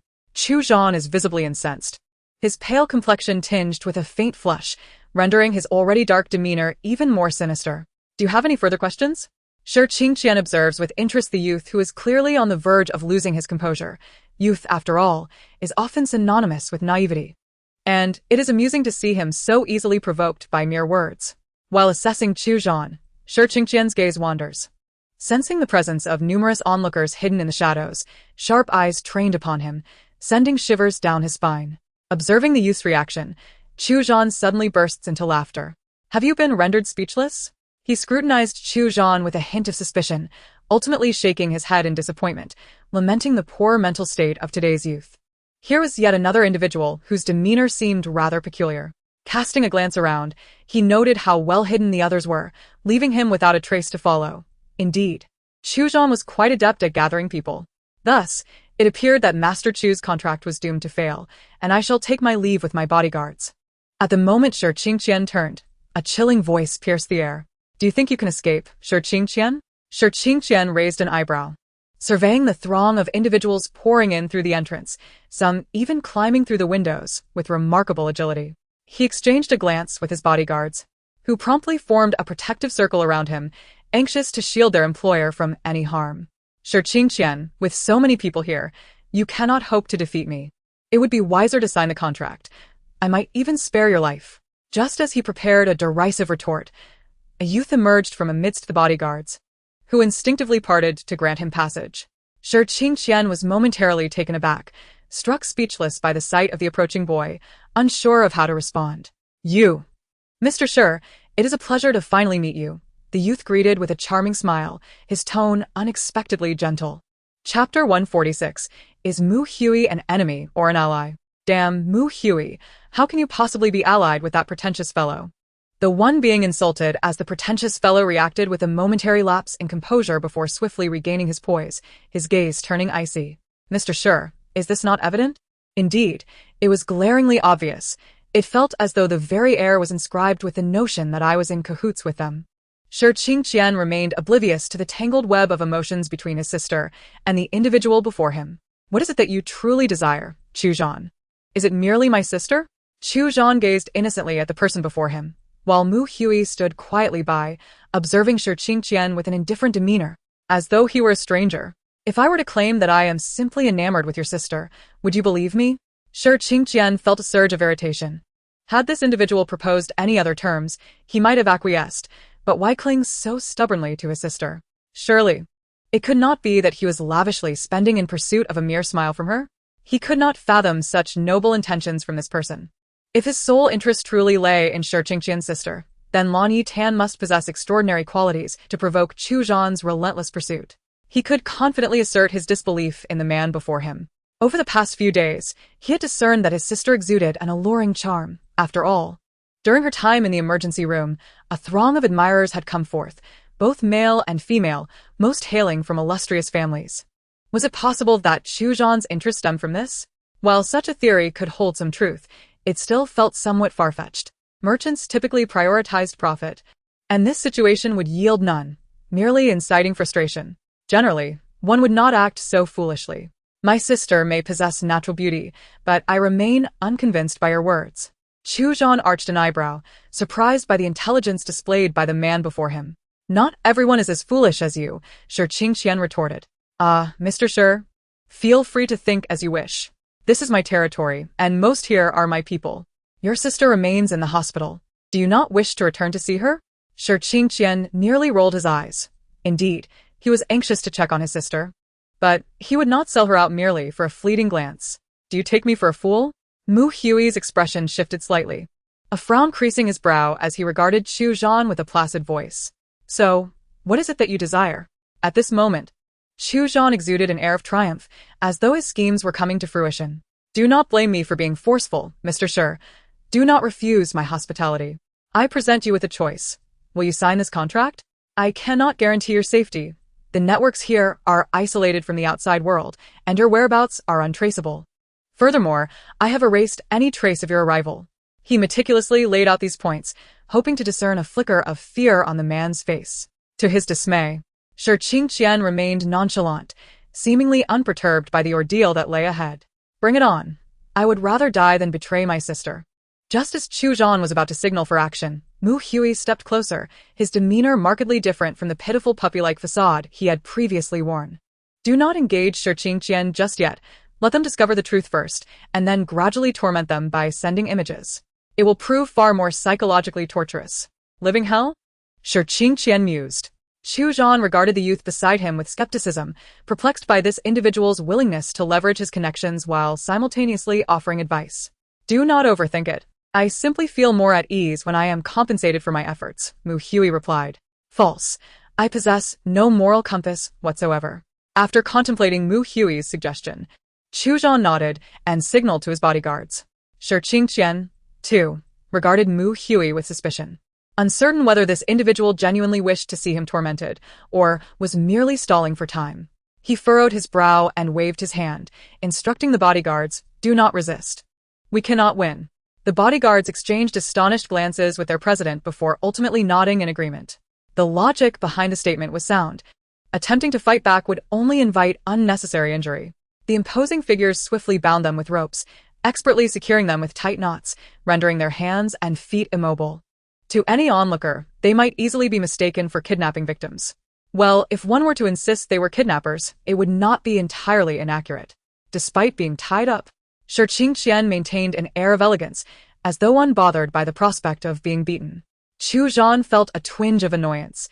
He had expected to witness fear in Shi Qingqian's eyes, not a demeanor suggesting a leisurely excursion.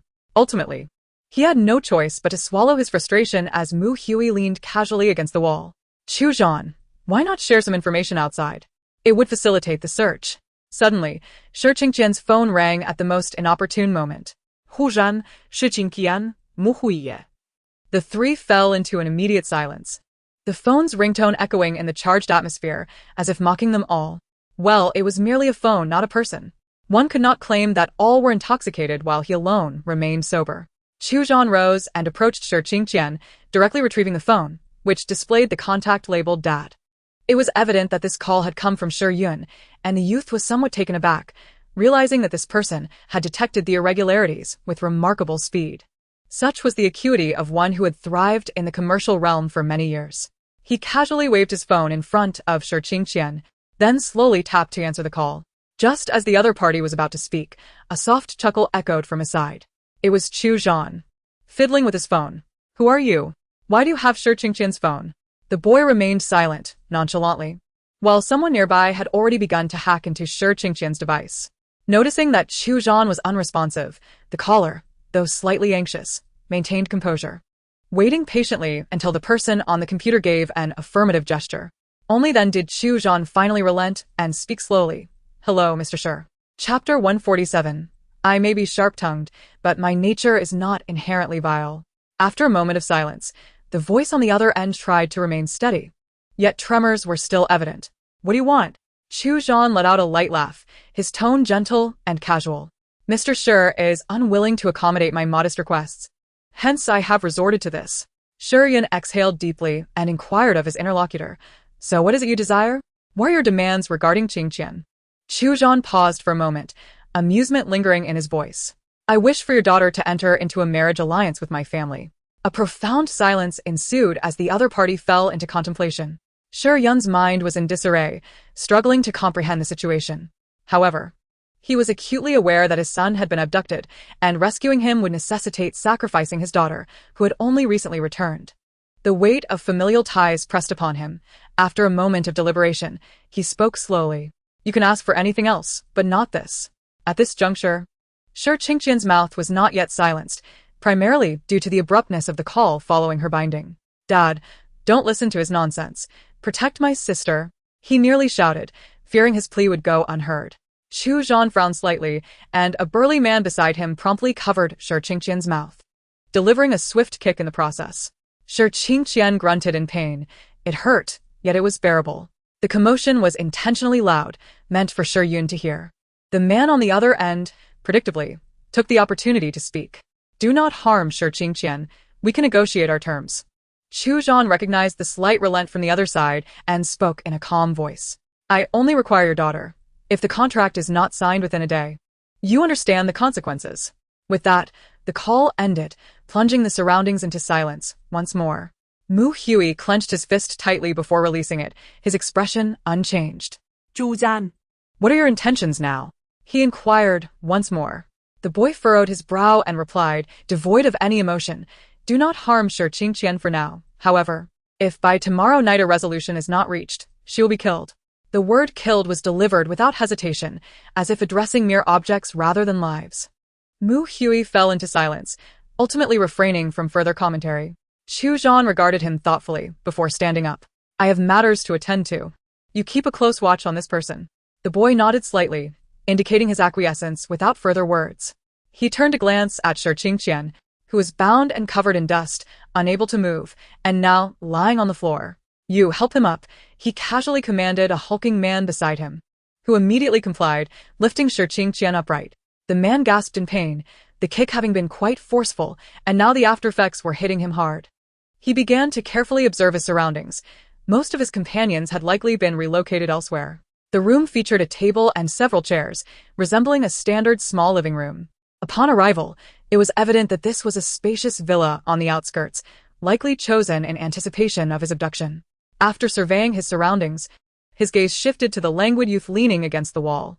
Dressed in a white hoodie and black sweatpants, he exuded youthful vigor, his eyes slightly drooping, framed by an innocent face that belied his current involvement in abduction.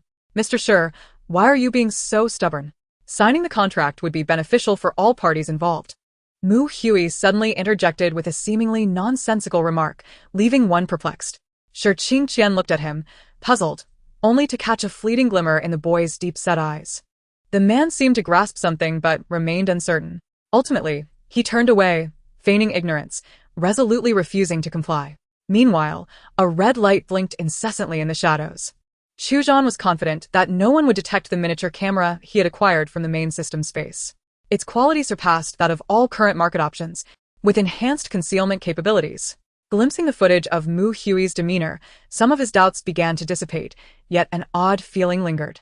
He recalled the moment when he had been lounging on a sofa in the villa, casually toying with a knife, when an urgent knocking at the door shattered the tranquility. As if someone had pressing matters to discuss with him. Before he could react, a servant had already run to open the door.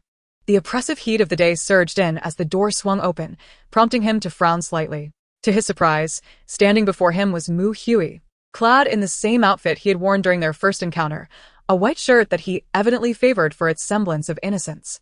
One could only speculate whom he was attempting to allure. Unfazed by the prospect of being recognized, Chu Zhan understood that Mu Hui had resolved to confront him. Sooner or later, he would learn of his true identity. Has young Master Mu finally come to his senses and sought me out?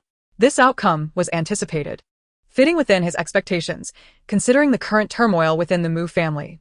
Even if Mu Hui was reluctant, he had no choice but to come. The boy approached, hesitating momentarily. His voice low. Yes. Chu Zhan raised an eyebrow, nonchalantly resting his hand on the sofa. I knew you would come. Have a seat. Let's discuss what lies ahead. Mu Hui's words were few and far between, and Chu Zhan mused that the boy was likely grappling with his own thoughts, especially since it was evident he had affections for Lan Yetan. In the end, things proceeded smoothly, and the two reached an unsettling consensus. The Mu family had engaged in various illicit dealings in the past, establishing extensive connections, thus granting them access to realms beyond the reach of many aristocratic families. They had ties with the upper echelons of the dark web, a place where all manner of transactions took place, including dealings that were anything but righteous, as they concealed some truly unsavory elements. Lan Yetan, listening to the system's reports, could hardly believe her ears, at a time when her own body was so frail. Her brother was abducted. Is Chu Zhan out of his mind? Not bound by convention, is he attempting to wrap his intellect in a shroud of ignorance? Can I take a moment to gaze into the mirror and behold my own disheveled appearance? Yet you still wish to forge a union with me, and even desire something more forceful? Host came to reply. As Lingyu listened to the unrelenting barrage of insults from her host, devoid of any repetition, Lan Yetan seemed to realize something. After a brief silence, she continued, You must understand that while my tongue is indeed sharp, my true nature is not entirely wicked. Just as Lingyu was about to interject, Lan Yetan posed a question. Do you possess any skills that could suddenly enhance my physical condition for a limited time? Chapter 148. Deception. Lingyu paused, likely aware of her host's intentions, and let out a sigh. Host, if you forcefully utilize this skill in your current state, it will have adverse effects.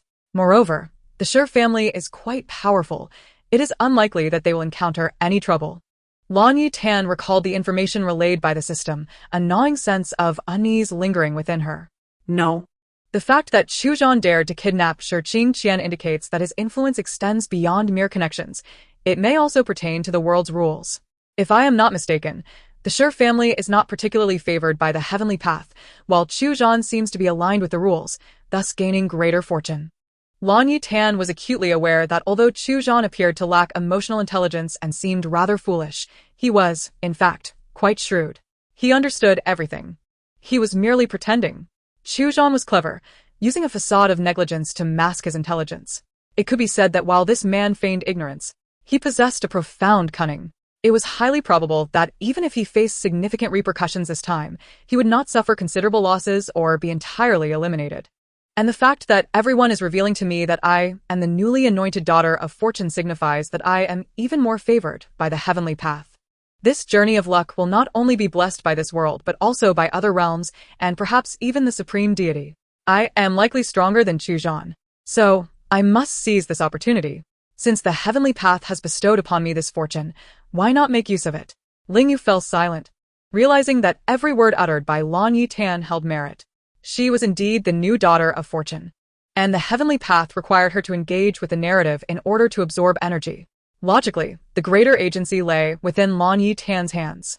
Otherwise, the heavenly path would not have dispatched Chu Zhan to uphold the world's regulations. However, this endeavor was fraught with peril. Lan Yetan's abilities remained uncertain. But her affiliation with the heavenly path was evident. It was clear that despite her immense luck and exceptional capabilities, she was still at risk of injury. Though death was unlikely, in the end, Ling Yu relented, breaking her own principles once more. Her countless resolutions had always been to ensure Lan Yetan's safety. Very well. We do indeed possess that skill. However, it is akin to the previous one, with the caveat that once the ability has concluded, your body will suffer double the damage. Lan Yetan nodded readily, as expected. As long as she could rescue that individual, it was worth it. That lunatic, Chu Zhan, might genuinely be capable of committing murder. In these times, there are indeed numerous complications. Master, could you assist me in determining whether I have been cursed? She gazed despondently at the ceiling, feeling as though she might faint at any moment. Please spare me. I am merely an innocent girl. Why have I become the target of so many? Host, do you have any plans moving forward? I will assist you to the best of my abilities. Lan Yetan pondered for a moment, gazing out the window as her mind raced. She had not anticipated that Chu Zhan would descend to the depths of madness by resorting to kidnapping, reminiscent of the days when Xinghua would threaten her with her little cat. However, she had now entered the realm of sewing machines, haha. Perhaps one day she could send Chu Zhan to the sewing machine as well, though that seemed improbable, given that Chu Zhan would likely fail his tasks and face punishment from the world's rules. Yet, what if the world's rules decided to abandon him entirely upon witnessing his failure? In that case, this man could swiftly meet his demise in prison. If such a scenario were to unfold, it would be unthinkable not to send him in. After contemplating for half an hour, Lan Yetan devised a meticulous plan, her thoughts racing to the point of exhaustion. After all, it had been quite some time since she had engaged her mind so rigorously, though, truth be told, it hadn't been that long. She had just exercised her intellect a few days prior, albeit at a significant cost, as she had ended up in the hospital due to excessive bleeding. Now, her entire body ached. Eventually, she watched as Fu Lin entered with a serious expression, while Xin Xi Yuan remained outside, conversing with Shi Yun. Upon noticing Lan Yetan, Fu Lin's face broke into a smile, as if nothing were amiss, and she sat down beside Lan Yetan's hospital bed with an unchanging demeanor. Yetan, would you like something to eat? I could fetch you some porridge. Lan Yetan remained silent, simply observing the woman before her.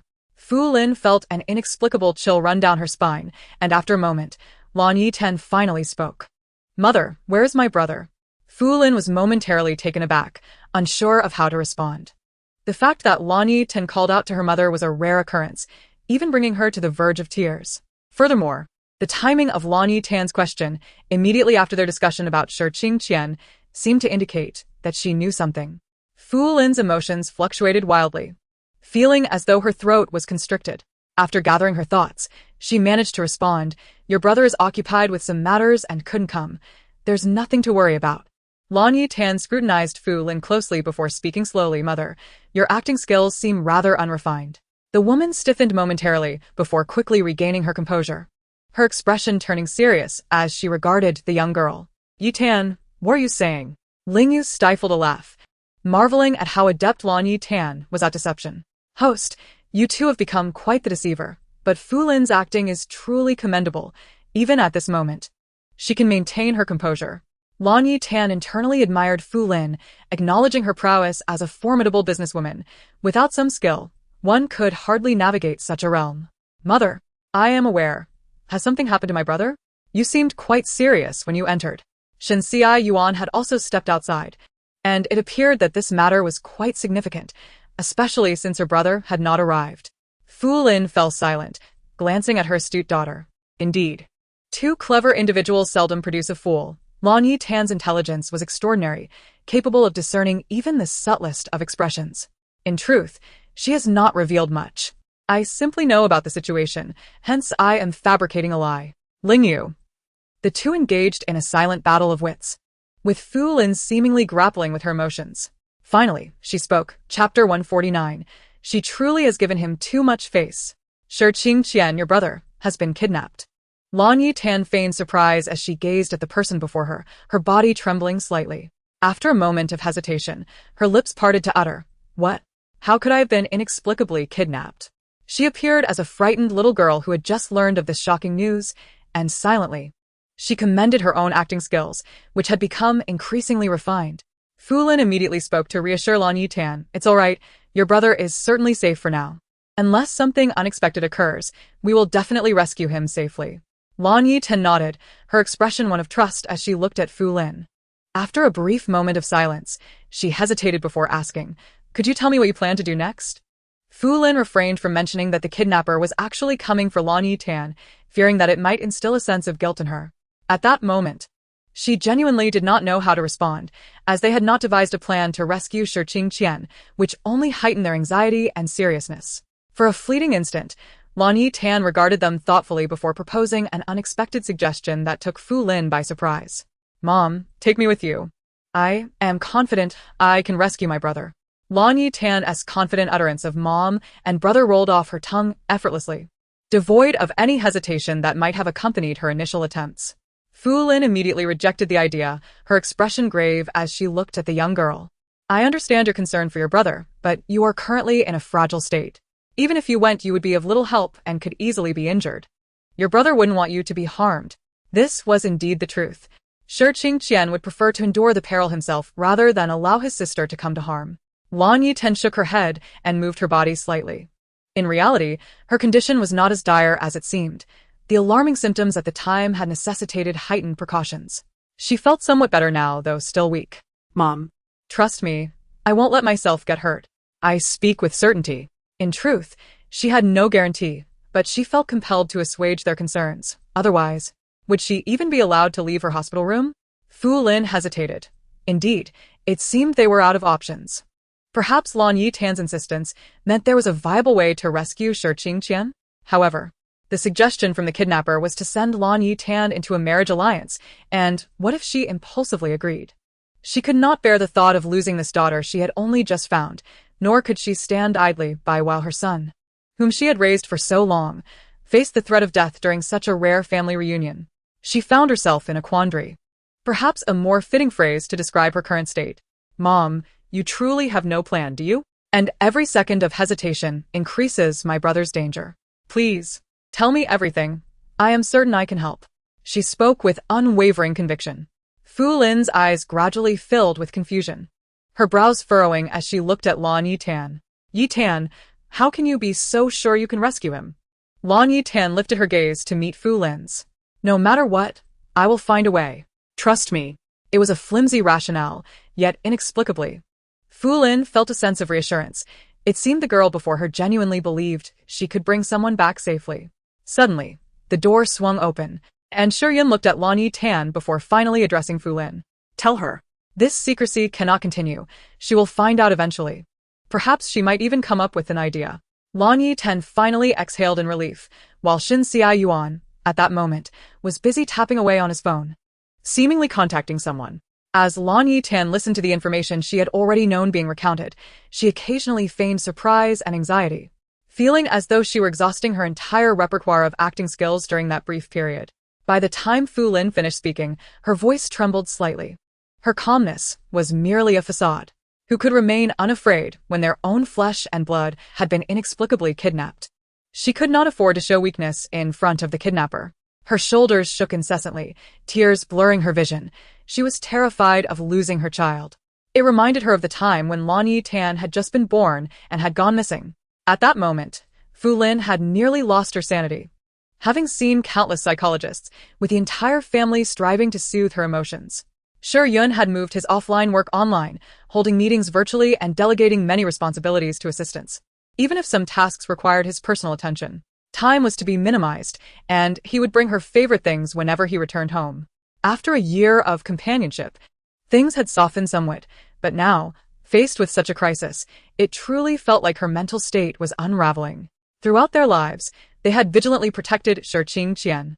Only when dealing with well-established families with whom they had extensive business dealings would they allow him to form close relationships, resulting in Shi Qingqian having very few genuine friends. Yet, he had always been understanding. He knew his parents had their reasons and had never once complained. Tears streamed down her face once more. It had been since the last time she wept when Lan Yetan had been rushed into surgery, her heart unable to bear the weight of the moment. She felt as though she was running out of tears. The frequency of these distressing events was overwhelming. No matter how strong one's psychological resilience, encountering such incidents could still lead to a breakdown. Yun sighed and gently patted Fu Lin's back, offering her comfort. A wave of guilt surged within Lan Yetan. It was because of her that Shi Qingqian had been kidnapped. Had she not been a member of the Shi family, he might have lived a life free from such turmoil. Fu Lin adjusted her mindset and met Lan Yetan's gaze, her voice softening and her tone stabilizing. "It is not your fault, Yetan. Do not feel guilty. The blame lies entirely with the kidnapper." Lan Yetan gently nodded, her dislike for Chu Zhan intensifying to an almost unbearable level. She felt she had unwittingly inflated his arrogance. After Fu Lin composed herself, she looked at Lan Yetan with concern. "You say you want to go, but is your health truly up to it? There is no need to be brave." The young girl, without a hint of hesitation, nodded resolutely. "I want to go. You need not worry about my health." Shen Yuan harbored some concern in his eyes, but ultimately refrained from saying more. The decision was entirely the young girl's to make. He had no standing or authority to intervene or inquire. Yet, Lan Yetan's health was genuinely worrisome. Waking up to eat was already a remarkable medical miracle. While it could be explained by a rapid recovery, dragging a frail body to confront the one who had kidnapped her brother? Was that truly wise? Could his body truly recover so rapidly? Just a few hours prior, he was barely able to move. Worries incessantly swirled in their minds, and both Fu Lin and Yun had considered this aspect as well. The astonishing speed at which Lan Yetan's health improved was indeed perplexing. To put it bluntly, they feared she might be experiencing a fleeting moment of vitality, a phenomenon that was genuinely unsettling. A frail little girl who had been coughing up blood just days ago, now bouncing back to life after being in critical care? System. Activate that ability for me now. This ability could sustain for 36 hours, a day and a half precisely, yet the subsequent side effects were truly daunting. After hesitating for a few seconds and recalling what their host had said, they ultimately decided to proceed. Fu Lin and Yun were soon accompanied by the ever-persistent Shen Yuan to check on Lan Yetan's health. The results revealed an astonishing recovery. She was already lively and energetic, exhibiting no signs of distress. The professor's eyes widened in disbelief as he repeatedly scrutinized the data before him. He opened his mouth, at a loss for words, tears welling in his eyes. My heavens, what a medical miracle! Lan Yetan felt a touch of embarrassment. To be honest, she had considered this situation might not be too bizarre, but time was of the essence, and she could not afford to hesitate or ponder. Her brother was on the brink of death, leaving no room for such thoughts. Fu Lin and Yun exchanged silent glances, their minds racing with concern. Would such a rapid recovery have repercussions for their daughter? This extraordinary pace of healing was nothing short of miraculous, rendering her the sole case of its kind in the realm of medicine, leaving even the seasoned professor momentarily stunned. Lan Yetan sensed the scrutinizing gaze of the professor, as if he were itching to whisk her away to a laboratory for further study. She instinctively took a step back, yet the professor, ever mindful of her lineage as the daughter of the Shi family, refrained from any overt actions. Nonetheless, the fervor in his eyes was unmistakable, a desire to conduct research on her that could not be concealed. After tidying herself up, Lan Yetan proceeded to complete her discharge paperwork and was escorted back to the Sure residence.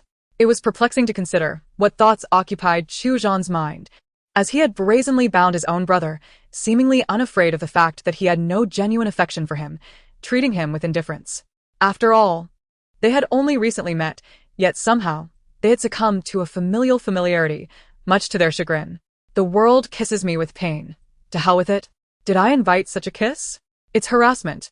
An abstract girl, perpetually drawn to the abstract, now found herself in her own living room, uncertain of the conversation Shen Ziyuan had with her father that led to his entrance. He sat silently in the corner like a transparent figure, neither speaking nor making a sound, yet there was an inexplicable twitch at the corner of his mouth, leaving her baffled. If he intended to laugh, what was there to find amusing? Lan Yetan sat in her chair, propping her chin on her hand as she contemplated her plan to rescue Shi Qingqian. She was aware of the location of the villa, yet how could she articulate it?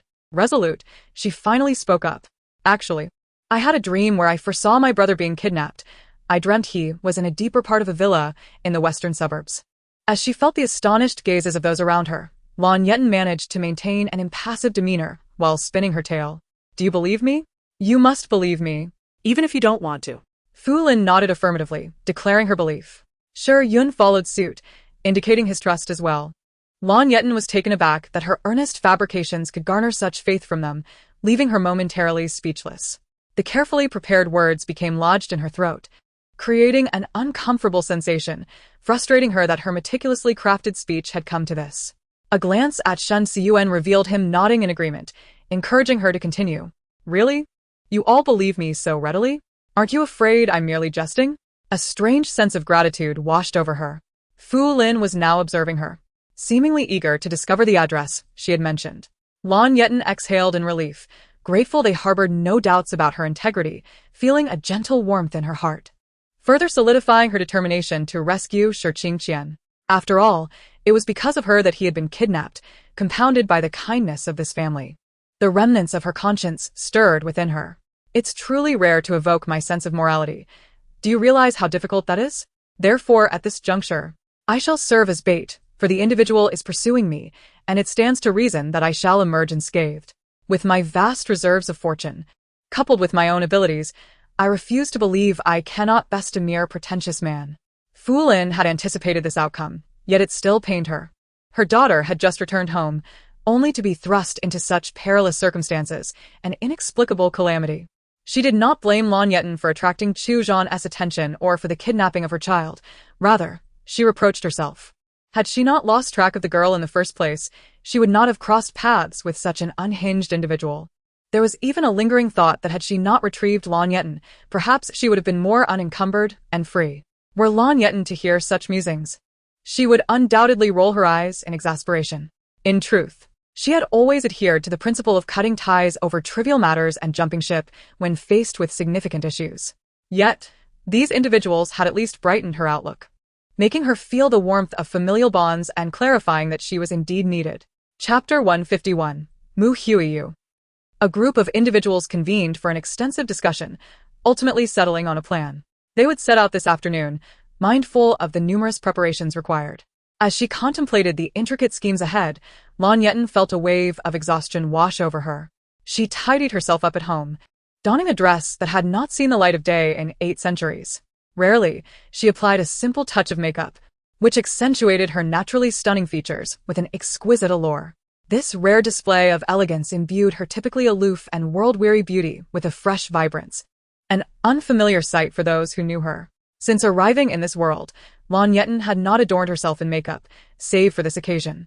This time, having dressed up, I appear somewhat presentable, which is rather disconcerting. Return me to my dark and brooding self. The makeup lent her a semblance of life. Yet the lingering pallor of death was inescapable, an essence that even the most delicate of cosmetics and attire could not conceal. Alas, she was quite remarkable. Few could achieve such a feat. Her intention in dressing up was to confound Xu Zhan.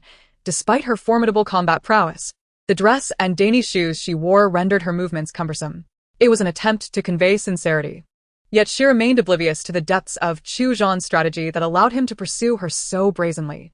Thus, she resolved to tread cautiously, avoiding any rash actions. particularly not barging in with her naive charm. Ultimately, in a moment of resignation, she decided to proceed as planned. Fu Lin gazed at the elegantly adorned Lan Yetan, unable to suppress a silent sigh of admiration. Lan Yetan was indeed breathtakingly beautiful, yet her habitual aversion to makeup and her tendency to envelop herself in layers, opting for casual short sleeves and jeans, had concealed her allure. Initially, when she contemplated applying makeup, she found herself at a loss. For her natural beauty was so exceptional that it overshadowed any insecurity. However, her attention was drawn to the scars on the girl's hands, each one profound, with some still stitched and healing. Tears began to well in her eyes. No matter how one approached it, they felt they had wronged Lan Yetan in some manner. Yet the young girl was remarkably understanding, never casting blame or asking for anything in return. It was disheartening that the Lan family failed to cherish such a precious soul. Just wait. After they dealt with the kidnappers of their son, it would be time to reckon with his family. For the cruelty they had inflicted upon their daughter had yet to be accounted for. Lingyu returned to the realm of consciousness after addressing several matters and was momentarily taken aback, pausing for a few seconds before discerning Lan Yetan's intentions. Lan Yetan admired her reflection in the mirror. Who could possibly feel inadequate with such a visage? It was impossible to harbor any self-doubt. She felt grateful to the world for bestowing upon her such a lovely face. After her brief admiration, fatigue washed over her, for despite the short duration of makeup application, she had not sat upright for a considerable time. To be honest, this plan posed quite a challenge for some members of her family. Preparing everything discreetly was indeed cumbersome and complex. Moreover, the urgency loomed, as she needed to utilize it that very afternoon. She had awakened in the morning, and the time was fast approaching. Glancing at her watch, she heard her system inquire, "Host, do you require any self-defense weapons? I have some that are unlikely to be detected by standard equipment, and I possess the ability to alter their size." Lan Yetan fell into a moment of silence. Questioning her system, "Lingyu, is it possible for you to manifest the weapon at the moment I encounter trouble?" Lingyu hesitated. While it was theoretically feasible, this operation involved him as well. The primary challenge lay in the necessity for him to assume system form to transmit the items to her, which was generally not possible. Sensing the silence on the other end, Lan Yetan felt a flicker of despair, realizing it was likely unfeasible.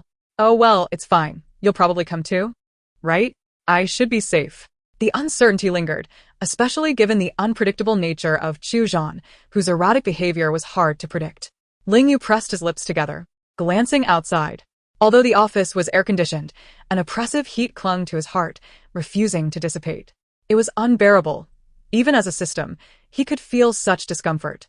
"I will ensure your safety. You will not come to harm." Lan Yetan responded with a token acknowledgement, possessing a firm trust in her system. For Lingyu had always been true to his word, never indulging in empty promises, which brought her to the brink of tears. In the afternoon, at the designated transaction site, they demanded that Lan Yetan enter alone to personally sign the contract. As she stood at the entrance of the villa, she felt as if she might faint from the heat. Wasn't it autumn? Shouldn't the temperature have dropped by now? Instead, it seemed to grow increasingly stifling. Fortunately, she had a low-sweat constitution, otherwise, she would have been furious. Wearing a dress and applying makeup was indeed quite inconvenient. After knocking a few times, the door was opened by a young man. Lan Yetan looked up to see who it was, and upon closer inspection, she gasped, "Oh my, Mu Hui." The young man stiffened at the sound of his name, clearly feeling uncomfortable. "Is that really you, Mu Hui? I can't believe you'd stoop to being an accomplice. It feels like there's more to this." Lan Yetan was convinced that Mu Hui was not the type to engage in such despicable acts. He fell silent for a moment, lowering his gaze, momentarily taken aback by Lan Yetan's rare display of makeup and dress. His feelings grew more complex as he slightly turned to welcome her inside. Chu Zhan had been seated comfortably on the sofa, already contemplating how to confront Lan Yetan's somewhat morose demeanor. Turning his head, he was greeted by a stunningly beautiful girl, exuding a semblance of life. "Who is this?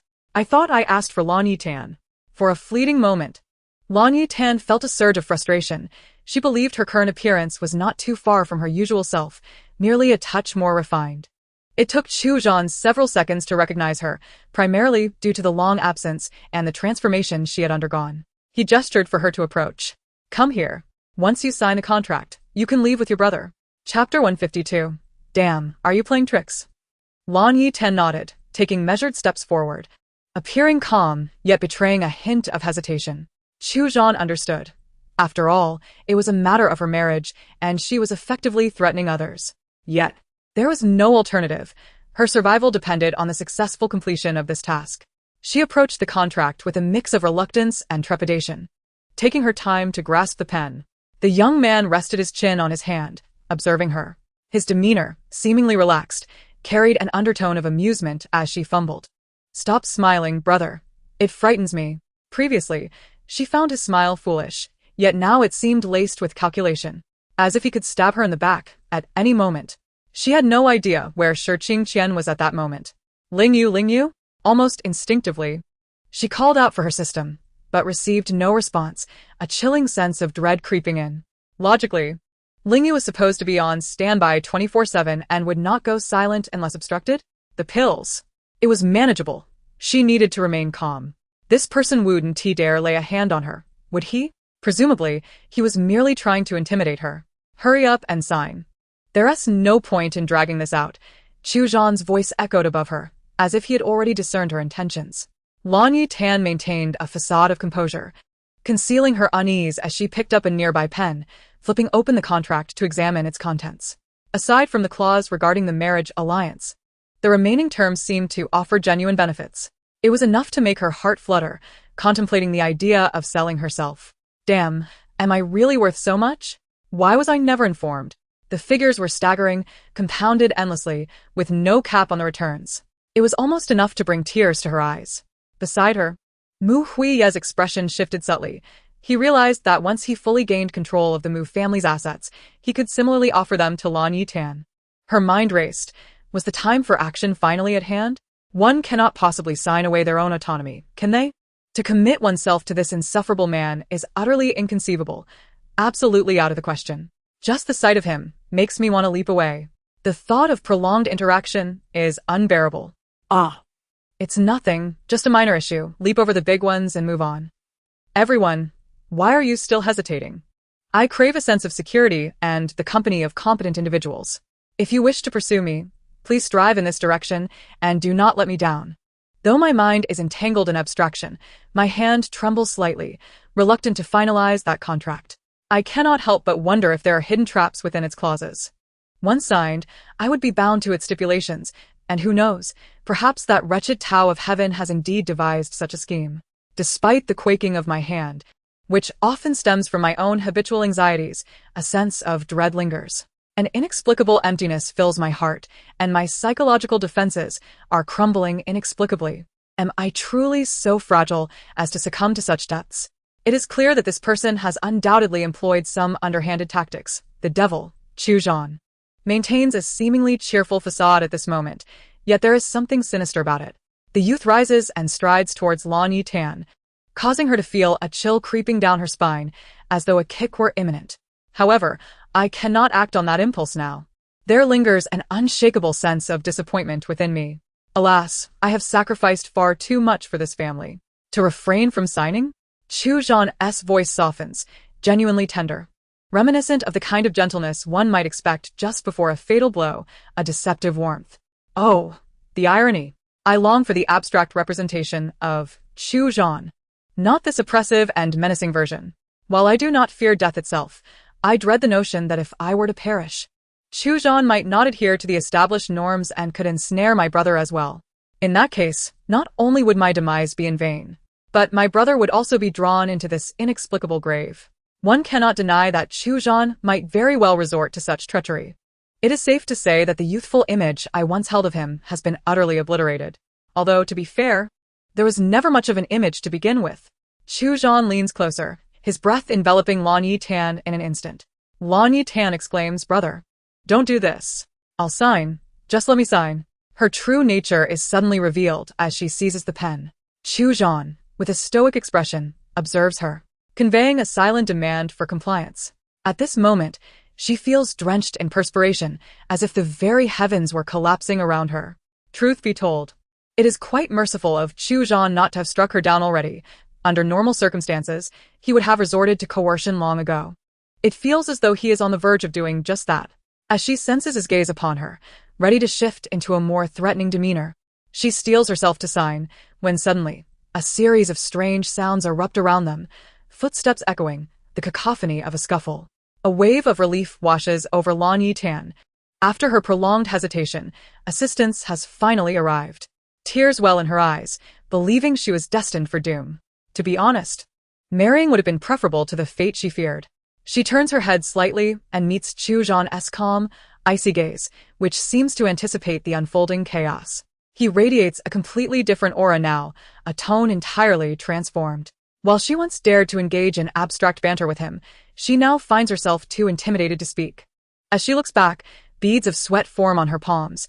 Ever since entering this villa, a strange energy has been altering her thoughts, instilling a sense of panic and eroding her psychological defenses.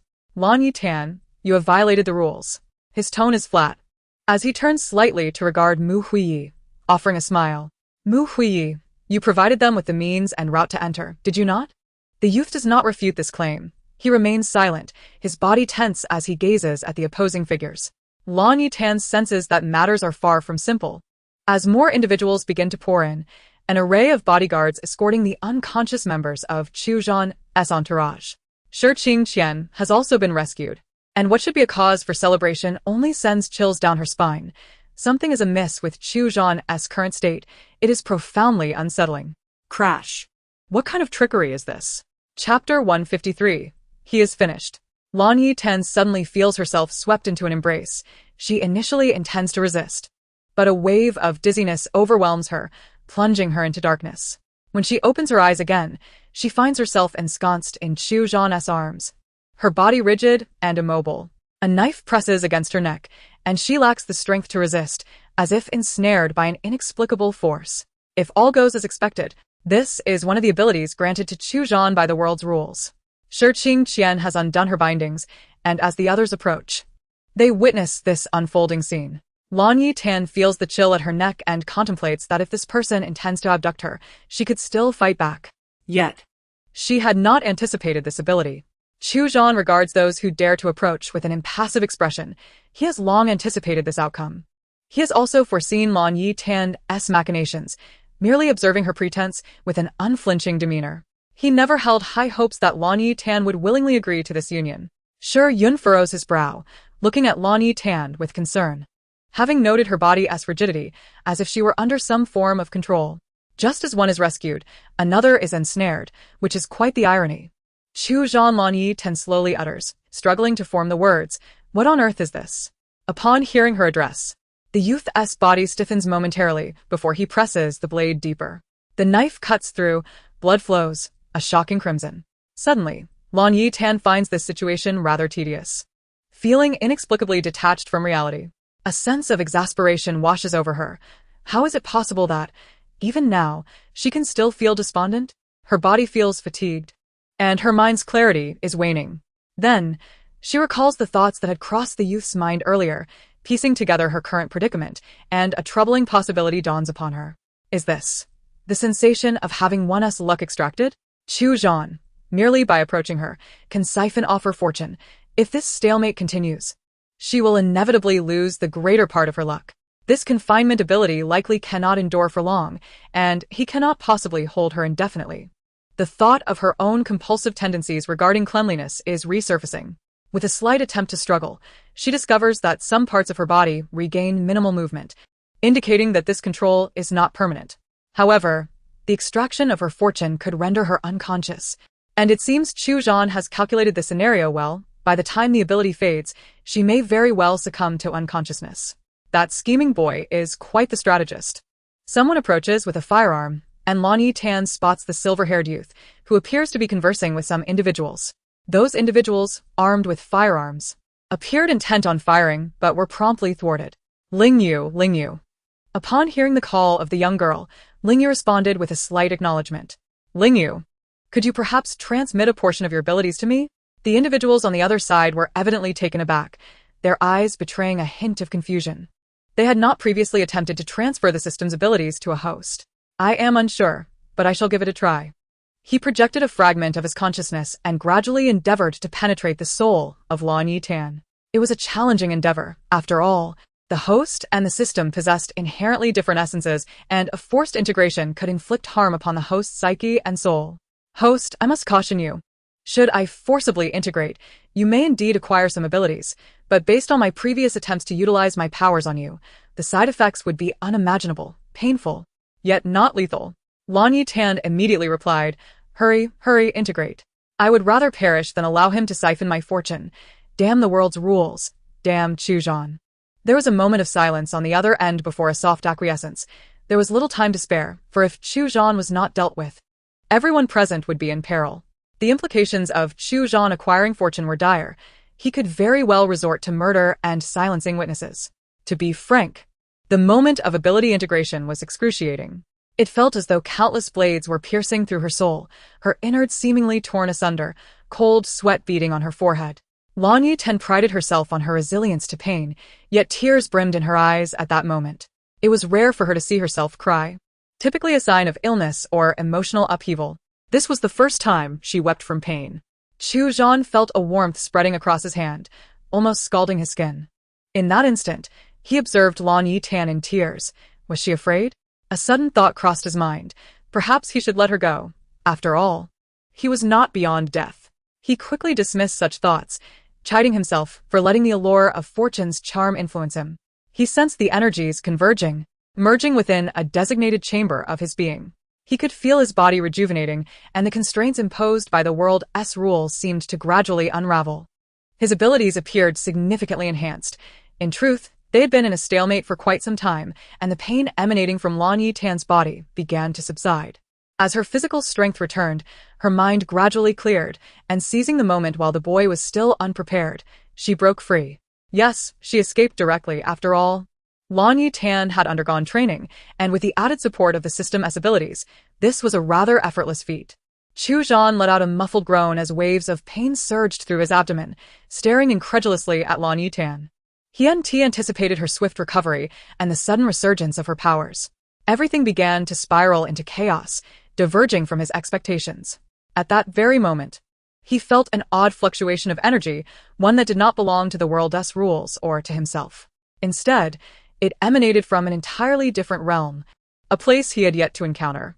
Chu Zhan stared blankly as Lan Yetan sprinted away, realizing that the farther she was from him, the better.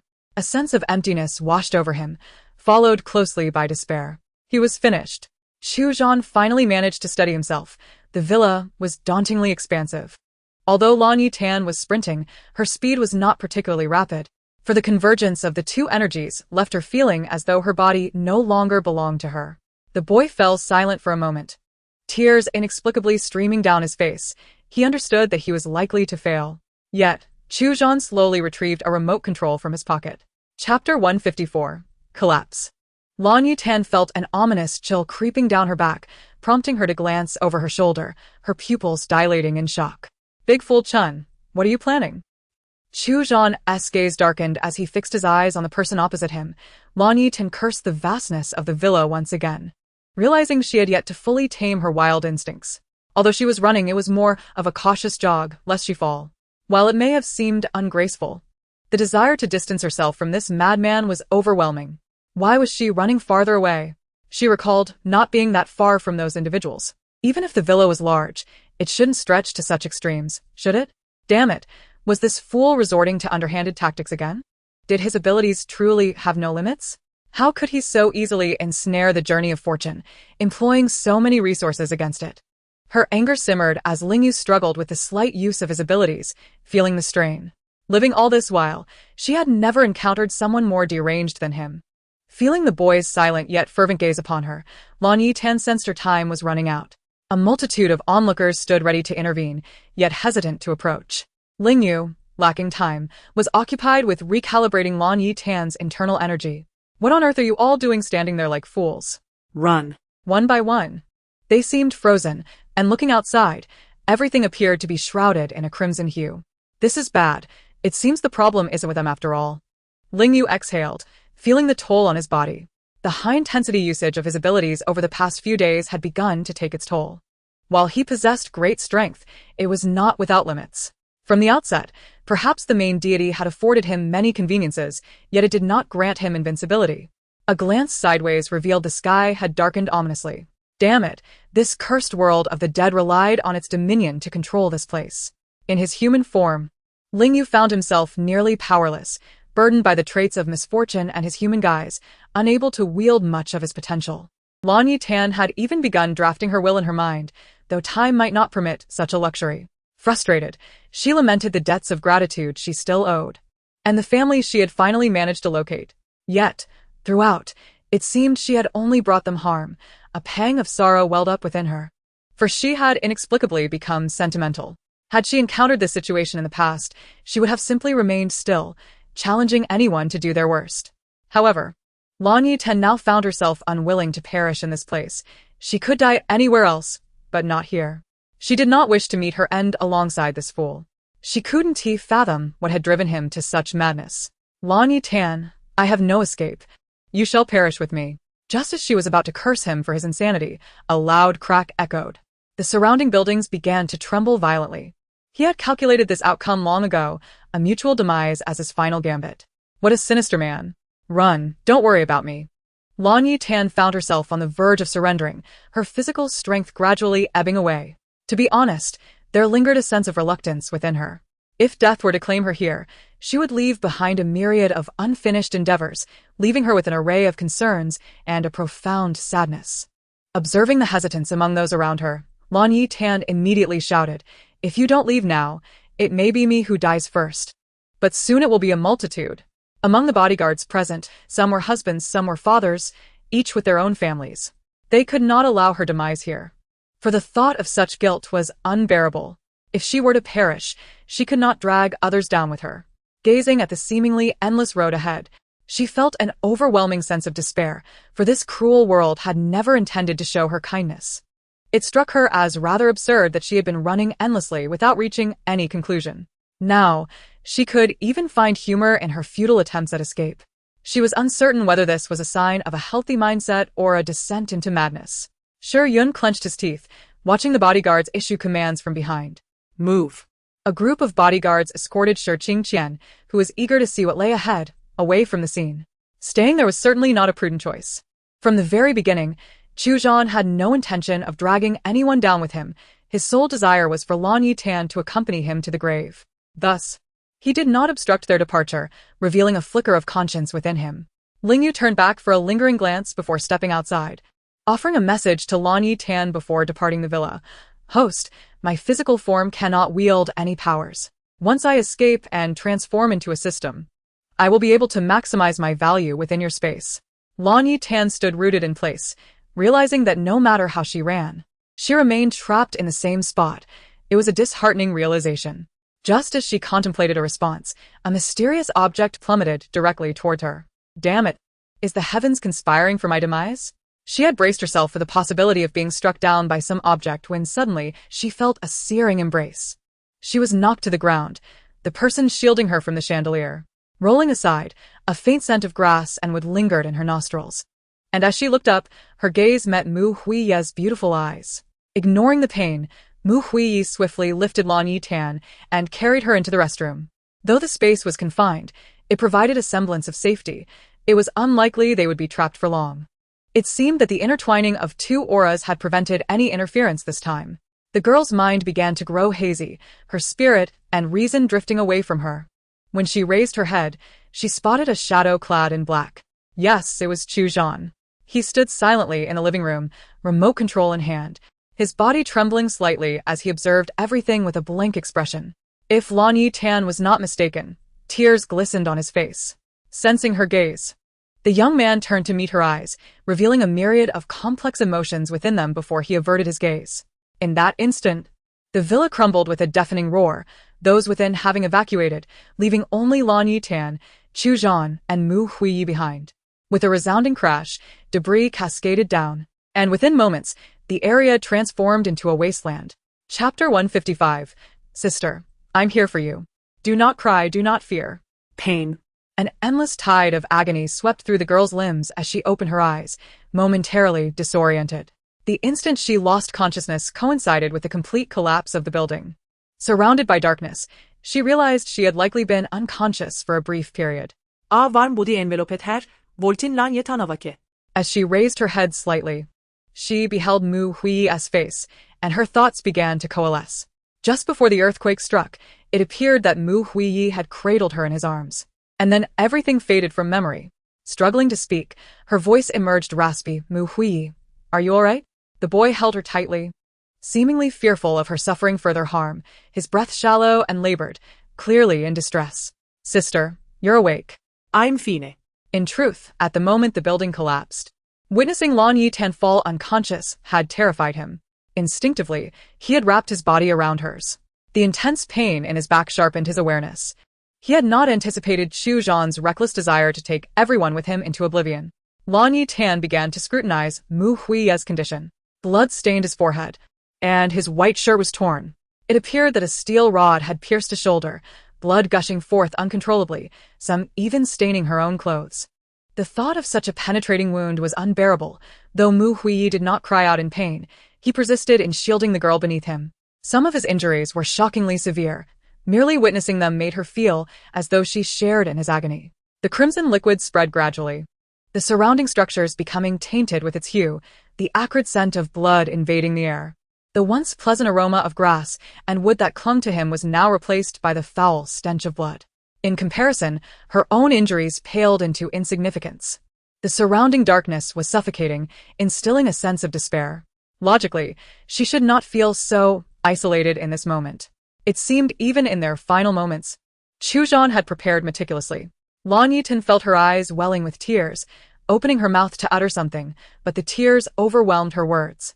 For the first time, she realized how utterly powerless she was, facing circumstances that allowed for no resistance, reliant on others for aid. Though she had endured much, this was her first encounter with such stark reality. Mu Hui continued to bleed, and it was only a matter of time before he succumbed. If she were alone in this predicament, it would be one thing. Death would be death. However, witnessing someone sacrifice so much for her shattered her heart, leaving her inexplicably wanting to cry. Her body remained weak, rendering her incapable of action. In such dire circumstances, she could offer nothing but her aura and a few rudimentary skills. Sensing Lan Yetan trembling in his embrace, he looked down to find her in tears, causing his breath to hitch. Sister, please do not cry, do not fear. I am here. Everything will be all right. His voice was frail, clearly strained by pain. The weight upon him pressing down heavily, yet he remained conscious, relying solely on willpower. He gently comforted Lan Yetan, sighing softly as he listened to her choked sobs. Despite his own suffering, Lan Yetan's voice trembled as she inquired softly, "Does it hurt?" Mu Hui seemed taken aback by her question, responding with a faint "ah." He pondered for a moment before smiling. "Ah, it seems there is indeed a little pain. How will you compensate me once we are out?" Even at this moment, his voice still carried a hint of mirth, teasing as he spoke, yet the slight gasp he involuntarily drew betrayed the truth. He was in considerable pain. Tears streamed down Lan Yetan's cheeks in large drops. Although she understood that crying would serve no purpose, she found herself unable to contain her sorrow, the long-buried tears having been triggered in this very instant.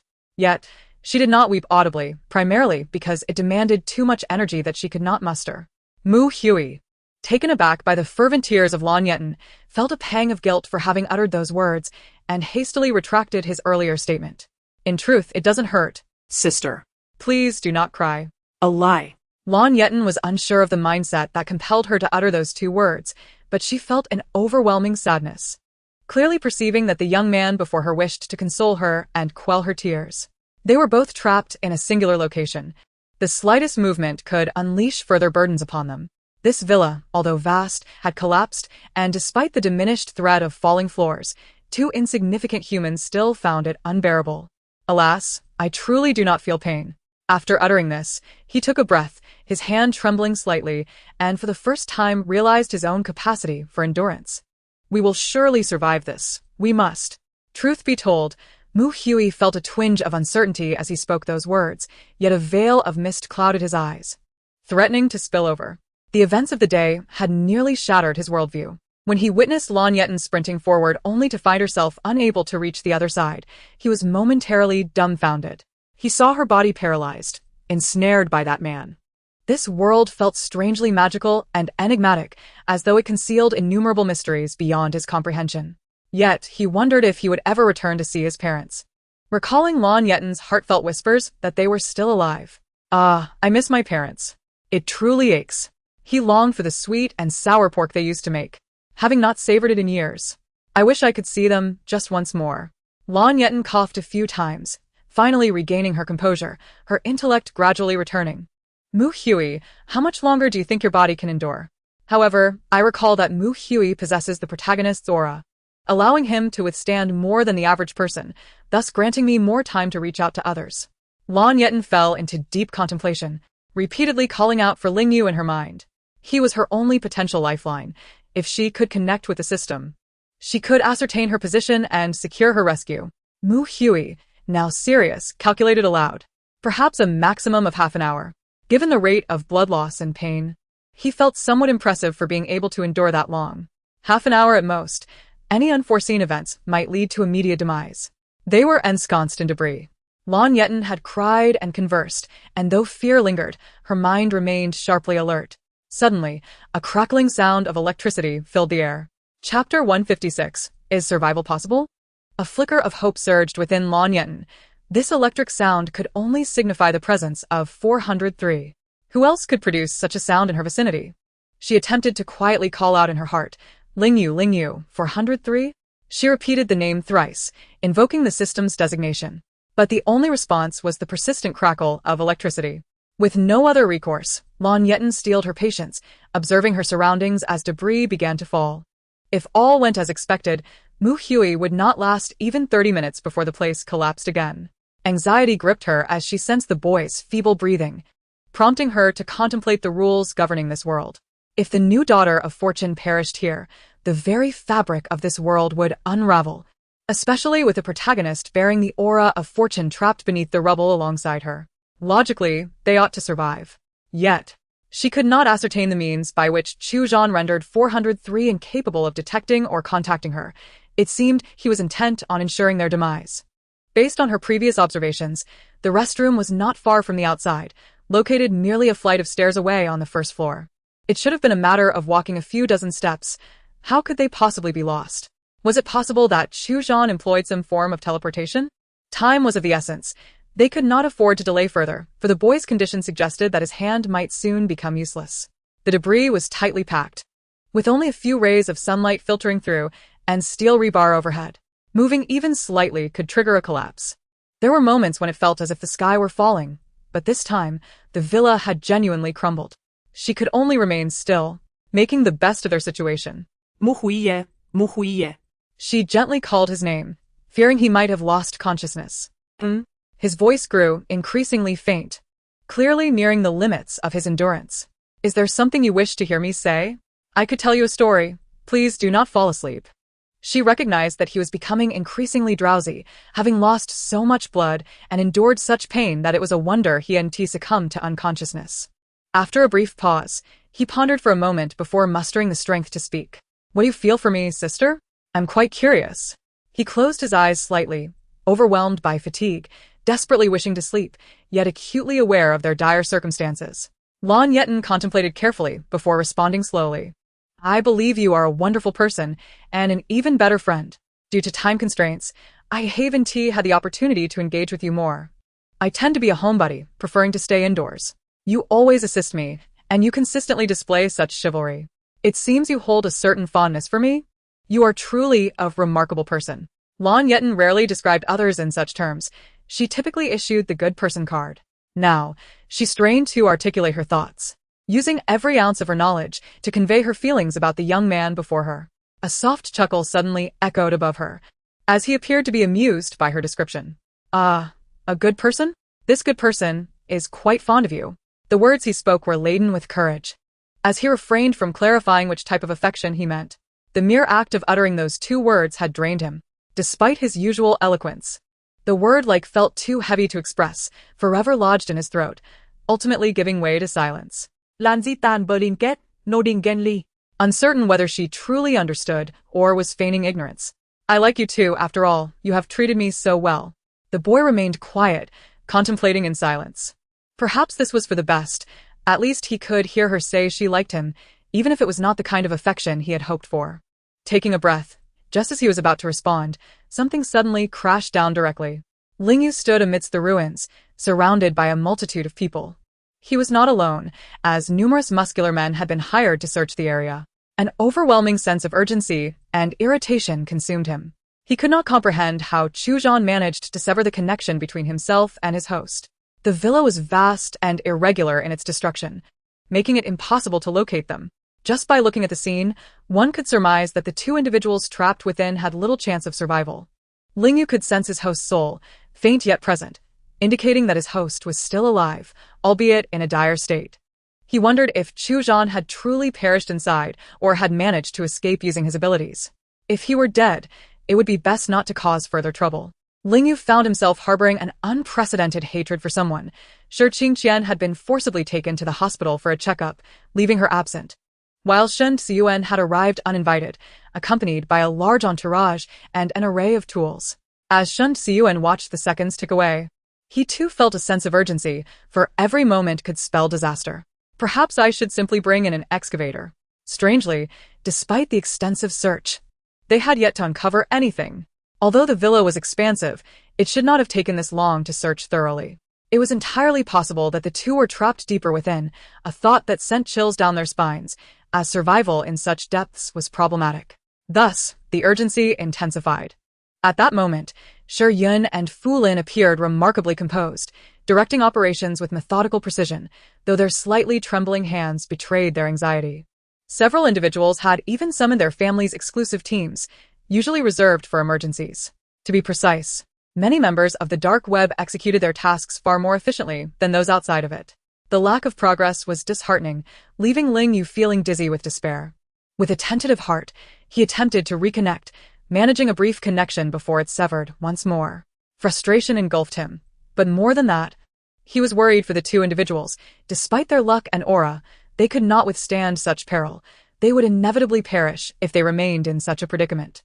Just then, a loud and violent sound of collapse echoed from a distance, startling everyone present. There was no joy in their hearts, only a chilling sense of dread that struck like a hammer. Could they possibly survive such a collapse? At that moment, Lan Yetan felt a similar dread. Startled, she instinctively looked toward Mu Hui, her heart racing. Oh no, please, not like this. Is Mu Hui all right? She gasped as she beheld him. Blood streamed from his forehead, and a steel beam had embedded itself deeper into his shoulder, rendering the flesh there a gruesome sight. Blood gushed forth, staining his once white shirt crimson, leaving little untouched by the vivid hue. Lan Yetan realized that if no one discovered them in the next 10 minutes, both she and Mu Hui would perish. Could they truly die together in such a fragile state? No, she thought. She could not allow Mu Hui to die, for even in death, she would find no peace. She felt his breathing grow increasingly faint. The medicine. But this was not a tale of cultivation. Had it been possible to share some of her fortune with Mu Hui, she would have done so without hesitation. Now, as she gazed at him, her heart ached with urgency and sorrow, overwhelmed by her helplessness at his grievous injuries and uncertain fate. Mu Hui, hang on a little longer.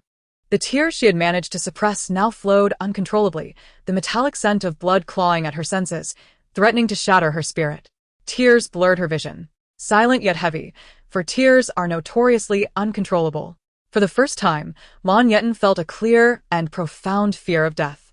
Perhaps the last time she felt this way was in her early childhood, when her only thought was to survive, leading her into deeper despair. Now, the fear of death was starkly clear. She understood that if she were to die, Mu Hui would follow, undoubtedly perishing before her. The weight of the situation bore down on her, rendering her powerless. Did the world conspire to destroy her? Lan Yetan felt lightheaded, her body weary from the prolonged blood loss. The girl sensed her body nearing collapse, the initial dust now transformed into a wave of pain. Was it possible that the side effects varied so drastically? Lan Yetan had never been particularly resilient. She had merely thought that death was the worst-case scenario. Yet now, such thoughts felt inadequate, unable to bear the weight of her circumstances, especially under these dire conditions. If Mu Hui had not held on to her, she might have already succumbed. Now, both their lives hung in the balance, and she felt an overwhelming guilt. Under normal circumstances, they would have been found by now. Her nose tinged with a bitter sensation, her heart heavy with sorrow. In truth, if one were to measure her age, She was merely a psychologically resilient wage slave. After spending time in despair at home, she felt her heart shatter. Was she truly so miserable that the world had to treat her and her friend this way? Why could these days not pass peacefully? Why did they both seem intent on driving her to the brink? A simmering frustration welled within her.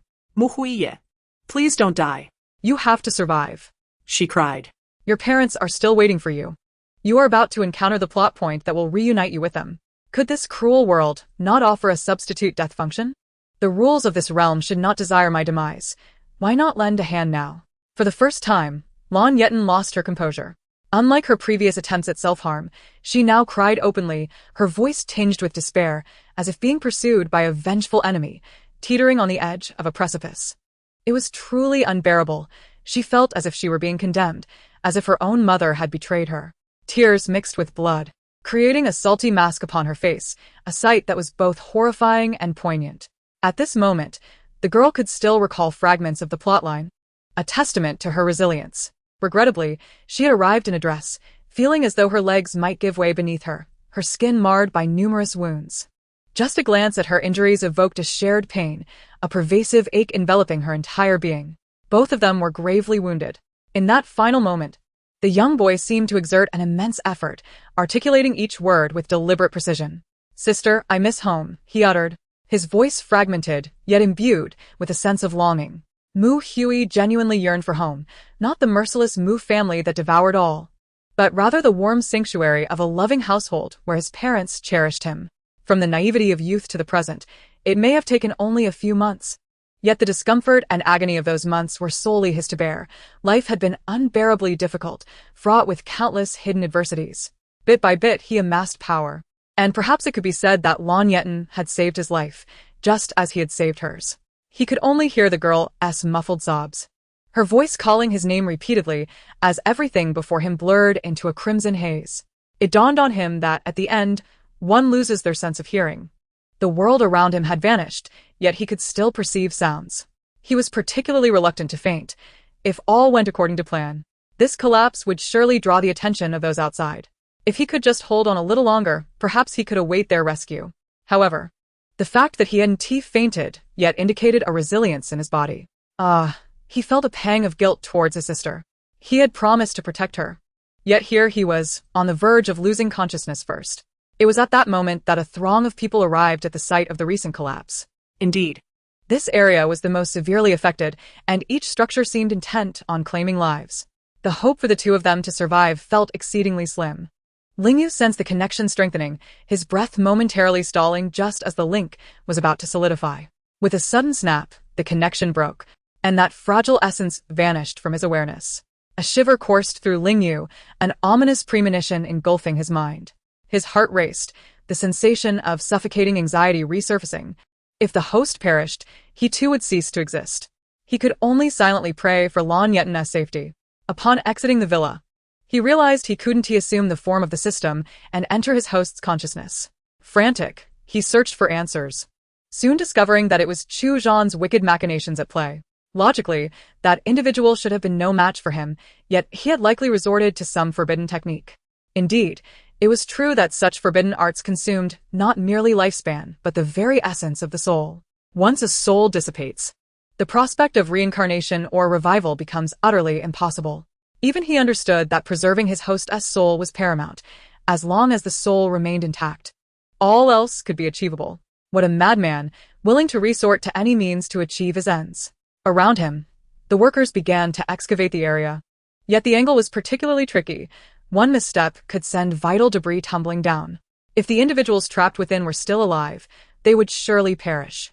Shun Xiyuan felt a surge of irritation as he raked his fingers through his hair, overwhelmed by urgency and fear. Yet haste was futile, caution was essential. And during this hesitance, time was slipping away. Even if Mu Hui could endure, he would soon bleed out. After a moment of silence, Lingyu spoke. Dig directly. Disregard everything else. The stones will not fall and crush anyone. He had his methods, although he couldn't reach his host. He could exert some control over the surrounding structures. However, in his human form, his capabilities were limited. The workers hesitated for a few seconds, but ultimately began digging. Lingyu maintained a stoic expression, channeling his power to manipulate certain areas. Such extensive buildings, especially at such precarious angles, proved to be quite taxing on his energy. The excavator, astonished, noted the peculiarities of their situation. By all logical standards, the structure should have collapsed by now, yet it remained stable, as though suspended in midair. However, having witnessed too many anomalies that day, silence was the wisest course. Questioning too much could lead to further complications. Finally, they stumbled upon the telltale stains of blood, a sight that was both shocking and harrowing. Each stone bore traces of crimson, albeit in varying degrees. If all went as expected, both individuals were trapped in this very location, and it was uncertain whose blood it was. Perhaps both had bled, the grim reality growing more unsettling with each passing moment. Lan Yetan's mind began to cloud, yet she sensed a sudden brightness approaching. Am I nearing heaven? She thought desperately before closing her eyes. The sound of footsteps echoed in her ears, and she felt her body being lifted, a glimmer of light appearing before her. That searing pain assaulted her mind again. No. She was on the verge of fainting, yet the agony persisted. Then, darkness enveloped her. Just before losing consciousness, Lan Yetan pondered, is Mu Hui all right? In the hospital, Lingyu trembled slightly as he gazed upon the bloodied girl, his heart pierced by 1,000 needles. He didn't care about Mu Hui's fate, but for the sake of saving Lan Yetan, he felt a twinge of concern and used some of his abilities. Yet, it was evident that Mu Hui's injuries were severe. As he gently probed the soul, he could feel its fragility, as though it could extinguish at any moment. His shoulder pierced by rebar, drenched in blood, with a broken hand and his back a gruesome mess. It was nothing short of miraculous that he had survived this long, truly a testament to divine intervention. Lingyu had yet to change out of his blood-stained shirt, which bore the marks of a scene that had just unfolded. Ironically, he had indeed returned from a scene of chaos, for such matters were typically beyond the police's jurisdiction. People had begun searching for Chu Zhan, determined to either bring him to justice or desecrate his remains. Lingyu sighed, his heart racing with unease. When that tenuous connection severed, it felt as if his world were crumbling, enveloped by despair. Yet, he mustered the strength to remain composed. Fortunately, it was not too late. Although Lan Yetan's vitality waned due to excessive blood loss and the forced use of her powers, he silently vowed never to allow her to venture into danger again. The thrill of such peril was unbearable. His entire system felt on the brink of collapse, while Shen Ziyuan was equally burdened, overwhelmed by an unending stream of crises to address. He had hoped to finally engage Lan Yetan in meaningful conversation, only to find her rushed to the hospital. Good heavens! It seemed she was destined to be the hospital's savior. At times, he wondered if she had a hospital membership. As he gazed at the red light above the emergency room, fatigue washed over him, yet his spirit remained tense. When Lan Yetan was pulled from the chaos, bloodied and battered, a sense of eerie familiarity washed over him, as if a shadow flickered before his eyes, threatening to suffocate him. The hour has grown late, and the members of the Shen, Mu, and Shi families are all restless, unable to find solace in sleep. The Mu family is embroiled in internal chaos, creating quite a stir. Although the news has been well contained, it has been a considerable time since Mu Hui returned. Unless unforeseen circumstances intervene, should the young man fail to return by tomorrow, a rebellion may ensue. Meanwhile, the Shi family is consumed with worry for Lan Yetan, who lies in the emergency room. Their anxiety palpable. They never anticipated that this time the cost would be so steep. Shi Qingqian's eyes are tinged with redness, her heart swelling with guilt. If only she were not so helpless, if only she had not gone. Would everything have transpired differently? Lan Yetan and Mu Hui would not be caught in the precarious balance between life and death in that sterile room. Though the Shun Corporation is meticulously managed, the absence of its workaholic president has stirred whispers among the staff. One muttered comment prompted Shen Yanlan, who had intended to check on her brother at the office, to pause in her tracks. Could it be that the president has found someone special? Another remarked, it is said he has been quite attentive to a particular young lady. Woman, you have successfully captured my attention. However, news has surfaced that this young lady has encountered misfortune, leaving one to wonder when the president will return. Shen Yanlan felt a sudden stiffness in her body and abruptly turned, the staff noticing her swift exit from the building. Huh? Why did young Master Shen come only to leave? Chapter 159. Shen Yanlan arrives at the hospital. Shen Yanlan's mind raced with thoughts. Instinctively blurting out the name of a hospital, the driver, perplexed yet surprised, chose not to inquire further. He was unaware of the day's unfolding events that had compelled both the eldest and second sons of the Shin family to converge upon that place. As the car meandered through the streets, the young man's heart raced with trepidation. His brother had been absent for an unusually long duration, a rarity in their usually busy lives. Even amidst his hectic schedule, Shin Siyuan would typically reach out to Shin Yinlan with a call or a video chat. Their parents were seldom at home, and the elder brother had long assumed a paternal role over her. Despite their brief and often interrupted conversations, there was an unspoken bond of care. He rubbed his temples, fatigue creeping in, sometimes pondering if he was overthinking the connections between these individuals.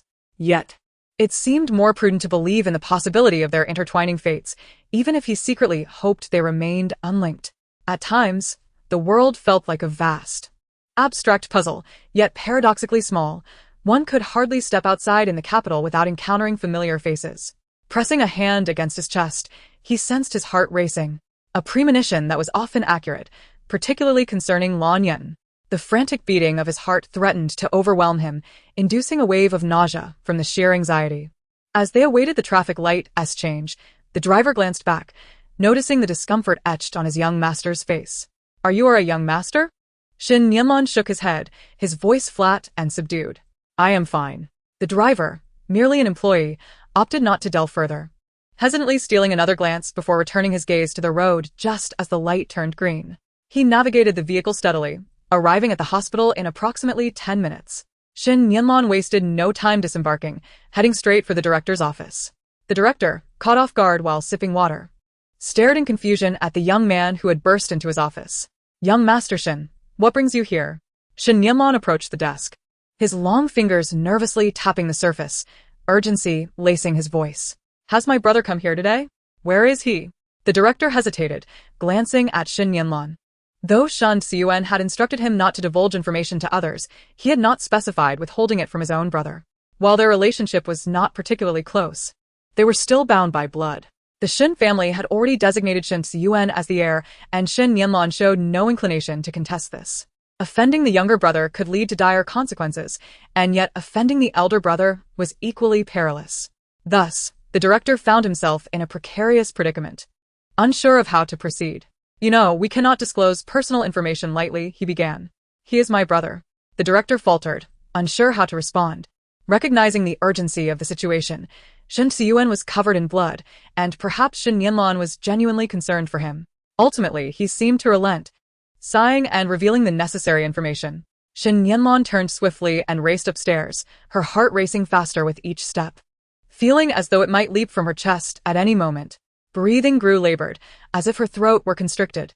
As she reached the designated area, a sense of foreboding weighed heavily upon her. The emergency room's red light remained illuminated, and Shin Siyuan leaned wearily against the wall. Mu Hui had no particularly close friends or relatives, leaving him to face this ordeal alone. Blood still stained his clothing, and fatigue dulled his eyes. But he sensed Shin Yinlan's presence before she approached. Turning slightly, he met her panicked gaze, fully expecting that his clever younger brother would have sensed the gravity of the situation, while he harbored a small wish that she had not perceived anything amiss. He watched as she hurried toward him. He nodded slightly, indicating she could voice her concerns. Her voice trembled, laced with confusion and fear. "Brother, what is happening? Who is in there? Why are you covered in blood?" The terror that had taken root within her since the beginning surged, and she silently prayed that the individual inside was not the one she feared.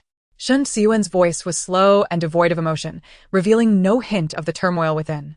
"Inside is Mu Hui. Lan Yetan is elsewhere." Upon uttering these words, he anticipated the questions that would follow from his brother, thus preemptively disclosing the girl's whereabouts. There was no point in concealing the truth.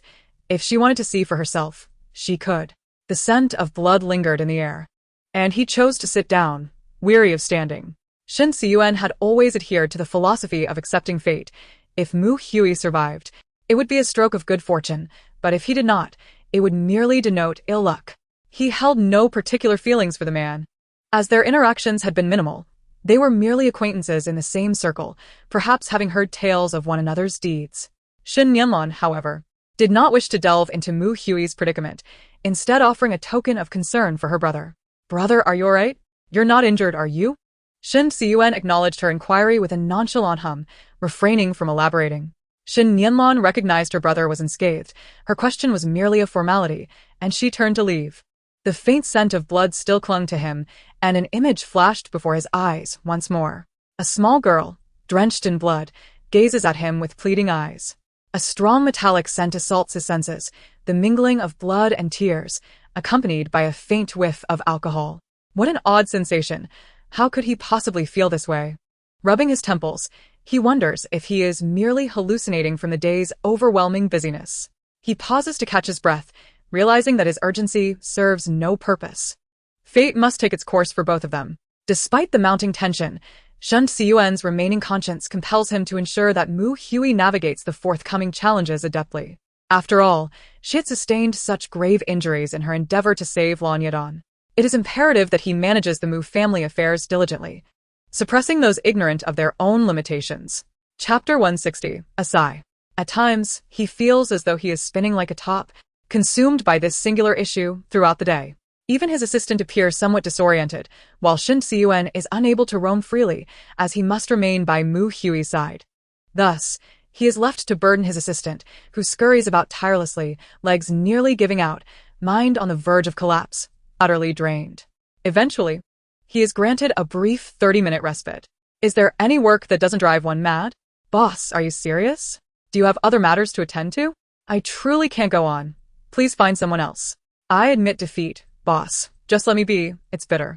Clearly, this assistant stands on the precipice of madness, gazing at the towering stack of documents, nearly ready to wail, as if the weight of the world has twisted him into a dark, grotesque figure, ready to scream and charge at anyone in sight.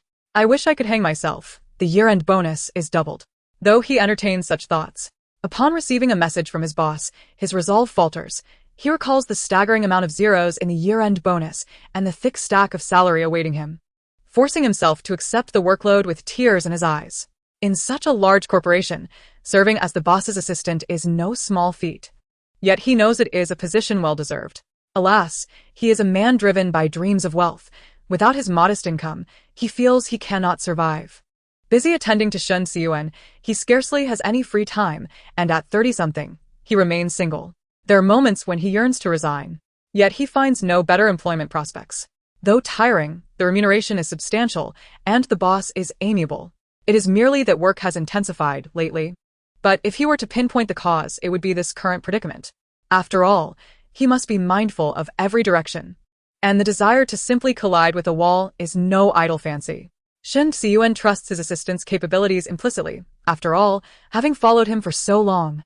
The assistant knows everything there is to know about the company. Suddenly, he turns slightly to see another individual approaching, and from the silhouette, he can ascertain the identity of the newcomer. Mu Sui, the current guardian of Mu Hui, is undeniably one of the few individuals who genuinely cares for her, treating her with sincere kindness. Her eyes glisten slightly with tears. The older woman appears noticeably anxious, her clothing disheveled and wrinkled, as though she hastily threw on a garment after receiving the distressing news. Upon spotting Shen Xiyuan, the heir of the Shin family, she disregards all formalities and hurriedly inquires, "Young Master Shen, how is Hui faring? What grave matter has transpired?" Her voice trembles, despite her attempts to maintain composure, her body quaking uncontrollably. Though not particularly close to Mu Hui, she feels the weight of responsibility, having taken her brother's trust to heart. Yet, she lacks the energy to care for her. Still, she had promised her brother, whose gaze had implored her to accept the duty, knowing that the rest of the family is largely untrustworthy. Many blinded by greed for wealth and power, capable of committing unthinkable acts. Most would only speak up in dire situations, often absent overseas, unable to return and resolve issues. Who would have imagined that upon her return, she would be met with such calamity? Shen Xiyuan, upon seeing her, shifts from his previous languor to a state of seriousness, straightening his posture. Mu Hui's condition is critical. She is in grave danger. I called you here because we may need to sign a do not resuscitate order shortly. Mu Sui feels as though the world has gone dark, her breath quickening, her entire demeanor betraying her inability to bear the weight of this news. Shen Xiyuan is startled. She cannot afford to faint now.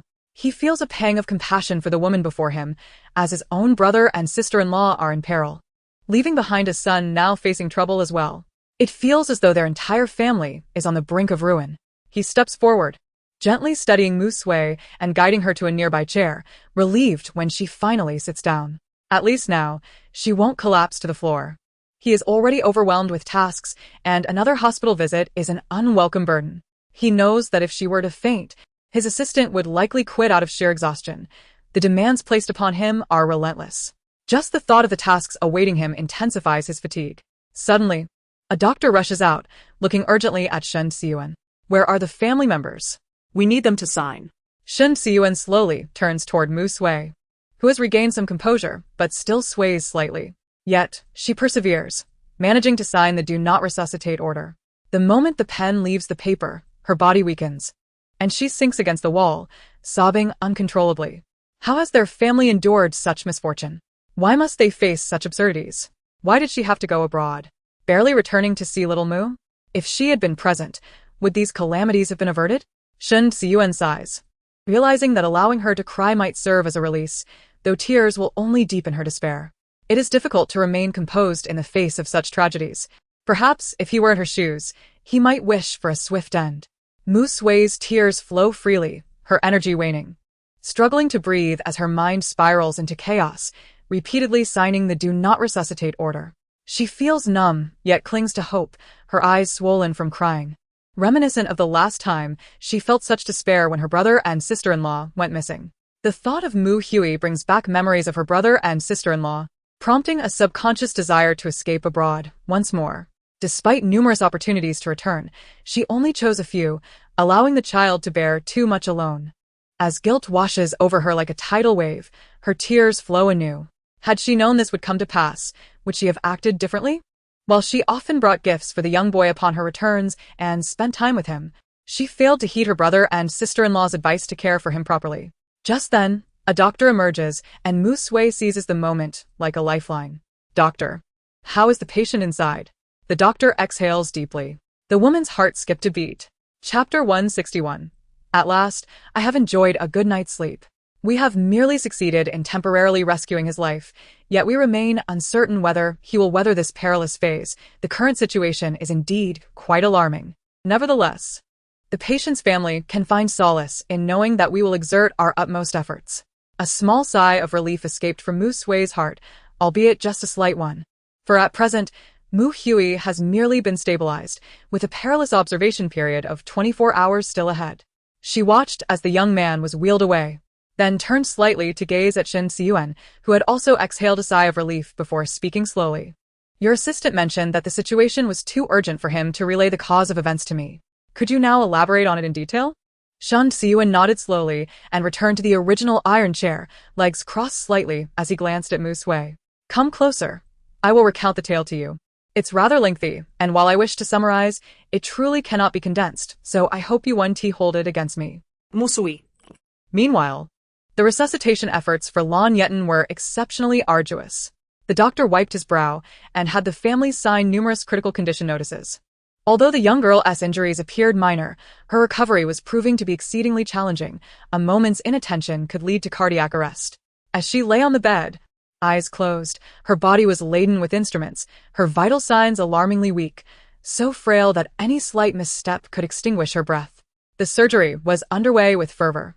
Despite the assistants having participated in countless operations, they had never encountered a case quite like this. After all, even those who appeared less injured had not necessitated such prolonged resuscitation. It had already been several hours, her life sustained only by machines, with oxygen tubes aiding her breath. Admittedly, every individual undergoing surgery would require such support. However, adhering to the ethical obligations of their profession, the doctors quickly regained their focus and immersed themselves back into the intricate procedure. Ling Yu and the others began to sense that something was amiss. Wasn't it peculiar? Lan Yetan's injuries were evidently far less severe than Mu Hui's, yet news had just emerged that the latter's surgery had been successful, and he had already been transferred to the intensive care unit. Meanwhile, they were still struggling to keep another alive on the operating table. This was utterly outrageous and certainly not normal. Even if the soul bore some scars, it should not render the body so feeble. At this rate, it would soon succumb to the pallor of death. At this moment, Lan Yetan's mind was engulfed in an endless fog. She felt as though she were cradled in a gentle breeze, with a faintly sweet aroma enveloping her senses, erasing the unpleasant scent of blood. Her body felt light, enveloped in warmth, as if a corpse basking in sunlight, devoid of any signs of decay, gradually regaining vitality. It seemed as though she had entered a dream within a dream, sensing herself resting in a soft, warm place, certainly not the world she knew. Yet she longed to surrender to this rare comfort. She had finally enjoyed a good night's sleep, unassisted by medication, with no taunting voices to disturb her, nor the vexations of reality. Only the gentle sway of a hammock, the warm breeze caressing her cheek, as if seeking to merge her essence with this blissful existence. The profound fatigue weighing upon her psyche felt nearly suffocating. There were moments when she truly wished to escape life's grasp, having evaded the clutches of despair this time. What of next? If all went as expected, there would be subsequent trials. Truly, she felt exhausted, so very, very weary. In her mind, she seemed to return to her childhood, a time devoid of familial strife, surrounded only by the love of her parents. They gazed at her with smiles, enveloping her in their embrace, gently patting her back while singing her a lullaby. The rhythmic rocking, the warmth of their breath, the tenderness of their hold, it all felt surreal, and she craved to absorb more of it. A woman's voice, laced with mirth, reached her ears. "Look, Yetan is truly adorable." A man's voice followed, filled with affection. Indeed. "She is delightful. I shall ensure she never suffers even the slightest grievance or harm." Their laughter intertwined, gently traversing the wounds of Lan Yetan's heart, bringing warmth and softness. In this idyllic family, emotions ran stable, and love radiated from her parents. She knew such moments could never manifest in the harshness of reality. Yet she wished to deceive herself. Just a little longer, let me immerse in this love that I have never felt in my real life. If only for a fleeting moment. "Oh, dear, let us name her Changlo," the husband suggested, "for we wish for her to be happy every day." The man paused, searching for the right words, then nodded earnestly. Yes, it truly is a lovely name. The two syllables struck deeply at the core of the young girl's heart. Changlo. Changla? Was it the Changla she recognized? Her parents had once chosen this name for her. She seemed to understand her current state. She was living in a time before her parents had passed, a time when she was too young to grasp their warmth and love. From the moment she became aware, she had been at the mercy of others, enduring endless scorn and suppression, with scarcely a few days of peace and joy throughout the years. Those around her repeatedly drilled into her mind that her parents did not love her, otherwise they would not have abandoned her. Yet even as a child, Lan Yetan discerned the truth, glaring at those before her whose bodies had grown frail from malnutrition, their faces waxen and hair brittle. Yet their eyes shone brightly, as if defending her belief. The little girl vehemently countered those who presumed themselves morally superior, intent on brainwashing her while denigrating her parents. They never wished for death. Life and death cannot simply be altered by thought alone. My parents have always loved me, unlike you vile individuals. In that moment, the young Lan Yetan grasped profound truths. These people would never treat her kindly. They merely sought to save face by adopting her. As she pondered these thoughts, tears began to flow uncontrollably. The one holding her appeared visibly anxious, making frantic attempts to console her, yet the child wept even more vehemently, casting desperate glances at her mother for help. At that moment, Lan Yetan felt herself enveloped in another embrace, the woman's voice resonating with a soothing quality. "Do not cry, do not cry. Our Yetan must be a strong child." Strong? The word momentarily rendered Lan Yetan speechless. "Mother, if you knew of the trials I would face, would you be proud of me? Mother, I have been strong. Let me weep for a while." Chapter 162. A Broken World. I despise you. The two gazed at their daughter, who continued to cry, unable to be soothed, growing increasingly anxious for the child. After all, she was still a little one. Prolonged crying could not be good for her. It could lead to breathing difficulties, and indeed, even adults may find it challenging to breathe after crying for too long. As she wept, perhaps due to her infantile body, it wasn't long before fatigue overtook her, and her mind grew heavy with exhaustion. Her entire body felt weak. A profound desire for slumber overtook her. Yet the subconscious mind of the young girl insisted that she could not succumb to sleep, for this place was too splendid, too surreal. A flicker of fear gripped her. What if she fell asleep and never awakened? Yet, perhaps it would not be such a dreadful fate. That subtle sense of despair beckoned her to sink deeper. But her dwindling conscience stirred within, invoking waves of unease and discontent. The gentle fragrance lingered at the tip of her nose, light and delicate, yet profoundly soothing. As she closed her eyes, enveloped in a haze of drowsiness, her breath became labored, her mind clouded. He longed to open his eyes once more and glimpse his parents. After all, during the tumultuous events of the past, she was but a child and retained no memories. How she wished she could see them again. The warm and tranquil atmosphere was tinged with an undercurrent of melancholy. Over the years, Lan Yetan had shed her youthful innocence, her eyes now reflecting a profound weariness, as if burdened by countless unseen weights. The gentle voices of two individuals murmured sweetly, coaxing the child in their arms to sleep. A tender breeze swept through, and uncontrollably, she slowly succumbed to slumber once more. Such an elusive luxury it was to enjoy a good night's sleep. How rare it truly felt. In the past, her slumbers were often shallow, reliant on medication and soothing aromas, yet this time, it was profoundly deep. It felt as though she might forever be lost in this dream. Her body curled up, with the sound of shattering glass echoing in her ears. That serene ambience had long been shattered. She ought to have recognized that these things did not belong to her, yet she still found herself nostalgic. Beautiful things are meant to be cherished. She began to understand that her current sensations were akin to a revolving lantern, recalling the events she had endured. Surrounded by the cacophony of insults and the sound of objects being hurled to the ground, Lan Yetan remained indifferent, keeping her eyes shut, curling into herself, doing what she had previously dared not. Her breath quickened, heedless of her surroundings as the noise gradually faded away. She knew this was the only way to awaken. Had she stood up then, confronting those individuals, she might have been forever ensnared in that place. She had no desire to relive those tragic experiences. There was nothing there. No one who loved her. They were all drawn to her beauty, her wealth, or her abilities. No one loved her purely, regardless of the nature of their affections. While it may not be entirely accurate, perhaps there were one or two in her original world. She simply did not wish to return to that life. She was weary of mending the remnants of her past. The world around her began to crumble, her worldview disintegrating. It appeared that the forces surrounding Lan Yetan could no longer restrain her. Chaos enveloped everything, as if a tightening pain assaulted her nerves and mind. The world seemed to fracture and distort, pulling her along with it. Her breaths grew rapid, and that pain intensified, akin to an earthquake's agony, magnified many times over. It felt just like before, as if her nerves and soul were being stimulated, surpassing mere physical pain. She was becoming infuriated. The relentless urge to use pain to compel the girl into submission grew stronger, to keep her there forever, to avoid disrupting the rules of the outside world and maintain control over her. For as long as Lan Yetan harbored even the slightest desire to remain, that force would amplify infinitely until it consumed her mind, body, and soul entirely. Ultimately, she would be drawn into this mental realm, a world of unparalleled bliss. It was reminiscent of the utopian realm spoken of in legends, a place some believed one would reach after death. Lan Yetan bit her lip until it almost bled, her fingernails digging into her palms, a pain that served to sharpen her awareness.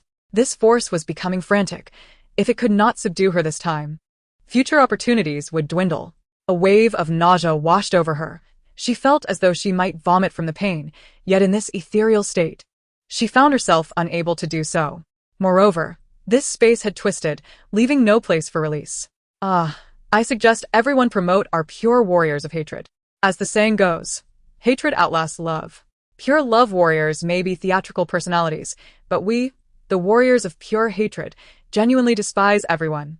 We harbor resentment in every field. In all 360 professions, there are adversaries. In school, we hate teachers. During military training, we despise instructors. In group projects, we resent classmates. At the end of the term, we curse the subjects. During vacations, we loathe trains. In the workplace, we detest bosses and colleagues. While learning to drive, we scorn instructors. On the subway, we abhor the cold metal seats. And when getting our hair done, we resent the stylist. Only through hatred can one truly experience the essence of life. Loving someone may be an act, but the sting of hating someone is indelible. Damned world, I utterly loathe you. Clearly, the rules of this world were shaken by her declaration. How could one be so abstract, devoid of shame, to articulate such thoughts even amidst such pain? One might wonder, was it not for the awareness of the world's obstacles, the girl might have begun to suspect that this world harbored a secret affection for her? No need for love. Hatred could ensure her prolonged existence here. Such grandeur was not mere vomiting, it was akin to spitting blood. To bleed in the realm of the mind is to comprehend the depth of suffering endured and the magnitude of power unleashed. For a fleeting moment, her soul felt translucent, only to revert to its original state. Lan Yetan felt as though she might shatter entirely. She was not a foldable screen. Why must she be continuously bent? Perhaps it was the protagonist's fortuitous aura or her own indomitable spirit that enabled her to endure, though she could not ascertain how much longer she could hold on. Meanwhile, life signs outside fluctuated alarmingly, a truly frightening spectacle. Alarms blared incessantly in the hospital room, beads of sweat forming upon the doctor's brow. Initially, the life signs were weak yet stable enough to avert imminent death. Now, however, they were uncontrollably erratic, surging too drastically, instilling genuine fear of a sudden drop to zero. The emergency room was in a frenzy, yet the attending physician maintained his composure. After all, panic was unwarranted at such a critical juncture.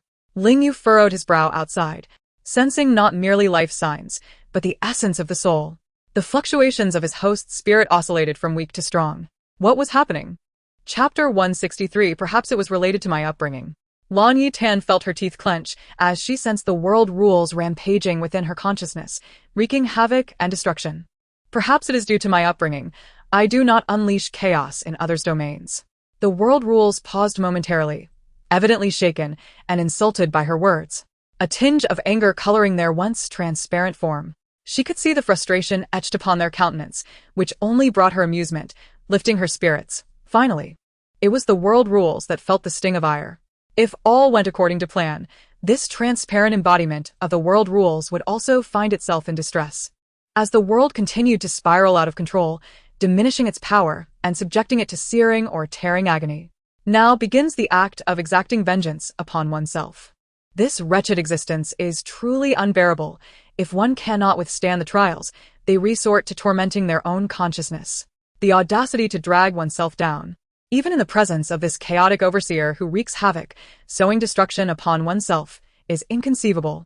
Spitting out blood, lacking all decorum, I slowly raised my hand, enduring the immense pressure, and defiantly extended my middle finger. With every ounce of strength I possessed, I bellowed, "How childish can you be? What a farce!"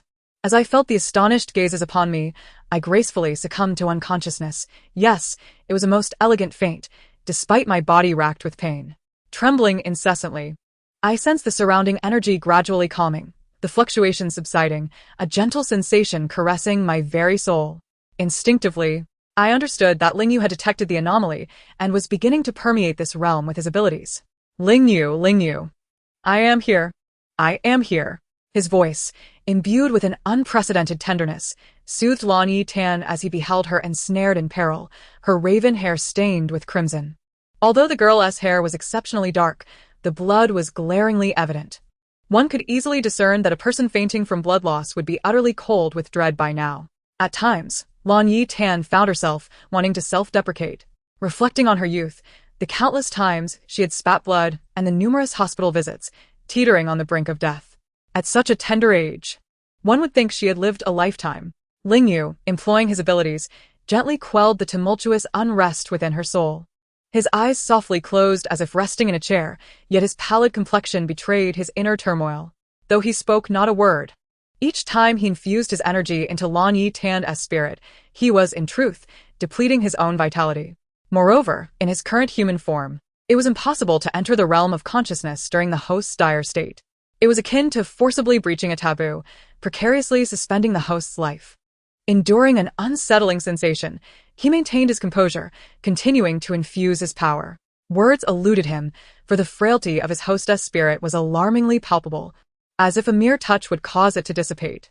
The rules of this world indeed wield a mastery over such a harrowing sensation of being caught between life and death.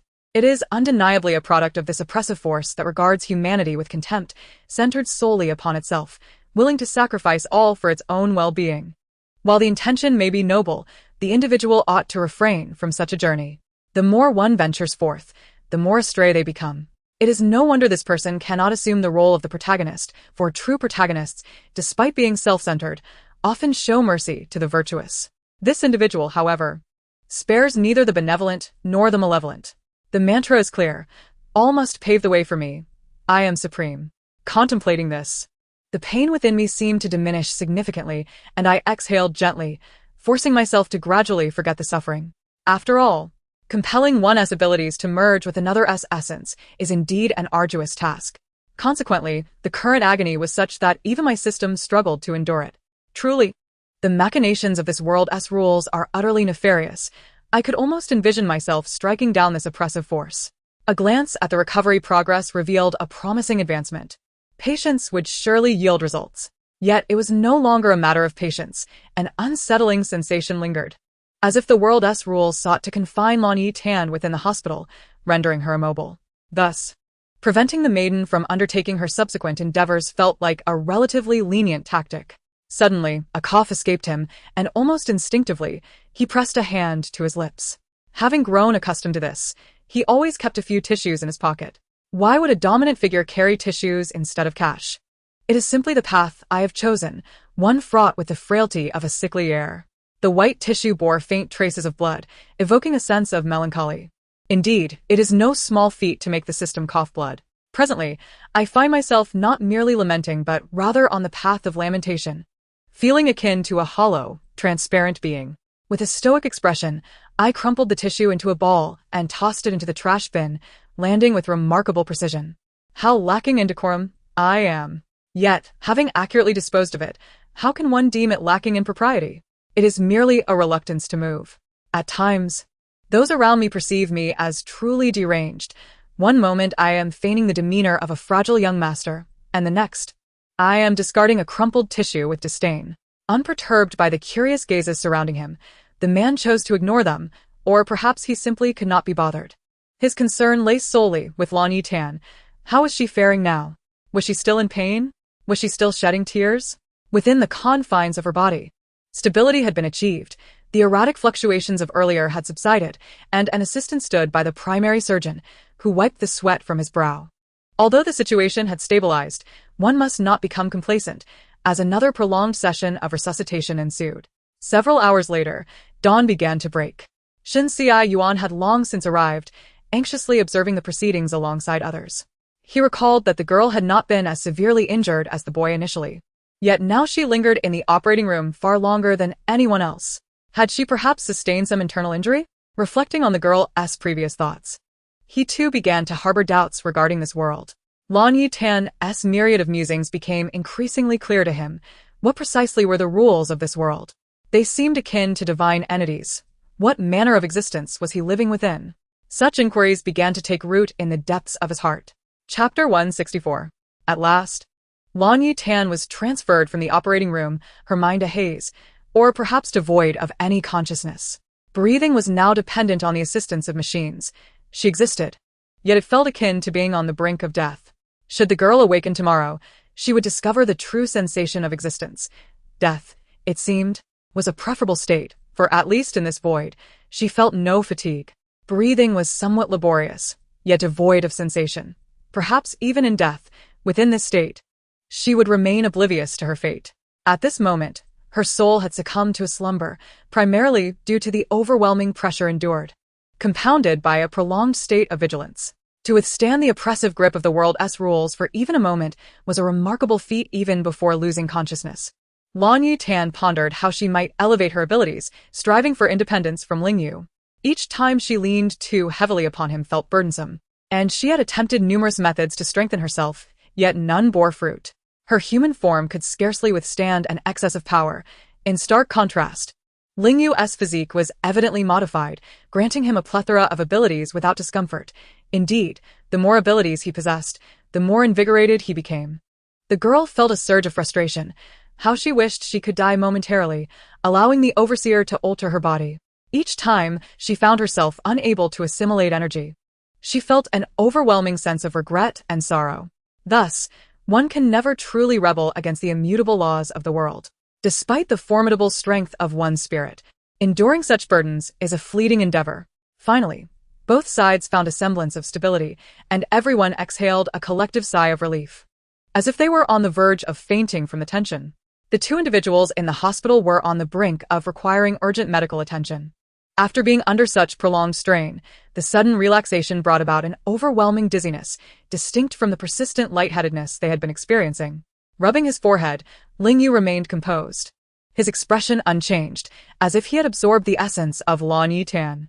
Both of them were perpetually unflappable, their faces betraying no emotion, even as tumultuous waves surged within their hearts. Though internally they may have been in turmoil, it manifested only as a quiet storm, while their outward demeanor remained inscrutable. Shen Yuan let out a long, drawn-out breath, his presence still strikingly conspicuous, as if nothing had transpired, returning to a semblance of his former self. Yet, had one not noticed the pronounced dark circles beneath his eyes, they might have been deceived. His tone was languid, laced with a hint of jest. Now that the worst seems to have passed, why the somber atmosphere? Shi Yun felt as though he might faint at any moment. He was utterly exhausted, devoid of any strength. The fatigue he felt now was unparalleled, far surpassing even the most grueling nights spent working. His nerves had been taut. The usual work-related stress trivial in comparison to the life-and-death stakes concerning his daughter, who had only recently returned. Fu Lin was equally fatigued, and it was evident to all that Shen Yuan was also weary, though he refrained from voicing it, striving to lighten the mood. If the atmosphere grew any more oppressive, it seemed as if everyone might succumb to sudden collapse. Quietly observing the individual lying motionless on the hospital bed, he appeared eerily still, even more so than before, instilling an unsettling sense of dread. At times, excessive silence breeds unease. Lan Yetan, typically reticent and emotionally reserved, surprised everyone by the lengths she would go for a brother she had scarcely met, even risking her life. If Lan Yetan had chosen to remain indifferent, it would have been entirely within her rights. After all, the predicament was of their own making and stemmed from their actions. Even if the girl chose to observe passively, they would not protest, nor would they feel any discomfort, merely anxious for Shi Qingqian's well-being. At this moment, Shi Qingqian lay in her bedroom, consumed by worry. Following an examination, it was discovered that her foot was slightly twisted and there were minor injuries, but nothing serious. However, a multitude of people restrained her, fully aware of who held authority. If she were to venture out, chaos would surely ensue, especially considering her already fragile condition. The hours of confinement had left her on edge, fearful of further provocation leading to a blackout. After all, the injuries Lan Yetan sustained were grave, and whether she would be saved remained uncertain. They were unwilling to risk sending their son back to the hospital, especially with matters still unresolved here. The family's emotional resilience would swiftly diminish.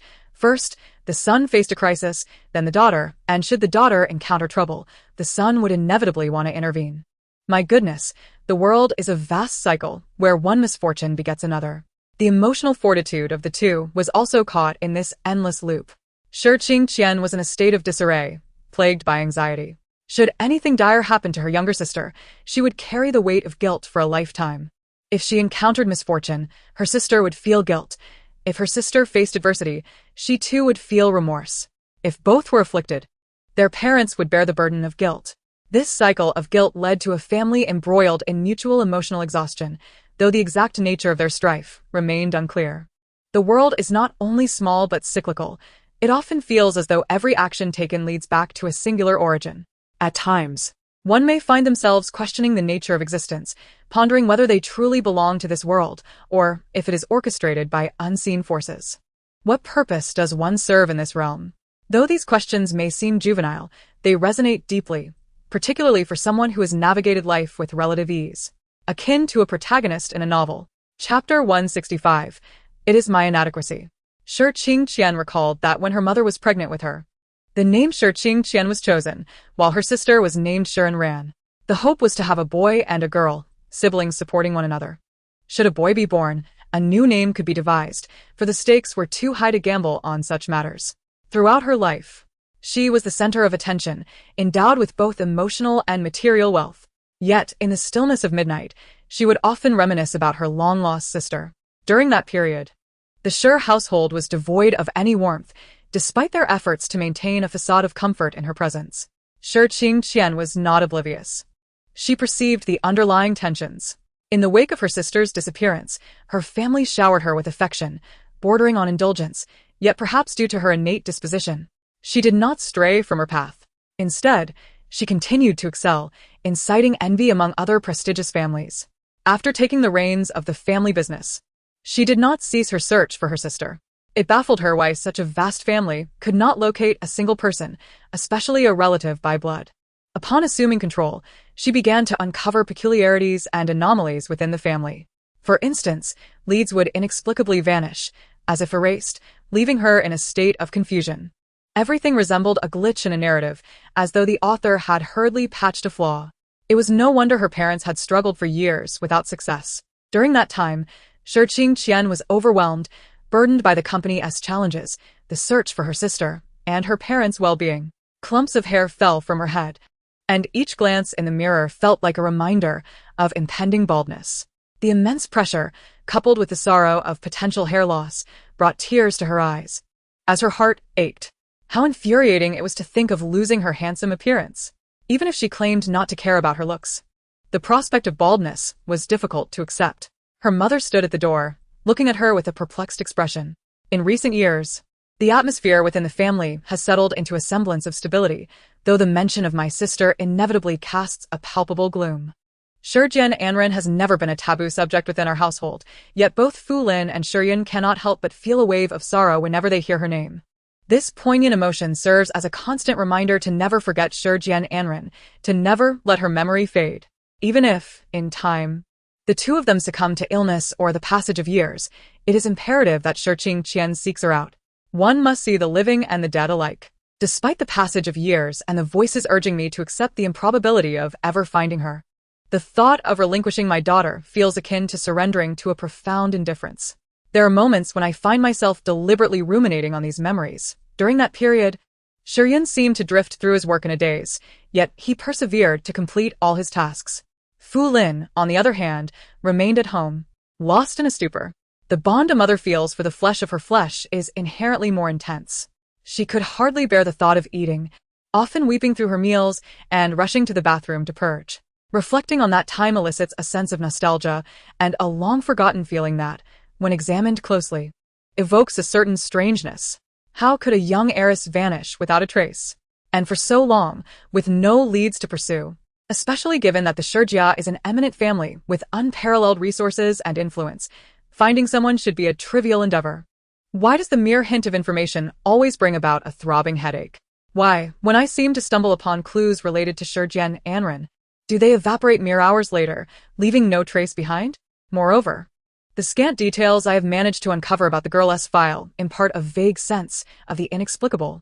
How could someone undergo such a drastic change in temperament? How could one's intellect suddenly surpass what it once was?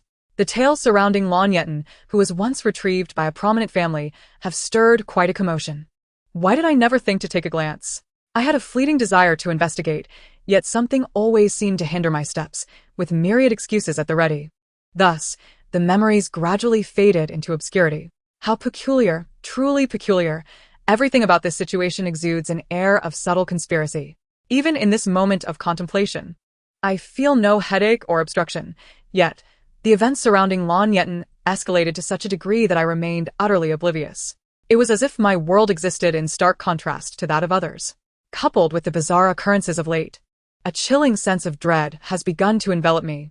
Shirqing Qian abruptly sat up, her mind sharper and more agile than ever. It seems I have unwittingly stepped into an intricate web, yet I never anticipated that Chu Zhan would possess such capabilities. Reminiscent of the little witches from Bala La Little Magic Fairy. The notion of self-detonation. My goodness, this world has spiraled into a madness beyond my wildest imaginings. In my childhood, I watched Ultraman Tiga, believing in a world filled with magic, where light reigned supreme. I would bounce around the house, exuberantly declaring my faith in light and Ultraman Tiga's power. However, I was soon met with a mixed reprimand from Shiyun and Fu Lin, who united to discipline me, leaving me sobbing, vowing never to believe in light again. After all, Ultraman Tiga did not come to my rescue when I needed it most. Reflecting on these dark yet humorous memories brings a smile, though perhaps not a sense of nostalgia. Few considered that the poised and illustrious figure I became as an adult could have once harbored such a tumultuous past. My childhood feels like a haze, with only faint, indistinct memories that seem to have been hastily brushed aside, leaving me with a scant recollection of my own experiences. It is truly a source of frustration. The most pressing concern, however, is that I am unable to venture out. Shirqing Qian lamented. It is my inadequacy. Chapter 166. The words seem never-ending, truly endless. The more I ponder, the more I feel compelled to take action. It seems many remain oblivious to the gravity of the situation. I reached for my phone and began to scroll through my contacts, attempting to locate a few specific individuals. After a lengthy search, I finally uncovered one name tucked away in a corner, exhaling a sigh of relief as I clicked in, beginning to compose and edit my message. Unsure of what to convey, I typed and deleted repeatedly until it culminated in a simple query. "How's my sister?" Upon receiving this message, Shun Siyun was momentarily taken aback, glancing at his phone in confusion before laying it down again, pondering who this individual might be. A second look at the contact revealed it was Shi Qian. Normally, he eschewed saving contacts, and this name had truly caught him off guard. The words seem never-ending. They truly seem never-ending, he mused, clearly recognizing that this person was overwhelmed with writing proposals. Your sister has temporarily exited the emergency room, but remains in a critical state. If all goes well, she should be fine. Focus on healing your own injuries. He relayed this information in a single breath, preferring to summarize everything succinctly, leaving no room for questions. After all, the back and forth of messaging can be quite tedious, much like submitting proposals and documents. He would craft lengthy compositions, ensuring their completeness and flawlessness before sending them off, only to receive a simple okay in return, which was indeed a relief. No need for mental exertion or verbal gymnastics, it was a source of joy. On the other end, Shi Qian fell into silence, editing her message without knowing quite what to say. The words seem never-ending. They truly seem never-ending, but I must ask, have you not noticed anything amiss? Upon reading this message, Shun Siyuan found himself unusually contemplative. Indeed, the events unfolding were bizarre, from any perspective. No matter how hard this place attempted to conceal the oddities, the truth remained undeniable. One cannot simply erase memories. Ever since encountering Lan Yetan, he sensed a dissonance in his surroundings, as if they were unreal.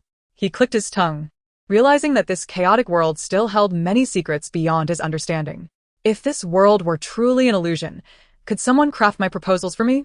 Then I would be free from that burden. The very thought brought a smile. Perhaps the world's end would be a welcome relief. I feel as though I exist in a state of mild insanity, not fully mad, yet undeniably affected. Indeed, this world is broken, a realm of the dead. It is a colossal corpse, perpetually exuding a stench of decay, compelling all to evade it while simultaneously forcing them to navigate its sordid realities. Shun Siyuan once again embarked on a process of deletion and reduction, leaving one perplexed about the nature of his discourse. Shi Qian, in his current state of urgency, fervently wished for validation of his thoughts from others. After all, he could not ascertain whether this phenomenon was solely recognized by him.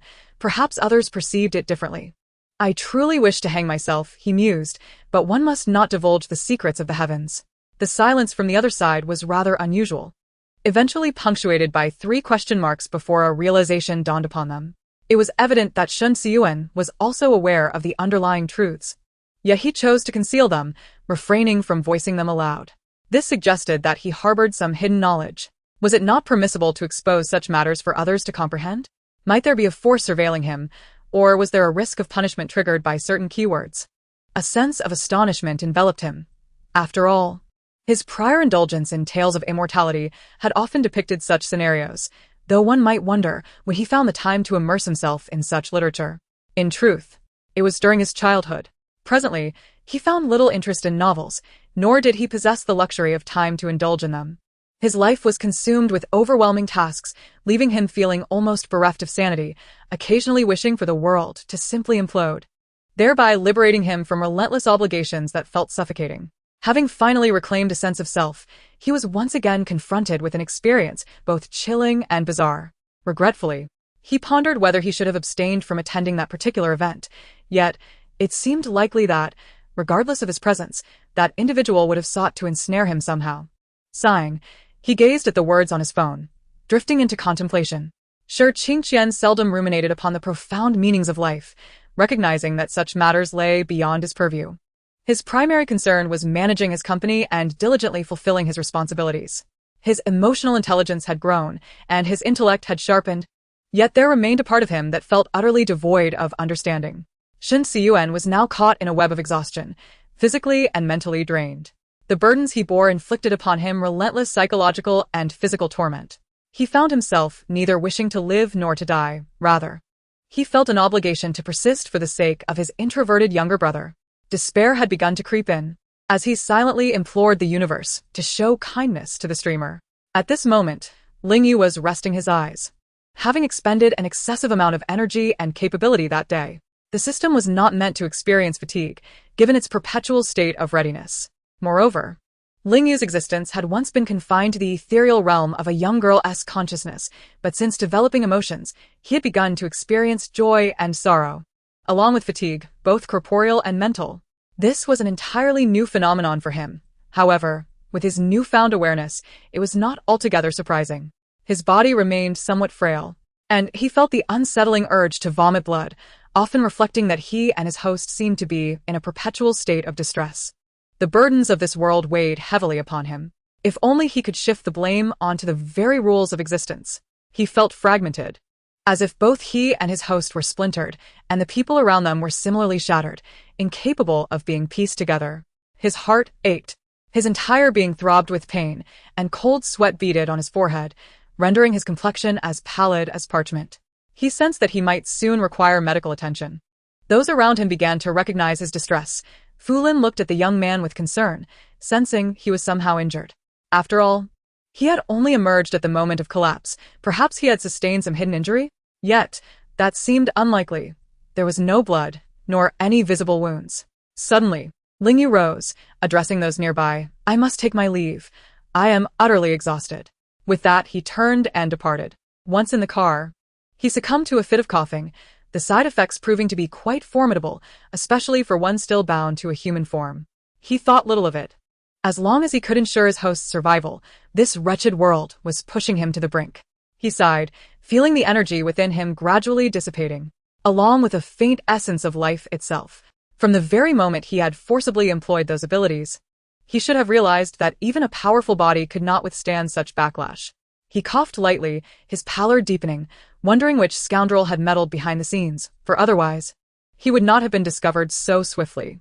Previously, he had been unable to contact the main deity, yet now he could faintly sense its presence nearby, accompanied by an overwhelming sensation of suffocation and a surge of power that sent chills down his spine.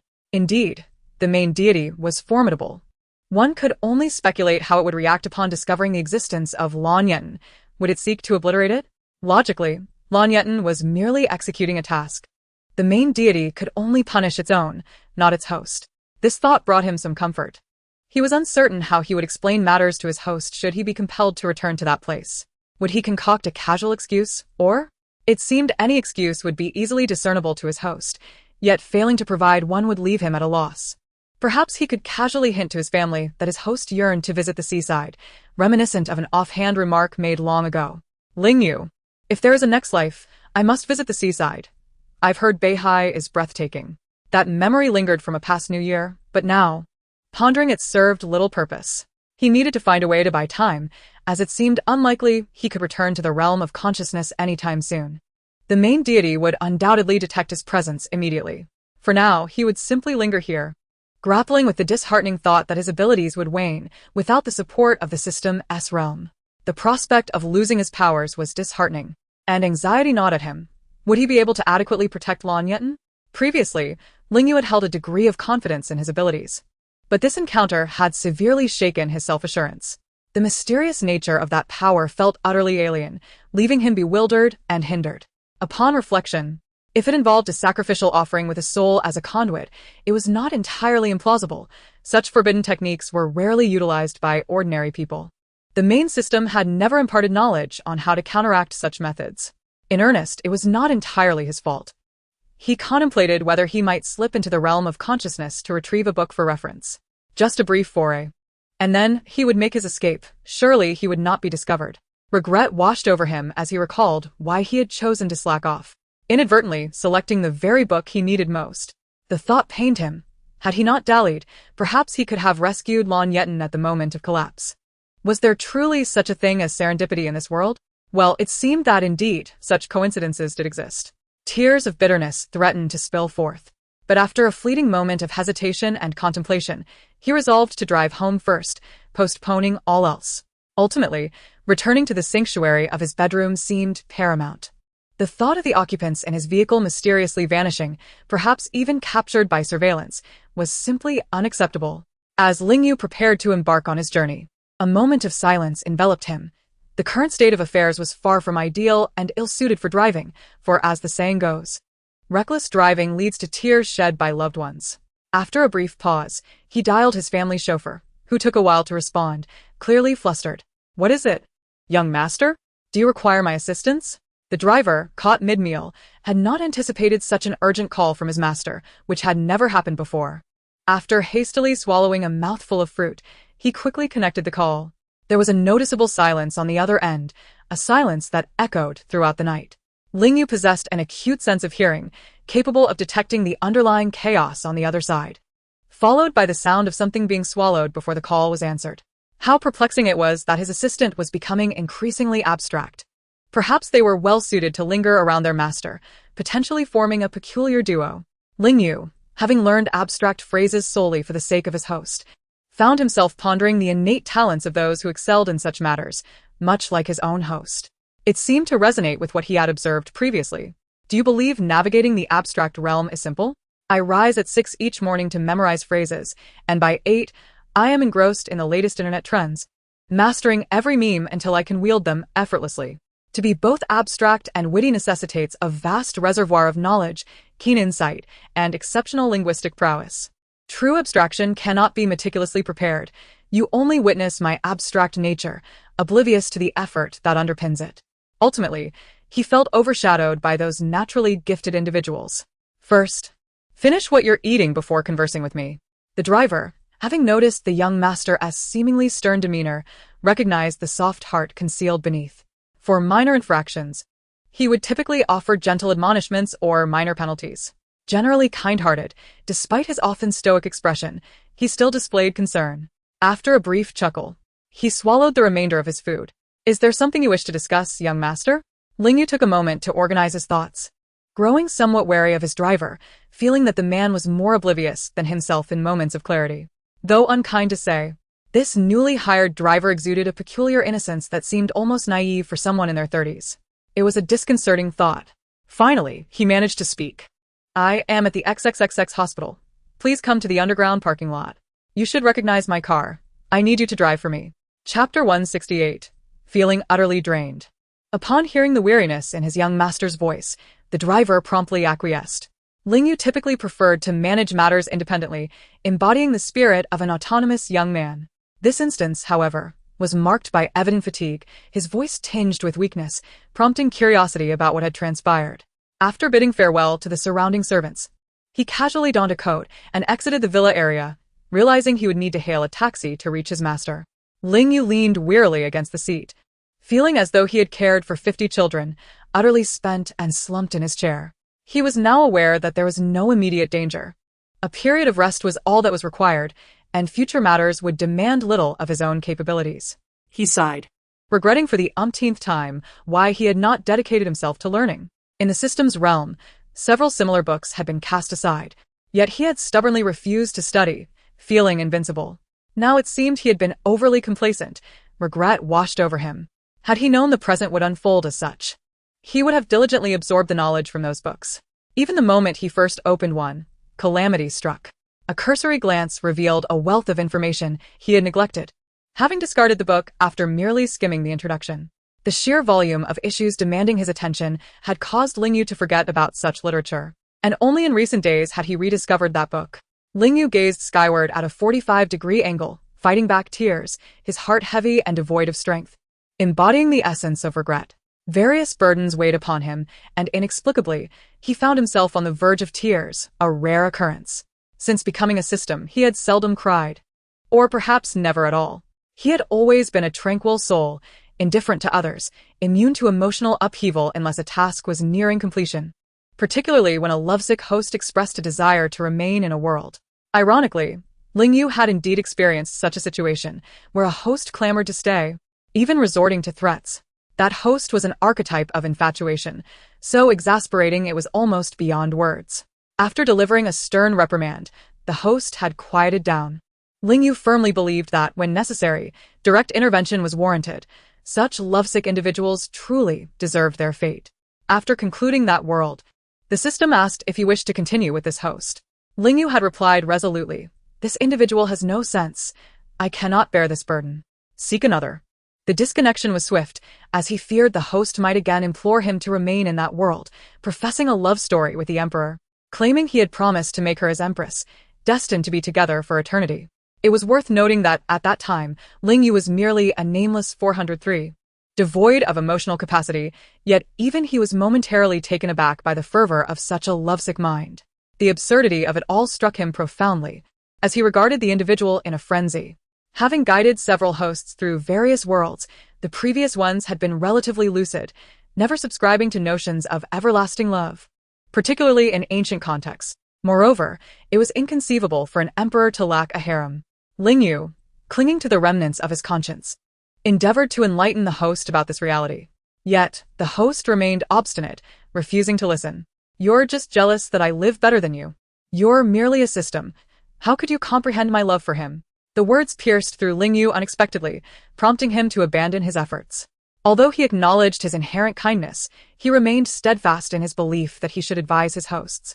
Such beings, unbound by the covenant of life and death, would ordinarily not warrant concern should their host perish. However, it is futile to dissuade one who harbors a desire for death, a desire of a different essence. It is evident to the discerning that the emperor is, in fact, exploiting the knowledge and abilities of the time traveler. The emperor requires such an individual to assist him, to render unwavering loyalty. If all proceeds without incident, it is anticipated that, within a matter of months, as per the novels observed by 403, the emperor will grow weary of the traveler. Truly, one wonders what sort of indoctrination the emperor has subjected this time traveler to. Initially reluctant to forge a bond with this individual, he now contemplates retirement, disinclined to take on any more hosts. After all, he has consistently achieved top performance, and this realm is notorious for its relentless exploitation of the system. At that time, the main deity steadfastly rejected his retirement request while gazing intently at Lingyu. In that place, Lingyu maintained a humanoid form, embodying an aloofness akin to the pristine snow atop a mountain, exuding an air of untouchable dignity that deterred many. The main deity cast a peculiar glance at him, eventually exhaling a sigh of reluctant concession. "Yet I must caution you. The reluctance to partake in this endeavor may lead to regret. This is your final task. Complete it, and I shall facilitate your retirement application." At that moment, 403 found the figure before him rather tedious, harboring little reverence for the main deity, who was merely a supervisor exploiting his subordinates. Furthermore, as an exceptionally competent employee, he had significantly contributed to the department's success, unknowingly supporting numerous systems within.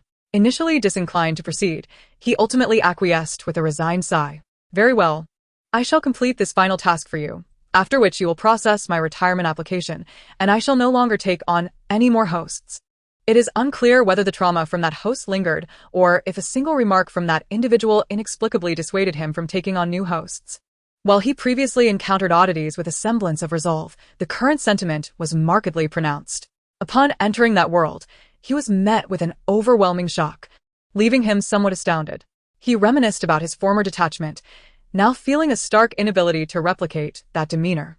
Alas, he had become marinated in abstraction. Meanwhile, Lan Yetan lay upon the hospital bed, gradually regaining consciousness. The entirety of her being felt as if it were ensnared in a state of lethargy. Chapter 169, Hartsoft. The pain coursing through her body had not dissipated. Rather, due to the surgery and the recent excruciating agony, it intensified. My heavens! This was torment of a hellish caliber. Why must she endure such suffering? Her mind was clear, yet her body lay immobile, as though she had detached from her physical form. Though she could not perceive it, a sensation akin to an out-of-body experience enveloped her, which was quite disconcerting, albeit she could not articulate why it was so. Regardless, the pain muddled her thoughts, leading her to question her purpose for being in this world and the reason behind her suffering. A wave of confusion washed over her, a peculiar and throbbing headache accompanying it. It felt as though her memories were gradually fading, as if someone were forcibly obstructing her recollection of certain matters. Was this the sensation of becoming a spiritual entity? A curious experience, one she wished never to repeat. The surroundings once again plunged into an abyss of darkness. To her astonishment, she found herself capable of speech. Ah? Despite her previously high intelligence, It felt as though her cognitive faculties had been momentarily diminished, leaving her with a somewhat foolish demeanor, starkly contrasting her former cool composure. Her gaze, now clouded with confusion, found her huddled in a corner, observing her surroundings in a daze, as if she might sprout grass atop her head at any moment. Embracing her knees, her long hair framed her face, obscuring her view of the world before her. While the darkness enveloped her, she could at least see her own hands. How strange, truly strange. She felt as if she had forgotten an abundance of things, lowering her head slowly to bury it within her knees. The pain was unbearable, truly unbearable. Tears streamed down her cheeks uncontrollably. She had cried too many times recently, and even the act of crying had grown silent, leaving her with little to shed. Her voice trembled with barely suppressed sobs, and she sensed the presence of another nearby, a figure whose footsteps were light, yet perceptible to her. After a moment's pause, she gazed at Lan Yetan with incredulity, seemingly cautious not to startle her, as he crouched down without making a sound. He softly called out, "Lan Yetan?" Yetan. Almost instinctively, she lifted her head to meet his gaze. Despite the surrounding darkness, she discerned the beauty of his amber eyes, which seemed to refract a lovely brilliance, appearing as a simple amber hue yet possessing an enchanting depth. "HM?" A sense of bewilderment enveloped her. Who was this person addressing her? Yet, she responded almost reflexively. The youth observed Lan Yetan with surprise, followed by a wave of curiosity and admiration. Lan Yetan thought, what an odd individual, has he lost his mind? Almost unconsciously, she took a small step back, her muddled state giving rise to an instinctive aversion to foolishness. Then, she felt a soft, furry presence beside her hand, prompting her to glance with curiosity, yet she felt no fear, for it emitted a faint, pleasant aroma. It continued to nuzzle against her, and a single word surfaced in her mind. Cat. The small black cat's emerald green eyes glinted in the darkness, tinged with a hint of red. Almost instinctively, she reached out to stroke its silky fur.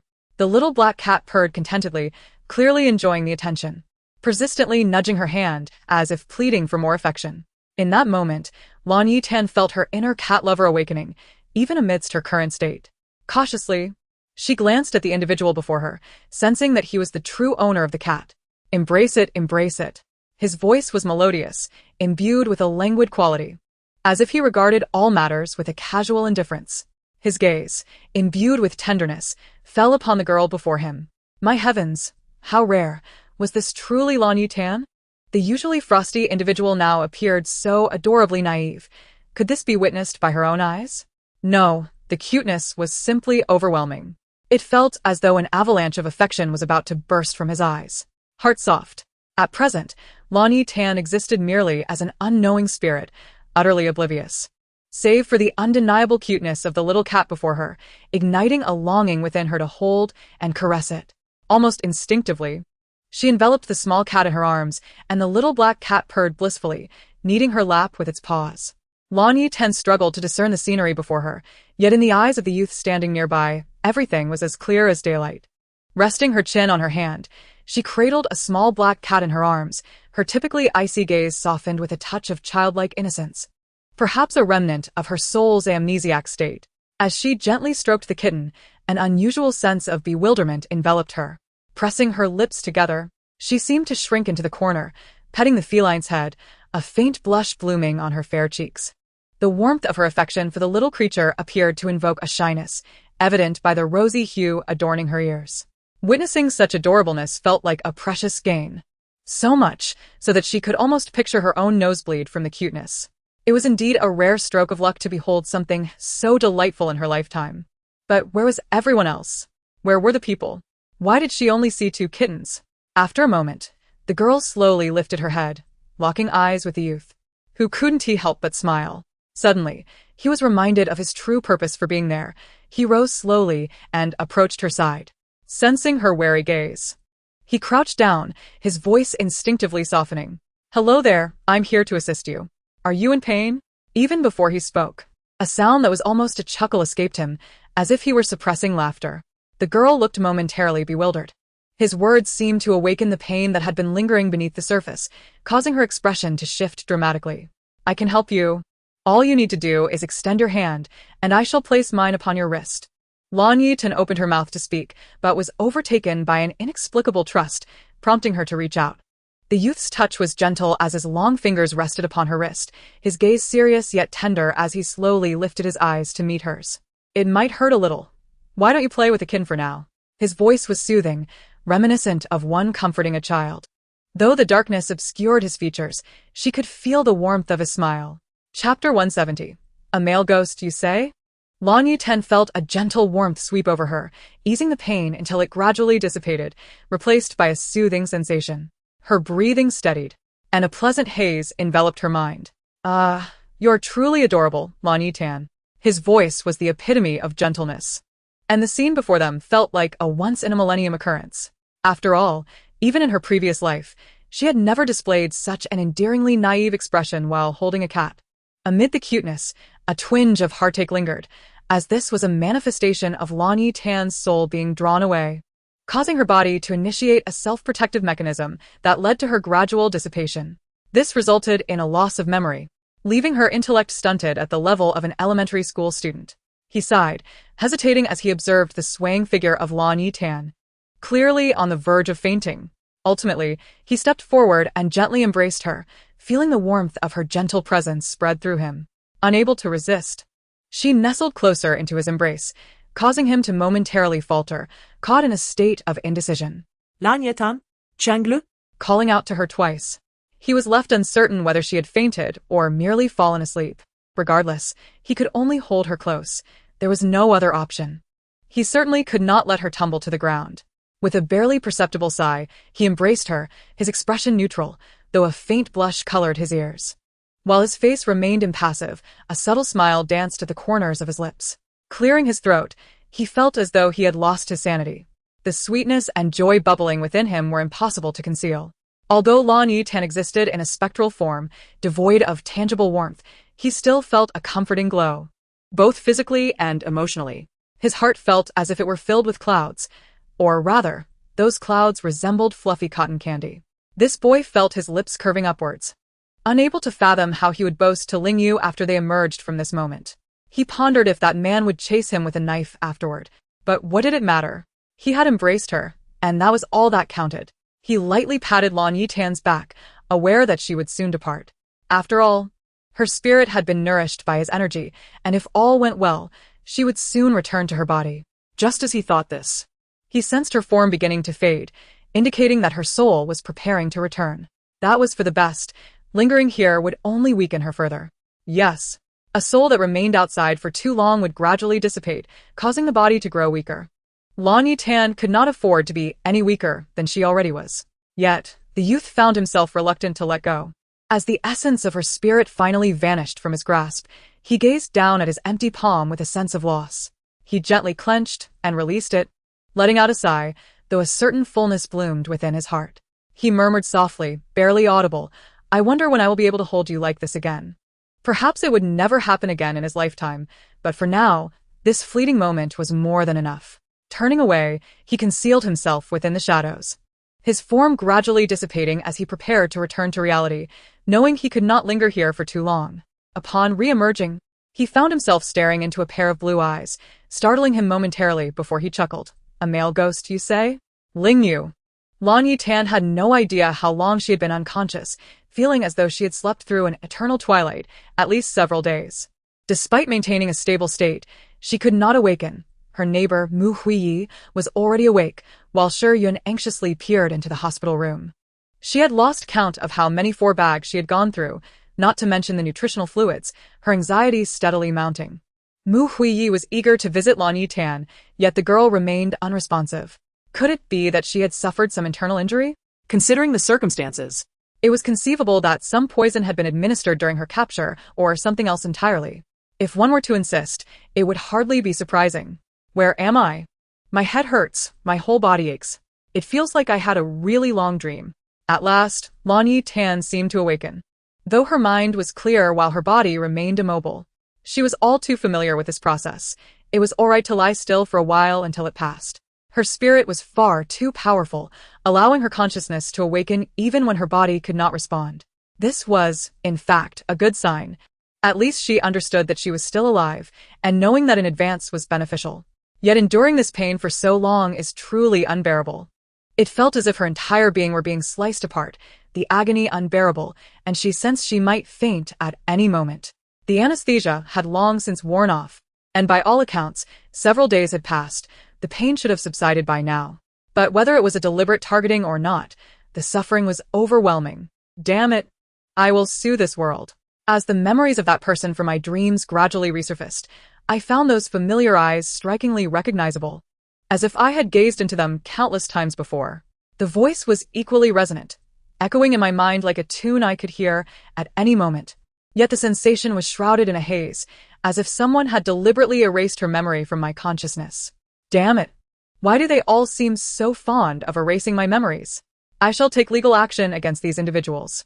Lan Yetan now found herself deriving amusement from her suffering, although the amusement was rather scant. A throbbing headache assailed her, her mind feeling on the brink of collapse, her entire being teetering on the edge of exhaustion.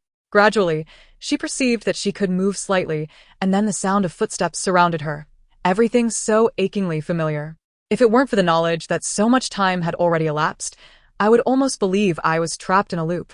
The thought startled her, sending a chill down her spine. The notion of a loop was truly terrifying.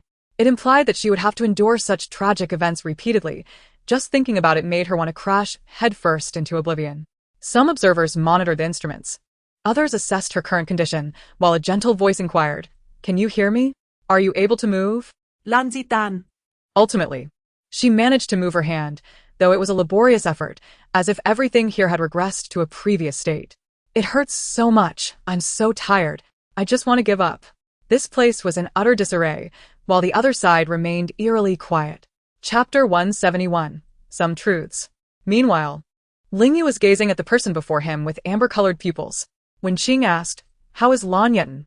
the boy paused momentarily, a smile gracing his lips. His voice slow and imbued with a teasing quality. "Rest assured, she is fine. She cannot possibly be in any trouble." Just as Lingyu was about to breathe a sigh of relief, he heard that infuriating voice again. "Oh, yes. How did you know that we reported her? She even acted all cute with me." Lingyu. Lan Yetan. Lan Yetan. When did I act cute with you? Is my memory in disarray or is yours? Lingyu's teeth clenched momentarily as he stared incredulously at the person before him, his voice deliberate and laced with a dark undertone. "What do you mean?" Even the final word emerged in a softer tone, resembling that of a ghostly figure, as if he might demand retribution from Wen Qing in the next breath. He took a slight step back, yet retained his unreadable demeanor. "What I mean is, we embraced and she acted cute with me." To take it a step further, if one were to wish to embrace their own cat and inquire through their gaze if it were permissible, that could be considered acting cute, right? Regardless, he felt that Lan Yetan had indeed acted cutely toward him. Just a singular glance from those small eyes made him feel as though she had directed her affection his way. Lingyu leaned against the wall, nearly laughing in exasperation. Well, look who's getting lucky. Indeed, typically when a soul is extricated from the body and lingers outside for too long, it may lead to a state of muddled consciousness and memory loss. Furthermore, their mental faculties can regress significantly. One could only imagine how adorable the girl must have been during her childhood, a time devoid of the shadow of her prior dark experiences. It was almost unbearable to contemplate her former cuteness. Are you taking advantage of her vulnerability? What do you mean by taking advantage? By scholarly standards, I would call this seizing the moment. Lingyu clicked his tongue softly, but ultimately sighed and inquired slowly, this time, "Did you enter without raising any suspicions?" Wen Qing also reined in his previously carefree demeanor, adopting a serious tone. "There shouldn't have been any anomalies detected, as I used my own body to enter. The soul is more easily discerned." The boy rubbed his forehead in mild frustration, wondering at times about the true stance of the Master God. He slowly recalled the moment when he and Lingyu had conferred. At that time, Wen Qing had directly visited the Ling household, discovering that this individual typically did not reside within the grand estate, subsequently retreating to his private abode. He had essentially been lurking in the villa, pondering that, concerning Lan Yetan, this person could hardly refuse. Sure enough, at the very moment the conditions were proposed, Lingyu acquiesced, and he could sense a kindred aura emanating from the person before him. Feeling a twinge of confusion, he wondered why he had not sensed it before. Yet now it was suddenly palpable. When he inquired, Wen Qing seemed momentarily taken aback, finally responding slowly, "Do you know what it means to awaken? To suddenly realize that one is a character within a story, and then to discover." I live for Lan Yetan. As he uttered the final words, his gaze gradually shifted to Ling Yu. Our goals align, do they not? Hence, I was certain you would agree. The normally loquacious individual fell silent. Indeed, their objectives were intertwined, both having arrived in this world for the same person. Previous conjectures had not been erroneous. That young master was, in fact, Wenqing. The amber eyes and the black cat appeared all too familiar. Such a coincidence could only pertain to him. Yet, the nature of his agreement with the Master God remained an enigma. When Qing did provide an answer to that query, he had awakened his abilities. Yet his memories were evidently more abundant than Ling Yu's, and he had yet to master them fully. One could traverse easily into another space, while the other primarily guarded the host within the realm of consciousness and possessed a wealth of resources at their disposal. You have yet to awaken the memories of your past life, I presume? When Qing appeared somewhat dazed, as though the memories of his previous life were replaying incessantly before him. His former existence had not been graced with loving parents or a nurturing family, though wealthy. His parents were embroiled in perpetual discord, suffocating him with their oppressive expectations. That extreme, almost twisted love rendered him breathless. His father relentlessly sought to cultivate the next heir, demanding constant learning, overwhelming, utterly overwhelming. Reflecting on it now made his breath feel constricted. Ling Yu softly acknowledged this, then countered. So, will you divulge this to me? If you want tea, then don't ask. Wenqing, is that truly how you perceive me? TSK, I'm not one to manipulate emotions. The you of your past life must have gleaned something from your diary, correct? I recall that during the exchange, you brought a notebook. Listening to the other party respond with a soft he finally nodded. About right, just as your diary records, a fragmented home. There must have been elements unknown to him within. In truth, the primary reason for Lan Yetan's profound depression during her junior high years was. Upon hearing this, Ling Yu felt a tremendous shock to his spirit and intellect. For a moment, he was at a loss for words, merely feeling a tightness in his throat and a prickling in his eyes. So, she had endured all of this, lacking the memories of her past life. Yet she was still tethered to the struggle for existence. Little did he realize that for Lan Yetan, living on was a torment beyond comprehension. The heart ached with a dull pain, and it seemed that when Qing could discern the thoughts of the person before him, at the very least, let him survive. To feel a newfound love, he now had a family that cared for him, and many more who would cherish him. Everything was improving, was it not? Yet, despite this realization, a lingering sense of guilt towards her remained. Memories flooded back. His hands unconsciously fidgeted, anxiety creeping in. Uncertainties regarding the Master God's allegiance only added to his vexation. Ling Yu glanced back slightly. Outside, the city shimmered in opulence, each individual diligently navigating their lives, operating in a rhythm of their own. Everyone appeared as vibrant beings, yet also reminiscent of NPCs from a narrative. Cars sped by, their sounds rushing past his ears, jolting his mind to attention. I think it should be. Chapter 172. Like tears, like kisses shared countless times. It ought to be neutral, yet leaning towards our side. The wind gently lifted Ling Yu's silver hair, and he gazed pensively outside, reflecting on the past, realizing that, intentionally or not, the Master God had indeed been aiding him. Otherwise, he would not have been able to accomplish such outrageous feats. Even if he did, the Master God would undoubtedly come to trouble him. How to articulate this? Ling Yu stood up slowly, moving to another part of the room, plucking a grape and popping it into his mouth. Wenqing, are you unwell? He chewed thoughtfully, and once he swallowed, it was evident that he had organized his thoughts, and spoke. Would you care to guess whether the Master God felt your presence when you just entered? Wenqing raised an eyebrow, a moment of contemplation gracing his features as he chuckled lightly. That doesn't prove much. He can sense it, but he cannot enter, and in this realm, he cannot impose excessive punishment upon us. Ling Yu picked up the thread of conversation, responding with a gentle as if teasingly opening up. However, the rules of the world are not to be trifled with. Though they may not create significant upheaval, they can still expel you in that fleeting minute you are inside. Just think about how long you actually stayed in there. By my reckoning, it was around 10 minutes. Wenqing nodded slowly, a flash of understanding illuminating his expression. Realizing that his intellect was indeed slightly inferior, his mind was sharper, though he couldn't quite fathom how it had come to be. He settled onto the sofa, squeezing a lychee. TSK. Do you enjoy lychees for your own sake, or is it because Lan Yetan likes them? Ling Yu, don't feign ignorance. Don't think I don't know you've been secretly purchasing lychees. Wenqing. The two quickly sidestepped the topic, recognizing it as a mutual pitfall that could lead to mutual detriment.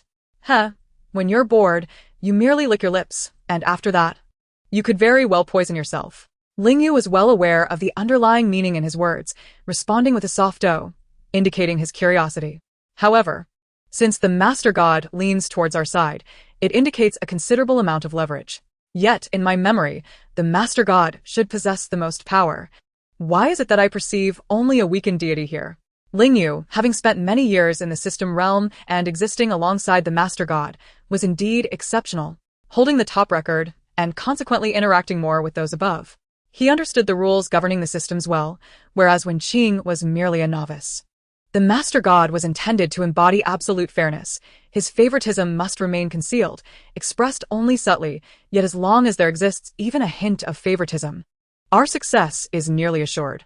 Wenqing nodded gently, finally grasping the concept. It became clear that the Master God represented absolute justice within that sphere. After all, if even the Master God were unjust, the system realm would have descended into chaos. Such supreme leaders are selected through rigorous processes, chosen by the previous Master God, enduring evaluations each month and even daily. Lingyu's expression remained impassive as he gazed elsewhere. Tell me, why does the Master God consistently pay attention to us? If I'm not mistaken, he must have countless matters to attend to daily. Such swift communication seems improbable. Wenqing rested a hand gently on the sofa's armrest, glancing around before uttering another TSK. He has favored us. Is it truly wise for us to deceive him like this? Lingyu popped another grape into his mouth, chewing expressionlessly as he replied, How is this deception? We are merely exhibiting adequate vigilance and intelligence. We cannot fault the Master God for being foolish. The dark-haired youth regarded the silver-haired one with disdain. This person truly had more schemes than a sponge had pores. Previously, during his confrontations with Shun Nianlan, he had not exhibited such cunning. If anyone could match him in cleverness, it would only be that little green tea. Meanwhile, in a certain suburban villa, a young man delicately flipped through the pages of a notebook, reviewing it repeatedly. His fingers were long and pale, exuding a certain fragility. Sunlight streamed softly onto him, casting a gentle outline, while his cool brows bore a hint of fatigue. The wind turned the pages of the notebook, revealing a flurry of calculations intertwined with elegant script, mingled with a more restrained handwriting. The two styles harmonized beautifully within the same notebook. Some pages bore creases, as if tears had dampened the sheets, like kisses shared countless times. His long eyelashes fluttered gently, tirelessly flipping through the pages. Eventually, he closed the notebook with a sense of weariness, just as a knock echoed from the door, followed by a cautious voice. Sir, it seems the old lady is about to return. Are you certain you wish to remain in this villa? If all went as expected, upon her return, she would inquire about the eldest young master's whereabouts. The young man paused briefly, responding with a soft The camellias outside were beginning to bud, heralding the imminent arrival of winter. He wondered if she would feel cold in the hospital. However, it mattered little. In a day or two, he would see her again and be able to leave this villa. As he picked up his phone, unlocking it with his fingerprint, he stared blankly at the WeChat interface, where a pinned message seemed to transport him back in time, the last conversation having occurred ages ago. So many matters required his attention lately. He had scarcely found a moment to breathe. Pausing, he contemplated that the girl should be waking soon. With a touch of caution, he opened the chat, wiping his slightly sweaty palms on a piece of paper. Just glancing at the chat box made him anxious. Inwardly, he cursed his own lack of composure. Yet he honestly began typing. After several revisions, crafting an extensive message only to delete it, he felt an overwhelming sense of anxiety and fear lingering in his heart. His tousled hair fell slightly over his eyes, and after a moment of silence, he finally clicked send. He wondered when she would see it and how she might respond. Sir? The servant called cautiously once more, puzzled as to why the young master had come to this remote villa. In the past few days, something had evidently transpired. The eldest young master was absent from home, while the second young master had taken residence here. If it weren't for the generous salary, I would hardly wish to be running around like this. The youth nodded, set down his phone, and followed him downstairs. Chapter 173. Hurry up and write, or we won't make it in time. It was not until a day later that I was thoroughly awake. My body finally regained some mobility, though it was still plagued by a profound weakness and excruciating pain, akin to a purgatory on earth. Lan Yetan gazed despondently at the ceiling, contemplating the meaning of life. Upon waking, her first instinct was to inquire about Mu Hui's condition. Although she did not voice the question, Yun could see her urgency and infer her concern. Mu Hui has been stabilized, and he regained consciousness even before you did. There is nothing to worry about. You should focus on taking care of yourself. We have matters under control over there. With that reassurance, Lan Yetan nestled back into her blankets, feeling that only in a curled position could her body find a semblance of comfort. Yet, in truth, curling up was not an option. Doing so would only invite a stiffness that brought even greater agony. When she was transferred to a standard VIP room, the girl seemed to take great delight in the view outside, the sun's gentle rays bathing her in warmth, as if a divine presence had finally bestowed its favor upon her. Her entire being felt enveloped in a comforting glow, even her body seemed to blossom. And as she gently closed her eyes, her breathing became shallow, startling those around her. Everyone rushed to check the medical instruments, only relaxing once they confirmed that everything was normal. Fu Lin was nearby, diligently caring for her daughter, while Shi Qingqian remained at home, recuperating. What initially appeared to be a mere sprained ankle was later revealed to be far more serious, with internal injuries lurking beneath the surface. Meanwhile, Yun had gone to the company to handle affairs, for the absence of a leader was untenable. Fu Lin, dissatisfied with Yun's lack of attentiveness, had sent him away to care for Lan Yetan herself. Shen Xiyuan had cast several glances before taking his leave, primarily because his parents were soon to return home. Nianlan, when will you be back? Be careful, don't let mom and dad catch you. They will undoubtedly lecture you. A muffled voice responded, I know, brother. I'm on my way home now. When are our parents returning? Shen Xiyuan felt a surge of irritation. His younger brother truly underestimated his intelligence, for he was well aware that his sibling was more informed than he. Playing coy, are we? After hanging up, he refocused on driving. Feeling utterly exhausted from the relentless demands of recent days, his head throbbed with fatigue, dark circles under his eyes betraying the toll of sleepless nights.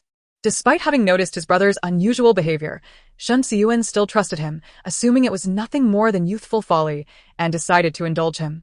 With a sigh, he mused about the absurdity of the world, which seemed to treat him like a workhorse. Lan Yetan, realizing Mu Hui was unharmed, began to softly call for the system. After all, the abilities bestowed upon her this time were numerous, yet no response came. Lingyu, where are you? My heavens! Where has such a substantial system vanished to? Your parents will criticize you for your lack of ambition, teachers will deride your grades, friends will seek your emotional support, and lovers will crave your physical presence, yet the system, regardless of your pleas, remains perpetually silent. Oh dear, if you don't respond, will something truly be amiss? I might just have to call the authorities. Growing anxious, she lamented that even in her distress, the system was unresponsive, and a creeping guilt resurfaced within her, as she felt responsible for burdening so many people. Suddenly, the sound of hurried footsteps echoed at the door, belonging to the panting Lingyu and Wenqing. Lan Yetan was taken aback by the arrival of the dark-haired youth. It had been ages since she last saw him, yet she recognized him instantly, perhaps indicating a fated connection. Truth be told, I don't possess an exceptional memory. I even struggle with faces, she admitted. Lingyu approached and scrutinized Lan Yetan closely, finally sighing in relief once he confirmed she was well. Can you hear me? He asked. I can hear you. However, I might not be able to enter the consciousness space for now, so I need to maintain a certain distance to perceive your thoughts, she replied. Wenqing, now able to clearly overhear their exchange, had previously been somewhat oblivious. He found it amusing that the primary deity included him among the male leads. Leaning casually against the wall, he interjected, What are you two discussing? Why not include me? Don't isolate me. Adopting a capricious demeanor, he exuded an air that was both infuriating and endearing. Fu Lin glanced at the two, surprised to see Wenqing, realizing her daughter had formed a bond with him. The Wen and Shi families had some dealings, so she was somewhat familiar with him, especially given their status as prominent families. Suddenly, her phone erupted with notifications. A barrage of messages from her son. I can't keep writing, I really can't. Mom, I feel fine now, I want to see my sister. Please let me visit her. I miss her terribly. Why won't you let me see her? I truly believe I'm okay. My sister is more injured than I am. Nearly 50 messages flooded in, filled with the repeated plea for his sister. For a brief moment, Fu Lin felt as though she might forget the meaning of sister. As for Shi Qingqian, who was obsessively devoted to his sister, not being able to see her felt like a form of torture. Every second felt agonizing. He could scarcely contain his urge to leap up and dance. Calm down. You rascal. Try bombarding me with messages one more time, and I'll have to remind you that with your current condition, you can't possibly come to the hospital. Your internal injuries are quite serious, and you need proper recuperation. Sure, Qingqian felt like he might explode with frustration. Meanwhile, on Mu Hui's side. Chapter 174, Perhaps She Truly Is My Lucky Star. The youth had now been transferred to a standard ward. Although his injuries appeared severe, they had not penetrated deeply. The injury on his shoulder was particularly concerning, and the doctors were astonished by his rapid recovery, having initially expected a prolonged stay in critical care. Nevertheless, his swift transfer from intensive care was a source of joy for all, giving the medical team a sense of accomplishment. At this moment, Mu Hui had been awake for an unknown duration, yet he still found himself unable to articulate many words. His body remained exceedingly frail, as if he were on the brink of succumbing to the abyss. Mu Sui sat vigil by his side, her gaze cast downwards, persistently unwilling to meet his eyes. The guilt festering within her heart twisted like a vine, proliferating at a terrifying pace, ensnaring her thoughts with a disquieting sensation. Aunt! Mu Hui managed to utter, his voice raspy, exerting significant effort even to speak those two simple words, primarily due to the excruciating pain piercing through his shoulder, seemingly burrowing into his very bones. Upon hearing him call her aunt, Mu Sui could no longer contain her tears, her heart aching unbearably as moisture pooled in her eyes. At a loss for words, she could only respond with a muffled acknowledgement. Mu Hui, with his keen sensitivity, certainly noticed her distress. Yet the agony in his shoulder rendered him incapable of uttering another word. Suddenly, a woman's voice, tinged with a hint of sobs, broke the silence. You foolish boy.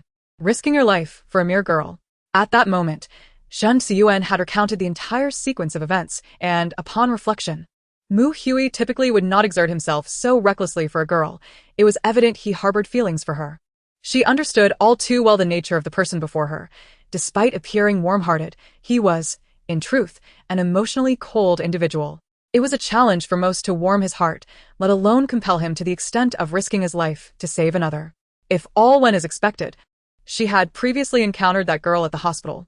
It was reported by the bodyguard that Mu Hui had attempted suicide following a grave emotional upheaval and had been admitted to the hospital, only to later attempt hanging himself, from which he was saved by a girl.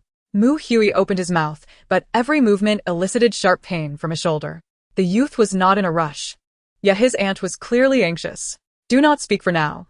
Any strain could exacerbate your wounds. As she spoke, the woman sighed softly, casting a glance at Mu Hui. I know your obstinate nature. Once you set your mind on something, you seldom waver. Although I do not fully grasp what this girl signifies to you, it is evident that she holds great importance in your life, and I shall not hastily impede your pursuits. A dryness crept into her throat as she sighed lightly, taking a sip of water to soothe her vocal cords before continuing. However, I fervently hope you will prioritize your health. At the very least, ensuring your life is not in jeopardy. Beyond that, I shall not interfere. In fact, I will support you. Her gaze was resolute as she looked at him. If anything were to happen to you, I would not only fail myself, but also betray your parents. She hesitated momentarily, as if caught in a web of indecision, before finally speaking again. I plan to settle in the country to be by your side. I recognize that I have been wrong in my previous desire to escape. Upon hearing this, Mu Hui's eyes brightened. He had not anticipated such a revelation, for he had always held a fondness for his aunt. After all, she was a blood relative, having cared for him since childhood, watching him grow, even if she frequently traveled abroad. This felt like joyous news. Mu Sui noticed the subtle shift in the youth's demeanor and smiled gently. You need not worry about the matters ahead. I will temporarily manage them for you. Though I am often abroad, I still hold sufficient authority. Despite her frequent absences, she retained a significant stake, being the cherished daughter of the old man. Regardless of the internal strife within the Mu family, she remained unperturbed. No one would dare usurp her shares, for the old man had stipulated in his will that should anything happen to her, her shares would be transferred to Mu Hui. This had been her choice, having observed this remarkable boy since his youth. Now, reflecting upon it all, she realized she had chosen wisely. The familial affection that Mu Hui had longed for, aside from his parents, was finally returning to him. Perhaps Lan Yetan truly was his fortuitous goddess. Just then, a knock echoed at the door. Mu Sui rose to answer it, revealing Fu Lin standing outside. The woman paused briefly before softly inquiring, Miss Fu, what brings you here? Fu Lin responded with warmth, her tone devoid of malice. I merely wish to inquire about Mu Hui's condition, as I need to see him to feel at ease. Otherwise, my husband, as you understand. Mu Sui nodded gently, stepping aside to allow her entry. The youth immediately recognized her as Lan Yetan's biological mother. Having seen her before at Chuzhan, where a man had shown him photographs of Lan Yetan's entire family, Fu Lin approached, scrutinizing the boy before her, nodding in apparent satisfaction. It's a relief to see you well. You are still so young. Her words bore a hint of age, eliciting a faint smile from Mu Hui, though he winced slightly. Take care of your injuries, Fu Lin advised. It's fortunate that if it weren't for you, my daughter might have. The remainder of her sentence hung in the air, tinged with an unspoken foreboding, for she felt it was unwise to voice such thoughts, particularly after he had survived. Mu Hui took a breath and replied, It's all right. It was my duty to help. She is fine, and that is what matters. Fu Lin's eyes brimmed with affection. The more she looked at him, the more she felt he was becoming increasingly endearing. With so many suitors vying for her daughter's attention, she feared the worst, especially since her daughter had only recently returned. Yet, given her daughter's excellence, it was only natural that she would attract admirers. I'm relieved to see you unharmed. I'll take my leave now, but will return to check on you soon. Chapter 175. The Shun Family Gathering. After Fu Lin departed, Mu Sui returned to the girl's hospital room, where Lan Yetan appeared to be asleep, her eyes gently closed, breath steady, as if indulging in a rare, deep slumber. Given the exhaustion she had endured, it was no surprise she would sleep soundly. However, witnessing Lan Yetan in such a vulnerable state evoked a sense of fear within her. The girl seemed so fragile, akin to a delicate paper butterfly that could flutter away with the slightest touch. Her breaths were faint, and her complexion pale. Were it not for the nearby machines indicating all was well, one might assume she had fainted again. Lan Yetan had actually awakened the moment someone approached. Her heightened vigilance was a double-edged sword, yet she simply chose not to open her eyes. Now, even opening my eyes feels exhausting. Since her arrival in this world, a series of events had unfolded, as if she were being treated like a workhorse. Suddenly, she felt a gentle hand brushing her hair back behind her ear. A tender gesture reminiscent of her mother in dreams. Even the scent that clung to her was unmistakable, although somewhat masked by the antiseptic. A faint fragrance lingered at the tip of her nose. An inexplicable heaviness settled in her eyes, and she yearned to turn away, to shield herself from the gaze of others. Yet, the four-drip tethered her, along with the multitude of devices monitoring her bodily functions. Even the simplest act of turning over eluded me. How disheartening it is. Yetan, I know you are awake. A woman's voice, gentle yet tinged with sorrow, echoed in her ears, causing an involuntary shudder in Yetan's heart. My throat felt parched, and inexplicably, Fu Lin had begun to cry even before I could, leaving me to ponder the unimaginable hardships she must have endured to adapt so profoundly, to the point of not shedding a single tear over such grievous injuries. She was truly a sinner, had she only taken better care of Yetan. Perhaps he would not have had to endure such misfortunes and could have lived as carefree as any other young lady, untroubled by the concerns of life or her health. For those aspects would have been arranged for her. Whether it be indulgence or arrogance, it was the present state of understanding and compliance that was most heart-wrenching. The pain in my heart felt like a sharp needle, especially when compared to my son, Qiqian. Thus, despite everything, the contrast in their personalities was distinctly apparent. Yetan felt as if she were throwing her life away recklessly, completely disregarding her own existence. In matters of family and affection, she was perpetually cautious, erecting an impenetrable wall around herself. How could one who had navigated the treacherous waters of commerce fail to recognize this? Yetan had never fully entrusted them with her faith. I'm sorry, I'm just a bit tired, she murmured apologetically, as if she had genuinely erred. Though in truth, if anyone were to be deemed at fault, it was the girl herself. After all, deceiving others is an undesirable act, particularly when the person in question is a family member. My heavens, why is she crying more intensely? What have I done wrong?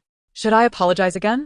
Witnessing Fu Lin's escalating distress filled Yetan with a bittersweet sensation, yet she could not grasp what had gone awry, enveloped in a shroud of confusion. Little did she realize that the person before her was crying out of compassion. Recently, Fu Lin had found herself inexplicably weeping, reminiscent of days gone by. Yet, amidst the sorrow and the swelling in her chest, a trace of happiness lingered. A joy rooted in the reunion with her long-lost daughter. juxtaposed against the agony of knowing the hardships she had endured. For a fleeting moment, Fu Lin even contemplated whether it would have been better had Yi Tan never been born. The records she had perused indicated that Yi Tan harbored no will to survive, suffering from bipolar disorder. This affliction could be deemed one of the most tormenting, for while her bouts of rage were infrequent, the shifting of emotions was undeniably distressing. Mother only feels sorrow for you. If only you had never been born, would you have been spared from such suffering? Surely, you must be in excruciating pain now. I see that Mu Hui next door lacks even the strength to speak, and yet you fought for so long. The more she spoke, the heavier her heart felt, uncertain of how to proceed, feeling utterly powerless. What more could she do besides provide advanced medical care and a better environment? This was the first time she felt so helpless, realizing that perhaps she was not as capable as she had believed. Oh dear, don't cry, please don't cry. Although I feel that my life is quite good now, I am genuinely happy. To console her, Yi Tan could utter any insincere words. Yet it was true that her current existence was significantly improved compared to the past. However, with so many matters at hand, once everything was resolved and tranquility restored, perhaps life would be even better. She wished to raise her hand to wipe away the tears from the woman before her, but found herself unable. Her hands tethered by an array of tubes and an foreline. Fu Lin leaned against the railing, her head bowed slightly, tears streaming down her face. As a mother, facing such circumstances rendered her thoughts acutely sensitive. After all, this was her own flesh and blood, born after 10 months of carrying. A child she had loved from the very beginning. Now, upon finding her again, she learned that her daughter had endured such grievous experiences, even suffering abuse and deceit. The psychological toll was severe, rendering her existence a living hell. For the first time, Fu Lin regretted having given birth. Why did she decide to have a second child? Why did she not safeguard her well enough to prevent others from taking advantage? Why not enhance the security measures? She would never blame Yi Tan. A true mother in pain would seek answers within herself, analyzing the situation with a rational mind. Yi Tan, drenched in sweat and uncertain of how to proceed, reflected that perhaps it was beneficial for the person before her to vent, and that not crying was also acceptable. She could only stammer in an effort to comfort the woman before her, until she was silenced, her mouth covered to prevent her from speaking. Be careful. Don't disturb the wound. Yetan, oh. The Shen family. At the entrance, Shen Nianlan collided with Shen Xiyuan, both nodding softly in greeting. The servants hurriedly opened the door, revealing an atmosphere that was indeed exceedingly severe. It was unclear what was transpiring within. Chapter 176, Scrutiny. Upon entering, Shen Nianlan immediately felt two penetrating gazes fixated upon her, laden with scrutiny, doubt, and other emotions. Shen Nianlan, come sit beside us. Typically, the family environment was harmonious. Unlike the current grimness, where not a single servant dared to utter a word. This rare atmosphere raised questions about what wrongdoing the young master had committed to provoke even the usually jovial and forgiving Shen parents to such seriousness. As Shen Nianlan stepped in, sensing the tension, she realized that the attention was directed at her. With her gaze lowered, she cautiously approached her parents, each step feeling laborious. Uncertain of the purpose, she felt a growing anxiety. As soon as she sat down, Shen mother waved her hand, instructing the surrounding servants to leave. You all may go elsewhere and attend to your duties. I have matters to discuss with him. Shen Xiyuan, adopting an expression of a brother wishing to escape a looming disaster, prepared to step away, only to be halted. You shan't leave either. I have questions for you as well. The woman's authoritative voice struck fear into both brothers, causing them to break out in a cold sweat for a fleeting moment. Their eyes met, silently exchanging apprehensive glances. Shen Nianlan, who has angered her? Why is it so serious this time? What have we done wrong? Shen Xiyuan, I truly have no idea. You might want to ask yourself. I don't believe I did anything wrong. Shen Nianlan, impressive. As if I could rely on you. Shen Xiyuan, hee. After a brief exchange, they yielded no answers and resigned themselves to obediently sit beside their parents, one leaning against their mother and the other against their father. Mr. Shen now appeared somewhat fatigued, rubbing his temples as he spoke slowly. You two young lads have not returned home these past few days. Do not think I am unaware. There are still matters concerning our family. Shen Nianlan was taken aback. The two of them pondered this revelation, unable to conceive that it was for this reason. Shen Nianlan began to contemplate whether there was a flaw on his end. Hearing those words, he could almost be described as having sighed a quiet, small sigh of relief. So, where have you been? Do not assume that because we are often away from home, you can neglect your responsibilities. I am still your father. Shin Nianlan lowered his head gently, finding it quite difficult to respond. His mind was in a tempest of ideas, feeling that no matter how he answered, it would be inadequate. I recently visited another property of ours to cultivate my character and seek solace. Even he doubted the credibility of his own words, feeling a chill creep up his back under the scrutinizing gazes of the two. Soon enough, the focus of their inquiries shifted to Shen Siyuan. And you? Do enlighten us about your whereabouts these past few days. I have heard from the employees at your company that you have been exceedingly busy, darting about everywhere. Mr. and Mrs. Shen were not overly controlling parents, yet this time, their curiosity was piqued. Their son, a workaholic, typically would not return home until his tasks were completed. Why was he now so restless? Their primary concern was the fear of unforeseen incidents. This time, Shen Siyuan chose to speak truthfully. For there was nothing inherently wrong with his explanation. It was about lending a helping hand. A friend of mine encountered some issues that required my assistance, which is why I've been shuttling between hospitals and the company. My records are at the hospital. Feel free to verify. The couple's gaze shifted back and forth between the two sons, and Mrs. Shen waved her hand dismissively. Siyuan, if there are matters that require your attention, please attend to them. Your father, and I would like to have a private chat with your brother. Shen Nianlan gasped in surprise. Siyuan, good luck, he remarked, casting a sympathetic glance at his younger brother before departing the villa.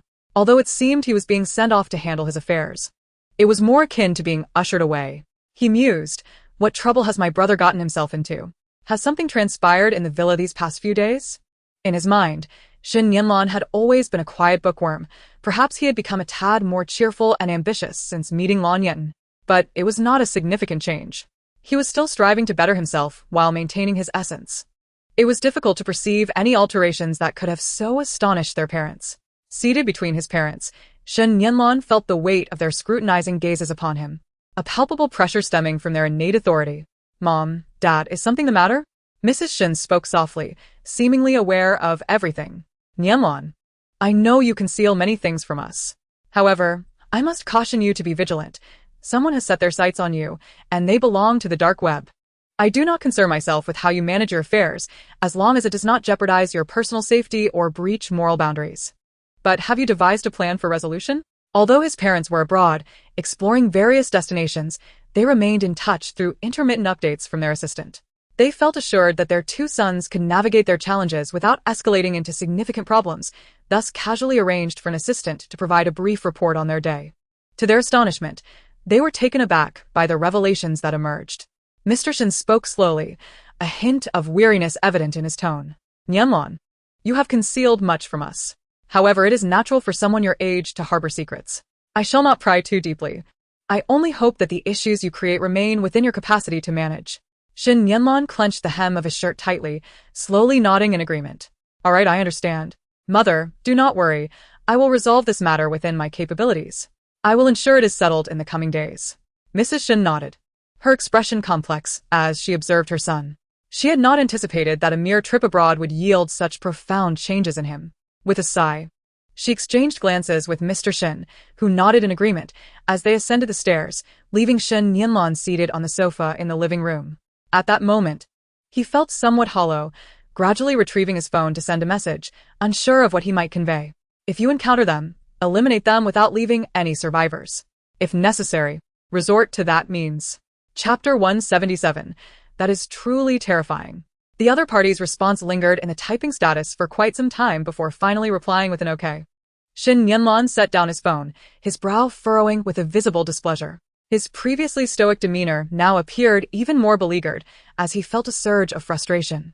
It was unexpected that this individual would dare to confront his parents directly.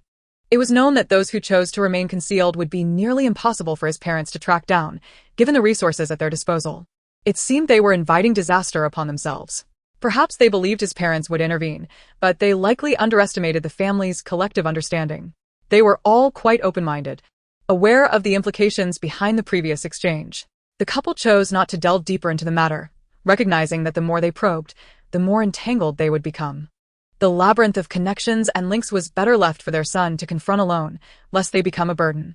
Even amidst uncertainty, Shin Nianlan found himself calming down, casually picking up a snack before his lips, taking a bite, and savoring the flavors. The subtle sweetness spread across his palate, soothing his unease. Lan Yetan gazed at the kanji before her. Although she could now eat, her diet remained limited to the blandest of sustenance, as her stomach could not tolerate anything more substantial, especially not after her recent surgery. The thought left her feeling somewhat teary and forlorn. Actually, we who are frail and have recently undergone surgery are the ones truly suffering, especially since we are such gluttons, unable to indulge in anything delectable, she mused, lamenting the irony of her situation. Though she had lost her taste for greasy foods, the monotonous kanji began to provoke her nausea. She longed to savor something flavorful. Observing Lan Yetan's reluctance, Fulin couldn't help but smile gently in exasperation. Once you have recovered, we will indulge in delicious food together. But for now, you truly cannot eat those things, and this is all you can manage. Lan Yetan felt as though her spirit had been extinguished. Ultimately, she could only sip the insipid kanji, her expression twisting in distaste, as she had hardly enjoyed any decent meals lately. In fact, she had subsisted solely on nutritional infusions. In truth, I misspoke. My daily routine does not merely consist of consuming kanji, but I also receive nutritional infusions while battling for my life in the hospital, seemingly having established a membership there, which leads to my frequent visits. My mental state is far from normal, thus I have resorted to engaging in abstract thoughts. Given that my hands are immobile, I am unable to even scroll through my phone or watch television. Suddenly, Lan Yetan recalled this notion. After a day of idle contemplation, she realized she required some form of diversion to alleviate her dizzying days. It felt as if she were receiving comprehensive hospital services, nearly becoming a familiar face to the doctors. It was both amusing and heartbreaking. I want to watch television. In excruciating pain, she succinctly expressed her desire in 4 words, hoping those nearby would comprehend. They say mother and daughter share a deep connection. Let us test that bond. I articulated so eloquently. She ought to understand, right? I did mention the key phrases. Observing the girl's sparkling eyes, she slowly glanced back at the television, nodding thoughtfully before approaching. She pressed the television button and activated it with a remote. The screen illuminated brilliantly, nearly bringing tears to Lan Yetan's eyes, feeling almost mute at this moment. This person truly understood her, affirming the notion of a profound mother-daughter bond. As the television flickered to life, the first news segment displayed a headline: a man stalked a woman and was ultimately killed in self-defense, now imprisoned. This striking topic glimmered on the screen, prompting the girl to furrow her brow in recognition as she scrutinized the details. Wasn't the man being led away in handcuffs none other than Xiao Yaozu? The host continued reporting. This man has been sentenced to 3 years of death row. A comment appeared on the screen. Aren't you curious about the strength and skills of that girl? My goodness, such a hulking figure, armed with tools, previously committed crimes, and yet so effortlessly dispatched. Ah. No wonder she targeted elite schools. They are rife with martial arts practitioners. Perhaps she should be punished with a pack of QQ candy. Ah. Let us say she has a third personality that manifests at level 3. Enough, that punishment seems rather harsh. Perhaps just deduct a few points from her credibility as a weaker party. Ah. Lan Yetan found herself stifling laughter at the plethora of comments. Indeed, the rules of the world had shifted significantly, and people were beginning to think critically. Are they NPCs? In truth, most have transformed into vibrant, living beings. They possess life, families, careers, and beliefs. From the onset, Lan Yetan never perceived this world as a mere fictional realm. She believed innocent girls should not endure such torment. Thus, she took it upon herself to confront that demon. She felt that contemporary girls ought not to be manipulated or constrained by societal norms. If she could save one, she would. Lan Yetan had never been one to weather her own storms, so she aimed to dismantle the umbrellas of others. Otherwise, it would be terrifying, a cyclical pattern passed down through generations, creating a dreadful equilibrium. She would become the very type of authoritarian parent she despised. Ah. I am truly a good person, an unparalleled benefactor. I wonder who would dare to defy me? Any who insult me shall face dire consequences. Thus, she found herself theatrically casting herself as an emperor. Fu Lin, observing intently, cast a gentle glance at Lan Yetan. Yetan, you see, your desires have come to fruition. That man shall never harm another soul again. Such individuals deserve capital punishment, a 3-year reprieve to endure justice within prison walls. Lan Yetan, note that. Tilting her head slightly to gaze at the scenery outside, where the sun shone brightly, a perfect day for a stroll. Chapter 178. Heartache. In this moment, she felt an inexplicable sense of reflection. When one reaches a certain level of existence, many truths become transparent. So young yet burdened with such weight. The sunlight outside was splendid, but alas, she could not witness it.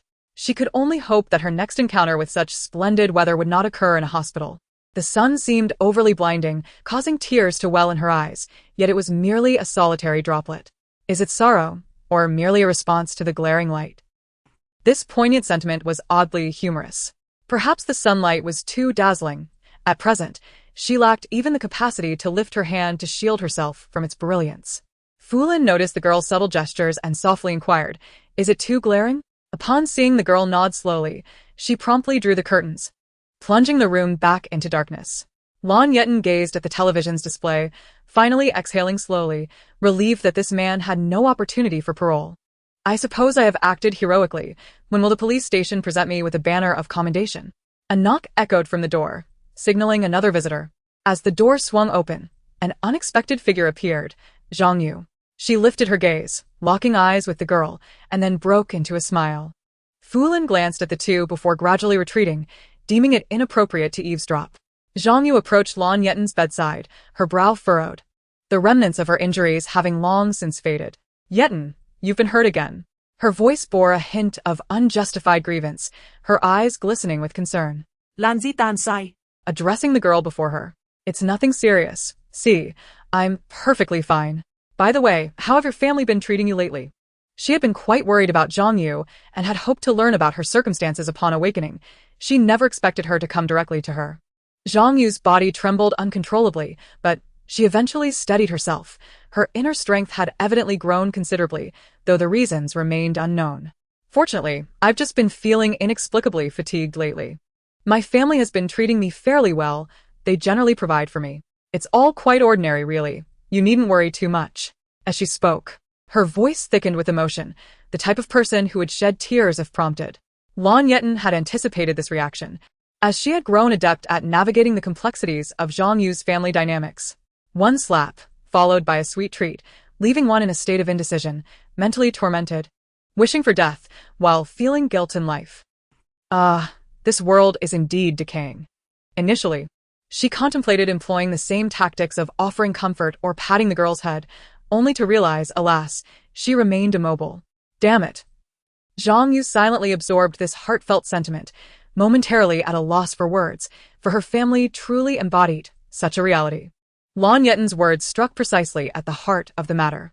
As she silently cursed under her breath, Zhang Yu hastily wiped away her tears, managing to quell the flow. "Let us not dwell on that. How have you been lately? Why are you back in the hospital? It seems this time your injuries are quite severe." Lan Yetan paused for a moment in silence before gently responding to the girl before her. "It merely appears serious. In reality, it's not as grave." "Oh. Please don't worry too much." Both of them were not inclined to share their suffering, always opting to conceal their pain. Each word uttered felt like a tug on their wounds, even if the pain felt as if it had penetrated deep into their bones. Yet, she managed to converse with the girl before her without betraying her discomfort, occasionally even allowing a smile to grace her lips. Lan Yetan wished to spare Zhang Yu any distress, thus she chose to disregard her own pain with an air of grace. Zhang Yu nodded, having entered with a bouquet of flowers in hand and a basket of fruits. Lan Yetan accepted the gifts, knowing that to refuse would only hurt the other's feelings, as she was always considerate of other sentiments and pride. "Yetan, you have no idea how bizarre things have been happening at our school lately." Lan Yetan glanced at Zhang Yu with curiosity, eager for her to elaborate. Zhang Yu chuckled softly and began to speak slowly. "Let's first discuss that academic prodigy from your class, Shen Yanlan. She used to avoid competitions, but suddenly she has taken a liking to participating and has been absent from school lately, seemingly for some reason." After saying this, she carefully took Lan Yetan's index finger in her hand. Noticing that the girl seemed unaware, she sighed in relief and continued her chatter. "Moreover, I heard that Wenqing has also been taking frequent leaves. It feels like everyone is involved in some collective team-building activity, and people at school are speculating about what they might be up to. Interestingly, those who usually associate with them seem unreachable, responding only curtly or dismissively, revealing no substantial information." Lan Yetan listened to these tidbits, feeling somewhat dazed. After all, they still had to attend school, while she had already taken a leave of absence. She had merely a week or two before her final exams. Soon she would be in her senior year. As Zhang Yu delved into this topic, her words flowed with an unending stream of chatter. I heard you've taken a break from school, but my studies have been quite intense. And I haven't found the time to visit you. Lan Yetan smiled with a hint of helplessness. Her smile, so tender it could almost cause one's heart to ache. She almost involuntarily let out a pained gasp. And beads of cold sweat appeared on her forehead. Zhang Yu immediately grew anxious, scrutinizing the girl before her with a flurry of concern. Are you alright? Is it painful? Have I spoken too much? A barrage of questions left Lan Yetan feeling somewhat dizzy. I'm sorry, I truly didn't mean to. Zhang Yu felt a tightness in her chest upon hearing those 4 words and found herself at a loss for words. Typically, at such moments, others would have grown weary of her, questioning why she was so sensitive and doubtful, before distancing themselves and even speaking ill of her behind her back. Zhang Yu felt a twinge of curiosity mixed with fear about how Lan Yetan perceived her. Suddenly, a slow voice drifted to her ears. And that single phrase made her heart skip a beat. My poor darling, you're such a wonderful girl. Why must you endure so many hardships? I must treat you with utmost care. Chapter 179, Familiar Fases. Zhang Yu instinctively tightened her grip on her clothing, her breath momentarily halting. It's nothing really, just a minor issue. Even if you hadn't mentioned it, the pain would have eventually surfaced. She instinctively sought to reassure her. Perhaps to outsiders. Lan Yetan seemed aloof and unapproachable, but those who spent time with her discovered a profound tenderness within her. It was not a softness that came at the cost of her dignity, but rather a gentle warmth that radiated from her very being. Occasionally, she wore a sort of filter, perhaps it was indeed a filter. When the girl lifted her gaze, it was imbued with a softness reminiscent of cotton candy. Yetan. I understand. Zhang Yu found herself momentarily stunned, and when she regained her composure, her ears flushed with warmth, her words becoming somewhat stammered. You truly are so gentle. Yetan. You are genuinely a remarkable person. Perhaps her nervousness had caused her to speak without thinking, and she found herself blurting out her innermost thoughts. Her face turned crimson. Unsure of what to say next, her mind swirling in confusion. What is this girl? No, that's not what I meant. I didn't mean it like that, but... Her words tumbled out in a jumbled fashion, nearly eliciting laughter from Lan Yetan, who found Zhang Yu's adorably foolish demeanor utterly charming. Oh dear. How utterly endearing. Zhang Yu, at a loss for words, felt her face burn as she leapt to her feet and dashed out of the hospital room. As she swung open the door, the woman standing outside was startled, not expecting the girl to come rushing out with her head bowed. Oh dear, young lady, don't just keep your head down. Be careful not to trip or bump into anyone. The girl only quickened her pace, the inexplicable heat creeping to her ears. I understand, Annie. In a flash, she disappeared from sight, her cheeks still flushed. Once in the car, she gently touched her face, exhaling a sigh of relief. The driver glanced in the rearview mirror at the blushing Zhang Yu and chuckled teasingly. Is someone feeling shy, perhaps because they've encountered someone special? Such uncles often delighted in gossiping or discussing various matters, and Zhang Yu opened her mouth, momentarily unsure of how to respond. Did she like someone? What kind of affection was that? Was she shy? Perhaps she truly was shy, considering the circumstances. Suddenly, a girl seated in the passenger seat slowly turned her head to glance over. At first glance, she appeared to be a girl with long chestnut hair, strikingly familiar. Upon closer inspection, it was Li. What a coincidence. I didn't expect to run into you here. We seem to have a special connection. It was noteworthy that Li usually spent her time by Lin and S side, and their acquaintance had blossomed when they encountered a stray cat together and shared food with it. Since then, they often discussed the whereabouts of stray cats, forming a regular pattern of interaction. Li smiled and nodded, her demeanor exuding a serene disposition. A stark contrast to the boisterous and somewhat volatile personality she usually displayed with Linen. What a coincidence. Are you at the hospital to visit Lan Yetan? Zhang Yu seemed taken aback by Li's straightforward inquiry, momentarily freezing before responding. How did you know I was here to see Lan Yetan? Li pondered for a moment before slowly replying. You see, in our social circle, news travels fast. I naturally knew that this girl had been admitted to the hospital. Zhang Yu, having come from a lower middle-class background, was unfamiliar with such channels of information and frowned, but very few people at school seemed to know. Are you certain? Li continued to ramble on. Indeed. It's merely that within our exclusive elite circle, such matters remain obscure to the general populace. You know, Being frequently in Lin An's company, I naturally possess more knowledge than others. Lin An interjected, foolishly. Zhang Yu, somewhat skeptical, nodded slowly and hesitantly uttered a soft Li exuded an aura that rendered others less intelligent. It mattered not whether you were clever. In my presence, you were required to lower your intellect and sincerely respond to my inquiries. But I just saw you rush out, blushing. You wouldn't have been with Lan Yetan, would you? The latter part of the statement carried a teasing tone. Of course not. Zhang Yu's mind was still a whirl, and the words escaped her lips before she could comprehend why she reacted so strongly. Moreover, I doubt I could ever like a girl, she added in a barely audible whisper, her voice fading into nothingness. Li clicked her tongue lightly and opened WeChat to chat with Lan An. Did the heartthrob catch your eye? Ziqiao, today I stumbled upon yet another piece of evidence that Lan Yetan is indeed a heartthrob. Stubborn heart. Did the heartthrob catch your eye? I encountered a girl today who seems to harbor feelings for her, though she is still playing hard to get. Despairing heart. Got it. To be honest, are you making progress on your novel? You won't be stuck at the deadline again, will you? Did the heartthrob catch your eye? Why do you have to poke at my heart? You know I love to procrastinate. By the way, why did you change your name? Despairing heart. Keep shipping the CP, and everything will fall into place. Good luck. Did the heartthrob catch your eye? Feeling deeply moved. Keep it up, heart. The official pairing hasn't offended anyone. At that moment, Lan Yetan found herself bewilderedly running over to see someone. After sending Zhang Yu off in a daze, another person appeared before her. She elegantly lifted her gaze and collided with the youthful eyes of a boy. Fu Lin was once again outside in the corridor, engaged in a phone call to attend to work matters. Having spent an inordinate amount of time in the hospital over the past few days, numerous tasks remained unattended, which was rather vexing. Xiao Yetan, did my words earlier pull at your wounds? Where did you come from?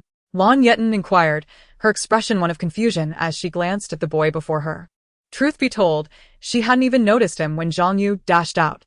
How could you know that chatting with Zhang Yu would aggravate my wounds? At times, Wenqing truly felt that this pain had rendered the boy before her utterly daft, as if his soul were yet to coalesce. You can't tell I'm sweating cold from my forehead? Is it not evident how much it hurts? Plus, that little girl rushed out blushing. You must have said something to her. Lan Yetan retorted, that's absurd. Suddenly, the more she scrutinized the boy, the more familiar he appeared. Gradually she spoke. Chapter 180.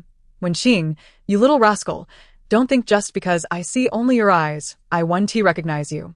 I've always felt you looked somewhat familiar. This remark echoed repeatedly in Wenqing's mind, yet he feigned calmness and maintained his usual demeanor. Did Xiao Yetan dream of me last night? Or something else? That means we must be quite fated. He resumed his typical nonsensical manner, leaning against the wall with a cheerful grin directed at the girl before him. Actually, I did dream of you, but it didn't seem like an ordinary dream.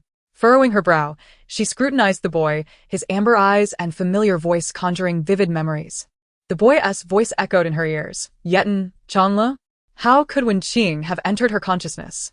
Wasn't it said that even 403 had recently become a challenge to access? Frowning, she examined him closely, causing the boy to feel uneasy, taking a step back.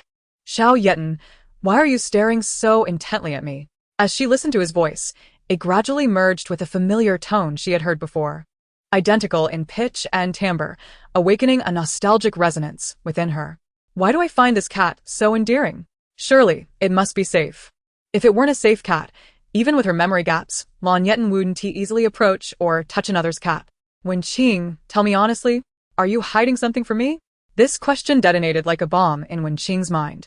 Perhaps it had started as mere speculation. But now he was entirely certain. The girl seemed to have recognized him. Wenqing was on the verge of performing a dramatic gesture of revelation. This shouldn't be. His intellect had regressed to that of a child, and he should have forgotten much. So how could she discern the truth? This was indeed most peculiar. The voice and gaze are identical. If this isn't the same person, I refuse to believe it. In truth, one could hardly fault the individual before her. As Lan Yetan's memory was notoriously remarkable, coupled with Wenqing's lingering presence, even in a foggy recollection, she retained knowledge of his voice, appearance, and everything they had shared, especially since those events had transpired not long ago. Wenqing even attempted to obscure the truth, diverting his gaze to evade the inquiry, striving for the silence of a disingenuous coward. What? The utterance was laden with significance, and in that moment, he heard Lan Yetan chuckle softly. Ha. A single word sent chills down his spine. This was odd. Previously, when Qing had faced people without fear, why was he suddenly so timid? It felt as though he were on the verge of kneeling. I'll give you one last chance. If you don't confess, we're done here. Though it sounded like a childish tantrum, the boy understood that anything uttered by Lan Yetan was sincere.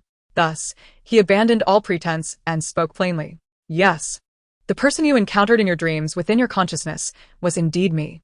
This statement was delivered with unguarded honesty, devoid of any previous hesitance. Mm. Lan Yetan nodded in satisfaction, pleased that he hadn't disappointed her and had ceased to conceal the truth, though a flicker of doubt remained within her. In truth, she had sensed something was amiss from the moment when Qing entered. He carried an unusual aura, a connection that felt intimate yet perplexing. This bond was one only they could perceive, intensely overwhelming, leaving her breathless. As their eyes met, doubts resurfaced. She had long found it peculiar that she felt inexplicably drawn to Qing, unsure of the reasons behind it.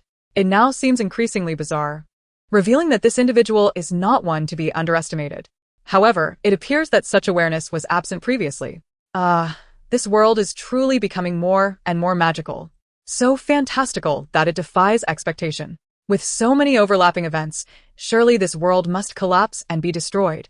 It is utterly surreal, absurd to the point of disbelief. How do you know? Halfway through his thoughts, the voice of the young boy began to resonate slowly by his side, swaying gently. Although he was fully aware of the answer, he found himself unable to resist asking. I'm not only spying on you, but I have also scrutinized every account that commented on your works, thoroughly studying them, even speculating on your relationships.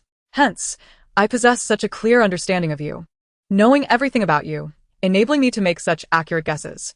When Qing's expression morphed into a slow, ornate question mark, embodying a kind of innocent foolishness. In truth, I believe that anyone with a modicum of intelligence could deduce this, primarily because the young boy silently filled in the abstract musings he had just expressed. Midway, he recalled the girl, her voice slow and shattering his dreams with a fantastical tone.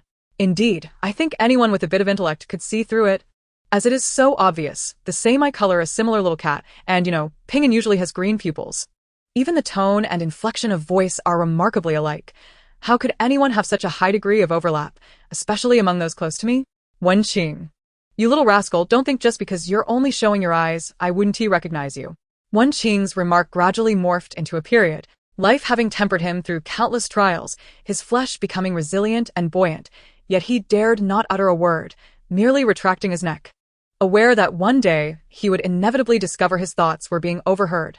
This analysis was astute, logically coherent, a testament to why he was deemed an academic achiever.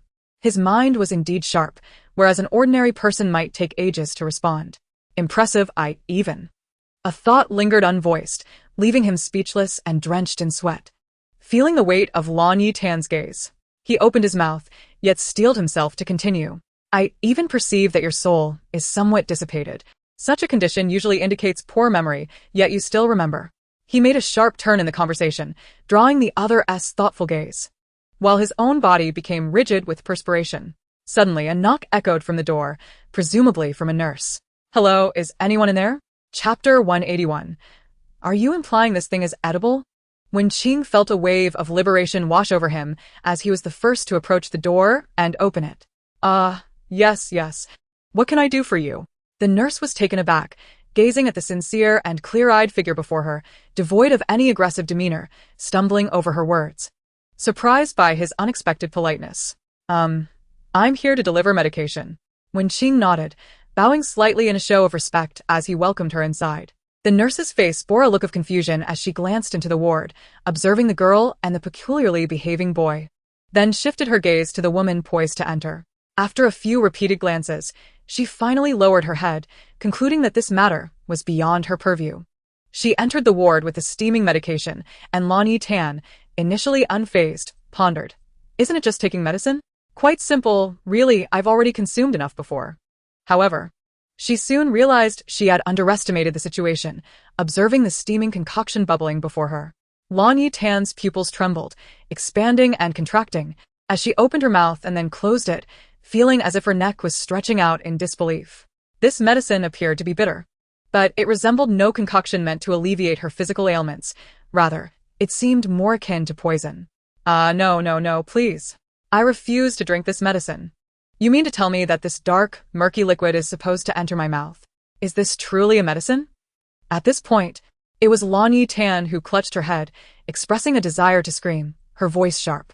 The sight of the doctor's beaming smile sent chills down her spine. Patient number 001, it's time for your medication. An absurd mental image flashed through her mind. Darling, it's time for your medicine. She opened her mouth slowly, gazing at the potion presented to her lips with a look of resignation. She took a sip. Then, yuck. Lan Yetan's entire face contorted into a bizarre expression, her features scrunching together in a way that suggested she was on the verge of bursting. Had she not been restrained, she might have leapt up in protest. The adjacent Fu Lin and Wen Qing were equally horrified. If such a resilient little girl could be brought to such a state of bitterness, one could only imagine how excruciatingly dreadful the concoction was.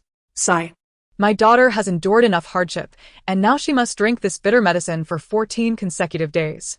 Lan Yetan. Lan Yetan. Lan Yetan. Her mind rapidly filtered through the information, realizing that this venomous concoction was to be consumed for 14 days. No. Surely heaven has made a mistake to subject me to such bitterness, such a venomous liquid for 14 days? This cannot be right.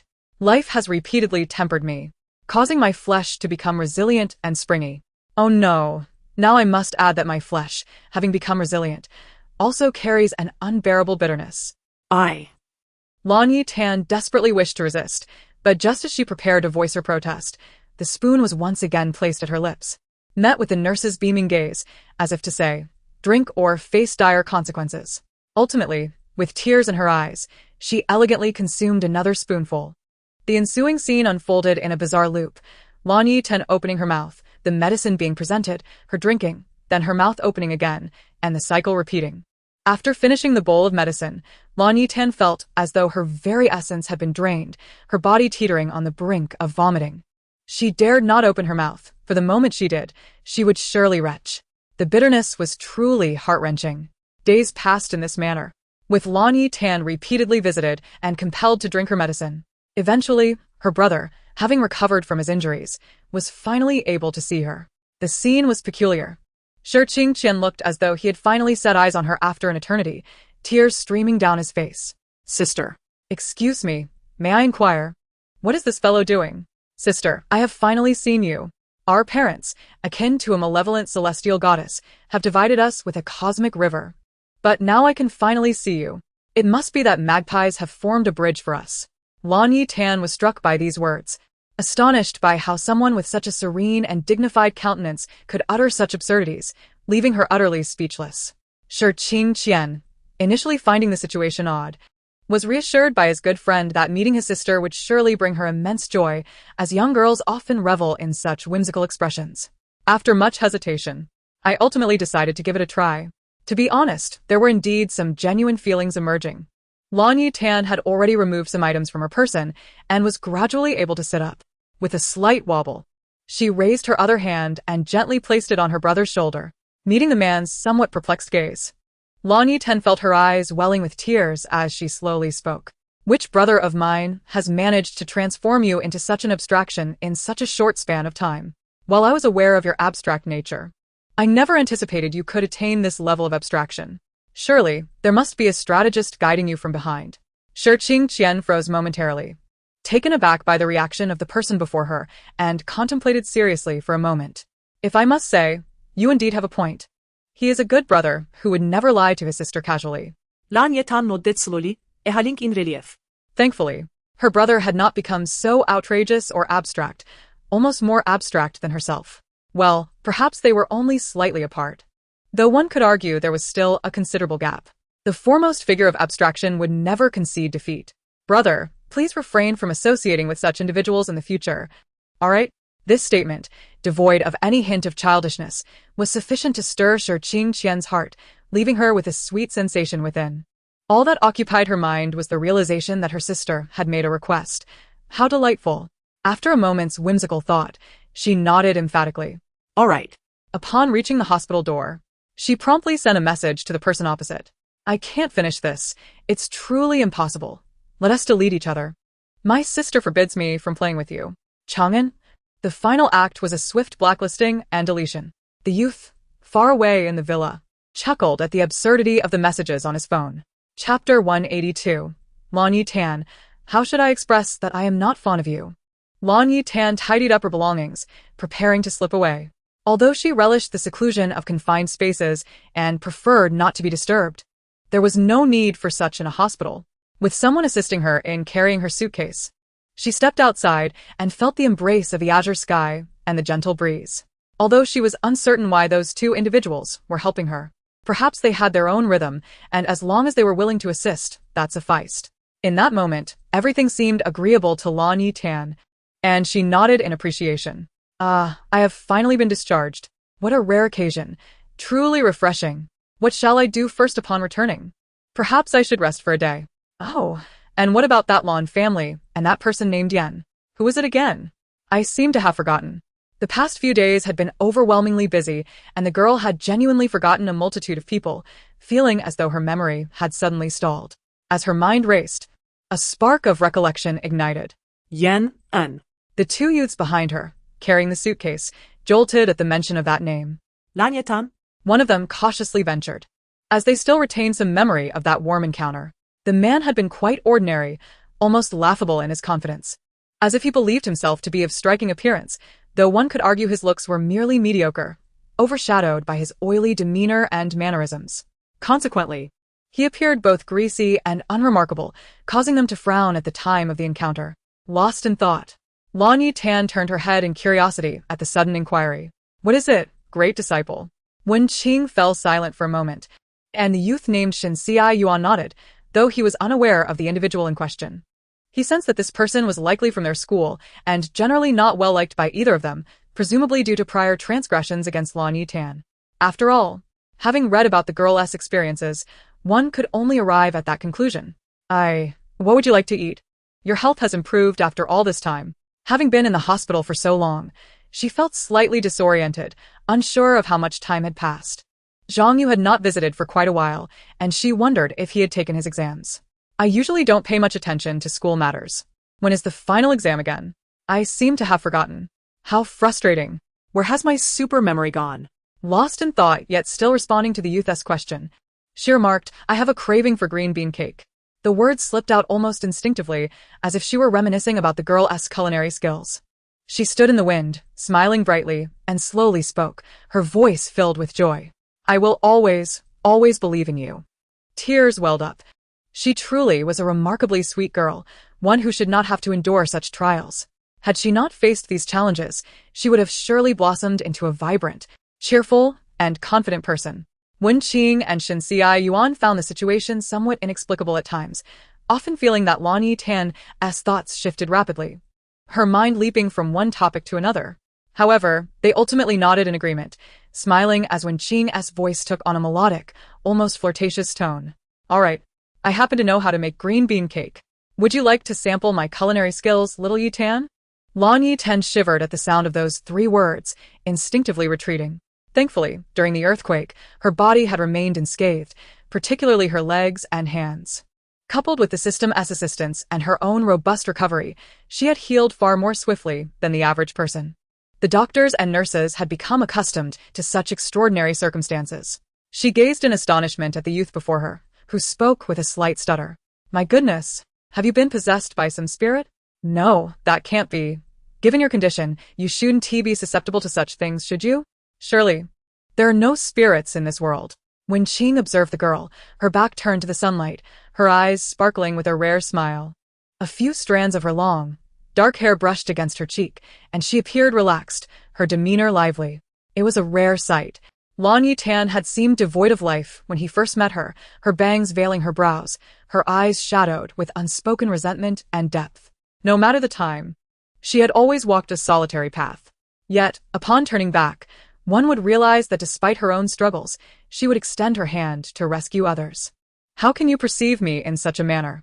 It truly saddens me. Besides, I assure you, my skills in making green bean cake are quite commendable. Even my grandfather praised them. Lan Yetan's spirit soared, surpassing any previous low she had experienced. No longer did she have to endure bitter medications or daily infusions. No longer constrained by the bindings of her condition. Though she still bore some bandages and lingering pain, she felt significantly improved. You'll have to wait until I taste it before you can claim it's good. I hope you don't serve me a bowl of culinary disaster. Wenqing was nearly amused to the point of laughter, raising an eyebrow in response. Certainly. Here is the refined and elevated version of your text. How delightful. But what if my culinary creations prove to be delectable? Lan Yetan cast a peculiar glance at him, when suddenly, a somewhat awkward male voice interjected from beside them. Oh dear, that's rather excessive. Isn't it? If someone misspeaks, they simply misspeak. Why impose further demands? Unlike me, who generally accommodates Yetan, Shen Xi Yuan observed the playful exchange between the two, and upon joining, he was taken aback, as if struck by lightning. Unable to believe his ears, and instinctively covered his ears, yearning to flee. Stop, stop, stop. I cannot permit you to speak. I refuse to allow you to utter such words with that face of yours. After Lan Yetan was discharged, the sunlight became a source of playful banter among them as the trio engaged in light-hearted bickering before boarding the vehicle. Wenqing occupied the front passenger seat, while Lan Yetan settled into the back, cradling a bouquet of flowers, idly toying with them, her gaze drifting absently out the window, lost in her thoughts. Oblivious to what occupied her mind. Such a splendid version of you. How could you not stir my heart? How could I not be fond of you? The young girl seemed to sense something, lifting her head to meet the boy's profound gaze. Chapter 184. Do you agree? However, their eyes met only for that fleeting moment before she averted her gaze. Lan Yetan abruptly perceived something rather odd, exceedingly strange. Oh my coat, my brain. Has my mind become overly excited? Reflecting on this, her pupils trembled slightly, experiencing a moment of helplessness, despite the nonsensical nature of her thoughts. The two individuals in the front seat also inexplicably stiffened. She felt the car come to an abrupt halt, raising her head in confusion to glance at them. What are these two suddenly doing? Everything has felt rather peculiar lately. If I were to connect the dots of previous anomalies, there would be quite a few. Just as she was on the verge of delving into those profound thoughts, Wenqing promptly interrupted her musings. Xiao Yetan, you seem to be in good spirits today. Shall we indulge in some mung bean cake, and then go out for a bit of fun to expend some energy? Lan Yetan furrowed her brow slightly, displeased. Casting a glance at the boy before eventually nodding. Yet, the unease within her deepened, spreading like a creeping vine. I've been so busy lately that I've overlooked the clues I once uncovered in that household. Now that I have time, reflecting back on them in conjunction with the present is indeed bizarre and unfathomable. Wenqing was genuinely growing anxious. Yet he knew that if he brought up the subject again, it would only heighten the suspicions of those before him. As expected, high intelligence ultimately reveals itself. One can conceal the truth for a time, but not indefinitely. The atmosphere inside the vehicle was eerily silent, a silence that instilled a sense of dread. The once warm ambience had dissipated, replaced by an air of conspiracy. One could say that until the matter was resolved, the girl's heart would remain unsettled. Her instincts, honed over the years, informed her that many mysteries remained unearthed, particularly concerning her own transmigration. It seems that every time the plot twists, it's rather peculiar. I recall not uttering a word. I merely pondered within my heart, yet those around me seemed to hear my innermost thoughts, either arriving swiftly to thwart the schemes of the green tea or to rescue me. At every moment, it appears I have never managed to conceal anything. No. This is far too strange. A headache threatened to overwhelm her. Having just emerged from the hospital, she felt her spirit had been tempered through trials. Wenqing sensed a chill creeping down his back. Indeed, the girl's mental prowess had become exceedingly formidable, rivaling their own capabilities. Originally possessing a strong psychological resilience, her mental faculties had been further honed through the deliberate suppression of the world's rules, repeatedly rebuilt and destructed, resulting in the current state of affairs. While she had anticipated this, she thought, please, do not grasp the situation so hastily. He was truly unprepared for this. How could he articulate his thoughts? Shen Xi Yuan's palms were damp with sweat, bewildered as to how a simple drive could lead to such significant complications. Lan Yetan suddenly seemed deflated. Her head spinning, making it difficult to contemplate anything further. Forget it. Today is a beautiful day. I shall not dwell on these matters. I can ponder them tomorrow. After all, Any clue I manage to grasp will inevitably reveal itself. Do you not agree? When Qing abruptly felt as if his back were being scrutinized, an inexplicable chill emanating from within. The last time Lan Yetan exuded such an aura, it had been due to a murderous intent. She had truly unleashed her fury upon that entity. Why am I conversing with myself again? Merely a sign of a fragmented psyche. A perfectly normal occurrence. This remark seemed directed at herself, yet it also felt like a warning to others, as if to humor and soothe her own fractured mind. The two endeavored to ignore the growing sense of abnormality. Lan Yetan was astute, her intelligence profound, even when aware of the answers. She would subtly coax others into revealing them. She possessed a true mastery of psychological manipulation, as long as she could grasp a thread of a clue. Her mind would inevitably wander to matters that instilled fear, albeit only in those around her. When Qing, will Ling Yu be joining us this time? Lan Yetan inquired with an air of nonchalance, her playful demeanor revealing that after so much speculation, she had seemingly arrived at an answer, no longer obstructed. It appeared that someone was slacking off. The boy exhaled slowly, turning to smile at the occupants in the back seat. You've just recovered, and yet you're already inquiring about that person's whereabouts. But rest assured, they should be coming this time. I may not be well acquainted with your kitchen, so I might need your guidance. Lan Yetan's lips twitched slightly, pointing to herself and then glancing at the boy before bursting into laughter. Ha ha ha, are you referring to me? I've just returned home, and haven't even spent half a day here. When Qing felt a twinge of embarrassment, turning away, only to recall that the person before him had also not resided long in the Shi household. Suddenly, Lan Yetan seemed to recollect something. Oh, right. I don't think my residency has been transferred yet. I truly wish to avoid lingering in the Lan family's affairs. That family is utterly nonsensical. The next time I address the household matters, I shall also arrange to transfer my residency. The Shi family, no matter how it is, would never mistreat me. I merely seek peace. The two engaged in conversation for a considerable time before finally arriving at the gates of the Shi residence. Lan Yetan stood momentarily at the entrance, feeling a fleeting sense of disorientation and confusion. Had it not been for someone to guide her, it was likely that they would have truly lost their way in the underground parking. Upon ascending the stairs, they spotted Ling Yu, propping his head on one hand, his legs slightly crossed, while holding a book in the other, adorned with black half-rimmed glasses. He appeared even more youthful, reminiscent of a high school student. The once clumsy half-rimmed glasses now seemed remarkably striking on his face. Goodness, how can this person be so extraordinarily attractive? It seems utterly unfair. Oh dear. Well, I suppose I am rather good-looking myself. Ha ha. Ling Yu, host, do not forget, I can indeed hear your innermost thoughts. I am aware, but if you can hear them, does that mean others can too? Ling Yu. Chapter 184. You like her. Ling Yu was momentarily taken aback by the seemingly innocent remark, while Wen Qing's expression shifted dramatically upon realizing he could hear their thoughts. Why, upon returning home, did this person begin to ponder such matters? It was akin to a scene from a horror film. Ling Yu quickly glanced at Wen Qing, who wore a perplexed expression, seemingly baffled by the sudden emergence of these thoughts and their subsequent analysis. Lan Yetan could sense the momentary panic in both of them, with her suspicions quietly solidifying in her mind. As expected, if her intuition was correct, then it was indeed correct. TSK, TSK, TSK, Wen Qing, do not feign ignorance. Ling Yu can hear my thoughts, and considering you two are practically colleagues, it is hard to believe you cannot hear me as well. Wen Qing, I beg for your forgiveness. The youth's gaze wandered, a picture of someone reluctant to confront the situation. How infuriating! This person was so astute that Wen Qing dared not speak up. Eventually, he could only respond with a muted Indeed. It was not particularly surprising that he had deduced this. After all, once Wen Qing's abilities were exposed, it was only natural to assume Ling Yu would comprehend. However, once it was known that he possessed such abilities, it would be easy to trace back to other matters. Lan Yetan found herself both amused and exasperated by the situation, realizing that one after another, they were concealing things from her. They insisted on waiting for her to unearth the truth piece by piece before they would speak up, while they merely kept these matters to themselves. Ha, ha. Although she could not yet confirm her other suspicions, she hesitated to draw any conclusions, for they seemed too outrageous and mortifying.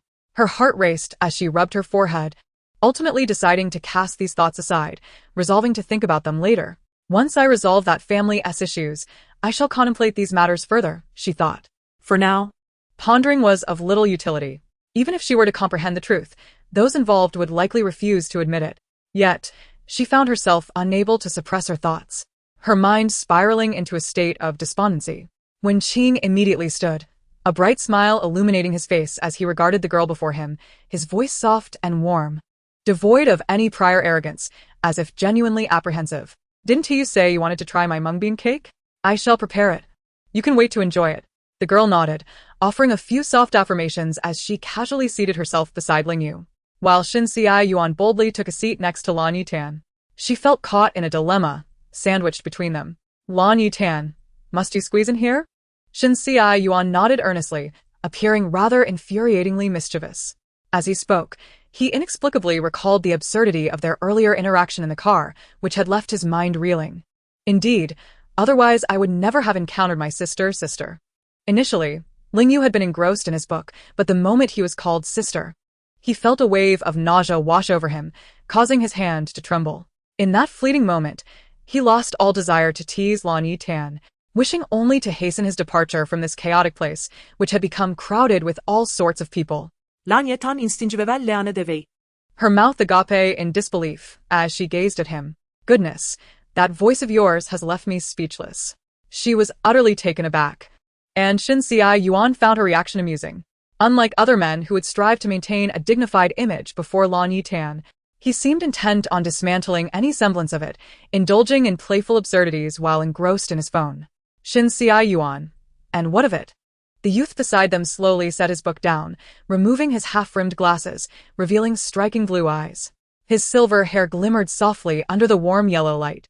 Lan Yetan felt momentarily blinded by his beauty, contemplating a retreat to a nearby single seat, but just as she prepared to rise, she found one hand grasped and another caught by a man. "Lan Yetan, what is happening here?"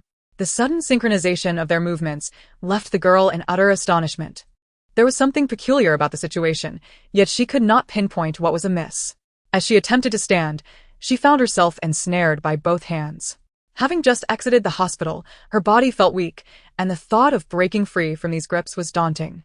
"I fear it may strain your injury," Ling Yu remarked, his gaze inscrutable, before gently releasing her, seemingly concerned not to cause her any pain. His voice softened significantly. "I apologize, it was instinctual. I hope you are not hurt anywhere." Despite the playful nature of their antics, both were genuinely worried about Lan Yetan's injury. Xinxia Yuan quickly loosened his grip as well. They had both intended to escort her away upon hearing her thoughts.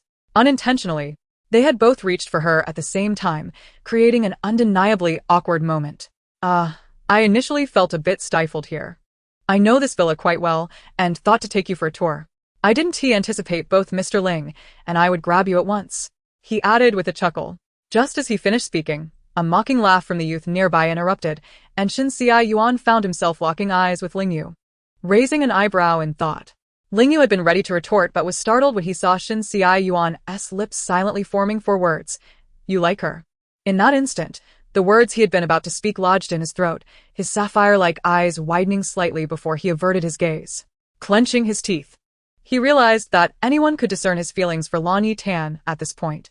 Unbeknownst to her, Lan Yetan remained oblivious to this reason, having suppressed her awareness of such affections.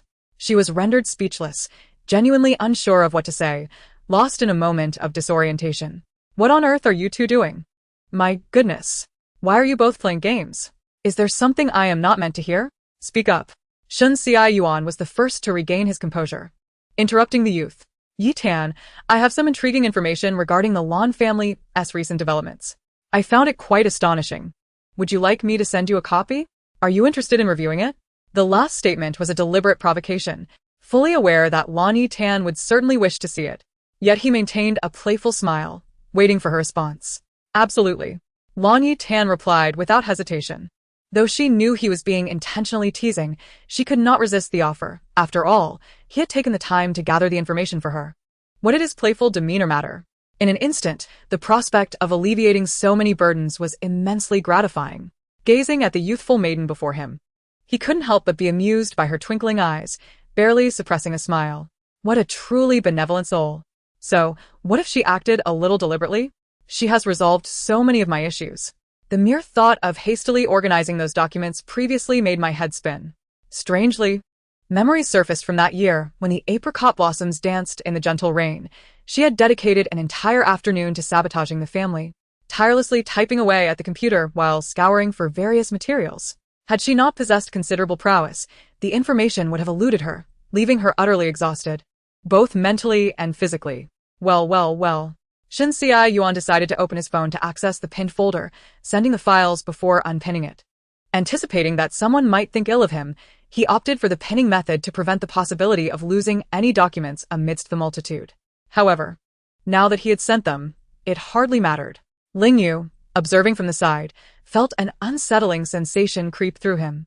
How dare this person steal from the family? If he hadn't been overwhelmed with responsibilities, darting between various locations to rectify the mess, he wouldn't be in such a predicament. Just contemplating those matters was enough to induce a headache, sometimes making him feel as if the sky were collapsing. Lan Yetan settled into a single armchair, beginning to peruse the contents of the folder. First, she noted the decline of the Lan family stock, which had been plummeting, with a significant drop occurring on her day of return. It was evident that they were unaware of the reasons behind this situation. Aha, as I suspected. The words of that woman were indeed true. This family has been relying on the original owner's fortune to survive. The original Lan Yetan was more easily manipulated by another female protagonist, and fearing the original owner would break free from control, they had sacrificed her fortune early in the storyline to Lan Yetan. Little did they realize that this person could bind to some system. Perhaps they guessed it but chose not to intervene, hoping it wouldn't bring disaster to the family and might even offer some convenience down the line. Consequently, everyone overlooked the potential dangers and continued the sacrificial practices, using the original owner's life as a foundation. At this point, a chill began to settle in her heart.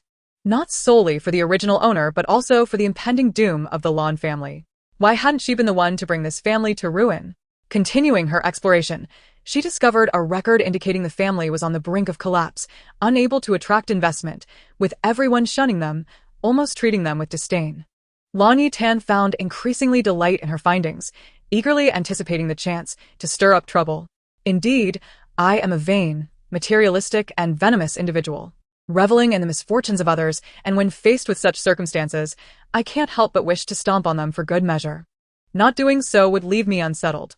Rest assured, when I am back on my feet, the first thing I will forget is the principle of benevolence. Frankly, this family is nothing but a bunch of fools.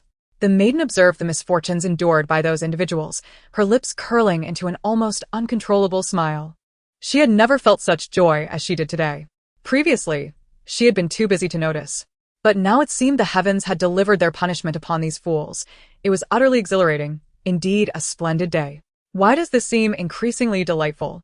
It is simply too enjoyable, almost as if I am dancing on my joy points. I cannot bear this family.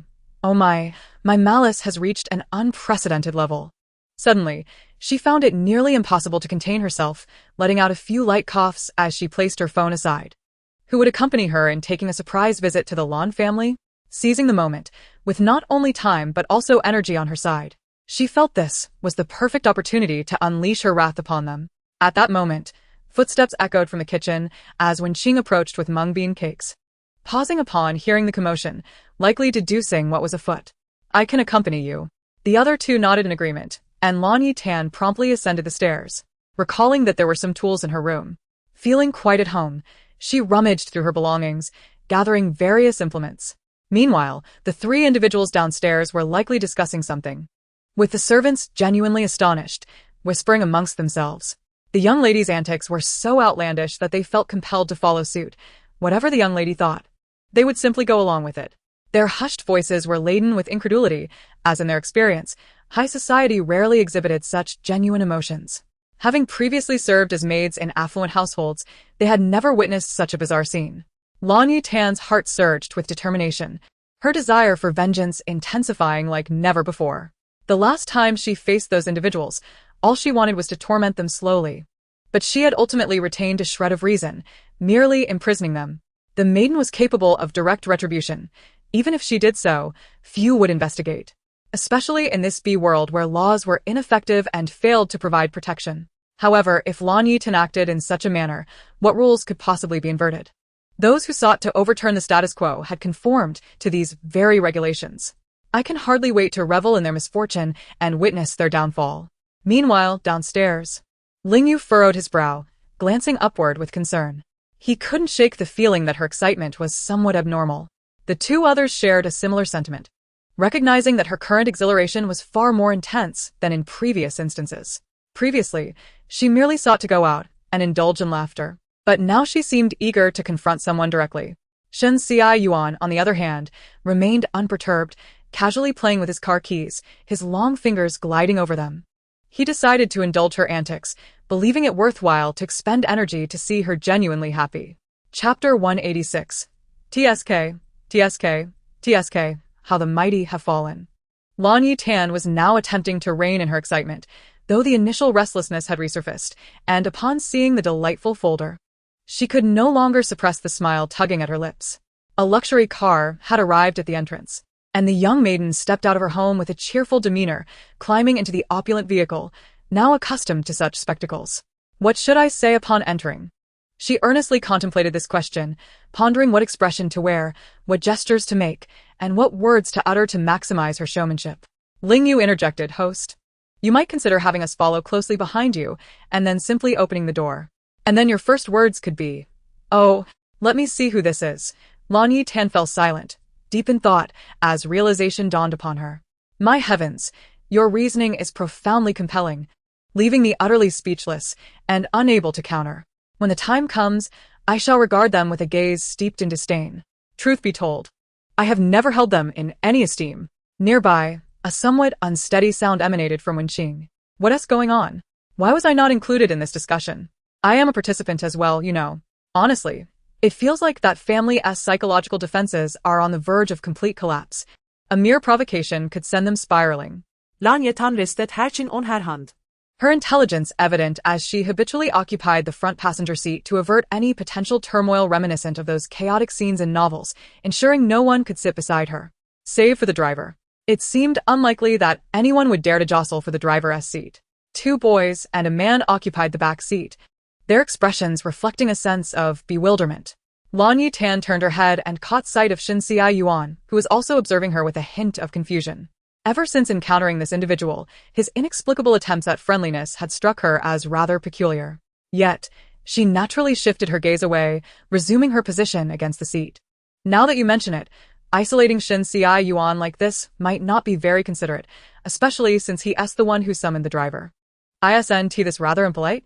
Shen Yuan, having noticed this shift, recognized that ever since the person before him had been discharged from the hospital, the range of sounds he could perceive had exponentially increased, albeit still filtered and muted before reaching his ears. Presently, he was uncertain about the nature of the conversation regarding isolation. It seemed his name had been mentioned. Wenqing and Ling Yu simultaneously clicked their tongues, both speaking in near unison. "So what?" As Lan Yetan observed the vehicle navigating slowly out of the villa district and weaving through the winding streets, she remarked, "Goodness, why does it have to meander so much? I feel nauseous. My non-existent motion sickness is flaring up." Wenqing, seated in the back, rubbed his temples slightly. Despite possessing an otherworldly strength, he still experienced some unpleasant reactions. For instance, he indeed felt a touch of motion sickness. If the winding persisted too long, it would induce a wave of nausea, dizziness, and a blurring of vision. This was precisely why he habitually requested the driver to operate a well-ventilated vehicle. Today's car felt particularly stifling, akin to a dance party for a teenager's queasiness. Unaware of the subtle movements of the boy beside him, Shen Yuan only registered Lan Yetan's remark about feeling dizzy. He promptly opened the window, ensuring all four windows were ajar, which alleviated some discomfort as the faint scent within the car dissipated. Why did everyone suddenly open the windows? "It's not so bad now. I feel less dizzy." To clarify, Lan Yetan did not suffer from motion sickness. Rather, prolonged sitting and twisting routes induced a slight dizziness. Suddenly, a soft voice emerged from the back seat. "Ling Yu, why are you bleeding from your nose?" It was Shen Yuan, who, in truth, felt indifferent toward the person before him and wished for this same passenger to maintain a distance from Lan Yetan. The mention of the nosebleed merely pained him concerning his car. It was a joke. He had brought out his beloved vehicle to collect the girl, and any stains would be disastrous. Even though cleaning might not be costly, it would still be bothersome. Ling Yu seemed to have just processed this, quickly covering his nose. Fortunately, there were tissues available in the car, and he swiftly pulled one out to stem the flow. However, A small patch of red remained on his milk tea-colored knit sweater as he expressionlessly replied, "I'm fine. It's just that I've been a bit overheated lately." Suddenly, a voice filled with concern emanated from Lan Yetan. "Are you sure you don't need to go to the hospital?"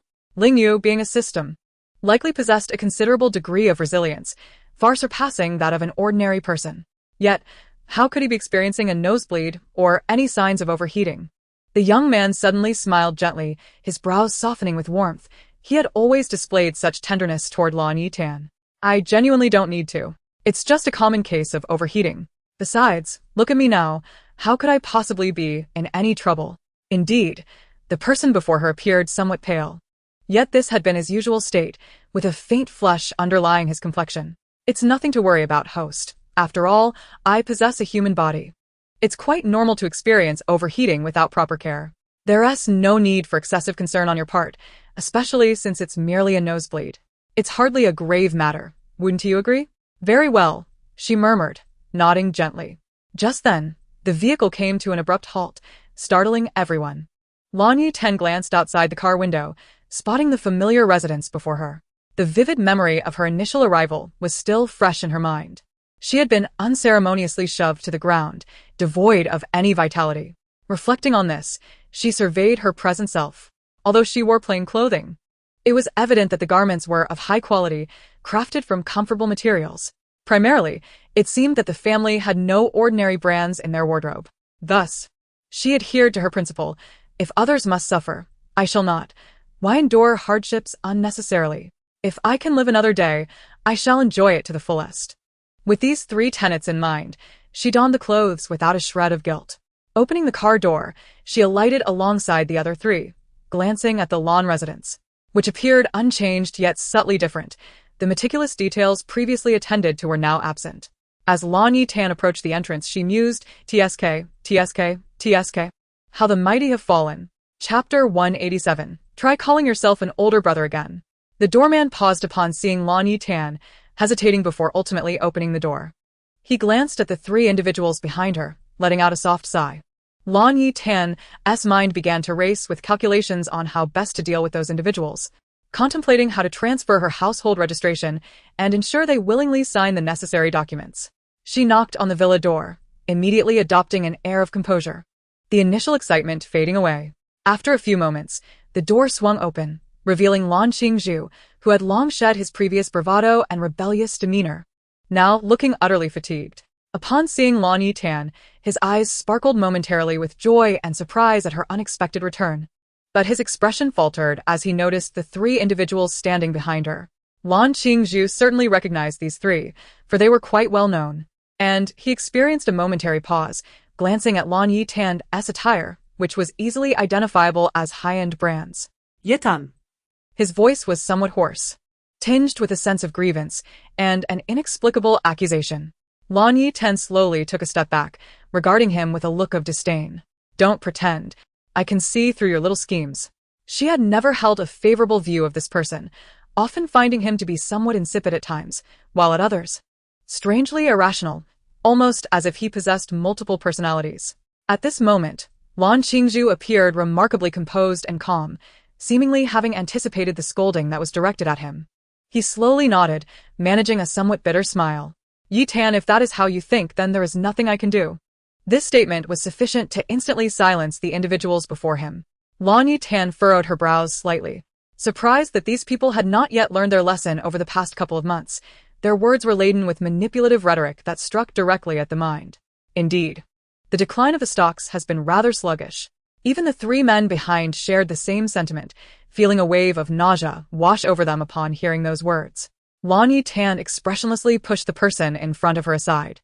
After being shoved, Lan Qingzhu stumbled back a few steps due to inertia, his fists clenched tightly, as the suffocating sensation of discomfort surged once more within him. Over the past few days, he had been consumed by a frenzied longing for the girl, feeling guilt, discomfort, and a myriad of emotions intertwining, nearly driving him to madness. Moreover, recent family troubles had compounded his distress, with just the thought of them causing his head to throb. "Yetan, are you looking for your father, your elder brother, or your second brother?" Lan Yetan immediately seized upon a key phrase and inquired. "What about Xinyan? Is she not your stepmother?" The boy was momentarily taken aback by the question, and his voice grew heavier as he spoke slowly. She has gone mad and has been sent to a psychiatric hospital for treatment. She constantly mutters about various things. Lan Yetan was taken aback by this outcome regarding the woman, but her intuition suggested that the situation was far from simple. What did she say? She continued to press for answers, and Lan Qingzhu, having nothing left to conceal, spoke candidly. This family was already doomed, and the world was collapsing. He naturally opened his mouth. What gods? What systems? How ridiculous. Do they really think they are in a novel? Lan Yetan fell silent, and the three individuals behind her also remained quiet, while Wenqing was surprised to discover that there was another, like him, present, and Lingyu was astonished that this person still possessed a soul. One must understand that typically, such punishment would leave a person utterly shattered. Meanwhile, Shen Qiyuan, standing nearby, felt bewildered, as if he were in a world where everyone comprehended these matters except for him. However, having read some novels, he grasped a few concepts. When Qing remarked, "So there are others like us here?" Lingyu retorted, "Why do you care so much? That person is so weak they can barely be considered a peer. Our primary concern now is to take good care of Yetan." When Qing fell silent for a moment, casting a perplexed glance at Lingyu, who exuded the aura of a benevolent father, radiating warmth and kindness. Yet, when Qing conceded, "You are right. Our foremost task now is to ensure the well-being of little Yetan, which is more important than anything else." That individual was so feeble that they posed no real threat. Even he had not sensed this peer, let alone their true capabilities. The girl nodded thoughtfully, and it was evident that someone had heard the commotion from this side, and hurriedly descended the stairs. Lan Yetan naturally took notice. The villa now lacked even a single servant, clearly indicating that they could no longer afford one, and she felt somewhat astonished that the villa still stood. She raised her head slightly and locked eyes with the person upstairs, letting out a soft huh. There was a hint of playful amusement in her gaze. After all, this was none other than the elder brother who had previously rushed to expel her from the house. He had left a deep impression on her from the very beginning, as he was the first to act so indiscriminately. Although she had encountered many bizarre characters afterward, he still ranked among the foremost. When Lan Yuan spotted the person standing downstairs, he halted in disbelief, blinking rapidly before rubbing his eyes. His voice came out slowly, laced with hesitation and uncertainty. "Lan Yetan, is that you? Have you come to see your brother?" Upon hearing this, Lan Yetan felt a shiver run down her spine. She forced a stiff smile, clearly displaying her disdain and indifference. Lan Yuan seemed oblivious, or rather, he understood but was unwilling to acknowledge it. "Yetan, there isn't much here now. There are still some fruits on the table that you used to enjoy. You can help yourself." He nervously rubbed his hands together, his demeanor becoming increasingly awkward, appearing like a dutiful brother. "Yetan, did you come to see your brother about something?" Suddenly, a furious roar erupted from behind, the voice unmistakably emanating from a phone call. "You dare to keep calling yourself a brother? Has he, my brother, died? Do you think he needs you? Fool. Perhaps you should clear your head before speaking." Chapter 188. Enjoying the spectacle, those nearby were momentarily taken aback by the outburst. And even Lan Yetan felt a slight shock. Turning her head, she saw Shin Yuan expressionlessly holding his phone, the voice originating from it. Lan Yuan, Startled by the sudden roar, froze for a moment, his mind catching up as he suddenly grasped the meaning behind the voice, looking at Lan Yetan in disbelief. "Yetan, have you found your biological parents?" Indeed, on the day that Lan Yetan had left, she was unexpectedly pulled into a room by a woman who was her stepmother. The once deranged woman now appeared unnaturally calm as she gazed at the man before her. "I want to tell you something. After I tell you, please set me free." Initially, she had not taken it seriously, but when she heard it was about Lan Yetan, she slowly nodded in agreement. Xinyan seemed to be discerning the truth of her words, eventually nodding slowly before speaking once more. It was as if everything about her had been slowed down several times, her voice drawn out. "You should know that Lan Yetan is not our family's child, right? Do you know what her biological parents are like?" "I know. Her parents are exceptionally wealthy. And she has an older brother. I originally stole her from the villa." The man was taken aback by these revelations, staring incredulously at the woman before him, who recounted what seemed to be the story of an inconsequential person. "So, what exactly are you trying to convey?" At this moment, Xinyan's hair had grown long, her bangs partially obscuring her eyes, yet one could still sense a chilling aura, as if she were ready to strike at any moment, clad in a white dress, resembling a figure from horror. Her voice was gentle, yet carried a sinister undertone. I merely want to inform you that without Lan Yetan's fortune, your family will falter without any chance of recovery. Your villa may very well be seized, and attempting to acquire fortune, resources, and connections through such means will result in severe backlash. Xinyan paused, her voice trembling slightly, her body quivering. I did not expect your luck to be so poor. Haha, I am finished, and so are you. All shall perish. Those who have wronged Lan Yetan shall inevitably pay the price.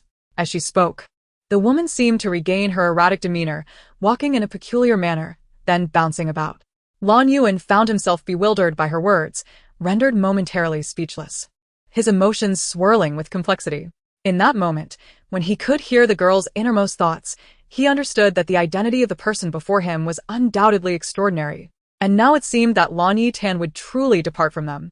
Instead, an overwhelming sense of reluctance, nostalgia, and guilt surged forth like a tidal wave. As if intent on crushing him, the woman's silhouette gradually faded at the corridor's end. Her final words echoed, "It's over. All is lost." Suddenly, an enraged bellow resounded from the staircase. "What nonsense are you spouting, you madwoman? Our family is thriving and does not require your curses." In a fit of rage, Lan Fu seized Xian by the hair, eliciting a blood-curdling scream from her, yet her gaze remained dark and filled with hatred towards him. "It's all your fault. All your fault. You are the true useless one. Why, when I presented the opportunity to you, could you not seize it? You are nothing but a waste. A waste, a waste." It seemed that a month prior, the person before him had completely lost her mind, and Lan Fu had no desire to toy with her further, especially given the recent crises plaguing the family. Anger simmered within him, searching for an outlet. Dragging the woman by her hair, he struck her sharply. Feeling her futile struggles and anguished cries, Lan Yuan could no longer bear to witness the scene unfold. He rushed forward to obstruct his father's next move. Sensing the impending domestic violence, "Enough, father. Hitting her serves no purpose now, and doing so only invites ridicule upon us, does it not?" Lan Fu glared furiously at the man before him, as if he could see in him the younger Lan Yuan, the innocent child who knew nothing of defiance or confrontation, who did not understand what it meant to bully others. "How dare you bring this up? Had you not let that person go, would our family be in such dire straits now? What is with this bleeding heart of yours? Do you truly believe you can save this family? Initially, we were even threatened by that woman's system." Indeed. The Lan family possessed knowledge far surpassing that of the average person, and Lan Yuan lowered his gaze, a sense of defeat enveloping him. But clinging to her like a leech is not a solution, is it? Eventually, that person will meet her end. Lan Yetan was able to replace Yetan, but we cannot guarantee that further upheaval will not occur once the system's assistance is gone. "I don't care." Lan Fu abruptly jerked his hand free. Yet his fury remained pent up, unable to find an outlet. Indeed, if another scandal involving domestic violence erupted, the Lan family would be irreparably tarnished. Lan Yuan returned to find the scene, yet she had long since grown accustomed to it. Everyone was aware that this family was utterly rotten. Some might doubt, perhaps even escalate the situation, but eventually, matters would settle down. While Lan Yuan was lost in thought, another voice broke through. "Where are you? Wait for me. I'm coming right away. I can't believe you didn't call me, this wretched company." The innocent company was inexplicably caught in the crossfire, and for a moment, he felt helpless, contemplating calling the police, only to realize he was merely a small company. Xi Yuan's voice was languid, yet laced with amusement, clearly enjoying the unfolding drama. "You know, the Lan family's residence." At that moment, Lan Yetan nodded gently, responding to the question posed. "Yes. I have found my biological parents.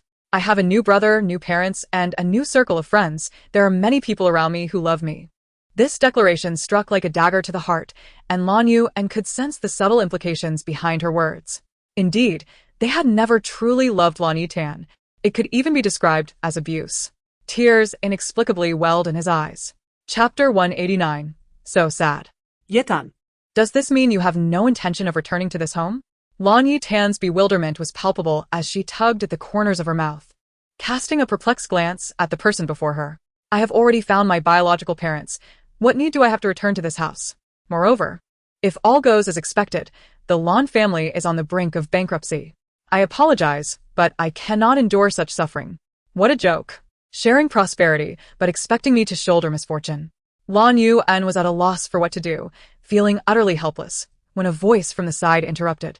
Lan Yetan, I told you that you are a materialistic person.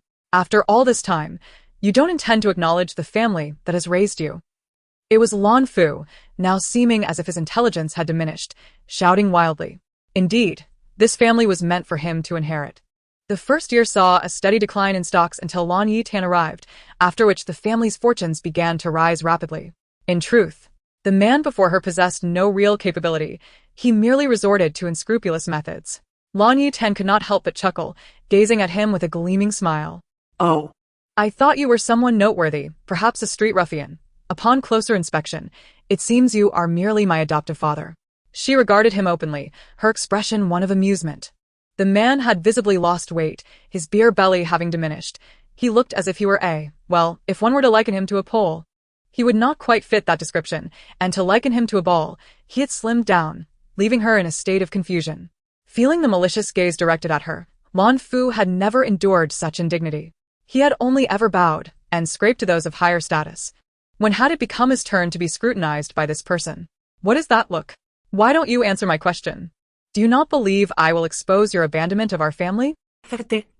The moment those words escaped his lips, a man standing behind could no longer suppress his laughter, clearly unable to contain himself. Wen Qing's smile lit up his features, his amber eyes shimmering with mirth, even as they glistened with unshed tears. Yet, an intimidating aura surrounded him, indicating that this laughter was not born of genuine amusement, but rather a reaction to the absurdity presented before him. The energy of the situation and the currents of fate were undeniably potent. How remarkable that such a foolish individual could occupy a high position for so long, and yet over such trivial matters. He had become flustered.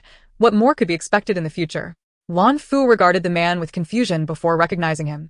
Wen Qing, the only son of the Wen family, raised with a silver spoon, the sole heir of a lineage steeped in wealth, a prodigy who had never needed to compete for anything, with endless riches and power at his fingertips, a dream life that many would envy. Moreover, encountering him was a rare occurrence.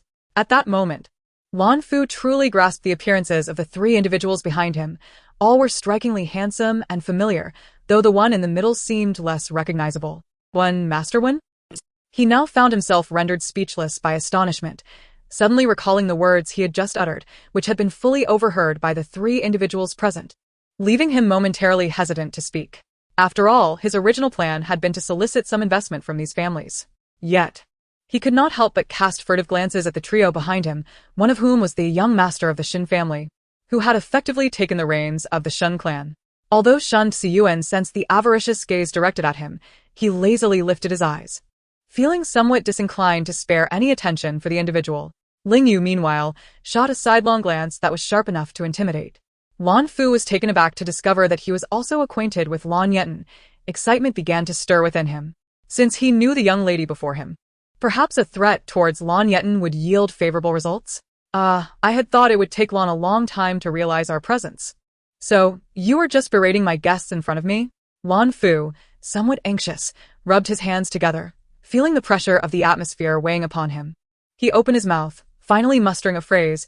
I apologize for the inadequate hospitality. I never expected you, young master, to grace us with your presence. My sincerest apologies. And to you, young Master Shin. The latter, inexplicably called upon, gazed at Lan Fu with perplexity. Eventually, he responded slowly, dismissively rebuffing Lan Fu's words. Mind your language, call me Shinzong. The man felt a twinge of embarrassment and turned his hopes to the young boy behind him, who appeared somewhat timid, yet bore an air of coolness. The boy wore half-rimmed glasses, presenting himself as a gentle and refined student, dressed in a knitted sweater paired with a shirt, exuding an aura reminiscent of a sunny campus youth, almost like a high school boy. May I inquire who you are? Ling Yu slowly lifted his head, casting a disdainful glance at the individual before him. Interrupted in his contemplation of why he had inexplicably started to bleed from his nose. An irritation indeed. TSK, did I permit you to speak? Go ahead. He then launched a preemptive strike. Nonsense. Suddenly, Lan Fu felt a powerful kick strike him from behind, precise and forceful, landing squarely on his backside. Ouch. Ah. He genuinely did not anticipate such an occurrence, while the three individuals before him remained silent. Lan Yuan too was merely quiet, offering no intervention. He now comprehended what his father intended to do, and perhaps confronting the situation was not the wisest course of action. Just as he pondered who the assailant might be, another kick landed on his back, the force of which reignited the previous pain, nearly causing him to vomit blood. Cough, cough, cough. Lan Fu began to cough incessantly, his body racked with waves of pain, distorting his features. "Who is it?" he shouted, scanning the surroundings for anyone who might come to his aid. Ultimately, he felt a foot grinding against his back, intensifying the agony to the point of a desperate scream. Sweat began to bead on his forehead, and he now had a clearer idea of who was behind the assault. A girl's voice, laced with a chilling undertone and a hint of sinister mirth, reached his ears. "Why are you ignoring me? It makes me so sad. Tell me, how will you compensate for my emotional distress?" Lan Fu, startled by her words, broke into a cold sweat, rendered momentarily at a loss for words, truly intimidated by her presence. "Yetan, I didn't mean it. Please help me up, and I'll explain everything." Lan Yetan remained indifferent, showing no interest in his explanations. She had brought along the small knife she often carried, a tool she had previously employed to intimidate both her parents and teachers alike, utilizing its potential to the fullest. "Oh, I do consider myself a rather tidy girl. I generally reserve this knife for other purposes." The blade glinted ominously, honed to an extreme sharpness and remarkably effective. "Huh. Who cares for your unsolicited concern?" Lan Fu realized with a sinking feeling that the person before him was deliberately provoking him. No matter his explanations, they would fall on deaf ears, as she was merely seeking a pretext to harm him. "Have your wits finally returned? Lan Yetan taunted. What do you intend to do with that knife? At least we share blood ties. Your household registration still belongs to the Lan family." The young girl feigned fear, backing away as if genuinely frightened. Oh. "I'm so scared." As she spoke, she inadvertently stepped on the man's hand, causing him to cry out in pain, her heel pressing down with casual cruelty. Lan Fu, recognizing the sarcasm dripping from her words, felt a surge of anger, yet found himself unable to retaliate, aware that he was outmatched. "Lan Yetan, if you want your household registration back, you'd better behave and cease these antics." She smirked, her expression laced with irony, genuinely amused by the absurdity of the situation. "All right, so what do you want me to do?" At this moment, Lan Fu felt lightheaded, his ears filtering out the girl's tone and disdain. "If you assist our family in overcoming this crisis, I can help you transfer your household registration. You can return to your home, and we will no longer interfere." This proposition almost made her laugh. Lan Yuan hurriedly stepped forward to grasp Lan Fu's arm. Lan Yetan found amusement in the man's feigned concern, the absurdity of the scene sufficient to entertain her for a lifetime.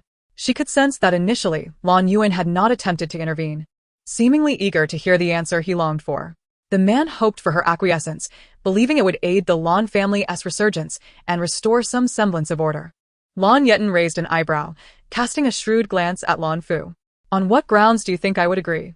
Is it permissible for me to employ a bit of force?" This statement left him momentarily dumbfounded, as it seemed the girl before him was indeed capable of such actions, reminiscent of her earlier threats. He worried that on a whim, she might decide to take drastic measures. Maintaining a facade of composure, Lan Fu suddenly recalled something and spoke up. "You've reunited with your biological parents, your condition has improved, and no one is aware of it, which indicates you have no desire to escalate matters." Lan Yetan was genuinely taken aback by his words. "Is it possible that it's not that I wish to remain hidden, but rather that I am simply out of time? Daily, I am either at the hospital or at the hospital." Who wouldn't want a vibrant, formidable, and authoritative identity as a young heiress, one that would deter others from bullying them? The silence that had enveloped the trio at the back was now palpable, as they exchanged bewildered glances, momentarily at a loss for words. Shun Siyuan, perceptive as ever, sensed the underlying tension but ultimately refrained from voicing his concerns, instead watching the young girl, curious about her next move. Was it merely a figment of her imagination, or could it be that her busyness was the sole reason for her demeanor? Lan Yetan was not inclined to engage in a drawn-out wait, nor to deliver slow, stinging rebuke. She preferred to strike swiftly, delivering emotional blows without hesitation. As the burdens piled up, so did her ambitions. The mere thought of the multitude of tasks ahead was enough to induce despair. Observing the man before her, whose expression had become somewhat petrified, Lan Yetan felt a surge of exhilaration. Finally, she had the opportunity to turn the tables. "You may choose to leave if you wish. But wouldn't that be rather embarrassing for you? What do you take yourself for?" she taunted, her voice laced with mockery. Lan Fu, at last, began to exhibit signs of distress, hastily attempting to evict her, fearful that those who sought to deceive might resort to violence. With an impassive expression, Lan Yetan let out a slow, drawn-out "oh," the tone of which sent chills through the air. The three men behind her stood as mere spectators, bracing themselves for any potential outbursts. The real threat was, of course, Lan Qingzhu, the genuine mad dog of the bunch, whose reputation had left even the most unflappable in stitches upon hearing the background information. After a prolonged silence, as she observed Lan Fu growing increasingly emboldened, she finally nodded, albeit slowly, before delivering a decisive blow. "If you let me go, it would be a blow to my pride, wouldn't it? What do you think you are? Foolish wretch, have you forgotten how you treated me at home?"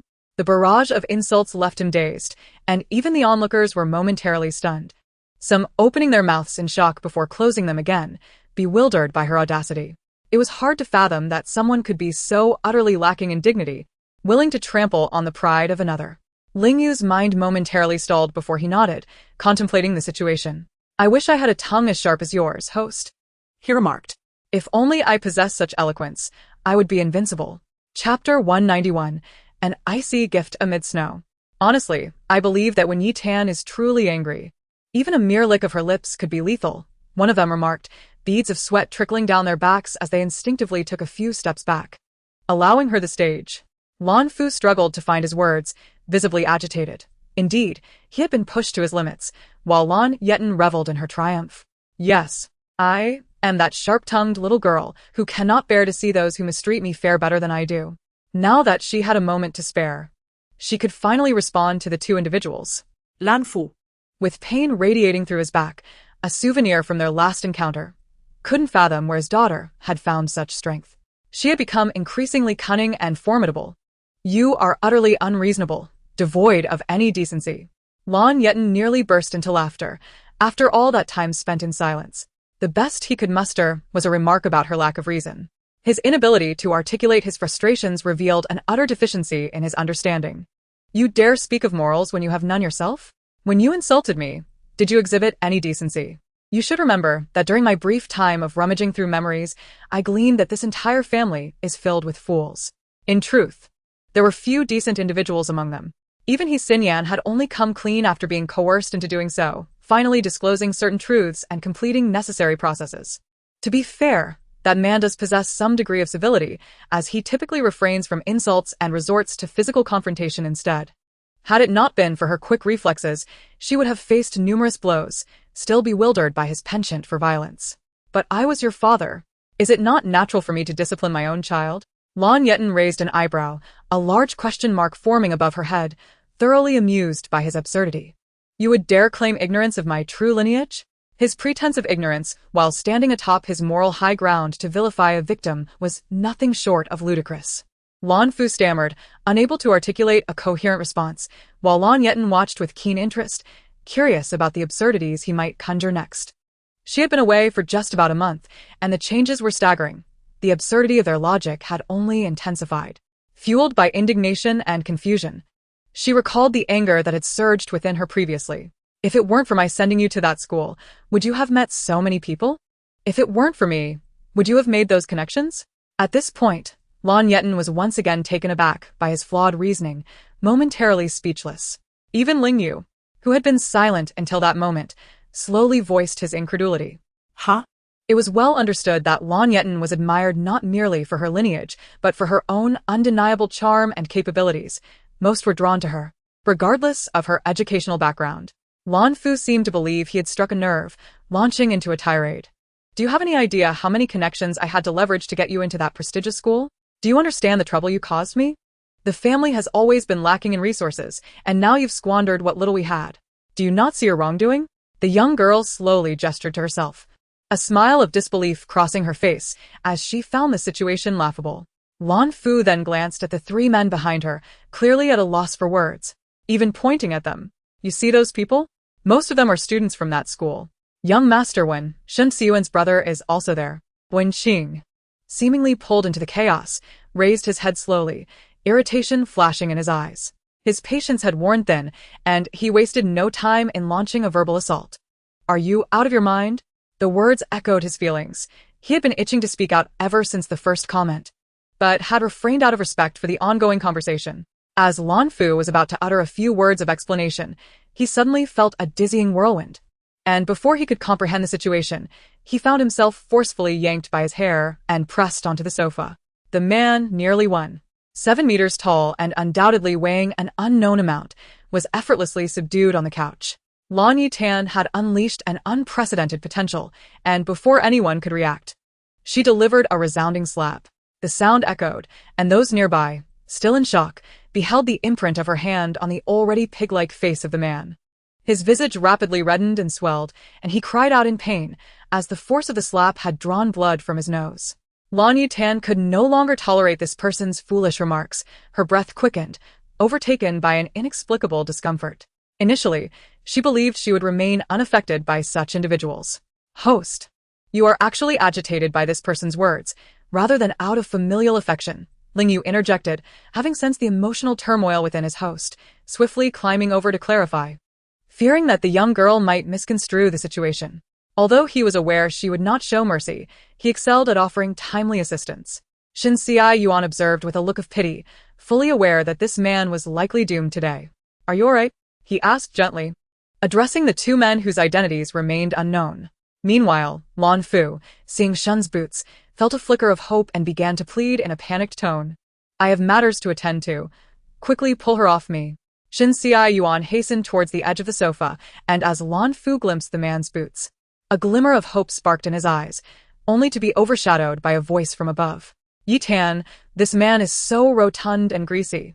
And with such a vile heart, I reckon if you cut him, all that would flow out is lard. You didn't hurt your hand with that slap, did you?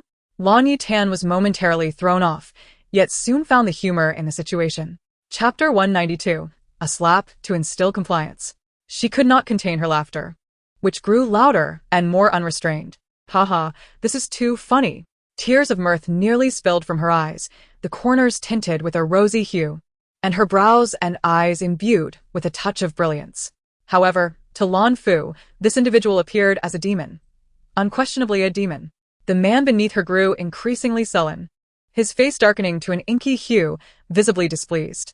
Yet, more than anger, there was fear. It was evident that he realized no one stood by his side. Even his son merely observed silently, clearly reluctant to intervene. Filial son. Aren't you going to stop this? I am your father. I've become this way. And it's all because of you. His voice dwindled as he spoke, and Lan Yuan's expression shifted slightly. He understood that the man before him wished to assert that had they not let Lan Yetan go, this family could have endured a while longer. Suddenly, he spoke plainly, his gaze untroubled, as if dismissing the matter entirely. Father, do you still not comprehend? We can only confine her temporarily. Given her abilities, she could easily escape at any moment, outmatching us in both strength and intellect. If we persist in this confinement, who knows what kind of retribution we might face later. Lan Yuan appeared to have regained clarity, his demeanor shifting to one of resigned acceptance, as though he had long anticipated the punishment that awaited him. Lan Yetan raised an eyebrow, surprised by how quickly he had come to his senses, having expected it would take a bit of force to make him grasp their current predicament. You seem to understand quite well. Although he had gained insight, she knew he would not escape unscathed, for the wounds of the past could not be so easily erased. Shen Qiyuan stood quietly, observing as a chain of thoughts connected in his mind. He began to grasp the tumultuous history this family had endured, realizing that they had never welcomed Lan Yetan's presence and had even conspired against her. Yet, for reasons unknown, they were unwilling to let her leave, leading to her sudden awakening and subsequent rebellion, tarnishing their reputation. How absurd, he mused, feeling unsettled, realizing he had not brought any snacks to enjoy while witnessing this extraordinary drama unfold. In affluent families, such occurrences were indeed rare. It was peculiar how this particular family was so odd. While power struggles often thrived in wealthy circles, overt conflicts were seldom seen. Why, oh why, do you continue to disregard me? You are utterly outrageous. Lan Yetan's voice dripped with theatrics, sending chills down the spines of those who heard it. Yet, to the others present, Ling Yu slowly turned his head, his ears tinged with red. This tone was typically reserved for moments when Lan Yetan sought something from him. It was surprising to hear it now. What on earth are you thinking? Cease your terrifying thoughts. Lan Fu was on the brink of a complete breakdown. gazing at her in despair. What do you want? If it comes to that, just grant me a swift end. There's no need for this mental torment. Lan Yetan nodded, maintaining a serious demeanor, though she knew he could not perceive her expression. You guessed correctly. I intend to torment you psychologically. However, you have miscalculated in one regard. I shall also torment you physically. The psychological torment is far too lenient for this man, she thought, slightly twirling a knife. The blade glinting sharply in the light, producing a piercing sound as it struck the sofa. Lan Fu trembled at the sight, bracing himself for the impending threat that the knife posed. Lan Yetan nodded in satisfaction, pleased with her recent skill in throwing knives, which had improved significantly. With one swift motion, she could strike her intended target. Yet, she was aware that a misstep could just as easily result in a blade embedded in his face. After all, she was a woman of ruthless resolve, unafraid of blood, yet repulsed by its filth, especially when it flowed from someone with such a tainted heart. Lingyu stood guard nearby, while Shin Xi Yuan was preoccupied with contacting someone, eventually setting down his phone, and approaching once more. Lan Qingzhu and Lan Yuhan found themselves in an awkward predicament, rendered motionless and uncomfortable, standing rigidly in place. They were caught in a quandary, torn between aiding either side, as if a miniature battle raged within their hearts. Suddenly, Lan Fu sprang to his feet, attempting to flee, but Lan Yetan feigned a slip of her hand, allowing the person before her to escape, merely smiling at his retreating figure. What to do? What to do? I've let him go. Won't he go outside and call the police, will he? I'm so frightened. Her exclamations only intensified Lan Fu's trepidation, propelling him to run with surprising agility. His once cumbersome form now surprisingly nimble, provoking laughter from the girl. How can this person be so amusing? Every movement seems to strike my funny bone. Why had I not noticed his humor before? As Lan Fu grasped the doorknob, a flicker of hope illuminated his gaze, but the moment he opened the door, he was met with a foreboding sight, an ominous throng of black-clad figures standing guard. They slowly turned to regard him, culminating in a burly man who spoke with deliberate slowness. May I inquire what you intend to do? We do not permit passage here. It was now Lan Fu's turn to feel his heart sink in despair. Retreating a few steps, his expression morphed into one of utter hopelessness. Every avenue of escape had been obstructed by those he had previously scorned and reviled. It seemed as though no one could rescue him now. He collapsed onto the ground, his gaze vacant, as the sound of approaching footsteps sent a chill down his spine. Despite his hopelessness, fear still gripped him. Lan Yetan, are you determined to torment me to death? His voice quivered as he looked back at the figures behind him, while Lan Yetan, intending to order the door closed, found Lingyu had already sensed her intent and swiftly complied. At this moment, it was evident that the girl could anticipate his thoughts with just a subtle gesture. Lan Yetan nodded in satisfaction, her expression devoid of emotion, ready to take action. When Wen Qing stepped forward, have you forgotten about your injuries? I can drag him over for you, but be cautious. If you inadvertently tear your wounds open, it could be quite troublesome. It was then that Lan Yetan realized, I still bear injuries. I hadn't even felt them. The pain has lingered for so long. She did not refuse, merely nodding in acknowledgement and softly expressing her gratitude. All right then. Wen Qing, her spirits lifted, seized the man's hair and pulled him forward with no hint of compassion, treating him not as a human, but as a mere beast. To label him a beast would be a disservice, for most creatures would not harm others. The man's anguished screams echoed throughout the villa, yet outside, no one seemed to notice the disturbance. In truth, those outside had long since heard the commotion. But the intimidating presence of the bodyguards and the parked cars deterred them from intervening. Incidents of debt collection and violence among the wealthy were not uncommon. The onlookers chose to feign ignorance. Lan Yetan. If you intend to kill me, then just do it, he bellowed, his voice hoarse, gesturing towards the two others nearby. His words punctuated by pained gasps. What about them? They treated you the same way. Won't you deal with them too? Why do you fixate solely on me? Speak. Lan Yetan glanced at the two individuals who remained obediently silent, seemingly frozen in place, as if time had stopped for them. They will deal with you first. I have little concern for others. After all, I've dealt with some of them before. These individuals frequented her home, adept at inflicting slaps. Yet this man was a rare visitor, often jetting off to foreign lands. I've had no opportunity for revenge before, now that it presents itself. Why should I not act swiftly? Am I mad? With a decisive kick, she silenced his raucous outcry, nodding in satisfaction as he demonstrated an understanding of her displeasure. recognizing her desire for him to hush. At this juncture, Lan Fu had surrendered all strength and means of resistance, turning away in silence to minimize his suffering. Let me recall how you treated me back then. Lan Yetan approached the table, pacing beside it, her hand gradually lifting a glass. Shen Xi Yuan felt a jolt of shock, not from the potential actions of the girl, but from the realization of how Lan Fu had previously treated Lan Yetan. Are you suggesting that those I could never approach treated you in such a manner? Lan Yetan gestured before accurately tossing the glass towards him, while Wen Qing discreetly sidestepped to avoid the trajectory of the impending projectile.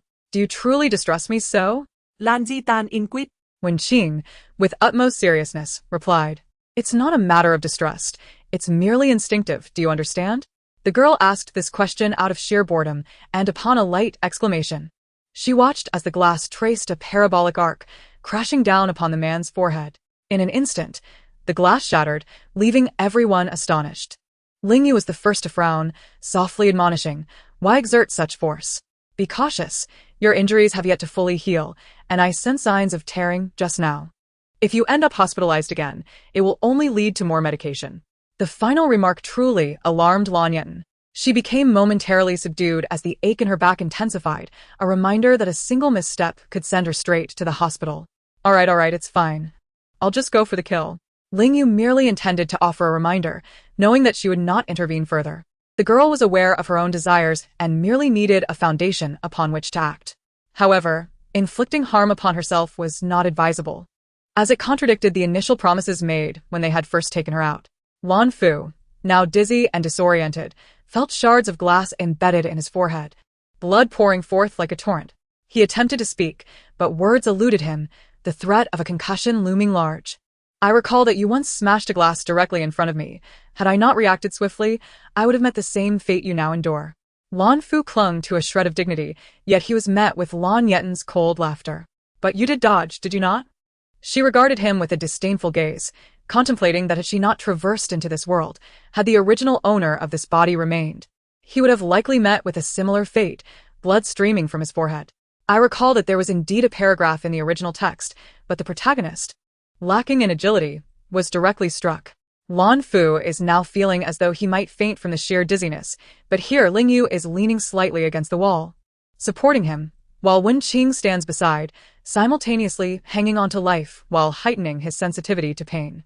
In short, when Rin Jian, the living Yama, Lan Yetan turned around smoothly and extracted the knife lodged in the sofa. Chapter 194, A Man's Blush Surpasses All Confessions. The blade sliced through the air with a sharp sound, a sound that seemed to carve directly into the heart of the man before him. At this moment, Lan Fu was thoroughly flushed, realizing that this person truly intended to use the knife. A man's blush surpasses all confessions. I understand now. You actually quite like my dagger, don't you? A question mark slowly formed in Lan Fu's mind, which then morphed into an exclamation point. How could this be? How could you misinterpret others' words so foolishly? Lan Yetan, what exactly are you trying to do? Lan Yetan tugged at the corners of her lips, nodded, and took deliberate steps toward the person before her, knife in hand. If you don't like my blade, it might just feel hurt, but that's all right.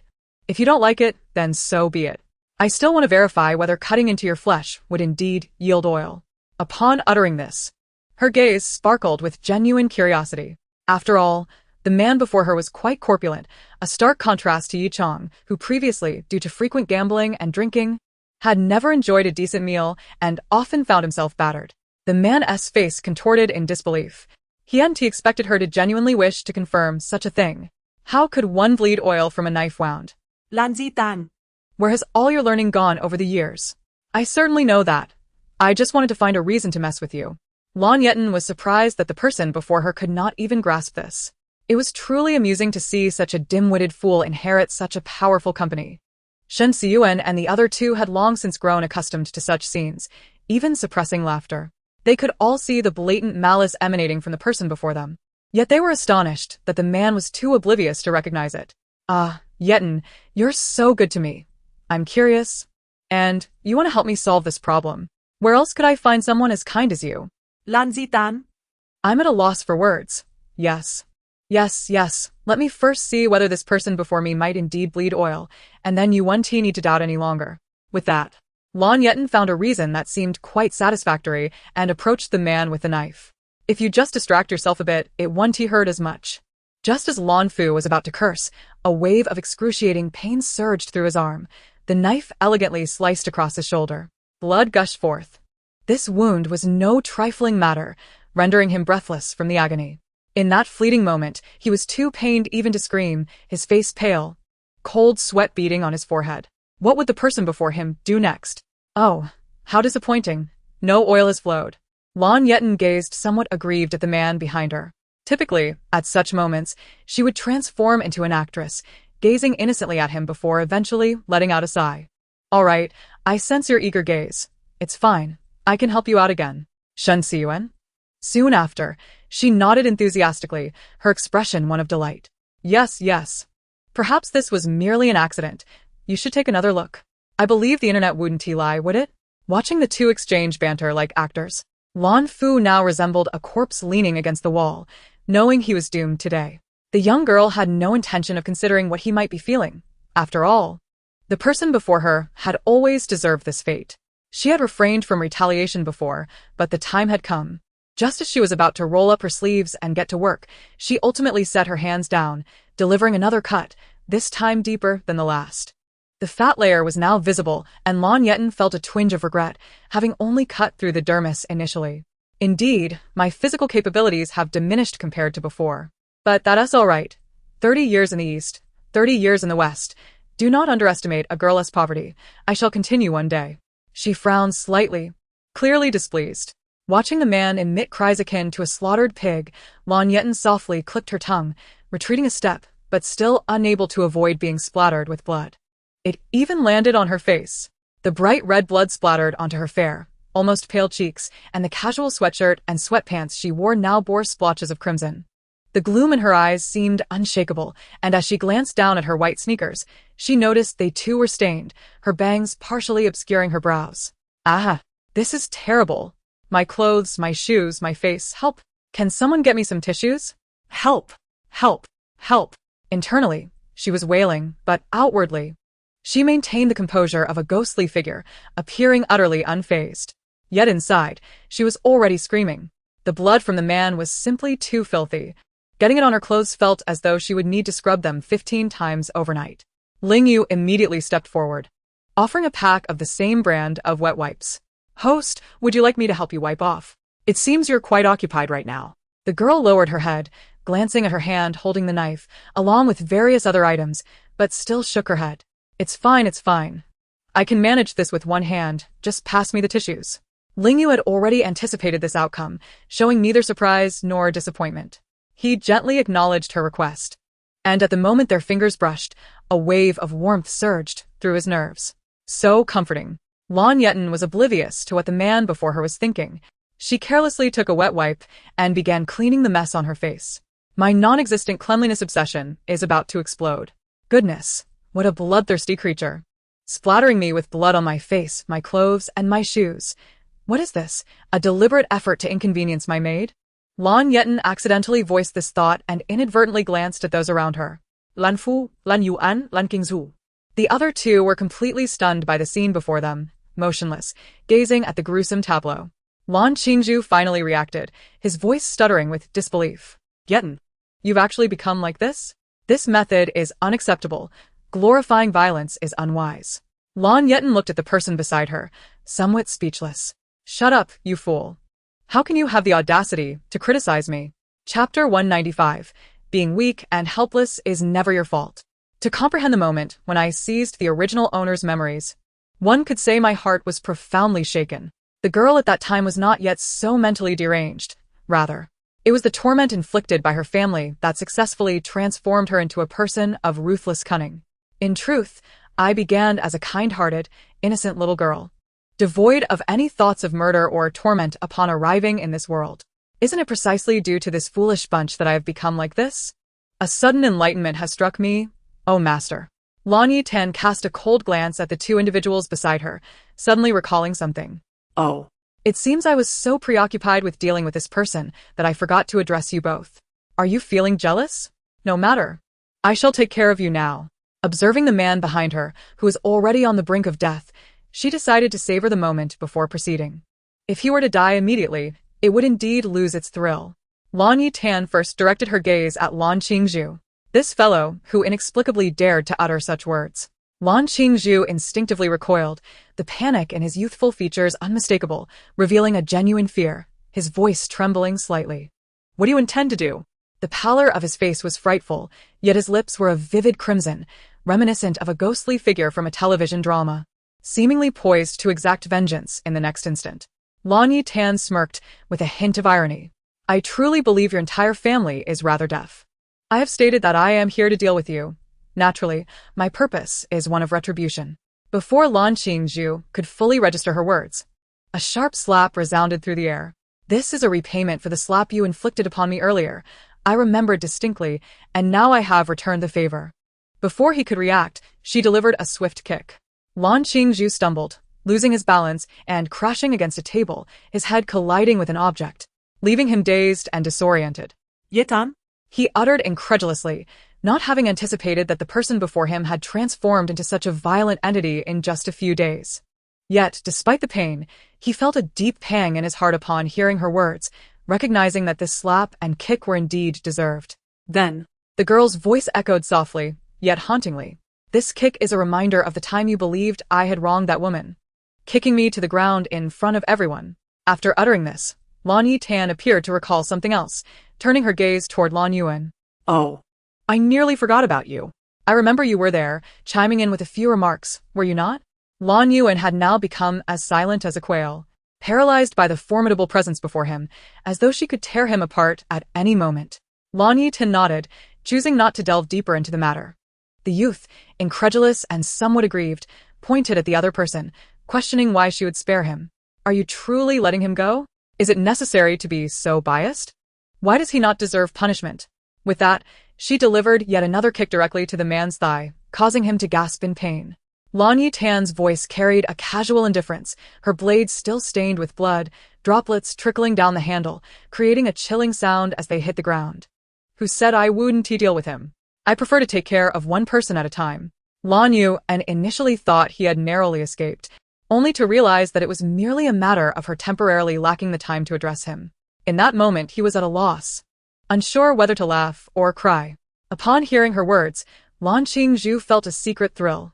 After all, he was not the only one suffering, his older brother was there to share the burden. No one was exempt, no one was favored, everyone must face the consequences together. All those who had harmed Lan Yetan were destined to descend into the depths of hell. Looking at the individual before her, she surmised his thoughts. After all, her years of keen observation had not been in vain. She felt a twinge of regret for not wearing high heels. The true agony of stepping on someone would be amplified then. Slowly, she crouched down, grasping the man's hair, and yanked it forward. He winced, his features contorted in pain as he gasped for breath, trembling from the agony. "Do you remember? You used such violent means to pull my hair, dragging me forward until I could bear it no longer, and you let go." Her words were soft yet imbued with an endless chill. Merely imagining the pain she had suffered at that time. The girl had always been somewhat vindictive. Those who had caused her suffering must now repay it tenfold. Otherwise, she would be left to question herself late into the night, wondering why she did not seek revenge. Seeing the dazed expression on his face, she suddenly smiled brightly. "Have you finally recalled? The humiliations you inflicted upon me, the way you bullied me mercilessly, taking advantage of my helplessness to mentally torment me." Her voice was gentle, as if reminiscing about events that did not belong to her. "I have always struggled to understand, does being timid and powerless truly constitute a fault? Each person possesses their own character and capabilities. How can it be deemed an irredeemable error when it comes to them?" It was their twisted mentality that had caused the current predicament. Had she not traversed into this body, perhaps this vessel would have long since perished, drained of its fortune by the machinations of others, discarded like refuse. As she pondered this, her hands trembled involuntarily, her mind swirling in confusion. The memories of the past flashed before her eyes, but within minutes she steadied herself, observing the color drain from the face of the person before her. Chapter 196. When Qing Qian arrives. Weakness and timidity, these two terms, often disparaged by outsiders, ought not to evoke guilt or shame in an individual. Perhaps correction is necessary. Yet everyone has their own personality. If the world were filled solely with the bold and capable, it would disrupt the balance of societal norms. Thus, Lan Yetan has never comprehended why this became an excuse for others to persecute an individual. After all, she had not provoked anyone. Furthermore, she had not offended anyone. They incessantly berated her, and when she wished to be invisible, they would not allow it, acting as if they were devoid of reason. I truly cannot fathom what this family thinks. They failed to nurture her properly, and now blame her upon her return. I apologize. The voice of the youth was laced with a hint of hoarseness as he slowly lowered his head, tears welling up in his eyes. That suffocating sense of discomfort surged once again, causing his breath to quicken and his heart to flutter with unease. It seemed that only now did he truly comprehend the depth of the mistakes made, fully grasping the absurdity of their previous actions. So, how do you plan to take your revenge on me? Lan Qingzhu appeared to have resigned himself to his fate, even managing to ask such a question without a change in countenance. His vision blurred by tears as the figure before him began to merge with the memory of the girl who once smiled so brightly. No. What was he truly doing now?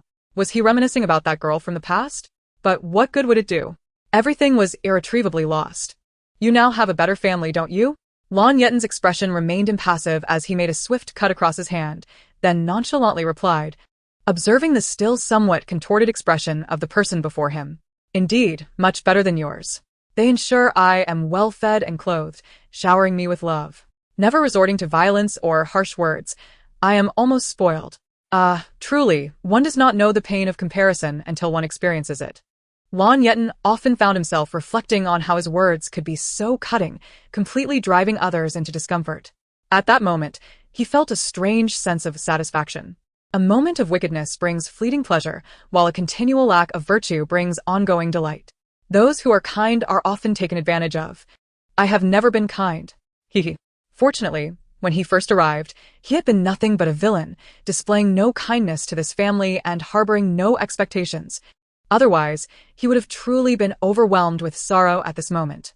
Observing the person before him, who showed no tolerance for pain, Lan Yetan wore a disdainful expression. Fully aware of the agony she had once endured, he often felt an urge to confine this individual, torturing them day after day in a small room. However, he ultimately dismissed the thought. It would suffice to let the inmates in prison take care of them. Lan Yetan, do you still harbor deep resentment towards your brother? Just as this question was posed, a cacophony of sounds erupted from the doorway. I am astounded. At this moment, you still dare to call yourself my brother? Who do you think you are? I have never referred to myself that way, yet you presume to? The door swung open, revealing a man whose voice was tinged with anger. This voice, filled with fury, was unmistakably the furious abstract pro-Max Shurqingqian, a rather affable young scion of a wealthy family. His amiable abstraction evoked a sense of familiarity and connection with the masses. Upon entering, he was startled by the overwhelming stench of blood, instinctively taking a step back, clearly unprepared for such a scene. Regaining his composure, he found it a rather common occurrence.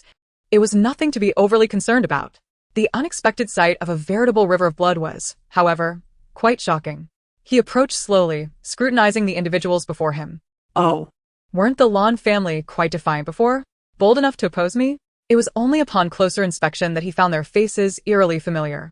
Casting a glance at Lan Yuan beside him, he recalled how that day in the marketplace he had made significant concessions, eager to finalize a contract, as he had received a lead regarding a sister.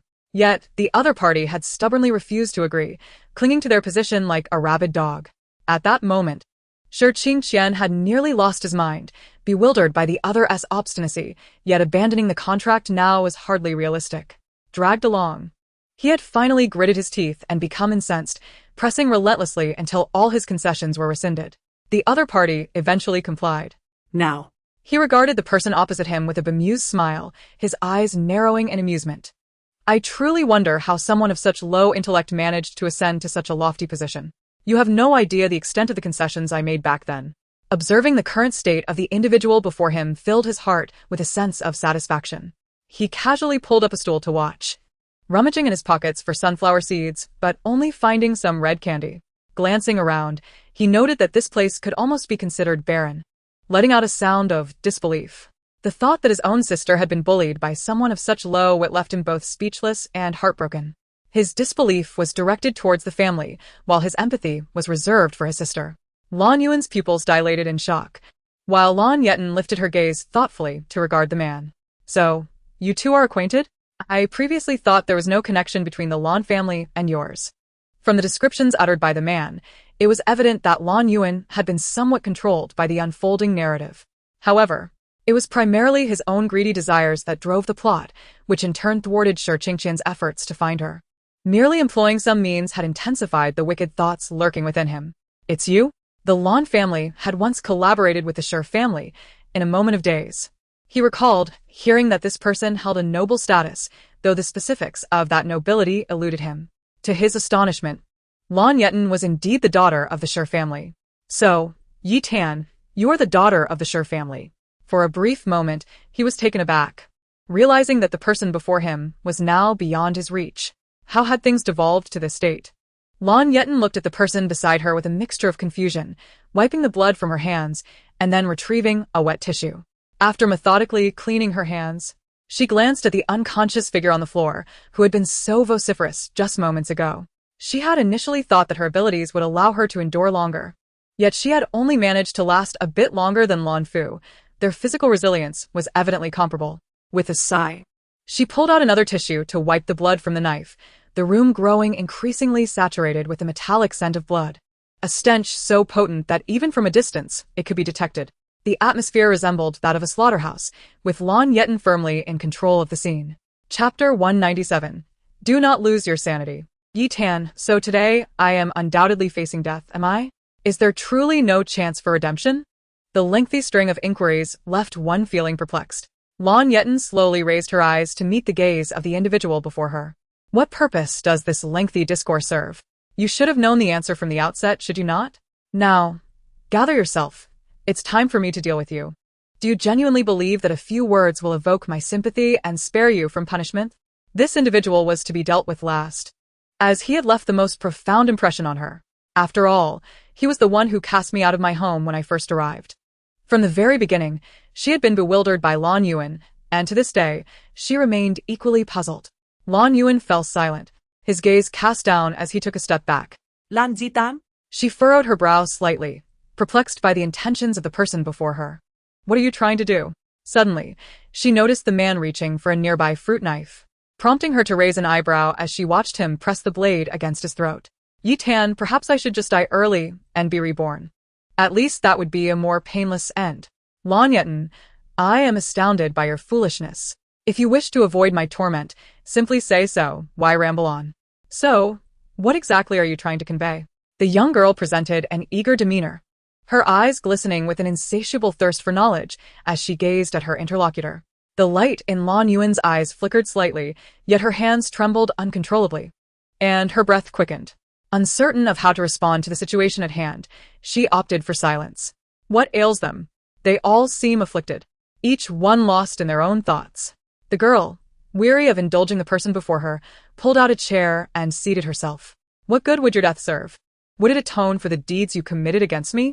Do you truly believe your life holds any significant value? Lan Yetan's voice dripped with mockery, observing the individual across from her with a hint of curiosity, wondering if they could truly muster the resolve to act violently. In truth, she harbored the belief that should this person perish, her hands would remain clean. After all, should he choose to take his own life, it was of no consequence to her. She was a law-abiding citizen, a model of propriety, with aspirations of pursuing a civil service career. As Lan Yuan scrutinized the expression of the person before her, it was evident that she regarded his current actions with indifference. A chill coursed through her heart, as if she were on the brink of death. When the young girl noticed the man's lack of action, she furrowed her brow, growing slightly impatient as the silence stretched on. Slowly, she rose to her feet, advancing step by step toward him. What a farce! Heavens, what does this scene resemble? I feel as though I am a protagonist in a tragic tale, tormenting a heroine, though the individual before me is hardly virtuous, and I am no villain either. I am the sovereign. And when the heroine contemplates suicide, I remain contemptuous, indifferent to her plight, only to later regret her demise. Those capable of hearing unspoken thoughts fell into silence, while Shi Qingqian regarded the surrounding quietude with perplexity. Why has everyone ceased to speak? Seizing the moment when her opponent seemed distracted, Lan Yetan swiftly snatched the knife from his grasp and pressed it against his throat. her voice laced with a languid mirth and an air of indifference. "You are so slow. I find it quite vexing. Allow me to assist you." With that, the knife's sharp edge swiftly sliced through his neck, blood gushing forth in an instant. The man winced in agony, his complexion paling as he regarded Lan Yetan with disbelief. Clutching his throat, "You!" The girl had calibrated her strength precisely. The pain inflicted was sufficient to evoke distress and fear, yet not lethal. However, the stipulation of survival hinged on not succumbing to tetanus, maintaining proper care, and avoiding water. It remained uncertain whether the person before her possessed the fortitude to endure or the means to care for himself. Blood trickled down his elongated fingers, dripping onto the floor in rhythmic drops. The man gasped in pain, and Lan Yetan realized that he was more sensitive to suffering than she had anticipated. "Oh. Is this the extent of your pain?" With an expressionless demeanor, she kicked him to the ground. Observing him sprawled on the floor, struggling to rise, yet lacking the strength, she was momentarily transported back to their first encounter. It was then that Lan Yetan had also collapsed, devoid of energy, relying on instinct to prop herself up. The agony had been overwhelming, though she had not fully acclimated to her new body at that time. Later, the pain became unbearable. "It seems this family relishes in knocking others to the ground and humiliating them, which has led me to adopt this habit as well. I must not let them enjoy it too much. Apologies, apologies." Tears inexplicably streamed down his face. Lan Yuan was not one to weep. Yet her heart was heavy with unbearable sorrow this time. She scarcely acknowledged the wound on her neck. Lan Yetan's mention of past grievances acted merely as a catalyst, igniting memories of both prior and subsequent transgressions. Those selectively forgotten memories erupted in her mind, shattering her unwillingness to recall them. The abrupt collapse of her emotions was the most mentally exhausting, especially after enduring sufficient negativity in recent days. Yet, she felt herself unraveling, the wound tearing open, releasing more blood, the warm liquid cascading down her neck to stain her garments and the floor below. For a fleeting moment, her vision blurred, her body shaking. "Do you understand? You are now consumed by guilt. Your remorse stems from the belief that had you chosen me and treated me better, you would not be in this predicament. You do not regret your neglect that transformed me into this avenger, capable of rendering you powerless." Each word was a dagger to the heart, starkly realistic, as Lan Yetan watched him tremble, blood flowing freely. Fatigue washed over her in an instant, and her surroundings began to spin. Today, the number of adversaries dealt with had already been considerable, and she was feeling quite unwell. This group of individuals, some of whom later professed their love for me, unconsciously belittled me through their words. They perpetually sought to undermine my confidence, hoping to draw me back into their fold, turning me into a puppet from which they could siphon fortune. Is this love? Lan Yetan paused momentarily, her mind clouded in confusion and disarray, her surroundings growing increasingly dizzying. "I find this resembles a profound hatred, a vengeance of a different nature." After uttering her thoughts, she sensed a depletion of energy and retreated a few steps, only to be steadied by another. Chapter 198. Backlash. The man sighed softly, releasing her once he saw her regain her balance, adopting a gentlemanly demeanor. "I have warned you. Your current physical condition cannot withstand excessive emotional upheaval or strenuous activity." Lan Yetan did not need to look to know who it was. Who else could it be but Ling Yu? "That was merely an oversight on my part, but nonetheless, thank you." Ling Yu appeared momentarily taken aback, a fleeting shadow of hurt crossing his features, as though he felt a twinge of discomfort. "Lan Yetan." The man's heart is like a needle at the bottom of the sea. It was unclear what the person before her was imagining, but he seemed on the verge of abandonment. "It's all right." That phrase, spoken softly and gradually, seemed to be savored and meticulously articulated. "Lan Yetan." The three individuals surrounding them exchanged knowing glances, while Wenqing nearly lost his composure, reveling in the sight of Ling Yu's discomfort. He cleared his throat gently, attempting to mask his embarrassment, nearly revealing his amusement. "Wenqing, Ling Yu, what expression is that? How could you treat Xiao Yitan in such a manner? If something is bothering you, why not voice it directly? How could you make Xiao Yitan solve riddles?" These remarks left Lan Yetan momentarily bewildered, her head slowly tilting as she processed their words, glancing around at the scene. "Let us proceed to expose their sordid deeds, directing them to the appropriate venues for justice." "What on earth are you all doing? What are you talking about? I can't comprehend any of this." Wenqing, with a radiant smile, deemed it unnecessary to elaborate further, while Ling Yu tugged at the corners of his mouth, his gaze fixated on the person opposite him in disdain. Ling Yu remarked, "It's nothing. This person is simply idle and acting irrationally." The tension between the two was palpable, almost suffocating in its intensity, when a soft cough from Shen Xiyuan broke the air. "Ahem. Let us have the bodyguards tidy up this place, and then we shall take our leave." Lan Yetan nodded gently, glancing at the three others. After sufficient cleanup, they would indeed be beyond redemption. Perhaps this was, in fact, a form of revenge. What awaited them would undoubtedly be far more harrowing than their current plight. But that was of little concern. There would be ample time ahead. "Be careful not to let them resort to self-harm," she added, as a sudden thought struck her. "Oh, by the way, I still have the household registration book." Lowering her head, she kicked Lan Fu lightly, only to discover he was as unyielding as a dead weight, refusing to awaken. A firmer kick elicited a groggy response. He finally stirred, roused by the pain. "Right, my household registration is still tied to this family. Before I send you off, I must relocate it." The man was now entirely compliant, nodding while his body trembled uncontrollably. Lan Yetan regarded him with a scrutinizing gaze. "Ensure he is properly attended to in the hospital for treatment, and complete the necessary paperwork by tomorrow." It was evident that the average person's recovery capabilities would never match his. She regarded him as less than human. Yet, the onlookers displayed no compassion. The bodyguards promptly dragged him away, the weight of his body substantial. The young woman glanced at her blood-stained attire, hesitating momentarily, but upon further reflection, realized it would not consume much time. In the vehicle, few would take notice, and she could swiftly return home. Just then Ling Yu, lost in thought, felt a fresh trickle of blood from his nose. He instinctively covered it, quickly retrieving a moist tissue. Stifling a groan, he swayed slightly, bracing himself against the sofa. After a deep breath, Shi Qingqian furrowed her brow, puzzled. "Wasn't he fine just moments ago?" Realizing the abnormality, she inquired, "Are you all right? How did you suddenly start bleeding?" "It shouldn't be this severe." The youth felt a wave of dizziness wash over him, accompanied by a cacophony of sounds, but after a few moments, it subsided. "It's not a major issue." Lan Yetan stepped closer, concern etched on her face. "Are you sure you're genuinely all right? It doesn't seem so. Bleeding from your nose twice in one day." Just as Ling Yu was about to respond, he felt a chill on his cheek. The young woman gently wiped the blood from beside his face with a tissue, her eyes filled with worry. "My goodness, are you certain you're fine? At this rate, it feels like you might lose too much blood."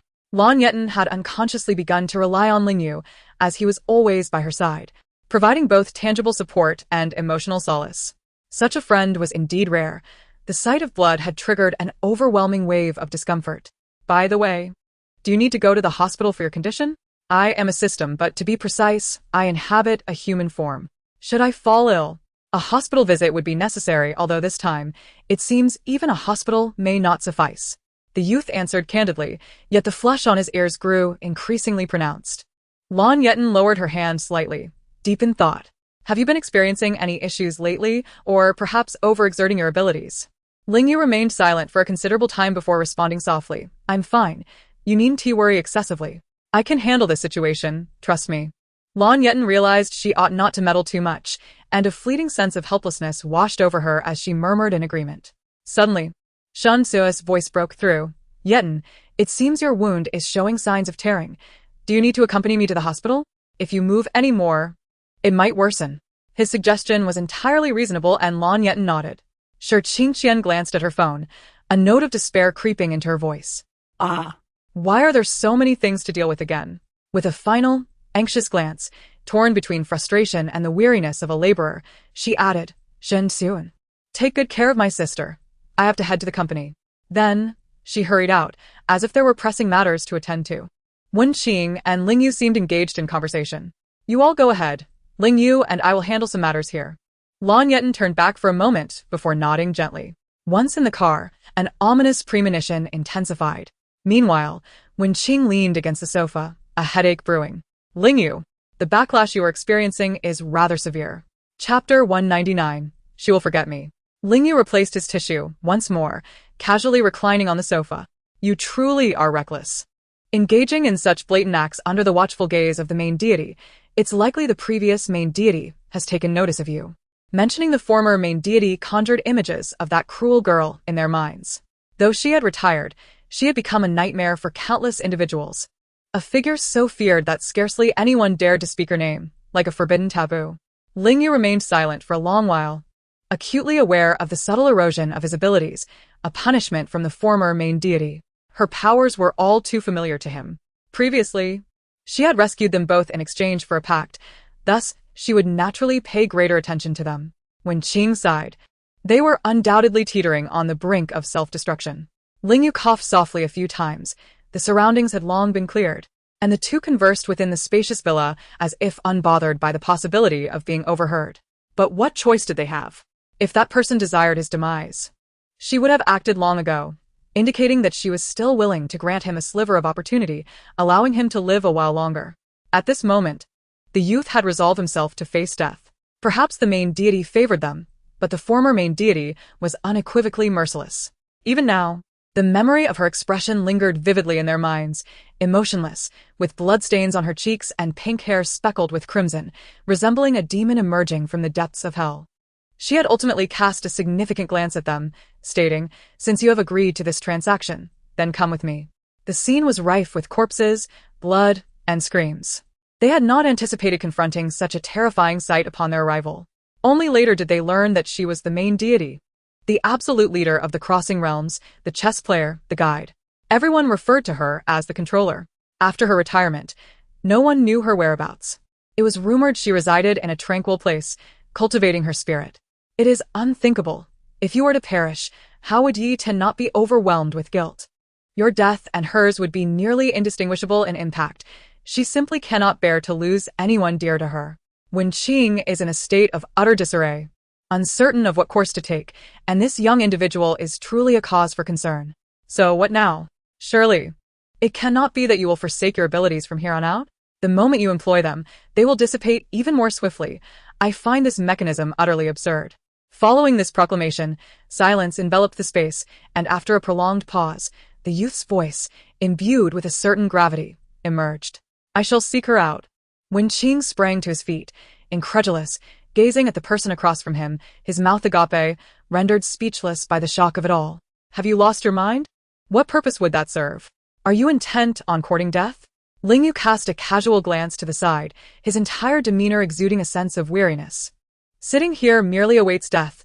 Our souls are sustained by energy, which is synonymous with our essence. As that energy wanes, so too does my spirit. Seeking her is the sole recourse. When Qing sank back onto the sofa, anxiety coursing through him, he had hardly awakened his memories when he found himself embroiled in such turmoil. If you go to her, what will you even say? After all these years, no one has managed to locate her. Do you comprehend how ruthless she can be? Killing you would be a mere trifle. The youth fell into silence once more, before finally articulating another reason. If I were to die, it is likely that Lan Yetan would not follow me into oblivion, yet her physical condition would deteriorate significantly. Her body is already so frail. If it worsens, she would be left to languish on a sickbed, which is akin to killing her. A profound sense of desolation deepened within him, culminating in a heavy sigh. I am aware of her ruthlessness, but should it be an equitable exchange, she would have the patience to hear me out. I wish to offer my last, singular utility to ensure her safety. The final words seemed to escape him with difficulty. The weight of expressing such sentiments was unbearable, even for someone as stoic as Ling Yu. After a lengthy silence, when Qing finally rasped, "And what of her?" Ling Yu, of course, understood what that entailed. I will request that her memories be erased. When all is settled and tranquility returns, she will forget me. A deathly silence ensued. When Qing inhaled deeply, in that fleeting moment, he genuinely admired Ling Yu, who had not ceased striving since arriving in this world. All I can do now is assist you. I will help you inquire about her whereabouts. Two minds working together will undoubtedly yield greater efficacy. Ling Yu did not reject this collaboration, recognizing that in their dire circumstances, distinctions between rivals were trivial. Nevertheless, before meeting his demise, he felt compelled to provide Lan Yetan with something, wealth, power, or some semblance of security. It is crucial to remember that it was a cruel curse of poverty that marred their childhoods. To be precise, many parental failings contributed to their plight. However, after entering this world, she deserved to experience the joys of affluence. Ling Yu glanced sideways, brushing his cheek where the girl had recently touched him. still tinged with her warmth, and memories of her earnest expression flooded his mind. How wonderful it would be. Would there be another opportunity? Would he live to see another day? Lingyu was uncertain and reluctant to contemplate it further, lest he grow more attached and unwilling to part ways. Lan Yetan. You must find happiness. The young woman sat in the passenger seat, observing the driver beside her, then glanced at the bloodstains on her clothing. Honestly, I don't think my injuries are that severe. The mere thought of undergoing stitches again sent shivers down her spine. Shen Chiwan. With a forced smile that barely concealed his disdain, replied with a hint of sarcasm. Indeed, not that serious. Just a couple more stitches required at the hospital. Lan Yetan exclaimed, please, refrain from speaking like that. The more you say, the more frightened I become. Shin Xi Yuan fell silent for a moment before finally sighing. All right, there's no need to be afraid. There are indeed some tears, but it shouldn't require too many stitches. Chapter 200. Again, the medication is administered. Since you're going to the hospital, you might as well visit Mu Huiyi. That lad sustained serious external injuries and is still hospitalized.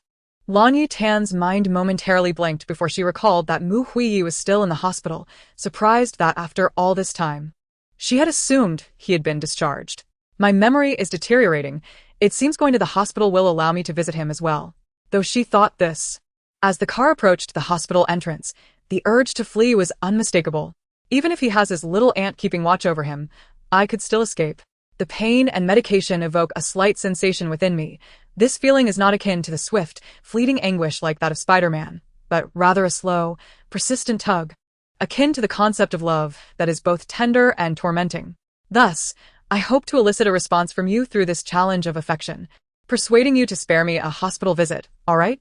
After nearly half an hour of psychological preparation against the car door, her resolve crumbled, and the desire to escape surged within her. Though she could endure pain, accept the hospital, and endure hardship, the frequency of her hospital visits within such a short span was truly exhausting. How long had she been in this world? Daily hospital visits made it seem as if she were merely a regular patient. Finally, steeling herself against Shen Xi Yuan's demeanor of "you've come this far," she could not forego checking in. Gritting her teeth, she exited the vehicle. As soon as she stepped out, heavens! The smell of hospital disinfectant assaults my nostrils. I feel utterly desolate. Must it be like this? The scent of hospital disinfectant was both familiar and repugnant, rendering her head heavy and dizzy. Shen Xi Yuan replied lazily. Rest assured, you cannot escape now. It's the same familiar faces administering your medication and changing your dressings. This time, you have indeed sustained some tearing. Do not think to evade responsibility. If you attempt to brush it off, the bleeding will only worsen. Lan Yetan was already compliant, feeling a weight of despair. Oh. Yet she insisted on maintaining her aloof facade, only to be greeted by Bo's puzzled gaze upon entering the hospital. What? Not you two again. Has something gone awry once more? Bo was genuinely baffled, unable to comprehend why this individual seemed to frequent the hospital daily. His gaze then shifted slowly to the bloodstains on the girl's clothing, as if ready to explode with incredulity. Mo? What on earth happened? Why are you bleeding again? Shin Xi Yuan, feeling somewhat guilty, coughed lightly as he faced his friend. Today's exertion was a bit much, hence, the wound may have torn slightly. Bible side. Then waved his hand dismissively. You truly have no fear of infection, he remarked. This wound is quite severe. Should it become infected, it would merely result in a change of dressings and sutures. Please fetch that nurse from earlier. I shall examine the wound now. Such matters cannot be delayed. And that young nurse possesses commendable skills.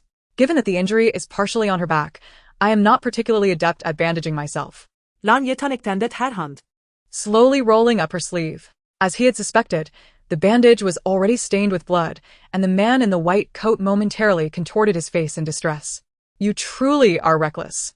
As he gently unwrapped the bandage, he noted that the wound had not gaped wide. Rather, blood had merely seeped through. Bo meticulously inspected the injury, applying iodine, observing the cold sweat that beaded on the forehead of the individual before him. A wave of compassion washed over him, not only for her plight but also for the fact that she had to endure such hardship at such a tender age.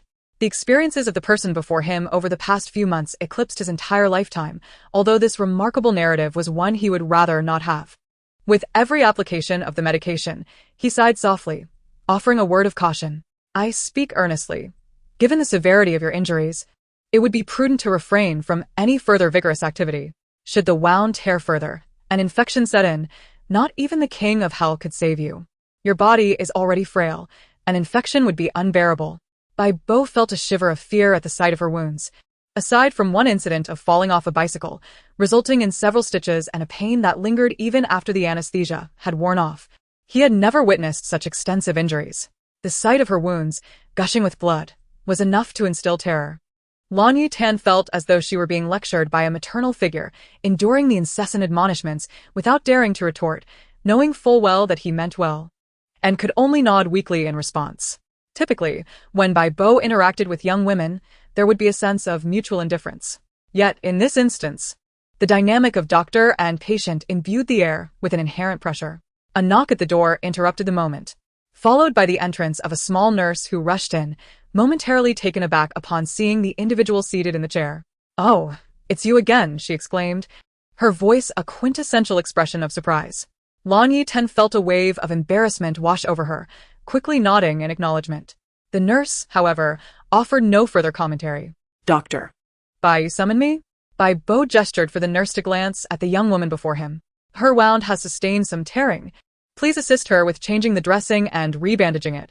The nurse nodded, understanding the gravity of the situation, and without further ado, Bai Bo applied the medication hastily, before the nurse led Lan Yetan into a designated room.